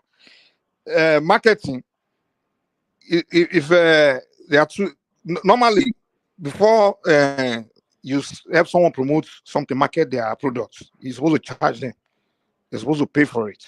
Now, all over the world, that's the standard, that's the way. A typical white businessman or celebrity, before you have a brand to promote their brand, you will charge them, you approach them, they sit in the room, they make contract, you say, okay, I'm going to put on your brand, or I'm going to put your brand in my music, or singing about it, or something like that, and you pay me this amount, I become an ambassador. Now, if you look at and also media house like TV station, whatever, if you look at Nigeria, or I would say black man, even black people in general, I don't know if it's Stockholm syndrome, we promote white people's brand for free. Just listen to Afrobeat artists like Davido. How much has Gucci paid Davido for promoting Gucci, Versace and Gucci in his song? And you're a global superstar. He didn't approach them to say, come, I want to put your brand in my song. Can we discuss something? Pay me something. No, free. If you listen to even hip hop artists in America, they will be promoting Gucci, Prada, NEC, all these drinks, all these company brand. They don't ask for nothing. The same thing with our media house in Nigeria, the TV station, channels, all of them. Whenever England royalty, maybe the princess is getting married or something, princess of England, they'll show it all over to Nigeria, all over the TV. Oh, the princess of Wales, Queen of Wales, the Queen of England, they're getting married, the Duchess of King. Whereas when your Oba Benin is getting prince or something is getting married, or yes, or I love you, or when your own local kings are being crowned or doing something, you don't talk about that. You don't even promote it, and you wonder why Nigerian youths know more about. They celebrate the European monarchs and products and all these things when you give them commercial for free. For free, we promote this European white, anything white, we promote it for free. Most of the marketing that we do, when people say, "Oh, because we don't put money into marketing," no, the ones we do about Premier League, all those things, even Channels TV or Sport News, they talk about Premier League for like 1 hour. They won't even talk about their own local league. The Premier League didn't pay them a dime. Trust me, they're not paying them. Most of the marketing we have these European power brands to do is for free. We do it for free. Even in United States, before they show Premier League, there's only one channel or two in America where they should talk about Premier League, and the Premier League pay them. They pay them. They come to America to pay those channels to talk about them or anything. You have to pay with your Igbo people to market you. You have to pay, but we market it for free in Africa. So that's our problem. I think the problem stems from orientation. And if you look at Nigeria, for the last 20 or 25 years or 30 years, we have lost that orientation from childhood, especially the generation of nowadays. Because what they met on ground was terrible. Economic was not good. The value system have already been eroded. So what do you expect? And then we are in the age of globalization. And if you do not join, you'll be left alone. So when you look at everything, and our media, our traditional media, they are just looking at what can make them make money. It's not only about just promoting the local value. So the country was good until 1999. Just finish, Mr. Tony, please. Please, I beg you. You have been here for a long time. So because of this orientation has been bastardized and so many other things, you are preaching patriotism, I understand. But when you look at an average Nigeria, what do they promote? Even if you ask an average Nigeria, do you really like your country? Some of them do love their country, but some of them are happy demarketing their country. So all these things you are saying here, apart from the marketing aspect of sport and other quality and money and everything, you have to check yourself as a countryman. Do you really want your country, like your country? Do you really want to go back? What are you doing to help the people in your country on individual basis? So when we now go back to sport we have been discussing about, sometimes because of globalization, you cannot blame Nigeria to support a foreign team, and then Nigeria is a capitalist society, just the same thing like America and the rest. It's all about money. Money comes first. And when you see something like that, the other thing you are talking about for a long time will be put at the back because everybody wants to make money. The reason why localized before globalized. The reason why all those local teams sponsored by private investors like Abiola, Nwayanwu, and some other guys, and Ogundoyin of Leventis, the reason why they cannot continue because when they went away, their children are not interested. They don't want to pump money anymore. I know how much they pump into Leventis United before they can compete globally. I mean, in African terrain that time. It's just a small cup that come up, and little by little, the guy pump money. They bring in a lot of good players, and they share the Liberty Stadium with shooting stars. And they play good football. That is why you see the junior brother of Ashe Godegba, I forget his first name now, come on board, all of these players. So when you talk about sport, to be frank with you, money plays a big role. And when you have the money, you have to develop the grassroots, you have to develop the stadium and the marketing aspect of it. It's also very important. It's all about money. It's all about money. It's not only about what you are. But one thing we cannot agree is that when it comes to local base, local fans, hometown. When I say like local fans, globally, the local residents, they naturally, automatically just support their local teams. They don't need anyone to market it to them. All over the world, in Europe, in Asia, it's only Nigeria and maybe these other African are behaving like us, where people have local teams. Well, like you said, Remo and Rangers, I always give the Enugu people. Rangers always is in their hearts. Rangers not paying their fans money because people just naturally like anything from their own town, their city, their streets, whatever. They like it. So you don't need marketing. But in Nigeria, it's a disaster where people have local team and someone don't even know the name anymore. They don't even know they have local team. They're too busy. They're diehard Chelsea fan, Man U fan. So that's what we are talking about. It's a serious sickness. And that's why that all the kids want to go abroad, Then this talk of money that Remy is talking about. We don't need money to invest. The government have to be there. to at least, we used to have also university games, national university games. I don't know. All the primary school were laden with football pitches.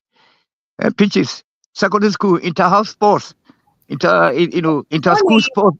Tony Yeah. is right about the government have to invest, because even during the Yes. Olympics, you didn't hear Yes. one Nigerian team.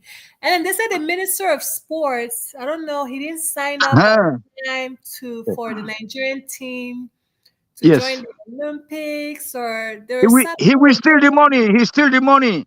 Yeah, like Look at the National Stadium in Lagos. It's a shame when you. Chairman, Hey, the thing about Nigeria is very sad. The moment you get to this country, just like a guy here thank you. yesterday, Oh, thank you. the Thank first you, thing I told him, Mike, for coming out you tonight to see the come and help me corruption out. from the airport. You see Yes. everybody Oh, is there to extort. everybody. That's what thank the you. system Thank is. you, Mike. Everybody's riding on the purpose that everybody think they are part of the system to Yes. just extort. That's just the Yes. mentality, and it's right in your face, and everybody see it, and nobody see anything wrong with it. Nobody see that something that should not be happening and should stop. No, everybody says that's normal. So it's the culture in Nigeria where we accept certain behavior as fine, and it's the same thing. Mike, People become ministers. They are just there instead of us to be they are speaking not with there one because voice. of vision. They are not Yes. there to achieve anything. They are not the Yeah. all people being employed is not coming part of the agency for a vision of that agency. The agency has no Yes. vision, so they are Yes. just there to extort. Most of them get employed through connection, so they are just there because it's a favor to be here, and I'm only here to make money. From the airport, the Yes. extortion is going on. Thank You go you. to every agency, Thank extortion. you. So I'm like, why are you guys here? Is there a vision? Is there things you guys you are here? What is the goal of being here? Are you guys trying to Yes. achieve something? Or they don't know. They just know I'm here. I've given the opportunity to come and extort. Money, make money.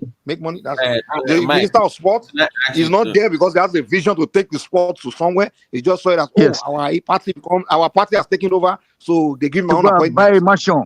To go and buy a mansion So that he will not exactly. sleep in. So he's not there as a Uh, minister with a vision. only one bed. To Only one bed he will sleep in. But he want to buy 100 mansion. Mike, for Okay, your Tony, information, we don't have Babati a wants sports to speak. minister anymore. let me just add one thing. though, Let before Babati add just one for 30 thing. seconds, please. Okay. We all know Boca Juniors in Argentina, right? Boca Juniors is a team. Yeah. They are local league. Everybody knows Boca Junior. I can watch Boca Junior games anytime I want to watch it. I can watch their highlights. I can buy their merchandise. I can fly down there to watch it. They all make it available. As a matter of fact, any superstar that leaves Boca Junior to play in Europe always comes back to finish his career in Boca Juniors, even for a season or from games. So they might be diehard Barcelona fans in Argentina, or they might like Arsenal, but they still love their Boca Juniors. And it's all due to marketing and them being deliberate about it. But that's the point I've been making about our own clubs in Nigeria. Let's talk about Nigeria, please. We cannot. Babati, I think things are also changing in the aspect of a Nigerian league now. Where can you watch? Where can you watch Nigerian league right now live? I think if you go to DSTV, if you subscribe, if you live in America, if you live in Europe, if you live in other places, you don't have DSTV. No, they have DSTV here. No, I don't have access to DS. But after that, you must make it available to markets where you can make the most money. Yes, I think they still have a long way to go in terms of so that's what making it more better in terms of people viewing it anywhere. I watched. Somebody asked earlier about what's their favorite American soccer team. My favorite soccer team in America is a female team. It's Bay FC. Do you know why? I love Bay FC. Yeah, because you have Oshala. Is it because of Aziza Oshala? Exactly. That's why Babati, you like BST, but do you travel all the way to go and watch it live? No. But it's your favorite American team. Actually, most fans don't go and watch their team live now. Majority of fans. Are you kidding? In Nigeria, it's only people that have the rich and the middle class people that go to the stadium. No. Most fans are poor people and they follow their team. They don't go to the stadium. Wrong. Mike, during that time, when New Nigerian Bank or Better Insurance want to play against maybe Shooting Stars or Water Corporation or Leventis, you will see bus load of people from Benin. They follow their team. The same thing. ICC. Yeah, there will be fans that will be in the stadium, but the stadium, we are talking about the entire fans. Entire fans cannot even fit in the stadium. I'm just trying. The reason why I asked that question is this: in as much that Babati like base, he can also like Remo Stars in Nigeria and follow them, and also like Arsenal. Mm-hmm. What we are trying to say here is that you are right. Maybe the quality of the Nigerian Premiership is not up to the English Premiership, but we are improving.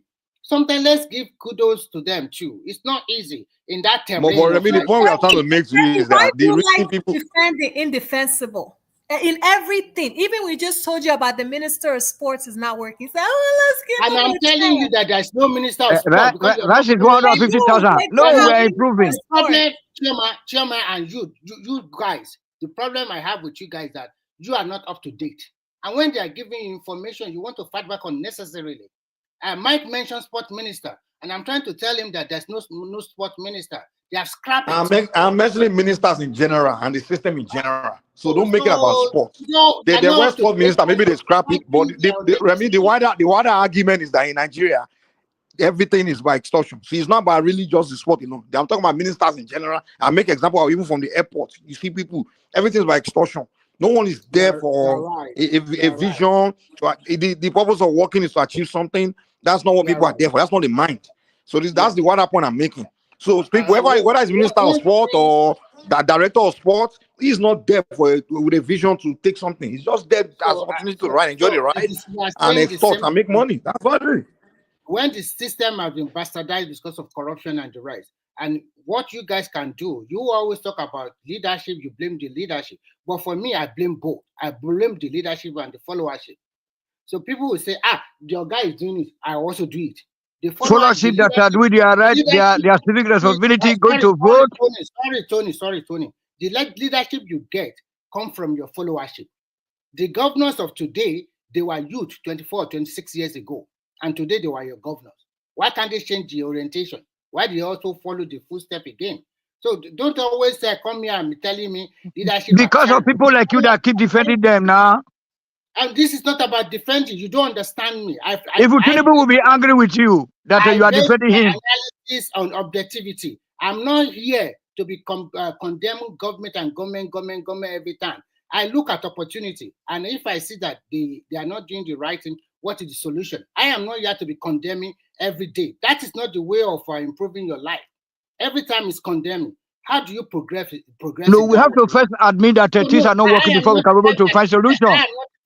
But no, if we speak with one voice, hold on, sir. If we all speak with one voice, like Mike is speaking now, but please, Daddy, and myself. Hold on, now, please, sir. I'm sorry, sir. So if Mike is speaking, Mike, Chioma, myself, and then Prince Daddy, 4 of us right now, because Ola is already out.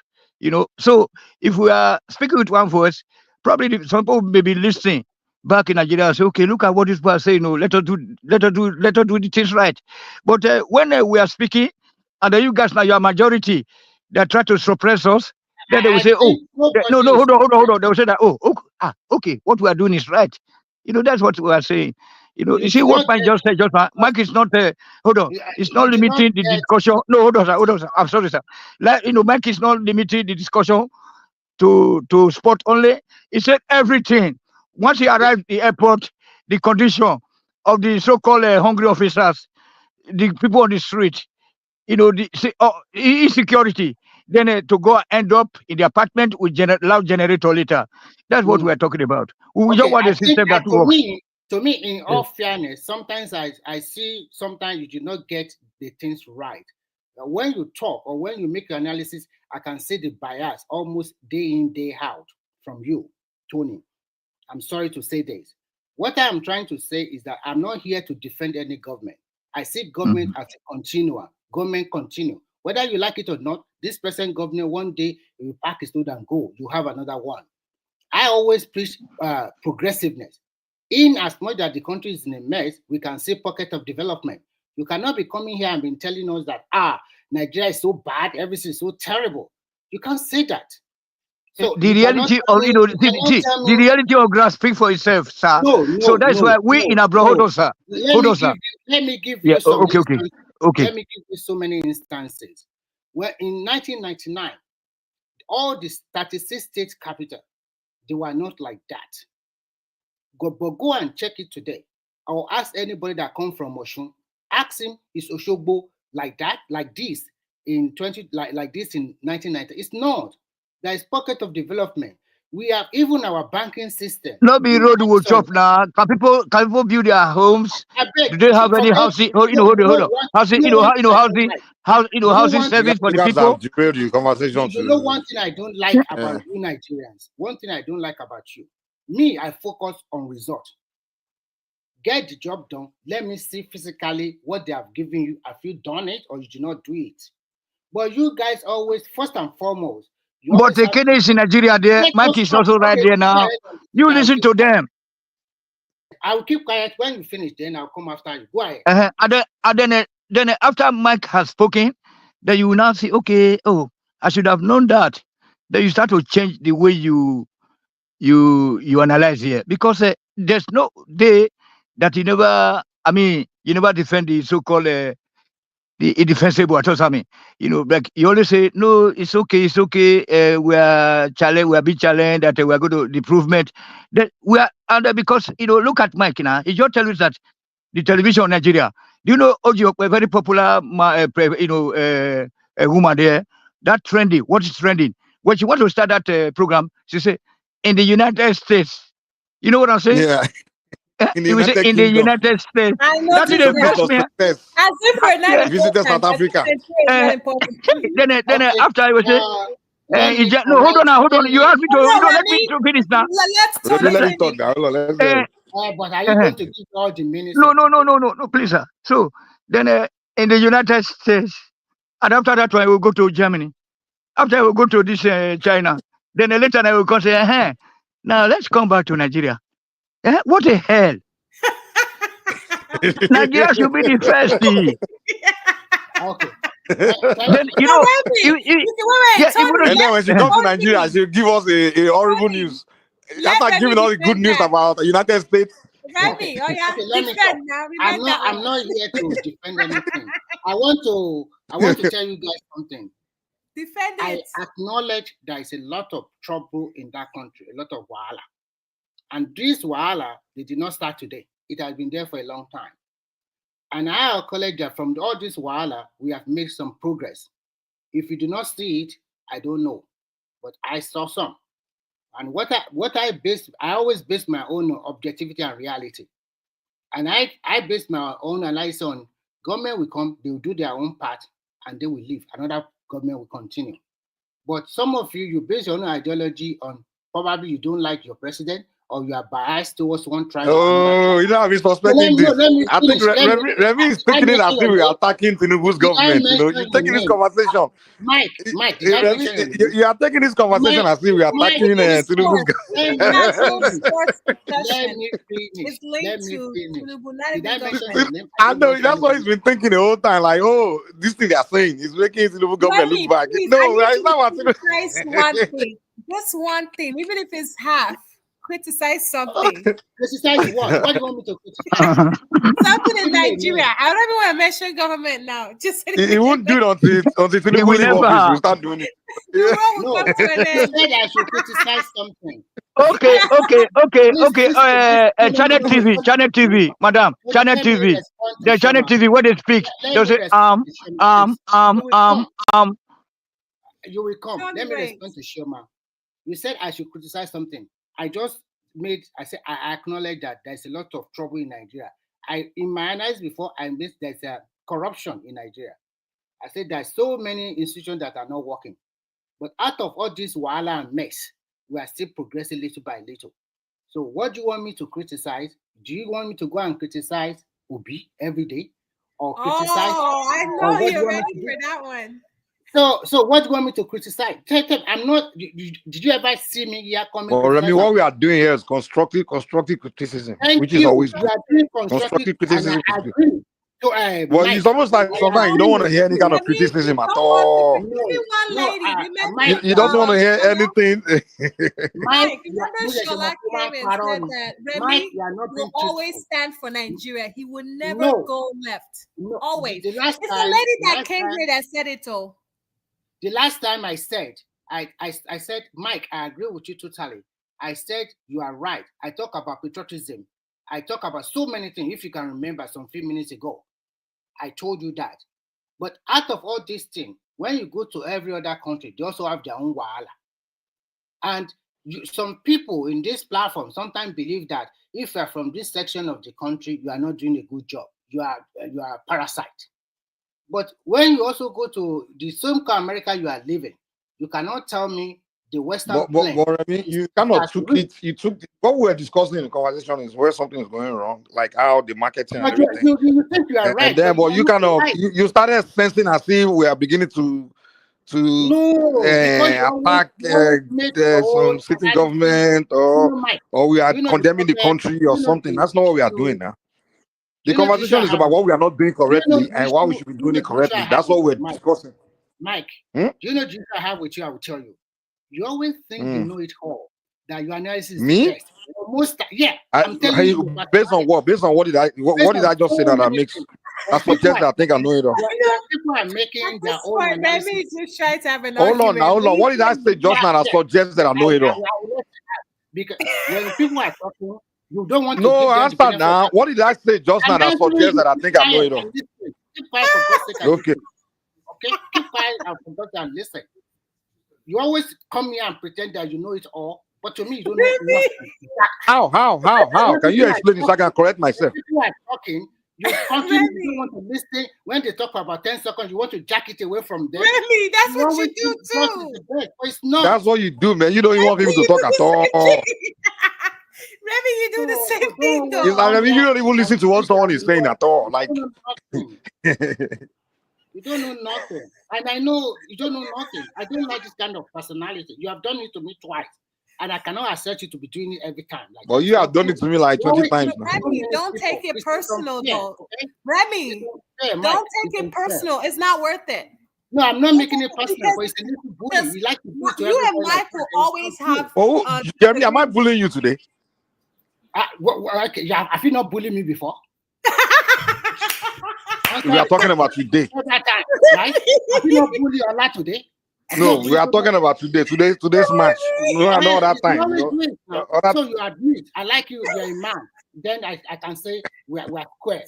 They didn't expect you to enter today. They didn't expect you because they just shut me down. Then all of a sudden. Are you there? Can do. Mr. Can do. Okay, Baba T. Are you there? Aro Gidiba. Yeah. I'm here. Oh, thank God you guys are here to save the day. But can I let me just make a final submission on this issue? I was here all along. Yeah. Okay. Let me just go first. That's wonderful. The thing is this: do we have a lot of work to do? Yeah. Are we on our way? Some clubs are in that sector, and government has a role. I mean, even bigger than football, I think we're leaving a lot on the table. Nigeria should be UFC. They've always said they want to come to Nigeria. They've always said that the guy will not come to Africa. He said, if I'm not going to come to Africa, I have to come to Nigeria first. They've told you that, but you don't have a single arena in the whole country to even host any big event. There's no single arena in the whole country. Like you have a Staples that we can even host boxing matches, old UFC shows, old basketball events. There are many things that we're leaving on the table. So beyond football itself, I think there has to be investment from both government and private sector. But they have to sit down on the table and find a way to solve the problem. I think even my own college, they make a lot of money in sports. There are units in this country that make close to $1 billion. UT Austin, they have their own TV network. They make close to $1 billion every year. A university. So there's money in sports. But I think sometimes we focus too much on football. Everything is football. But there's many things that we can make money from in Nigeria. And Babati, do you think we have a laziness problem? Because The reason why I ask you is because it's very it seems easy like to a lot of things. Oh, yeah, go ahead. because football makes it easy for you to invest in football. Unfortunately, you don't need in terms of like the skill set or people playing it. It's very accessible to the poor. Just two posts people can play. So government are not very intentional. They're not very deliberate in investing. Yeah. If I can chime in, BT. go ahead. You see, I said it before. You see, the sports industry. I say a nation that's successful by their sports industry. I said it before because the sports industry it's a multi-billion-dollar industry. Even in Nigeria, it can easily be the biggest industry in just a short time, really. But because the government and the business community they've not come together to understand exactly what sports or what football is to Nigeria. Look, in America, sports is entertainment, it's business, okay, and it's a way that a lot of people get rich. To elevate the income level of Nigerians. Imagine if you're playing soccer, football in Nigeria, and you're making $500,000 a year, maybe $1 million. You can easily make that. Is that possible? But they have to define what is football in Nigeria. Say if they see it as a business, if they see it as an industry, then they can actually work towards it to make it something more tangible that can grow the economy. The sports industry in America, it's apart from maybe what other industry is bigger than the sports industry? Okay, maybe is Hollywood bigger? I can't remember. Yeah, but Hollywood and music is bigger than sports. Hollywood and music is bigger. Yeah, but sports is way up there. But when it comes to like assets, when it comes to assets like facilities, buildings, I think sports has to be number one. No, because in terms of like the indirect, like if I say football now, you play soccer in America or you play football, then if you get injured, you go to the orthopedic surgeon. So that part of it is what makes it bigger. But you get my point. The nutrition part, the training, the science, all those kinds. I'm glad you mentioned that. The auxiliary part of it, and that's a huge part. I mean, there's so many stuff connected to sports. Is it the trainers? Is it the nutritionist? I mean, is it the product, and the sponsoring, the athletic or the apparel? I mean, okay, hold on, by BT. Actually, let's look at sports in America in its totality, holistically. You can't just look at football and baseball and basketball. You have to put in Nike as part of that portfolio. You got to put in Adidas, Columbia Sportswear, because these are the sponsors, and these are multi-billion-dollar companies. Yeah, but the reason why I say movie and TV was bigger. No. BT, sorry, let me say this is very important. All these things you mentioned, right? If you go look at how the whole thing, the functioning of those things in America, all those industry, you realize that those that are running, those on the top, even those that are making the money, and the CEOs and the owners and the commissioners, all of them, they are working hard. It takes hard work to make those things, to sustain those things, and keep it going, keep it functioning. Now, in Africa, and this is coming from just my interaction with different Nigerians and Africans, I'm talking about even rich, middle, poor, all kinds of people I've interacted with.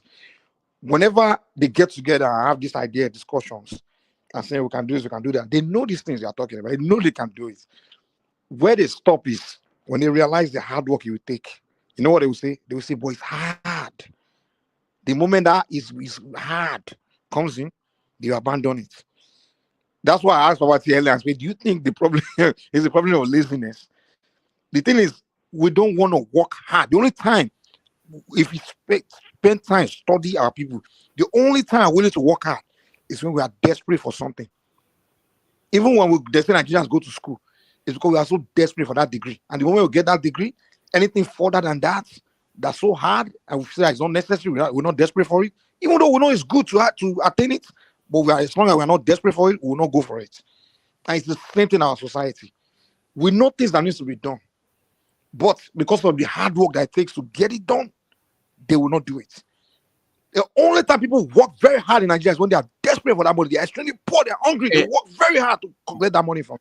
But once they are fed, they are okay, they are content, anything further that they want to achieve, if it requires hard work, they don't want to do it, they will leave it. That's just the reality. I'm telling you. But Mike, even if it's hard, but if I know I'm going to make, okay, for instance now, do you know how huge the UFC market is in the world? It is very huge.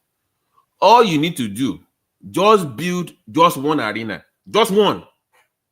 You have your guys, Israel coming to Nigeria every year. You have Francis Ngannou coming. You have Kamal coming.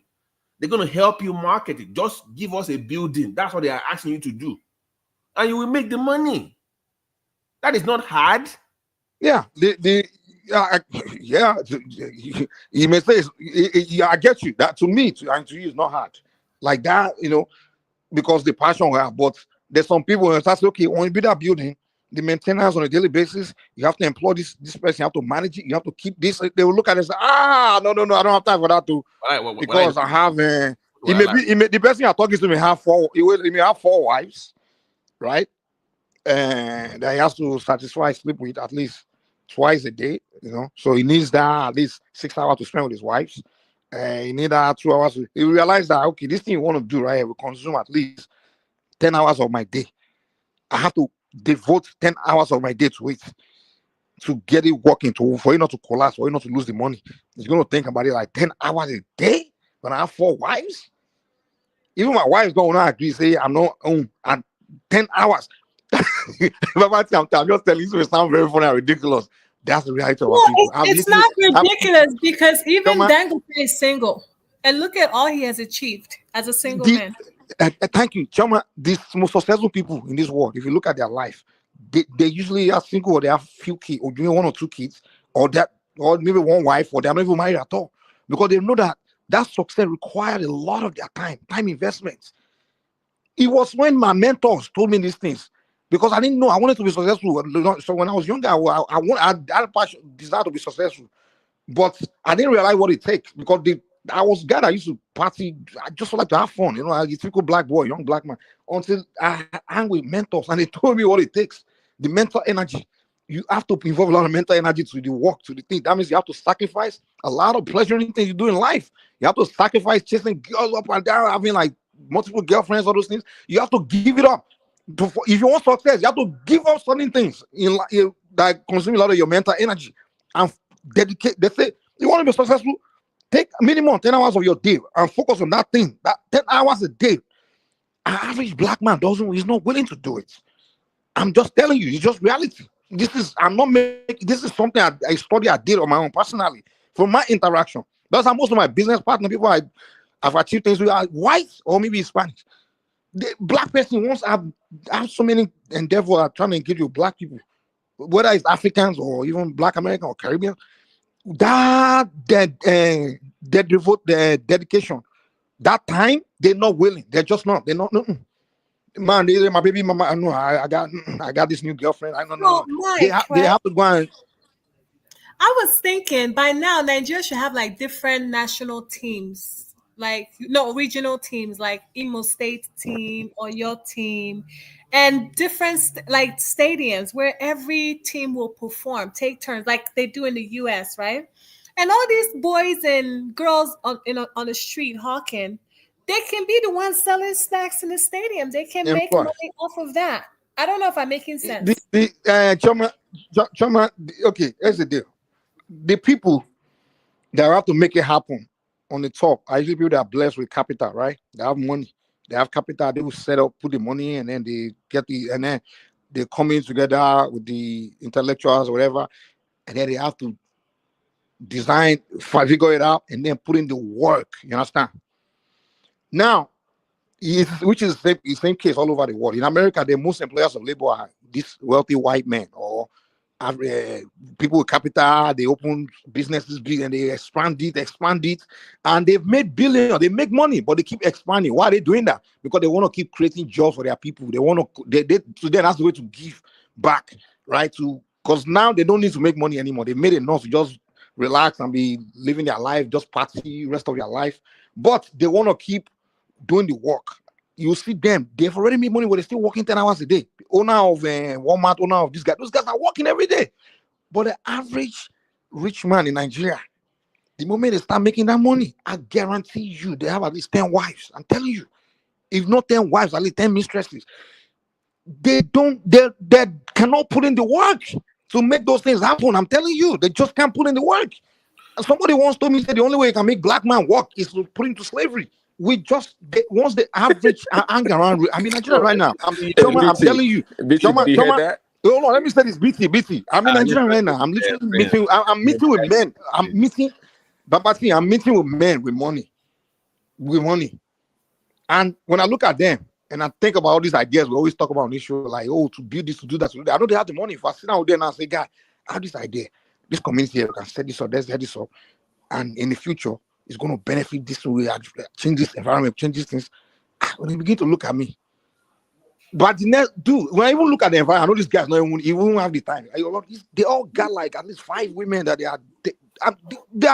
what they do, their money is just badu, enjoyment. That's what they want to do. They have the money, they just log in because the money, so they are the one responsible to change the environment, Mike, but they are the one God has blessed. Easy. Mike, most of that money they come purely as a consequence some of them work for it. A lot of them work for it. A lot of them work for it. Have you seen the level of interest in Nigerian fabrics? Do you know how much Nigeria is losing when it comes to fashion shows? That the money just wasting. Nobody is really investing in any fashion show in Nigeria. They had the Lagos, that is just small. But we are wasting a lot of resources. We are bleeding money. That is a the people that are supposed to have the money to do the investment, they don't want to do the work. Even if you are listen, but see, it's not just to put money. So there's some work you have to do to not lose your investment. But are you willing to do that work? Yeah. So, Mike, a quick question: are you trying to say that an average Nigerian is lazy? I mean, Buhari said it, not Mike. I know. I just asked Mike a question. Are you laughing? Let me put it this way. Let me put it this way. I would say we'd rather be having fun than to be doing that hard work. So that the means only time they don't really like working. Thank you. So when they're in a position, it's like this. If you put hold on. I think the best word to use is sacrifice. Okay, let me put They it are this not way. being encouraged. They are not being encouraged. Hold on. No. Hold on.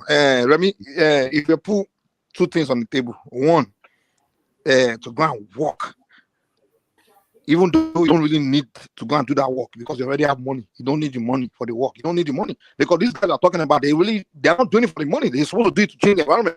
So they don't need the money. They put 2 things in your front: work, but you don't need the money for that work because you already have money, and enjoyment. Now they tell you that this is enjoyment. I want you to enjoy your life. But on the other side, this work, you will do it, but you will change the life of other people. Average Nigeria pick that enjoyment. You say to hell with those people. That's what I'm telling you. Okay. That's the point I'm making here. So I can't call it laziness. I'll just say love of enjoyment. Country. Love of country. They prefer the enjoyment than the sacrifice. Mike, because to give up that enjoyment and go and do that work is called sacrifice, because you are not doing that work for yourself. You are doing it to change the life of other people.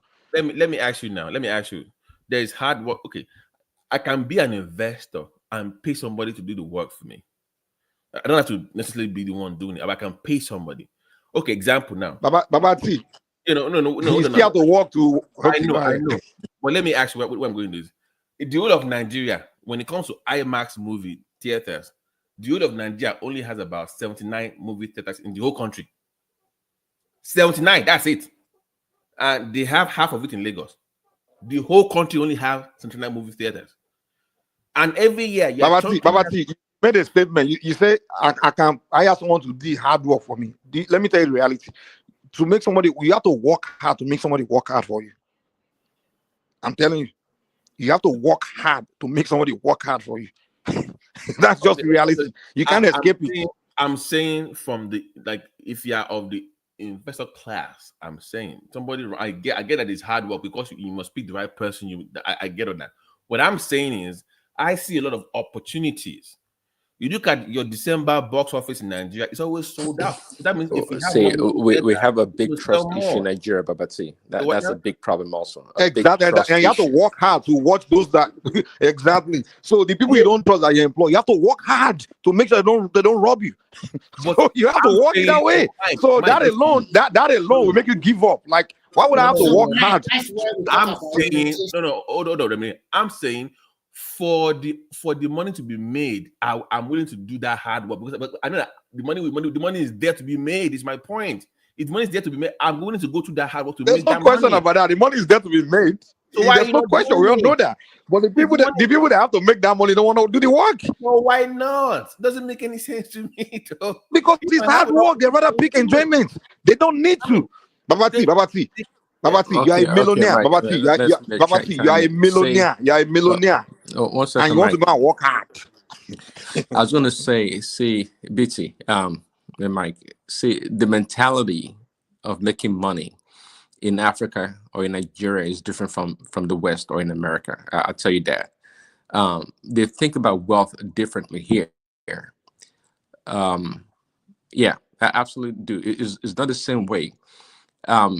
Most Americans that are rich, you can see them, they have influence in a lot of things. They're not looking to retire because working is just part of their life. Okay. They're not trying to look forward to retirement at a certain age. They know they have to work, they have to make impact in their communities, in their society. They have to. But we Africans, again, we don't have the same concept about what it is to make money or what work is all about. We don't have that. And to the issue, I understand what you're saying, BT. Be an investor, be in investor class, put money somewhere and let the money grow. But again, we have a big trust issue with Black people. You can even see you don't have to be a millionaire, have a lot of money. But even look at people, in the diaspora, they send money back home to build homes, build houses, or whatever, do business. And the people back home, they have a sense of entitlement to the person's money or wealth. They think they deserve it, or they think they are doing that person a favor. Our mentality is screwed up. I'm telling you, our mentality is not meant for progress, if I can say that. Prince, can I ask a question real quick? Just want to ask a question. The biggest hall in the whole of Nigeria that can host a concert is Eco Atlantic Conference Hall, and it hosts about 4,000 people. So so you can only do 6,000 or 5,000 people. So Burna Boy is losing money performing there because in London it sells to 20K, it sells 15K in New York, and you don't have a single one because if you have it in your country, you will sell it out. It's guaranteed sale. Can we not lease? Can we not lease what is wrong with the gym? outdoor? Can we not rent the gym camp? Now that's camp now. What about an outdoor facility, a center? We don't have. No, the whole country doesn't have an indoor. We don't have one in Nigeria. What about outdoor? The weather's always conducive for the most part. What about outdoor facility? No. The dynamics is different it's a concert now. You cannot have people. It doesn't work that way necessarily. You must have indoor arenas. It works better for concerts. Well, what is wrong if we didn't rent? Okay, we didn't give up BT, do you know the concept of an amphitheater? My point is, if Burna Boy hosts a concert in that or Davido or Whiskey or Kiss Daniel, they are losing money. I get your point, but so where are the investors? I mean, are you telling me that people don't know that already? See, that's the thing. They are building one. Most of the things that we have to do in Nigeria or in Africa, we don't have to reinvent the wheel. It's already done. So are you telling me that they can't tell that if I go to London, I sell out the 100,000 tickets, and if I come home, it's 4,000? Are you telling me they can't see the connection or see that? I'm asking you now because could make any sense. I don't get it. Babati, I want to ask you a question. Sorry, Mike. All those Davido, Burna Boy, and all the rest of them, can't they come together and build a big arena in Lagos? Why are they buying Rolls Royce 3, 4, 5, 6, 7, 8, 9, 10? See, because Remy, More a competition. Remy, you're Let me give undermining. you, I Remy, always say it on this Prince, platform. You're Prince, undermining hold on. Let me go to Remy. the Remy, idea of that organizing to come to. You think it's not a joke, Remy? When for people to come together and sit down at a table and say, "Hey, we're gonna do this." There's a spirit behind it. It's not natural. It is something that's it's something quite supernatural, if you ask me. And that's why we African Black people don't get it done. We can't come together to do nothing for nothing. What kind of spirit is behind the Asians and the white that they always come together and do something? What Good kind spirit, of spirit? good spirit, good spirit. So, Remy, let me fly you, Remy. So that Lagos arena by the Palms Mall in Lagos, right? That's going to have about 14,000 capacity, right? Plus the floor. You can host basketball shows, everything. So they can do 14,000. So their own estimate is we can do over 107 shows every year. 107 every year. So I'm saying, as an investor, they say it's about $100 million. You will make your money back in 2-3 years easily. $100 million, and Davido is squandering the money just like that. Oh yeah, I mean, I don't know. BT, if you, I can do it for 50 million. Even better. Just give me because you can't have all these superstars. Beyonce, they can't come to Nigeria. You don't have the confidence. They can't come now. But BT, what you're talking about, it's okay. The investor should be lining up for this. Dangote should throw like couple Prince, just throw some money out there for it. No, I am with you. Trust me, I am with you. The why is what I'm trying to figure out. Because if I had the money, I will do it. Like you. So why wouldn't anybody want to do that? So you risk losing your money. Mike has the money. Mike, go ahead. Mike has the money. Yeah. You have the money. No, you're not going to lose that money. Even if I have the money now, the thing is, you guys think to just put money and the thing just build that building, just put it there, bang, and that building just stay there. That's it. The bills, the runnings of it, there's so many. You just don't build something and just leave it there. That's the maintenance, part of the planning the and staff. projection. Hold on now. It's part of it. It's part of the five investment. shows now every year. Exactly, that's what I'm saying. So the investing is like you put your money, and you can usually lose that money. You can, it literally be a disaster. So now you have to sit down. So hold on. You have to sit down and figure out things that you take to run it to make sure this thing becomes success. So now you get to a point, realize that you have to do a lot of work. You have to do work. Even after it's built, you still have to be working. Well, so now are you willing? How many of these people that have this money are willing to start doing that work? African man don't want to do that. National Theatre used to be the But it's not like just put money down. arena. The building just appear, and then that's it. Hold on. That money start coming National to you. Theatre used to be the premier arena for sports or entertainment rather. And if you get investors and drop $100 million and build a world-class facility that sits out of 20 to 50,000 people, right? You're not going to lose that money. And by the way, anyway, don't we have churches that can accommodate? Hold on. Don't we have churches that can accommodate? They can't host. That is what I was saying now. I was asking them why can we not use Shiloh, Redeem, and Winners Camp? We can use Redeem, we can use Winners now. 100,000 people. And then Redeem are even building a new one even. Redeem are building a new one, so the whole world will not be useful to them anymore. Winners said the Winners is saying it's going to be the new one. You see those churches there? The staff there, their church member, they work for free. They clean the church for free. The pastors are enslaving the ushers, the security, they all work for free for the church for free. The church member are the one doing the cleaning, the maintenance. But in a business that's different. And nature, if I'm not mistaken, in Abuja has a sitting capacity for his church of 100,000 people. Am I wrong? You are right. You are right, Prince Daddy. Yeah, he has it. So in Nigeria, we have 100,000 people facility, and we can't beat an entertainment facility for 20,000. It's a joke. It's a big joke.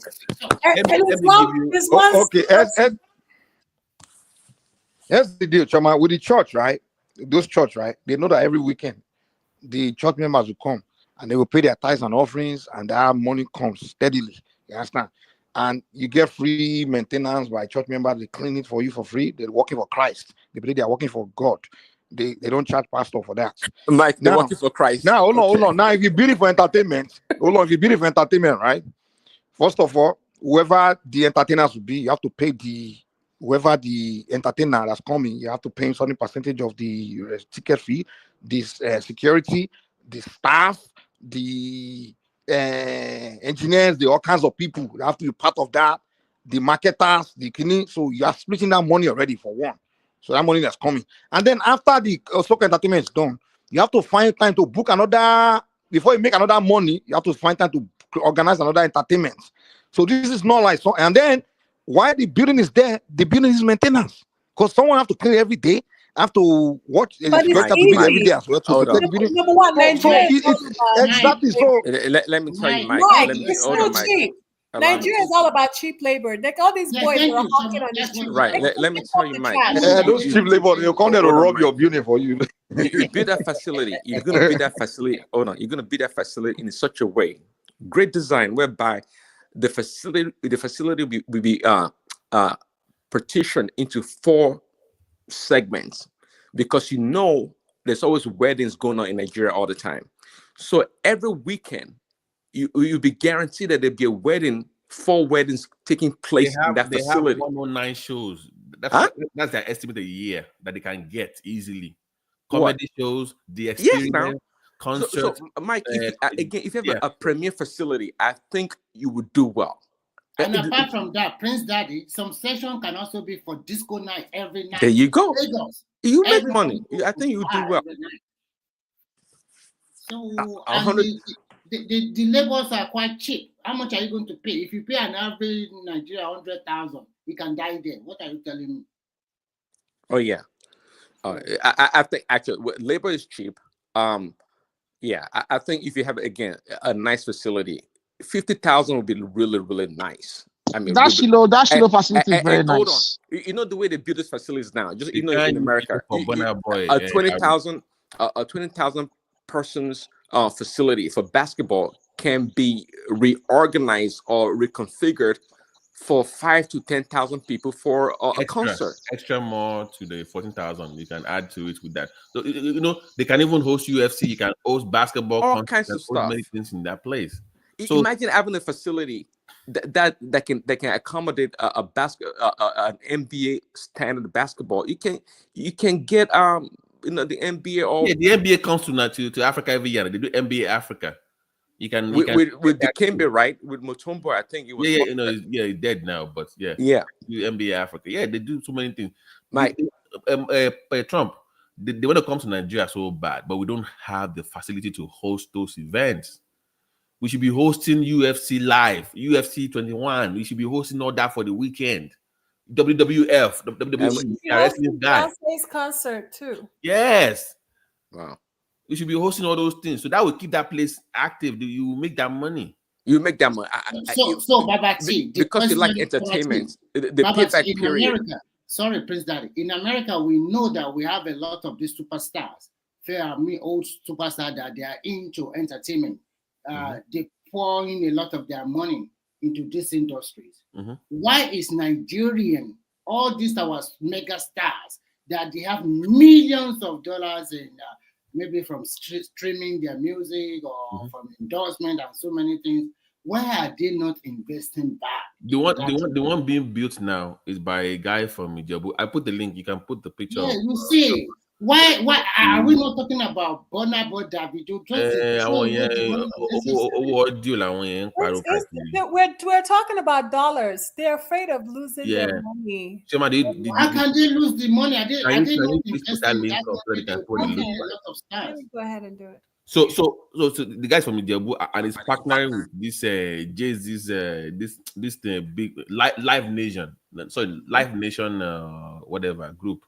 So it's like a Nigerian American partner. They have already started building it already, and I think okay, what's it already? So maybe 2 what's ready now? They are already starting. By next year it will be ready. Next year December, right? Yes. What is the capacity? 40, business tycoons. Business tycoons in the house. A question for you. So that's the picture of the Lagos Arena. That's what's supposed to look And like. I like the exact location they choose. It's going to Lagos make on. Lagos more beautiful. There's one I heard. I can't And confirm. square Yeah. like this, yes. I heard that they also bring you one close to Eco Atlantic. That would be like a bigger one than this one. But I have to give it to Lagos. Every time I come, there is something new being structured. Mike, let me these guys are working. Let me add to it, Mike. Forget all the 35 the ministry there. Mike, guess what? They just get more beautiful and beautiful every day. They want to build a cruise line in Lagos, a cruise ship from Lagos now. That's the next thing. So you can do like a cruise from Lagos. Now you have all those big ships now coming, and you can cruise to Sao Paulo, whatever you want to. I don't know where they're going. So Babati, are we building? What are we building? Babati jogging to log in question. Yeah. For you, are you Americans?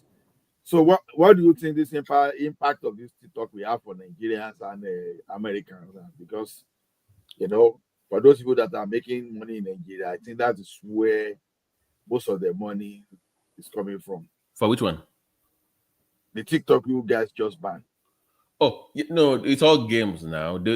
You see, the plan is Americans want to buy it from China. Oh, that is the whole plan, because they are using it because of security reasons. So they want to forget lower it. China will never sell it to no, them. Detroit, no. Do you know Trump is trying to buy it from? Remy, the choice. They're gonna sell. They're gonna sell it. No, they are not going to sell. You know what they want? They did the same thing to Americans in China. So why they're not? They're gonna sell TikTok to American investors. It's already done. That's not gonna. Trump is trying to buy it. It's just to lowball the numbers now, to bring it down. That's it. So when they open up again, you're gonna see all these investors. One from Canada, by the way. Mr. Incredible, whatever it comes himself. I bet our guys from Nigeria also, because they are going to feel the impact. No. It's banned for Americans, not the American will ban for Nigeria. But I think if they consume, okay, I don't know how the model works. Like YouTube now, I think so if you know how I cannot watch 7 Doors on Netflix. Babati, let me even shock Ola. Yeah. Do you know that most Americans, they are following people like Pella and the rest because they have huge fan base. So they're even following Nigerians on TikTok that Nigerians following Americans. So that's why those guys make money now. Yes, because the audience are really for it. So within a month they will sell it to American interest. That's the whole point. So I think what they will sell it to them, and I don't know. Let's see whether they regulate it. There are some guys as I speak to you now that are making like $8,000 on X every month. $8,000. But just by talking, okay. I know that we finished that one by just talking football only. Follow Football Fan Tribe on YouTube. Do you know how much that guys make every week? Talking how much? Football Fan Tribe. Those yes. I know Football Fan Tribe. Yeah, look at the numbers. So there's my point is talking about football, playing it, medicine, food, nutrition. There's so many ways you can make money from it. I think I need to go and form my own and be analyzing football online. Yeah, we don't have a Nigerian football panelist like on national. So there are. There are here now. We are plenty now. We can talk about formations. We can talk about depth. We're not talking about striking force. We can talk about midfield. We can talk about there are many Nigerians that are making football content too. There's this guy with cartoon that just form they form Oreo, they form Pep Guardiola. So they go just they talk. If I see the thing, I go forward to you and you see what I'm talking about. There's so many Nigerians. I mean, like professional panelists.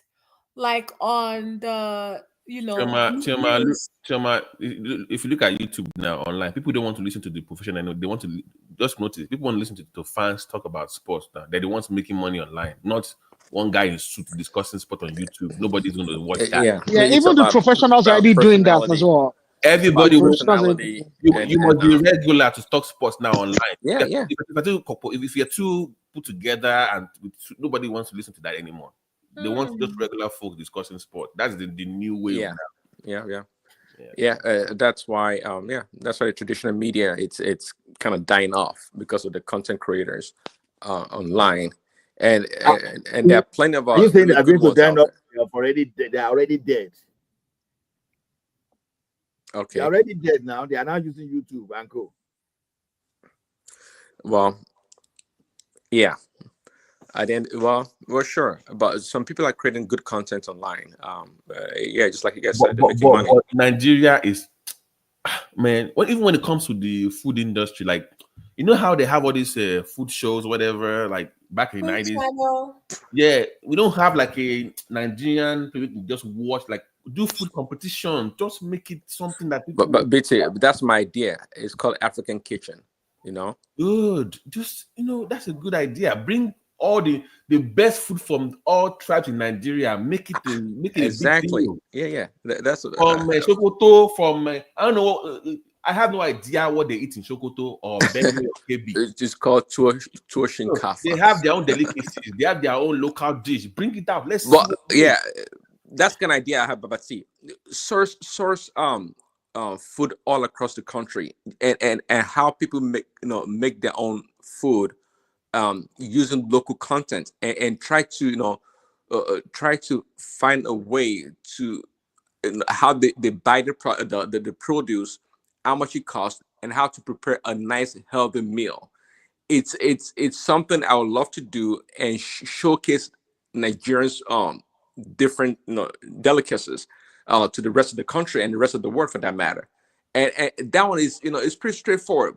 People will bring their own cooking skills and their own content on the show. African Kitchen open on YouTube for everybody to learn.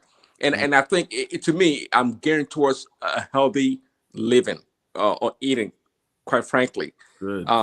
Because I think especially in the north, across the country anyways, I think there are so many great dishes that can be made. That's a great idea though, because there used to be something similar in the 90s by like Maggie. They used to have a company called Royco. Maggie Kitchen. Is that something called Maggie Kitchen? No, Royco. Okay. It's like Maggie, but it's like a different brand in Nigeria. It's called Royco Lado. They used to have a show where they would cook, but it was mostly like Yoruba kind of delicacy. It wasn't really across the country. But that's a good idea on YouTube though. That's a good idea. Yeah. I dig that. Yeah, there's so many opportunities, so many things that even fashion, I've said it, that it's a huge, people like Nigerian fabric. They love that stuff. The demand is high, but there's no, man, it's Beto, what is Nigerian fabric? Like design, the way they design their own. Oh, okay. They have the patterns now, the way they cut and stuff. I see them on this fashion show stuff. But there's no, they have the Lagos Fashion Week. I know they have that Lagos, but there's no, but it's too city oriented, too Lagos focused. But BT, I know a lot of people are actually making a lot of money when it comes to this sewing. I don't know if you call them designers, but some people are making money. Tailors. If you want to, I mean, I've make them global. They're making money. They are on IG, Instagram, or on TikTok. No, forget that one. That's where you find those people. There's levels to it. When you can get that thing on a runway, on a major market, it's different level, bro. It is different. There's this designer. I can't, what's the name again? This guy that does the Yoruba show. What's his name? This popular guy that does most of the Yoruba movies. That's his model. That's the guy that models. Yeah, they have their own brand. Like they wear brand to movie premieres and stuff like that. But it's limited to that to the people watching that movie or watching that premiere or that event.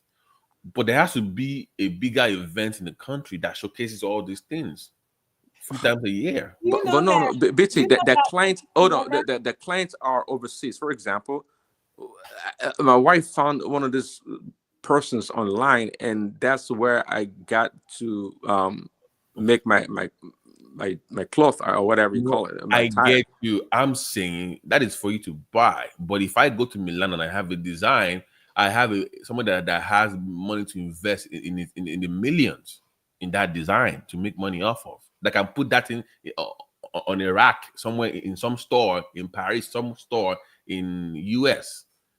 Those guys, those investors, what I'm talking about. But you must be on the runway that they can see, not Instagram. Beyond Instagram is what I'm talking about.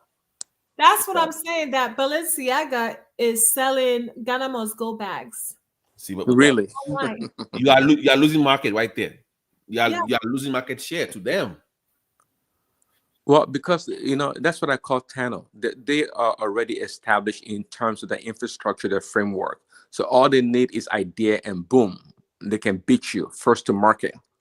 They're already established.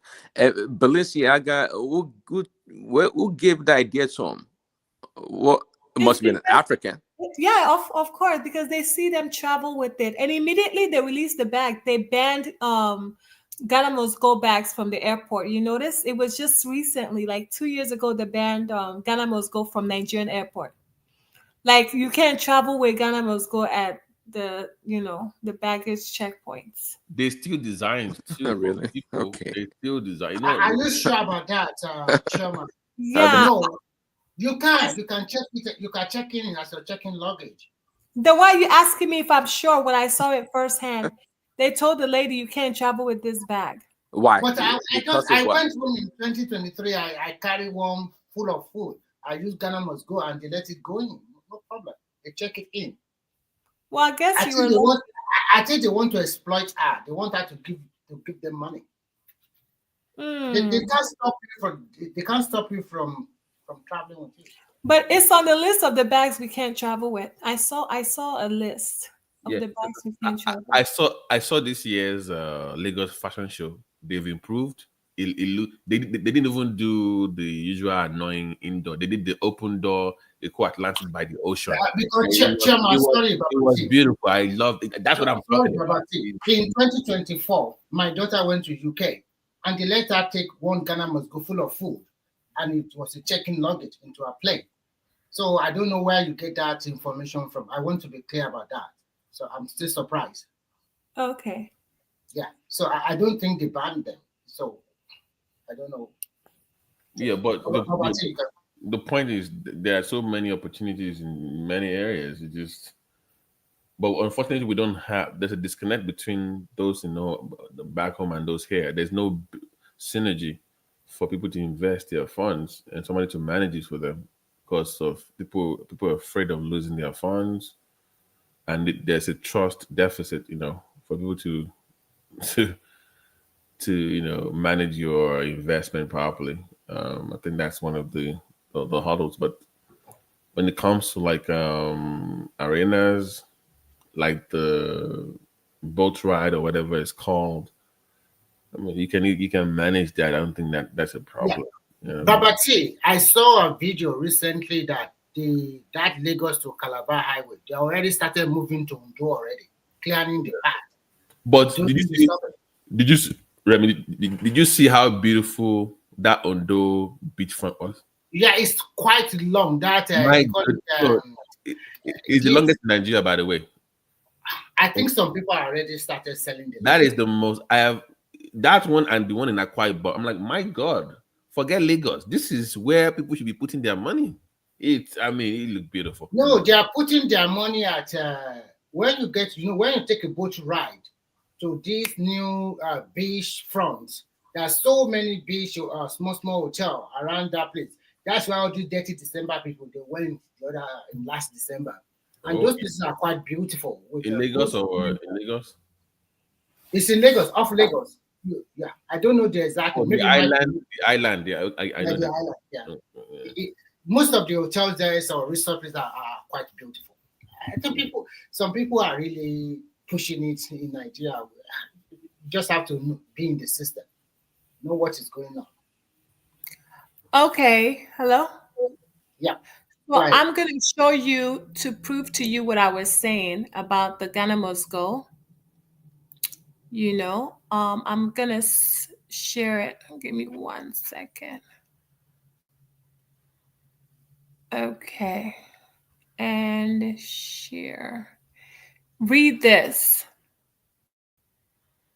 The use of Ghana Must Go bag has been restricted by some airlines that fly to and from Nigeria, but not by Nigerian aviation authorities. So what I'm saying is, right, a lady in front of me at the airport, they told her she can't take that bag to the US. because it was a Ghana must go bag. So when I say I think it's because of Balenciaga released the bag as their designer bag. You get my point? Yeah, I want to ask a question. Is it only to United States they ban it, or to all other countries? Well, I was traveling to the U.S.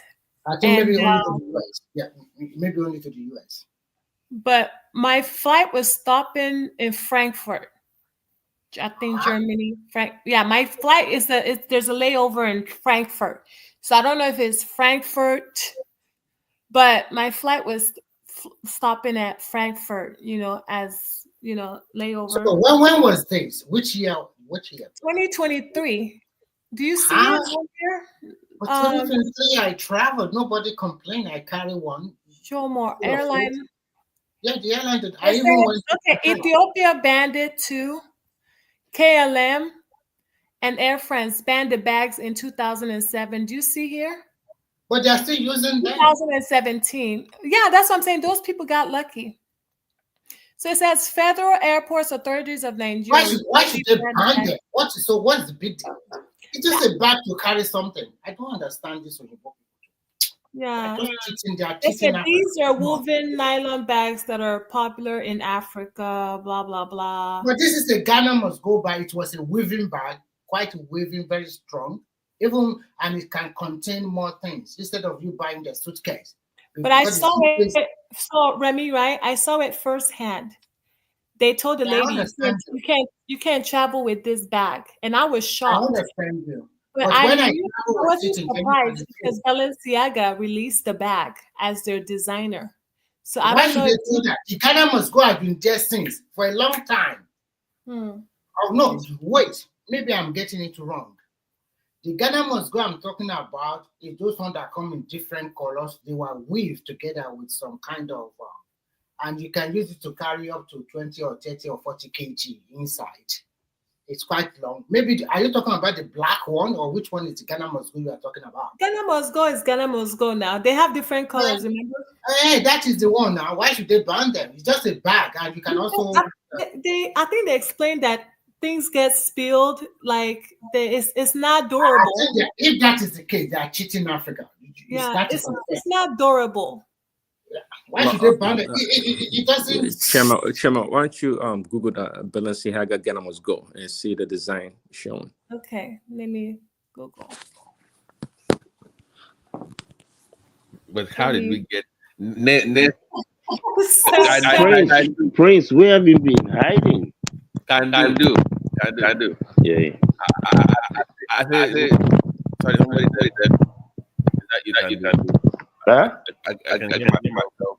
I can hear myself. Yeah. Your mic is. Yeah. I think at this rate, you're gonna have Balenciaga. Yeah, I can hear you.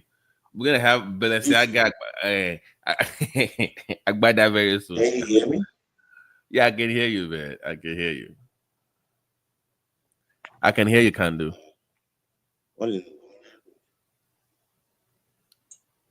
Is Trump there? Is Prince there? Or am I talking to myself? Or? Yeah, I'm here. I can hear you, BT. I said we're gonna have the Balenciaga. They're very expensive. And they're very expensive. There's one going for $2,054. Look at our typical. So I wasn't, and this is okay. This one is Saks. But are they crazy? These are made in Africa. Why are they banning them? Saks Fifth Avenue. This is about 10K in Nigeria, 5K in Nigeria. Do you see our bag? Do you guys see our bag? This is Ghana. Oh, I do too bad. I forget for it. You see, BT, Chema, Ghana must go back that we've ridiculed and mocked over the years. See, it took the white man to make it popular. Now it says this is where it says full on Balenciaga leather handbag. Just imagine. They took the design and make something out of it, and now people are paying thousands of dollars for it. Look how nice it looks. but Chima, let me actually be honest. Yes, sir. If this was made by Nigeria, would you pay that the same amount of money for it? No. Okay, see the problem right there? Because I can get it cheaper. Oh my God. Look at, even the white lady is wearing it. Oh my, did you see this? But I'm saying, Prince, if it was made in Nigeria, they wouldn't price value as much as that. Not even Nigerian women will. Well, because over the years Balenciaga elevated a cheap bag once again. we've ridiculed the Ghana must go is for poppers and for Look at you us. know. This looks terrible, by the way. What the hell is this? Well, most of the design looks terrible, but guess what? What is the name on it that matters? Yeah, but there's no way my wife is putting out with me looking like this. I'm like, you better put that crap. Dude, just like I don't see Louis Vuitton. I don't care for Louis Vuitton. The design is to me is horrible. There's nothing to it, but it doesn't matter what I think. They sell for a lot of money and people buy them. Yeah, so okay, I'm saying very soon, if this one works, you're gonna see Asho okay, Asho fit. What? Why not? Yeah, but why? Okay, do you know how terrible that sounds? Like they didn't want profiting off your design. Well, see, you know the famous Ghana kente pattern fabric. The Chinese are the number one manufacturer of it now, not the Ghanaians anymore. Yeah, and by the way, not don't mean to move. I was watching a video and I don't know why people were getting mad. African Americans were getting mad. They were giving them their citizenship in Ghana, right? And they had white people and Indians there. They were also getting their citizenship, and they were upset that they thought it was supposed to just be for black people only. I'm like, wait a minute, why does it have to be a black? I didn't get why they were upset about seeing other. But see, they want their own safe space. Can you understand that? Then we're not Africa is not the place to be. Then if that's what we cannot be a place where we just have only black people. We have to work. You know, you have to go to the psychic of the African Americans. You know, they feel that after so many years in America, they feel like Africa is a safe place. It's authentic. Wakanda is not real. Of course, it's not real. Okay. Of course, it's not real. But I'm just telling you about their psyche, the way they say. So the fact they're upset, to them is justified. But the reality is that that's not the case.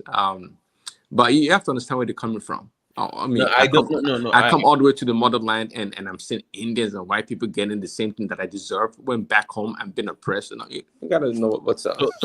So there, no, I don't understand, and I'm trying to understand because it does not make any sense to me. Where if I go to Jamaica and I see Asians there, I'm not gonna say, oh, you're supposed to be. Oh, okay, I see your point. I see your point where they want a safe space, but you have 100 million people to 20 people. So if you have 100 million people living there and about 5,000 white people or Indians, I mean, you're safe, right? You don't have to live amongst them. I don't understand this.